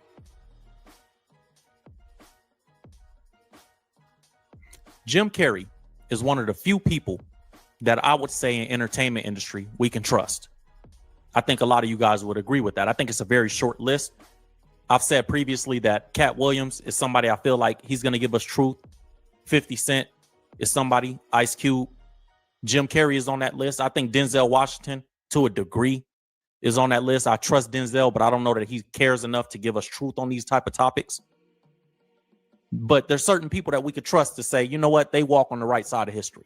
We know they ain't doing nothing weird behind the scenes, or we believe they're not. And we will be completely shocked if they were. Jim Carrey is one of those people. And some of the things that I'm going to show you guys from what Jim Carrey said in regards to the things in these Epstein files is shocking. It's some disturbing stuff. And it gets a little bit dark, especially when I start breaking down the story of what happened to Jim Carrey after he revealed some of these different things. I'm going to show you guys clips and articles as we go through this content. And if you don't know Will Evans Live, we're here to expose the illusion of success. What they believe, or what they want you to believe success is in the world, is not actually what success is. And we're here to expose those different things. Like the Bible says in Ephesians chapter 5, verse 11, have no fellowship with the fruitless deeds of darkness, rather expose them. That's what we're here to do today. And that's what I come to the live stream to do. So as we go through this content, understand if you're not a subscriber, you're not going to be able to be in the chat. Subscriber only chat. So you're not going to be able to comment if you're not subscribed. We start every live stream with a prayer, and then we jump into the content. I ask that you guys keep it respectful with each other in the comment section. Don't get yourself banned. And if you want to donate to support the growth of the channel, you can donate on Cash App. Salute to Cash App for the partnership at ULegend, ULGND. And you can send us a comment or a question over there, or something that you want us to discuss. Anything you want to say, send it on Cash App and we'll get it. All right, man. Let's jump into this content, man. And let me show you guys what's going on. We're going to pray and we're going to jump in. Dear Heavenly Father, thank you for another day and another opportunity, Lord. Thank you for everybody that's watching and everybody that's listening. God, I ask that you give traveling mercies to the one that are on the road to and from work or to or from wherever they have to get to today. Bless their children, bless their loved ones, Lord. Lord, I ask that you protect the spirits of the people that are watching. As we discuss this dark information, Lord, we know that we don't battle against flesh and blood, but principalities, rulers, and principles of darkness, Lord. That's what we're battling against today. So cover us, Lord, in Jesus' name. Amen. All right, man. So Jim Carrey has been somebody that he's been exposing this type of stuff for years. If you remember, he went on, I believe it was Jimmy Kimmel, and he did some interesting gestures and said some interesting things. Remember this clip right here? Is that a gang sign? Oh, like you don't know what it is.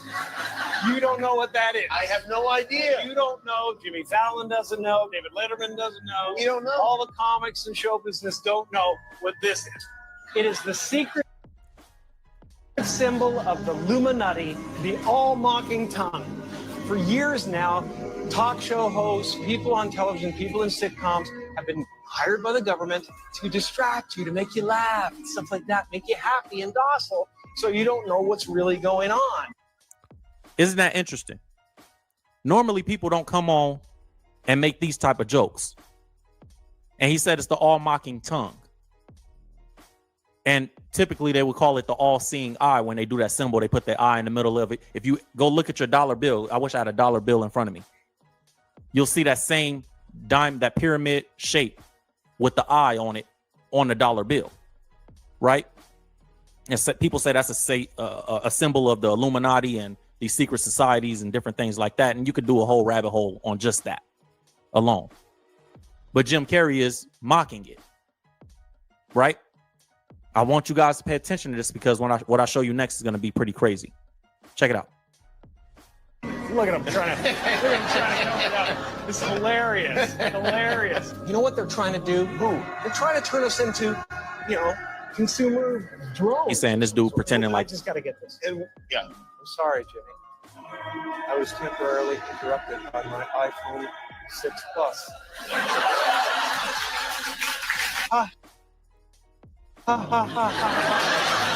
Notice they put the fake laughter behind. And I seen reports that laughter was put there by the producers, that the audience wasn't actually laughing. The audience was just watching Jim Carrey talk about this stuff, that they didn't think it was funny. And they put the fake, audience laughter behind it so people at home wouldn't think nothing of what Jim Carrey was saying. And I thought it was interesting how he's pointing at Jimmy and saying, look, he acting like he don't know what it is. Right? And if I'm not mistaken, I didn't have this pulled up, but if I'm not mistaken, you guys let me know in the chat. Wasn't Jimmy Kimmel just checked by Trump? Didn't he almost lose his show for saying something against Trump or something like that recently? Anyways, after that happened, after Jim Carrey went on that show, very shortly after, I think less than a year, a little under a year or about a year later, his girlfriend passed away from what they found her as, apparently a suicide.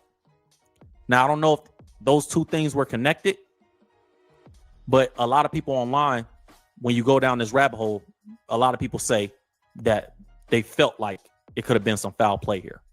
Now, that was never confirmed, but the report did say that she was found about a year later after her friends didn't hear from her for about 4 days. Her name was Catriona White, and they say she died of a suicide and had a variety of prescription pills in her system, a variety of them. Now, this is what the report says about that situation. The autopsy report for Jim Carrey's former girlfriend, Catriona White, reveals the heartbreaking circumstances of how her friends discovered her body. White, who fatally overdosed on prescription medication in September 2015, he went on Fallon in November 2014. Or excuse me, not Fallon, excuse me, Kimmel. He went on Jimmy Kimmel and did that, what I just showed you guys. That was November 2014.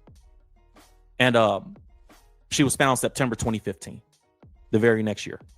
Says she fatally overdosed September 2015 and was discovered in her Los Angeles home by 4 friends after they became concerned when they didn't hear from her for 4 days following her split from Jim Carrey the week prior.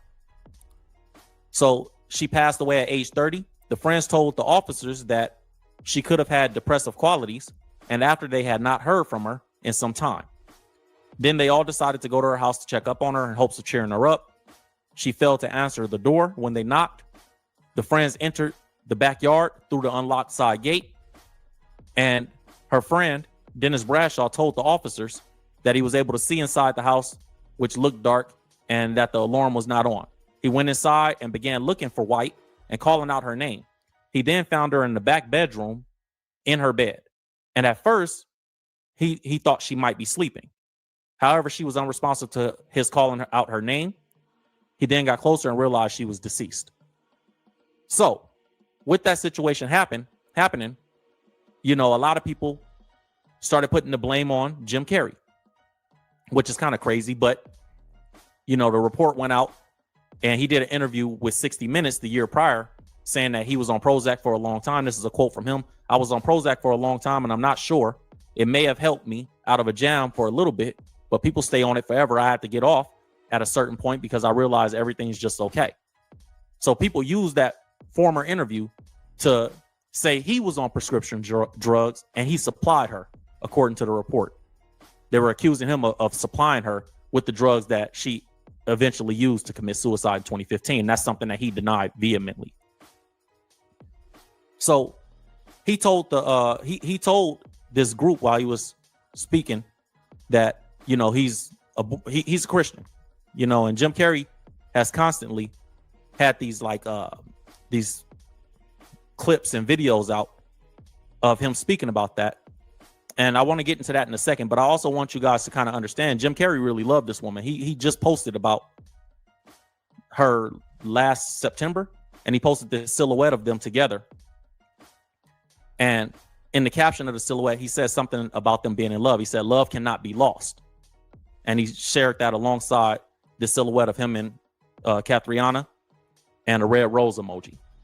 So I think he really loved her, and I think this really impacted him heavily. And I don't think that this was just somebody that he was dating or anything like that. He ended up beating the lawsuit because there was a lawsuit that went out, I think it was from her family in France, that pretty much put the blame on him. So you could imagine everything that he went through, and all this stuff was following what he said on Jimmy Kimmel, right? The article that was reporting on him being sued for her death said Jim Carrey is no longer facing a civil lawsuit in the overdose death of his former girlfriend. Quote, "The case and all claims against Jim Carrey have been dismissed," a representative for him said, saying, quote, "He is extremely grateful to everyone in his life who supported him throughout this challenging episode." Now, that was a period of, I think they just dismissed that in 2018. So it was a period of, 3 years that he had to go through that, not only grieving her, and this is a picture of them together, not only grieving her, but also being accused of supplying her with the pills and being accused of it being his fault and different things like that. Now, if she just passed away and nothing else happened, people wouldn't look at it like there was nothing there. But because of all the things that transpired after she passed away and the way he was attacked, people say this is revenge, the system getting revenge on him for the things that he exposed. Right now, Jim Carrey is a Christian dude. Reportedly, said he was raised Catholic, and he even spoke about some cool things, and he put some connections together. Here's a clip of him talking about some different things and pretty much justifying Christ. But check it out.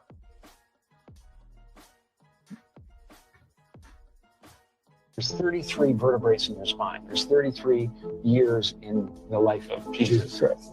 Substance that comes from your medulla, which looks like the Ark of the Covenant, has angel's wings around it, the whole thing. Trip down your spine to your sacrum, which is Christ coming down into human form.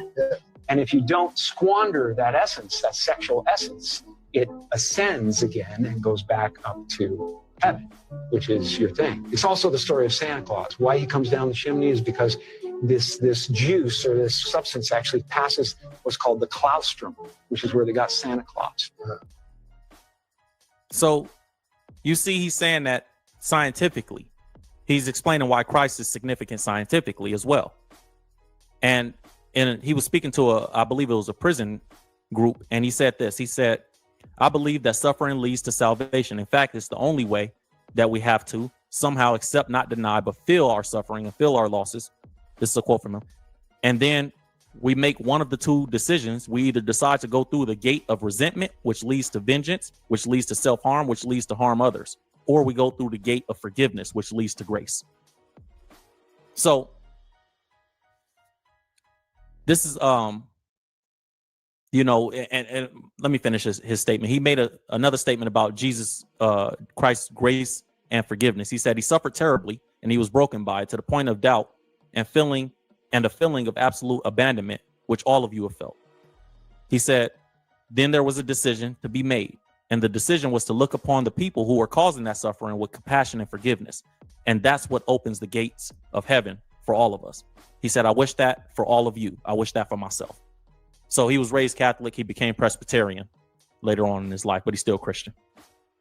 I think it's always interesting when the believers are attacked because Christ said that would be the way it went. Now, in terms of the Epstein files, there was a video of Jim Carrey speaking about cannibalism, how Hollywood, they're eating kids in Hollywood.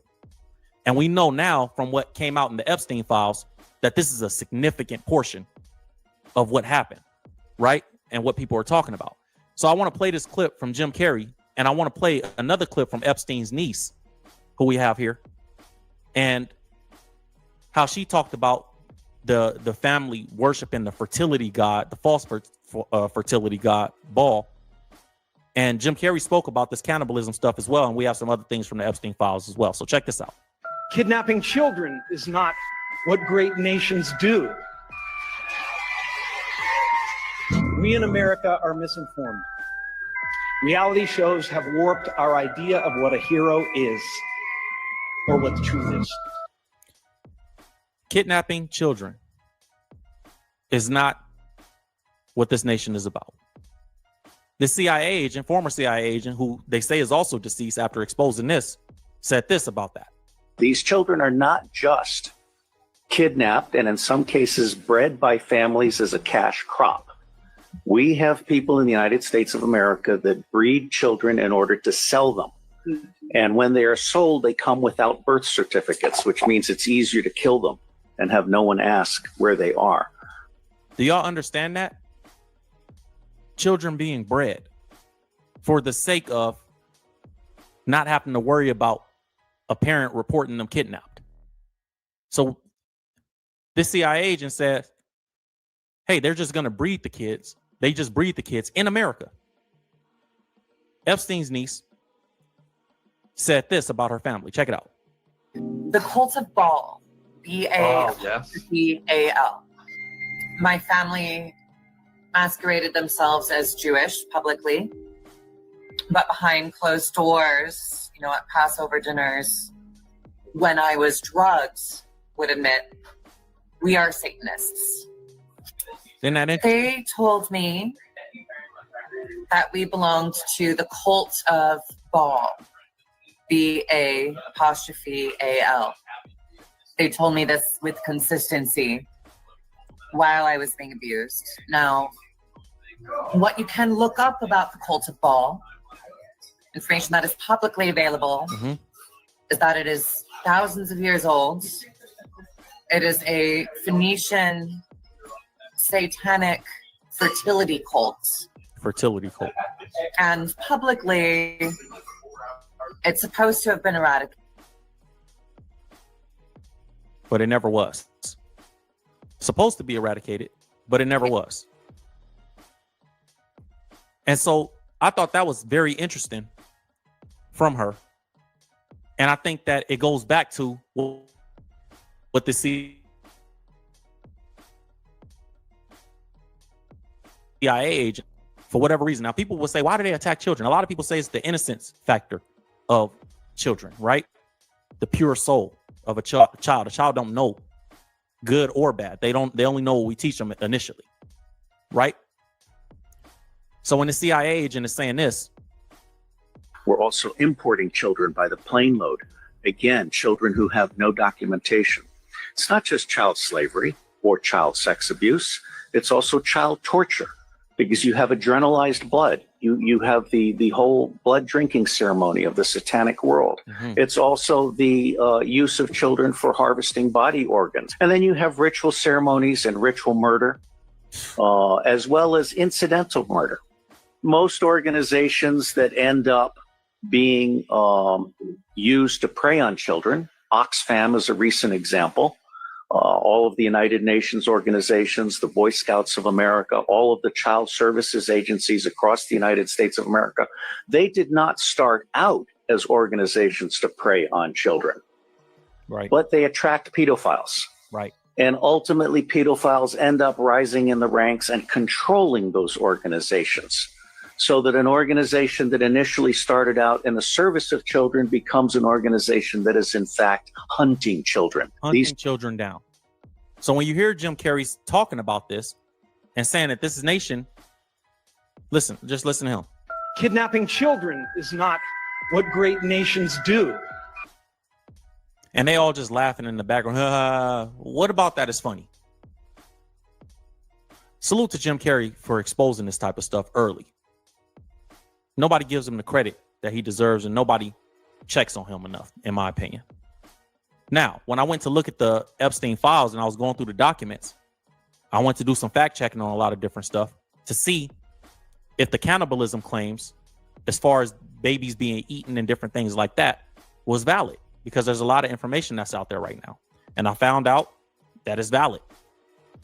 Says in February 2026, after the U.S. Department of Justice released more than 3 million files related to Jeffrey Epstein, a claim circulated online that files referenced cannibalism and accused Epstein or his inner circle of engaging in the ritualistic sacrifice. Now, here's the file. Let me see if we can read this. Let me show you guys. I don't know if you guys can see that clearly. It's kind of small, but I'm gonna read it to you. This was in the file. Epstein and the people around him weren't involved only in sexual exploitation. The allegations point to something far more disturbing, extending to extreme acts like cannibalism and ritualized violence. From a criminal psychology perspective, this pattern tracks. Behaviors driven by pleasure tend to lose their impact over time, pushing individuals to escalate into increasingly extreme acts just to reach the same level of stimulation. In other words, to make that simpler, because I thought it was pretty simple, but to make it a little simpler, basically they couldn't get off on the stuff that they was doing anymore. They got away with so much for so long that it wasn't enough to stimulate them. So they had to go to more extreme things, right? And this is some documents from the Epstein files, and we don't know what Bush they're talking about, but they say George Bush. Oh, no, they do. They end up saying George Bush the first. I was wondering if it was the son or the father. Okay. Said the email from the Epstein file said, thanks to somebody that's redacted. I didn't realize that Bush raped him too. Okay. That's the email. Said I'd like to add a few other points disclosed by the purported victim. While on this yacht, he witnessed African-American males having sex with white blonde females, all of whom were bleeding during intercourse. He was a victim of a type of ritualistic sacrifice in which his feet were cut with a scimitar, but left no scarring. On the yacht, he witnessed babies being dismembered, their intestines being removed, and individuals eating the feces from the intestines of the babies. He was also raped by George Bush the first, George Bush Sr., according to this email from the Epstein file.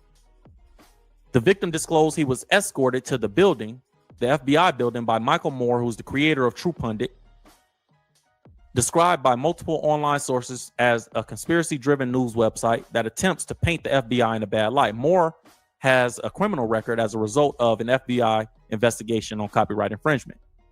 Let me know if you want to discuss the former FBI agent that called this into the head office. Thanks. And they redacted the email. So I'm assuming that this was an email that was sent between FBI agents in August 28, 2019. It was sent. And they redacted the name of the agents that were involved in this. So you guys can see that that's the file, and that's what they say. Whatever witness they had came into the FBI building in 2019, letting them know that he was a victim. He was raped by George Bush Sr., and that he witnessed babies being dismembered, their intestines being removed, and individuals eating the feces from the intestines.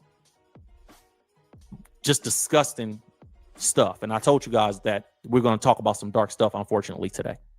So that was the fact check that this stuff actually did happen, or that this dude did report these different things, which is disgusting, right? This is where the cannibalism stuff is coming from. Like, bro, they're eating baby intestines and different things like that. And so it's a lot of weird, nasty stuff going on in this case, man. This every day that there's something that was redacted actually that's being unredacted. I just read a report about Epstein and the files saying that they're starting to take some of the redactions off the file because they're getting pressure from the public. And so you guys are doing a great job. Everybody's doing a great job putting pressure on the government. Keep doing it, man. Don't let this stuff become normal. And that's why it's important to me to report this stuff, because if you don't say nothing, the story just dies out and everybody just goes back to life like everything. And here's the thing. I don't believe that this stuff has stopped just because he's reportedly gone. And I do think that Epstein I don't think he's alive. And the reason that I don't think he's alive is because Bill Gates had this clip, which was a pretty evil clip, smirking and smiling, talking about Epstein not being here anymore. And he was defending himself, but he said something that was very interesting and that if you pay attention, you catch it. Check it out. I think that you guys are gonna catch the same thing that I caught. You had a number of meetings with Jeffrey Epstein, who, when you met him 10 years ago, he was convicted of soliciting prostitution from minors.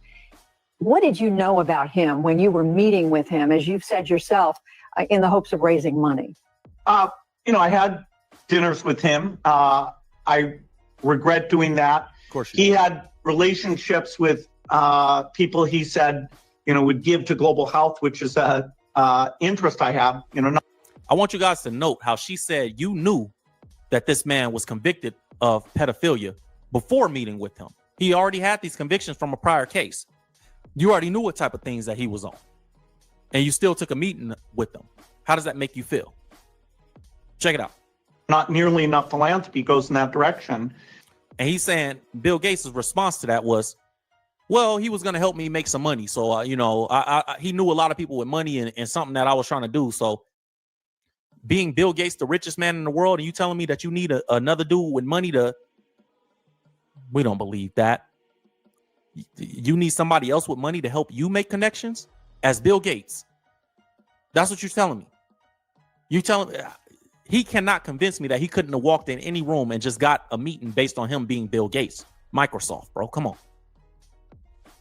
So I think that's BS personally. But even if it is true, the fact that you were willing to do this with him after knowing his background and knowing what Epstein was about is crazy. Those meetings were a mistake. They didn't result in what he purported, and I cut them off. That goes back a long time ago now. So there's nothing new on that. It was reported that you continued to meet with him over several years, and that, in other words, a number of meetings. What did you do when you found out about his background? Well, I've said I regretted having those dinners, and there's nothing. What did you do when you found out about his background? I don't care. I said I regretted having the meetings. That should be good enough for you. Weirdo. Absolutely nothing new on that. Is there a lesson for you, for pay attention anyone else looking at this? Well, he's dead. So, in general, you always have to be careful. I'm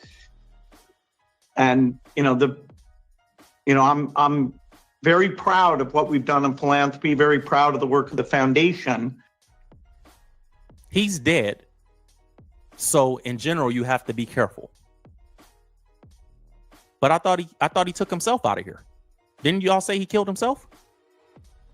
So what would he need to be careful about? That's the stuff that you got to catch. And this is why these people don't do interviews. And this is why these people don't like coming forward talking, because they're not as savvy and cool as they would like you to think. They're really nerds that don't know how to deal with people. This man just said, he's dead. So, just in general, you got to be careful. And smiling while saying it.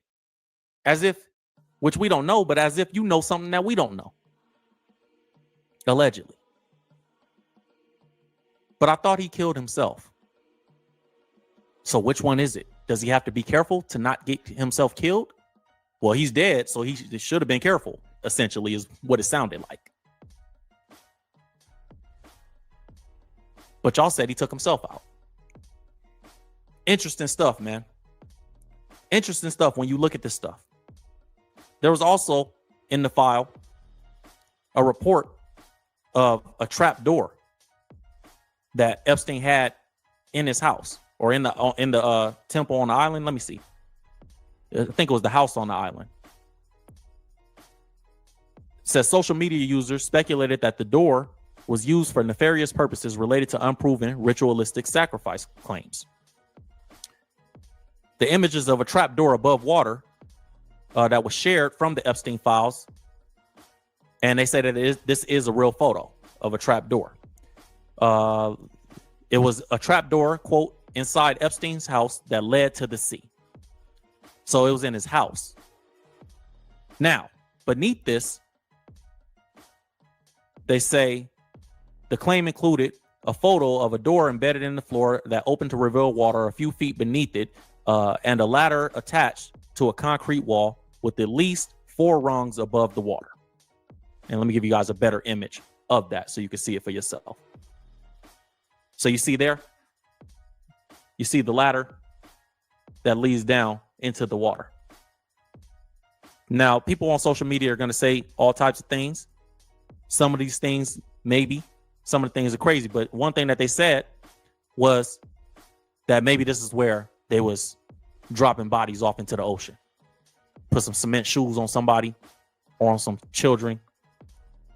It's crazy, man. And just open the door of his house and just drop them into the ocean. They never seen from or heard from again. That's what people were saying. It's a lot of dark stuff that was going on in them Epstein files, man.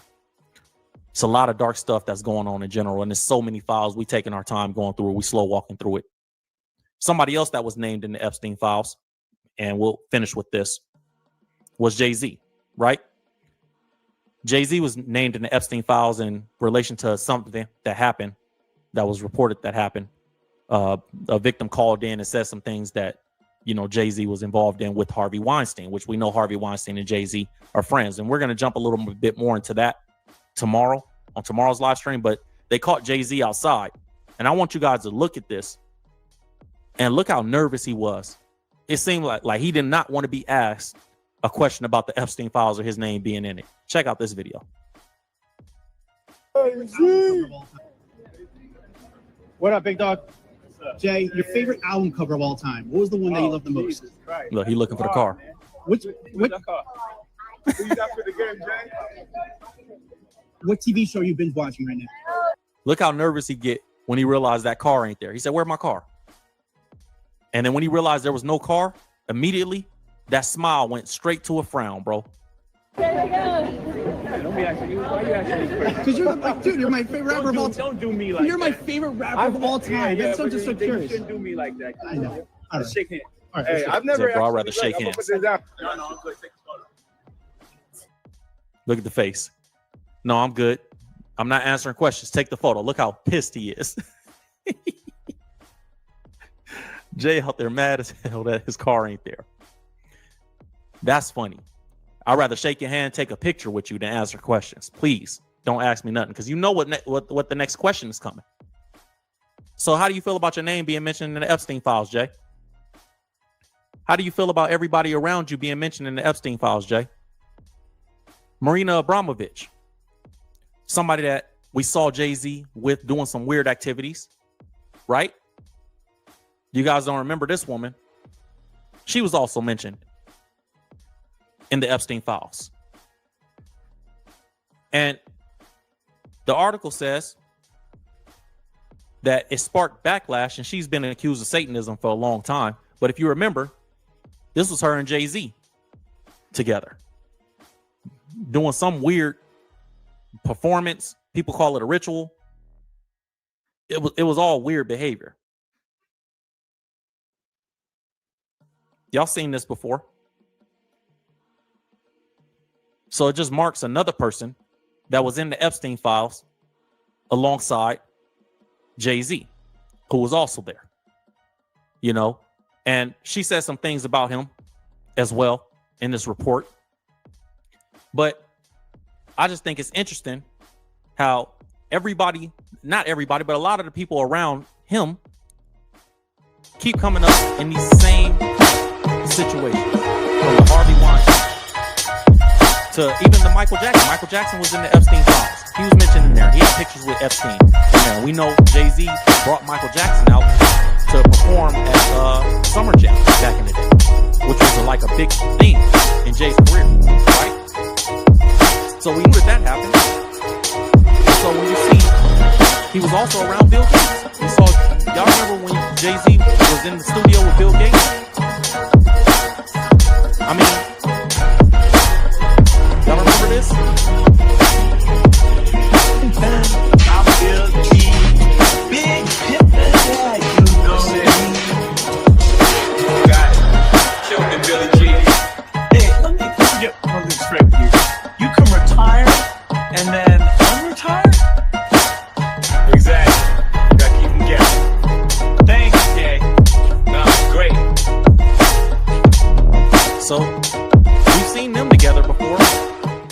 We seen Harvey Weinstein, the videos of Harvey Weinstein and Jay together. We're going to jump more into that tomorrow because I got some new stuff to show you guys. Dame Dash said some things as well. Dame Dash, Jay-Z, former business partner.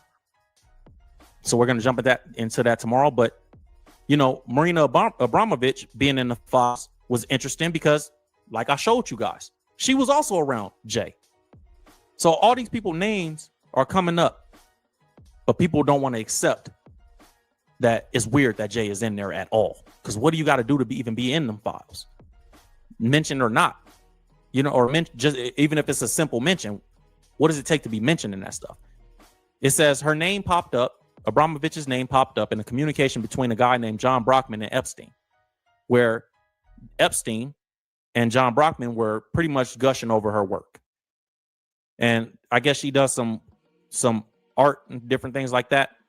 He said, and it turns out that in addition to being a premier artist, a premier performance artist, she's, according to HUO, an accomplished and high-value lecturer on the art circuit. Now, this is the same woman that Zelensky, the president of Ukraine, gave a position over children. I don't know if you guys remember that. But she was also accused of being like this super Satanist, and she has a whole thing where her whole brand was built on something called spirit cooking, a book she wrote, and different things like that. It's a lot of weird stuff. And she posed with Rothschild, Jacob Rothschild, in front of a painting and different things like that. Let me see if we can get this to open up, because I thought this was important. But this woman is obviously clearly connected to a lot of different people. Look at this right here. Marina Abramovich poses with Jacob Rothschild in front of a painting called Satan Summoning His Legions, 1796 to 97. Y'all see that?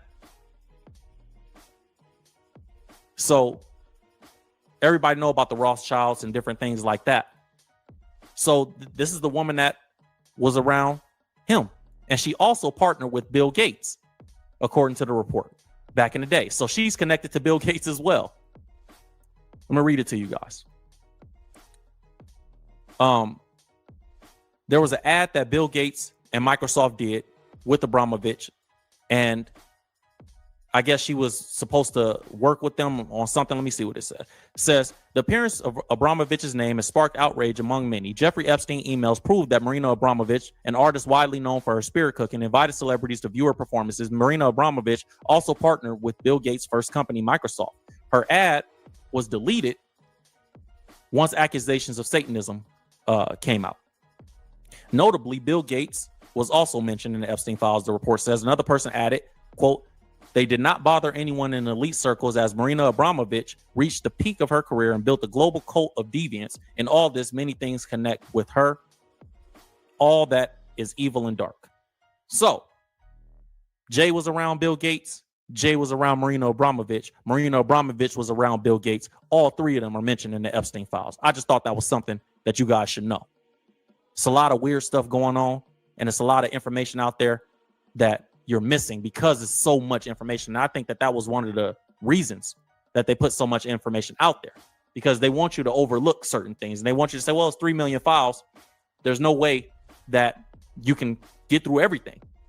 And I think that's the goal. Even with it being 6 million files that should have been brought forward, you know, they gave you 3 million of what they wanted with redacted names and all that different stuff. But it's important to pay attention to the connections, because all these people are connected in some way or in one way or another, man. And so you take from it what you will, man. Salute to Jim Carrey. Salute to everybody that's exposing these different types of things and trying to protect children, man, because at the end of the day, that's what this is about. It's a lot of weird stuff going on in the world. I don't think it stopped when Epstein passed. I do think he's gone based on what that clip I showed you guys with Bill Gates. But I don't think that this is stopped. I think this is $1 billion, trillion, maybe even more dollar industry for these weirdos. And I think that they're going to keep this ring going as long as they can until somebody's held accountable. Because right now, ain't nobody being held accountable, man. That's all I got for you guys on this one. My name is Will Evans. Make sure you like and subscribe on your way out. If you want to support the channel and the growth of the channel, you can donate on Cash App at ULegend, ULGND. And I'll see you guys on tomorrow's live stream, where we're going to jump into a little bit more details surrounding Jay-Z and everything that he's involved in these files and the people around him. So I'll show you guys that tomorrow. Make sure you subscribe. Make sure you turn on the notification bell so you know when I go live. See you guys then. God bless. Stay blessed, all the best. And remember, God is called you. Peace. See you guys next time.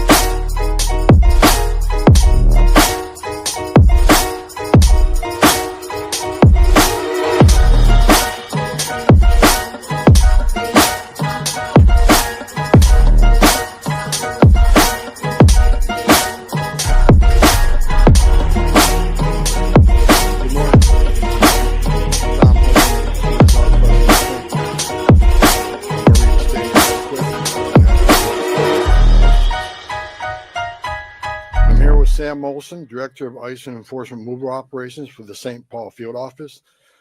Stephen Schrank, Acting Special Agent in charge of ICE Homeland Security Investigations. And Chris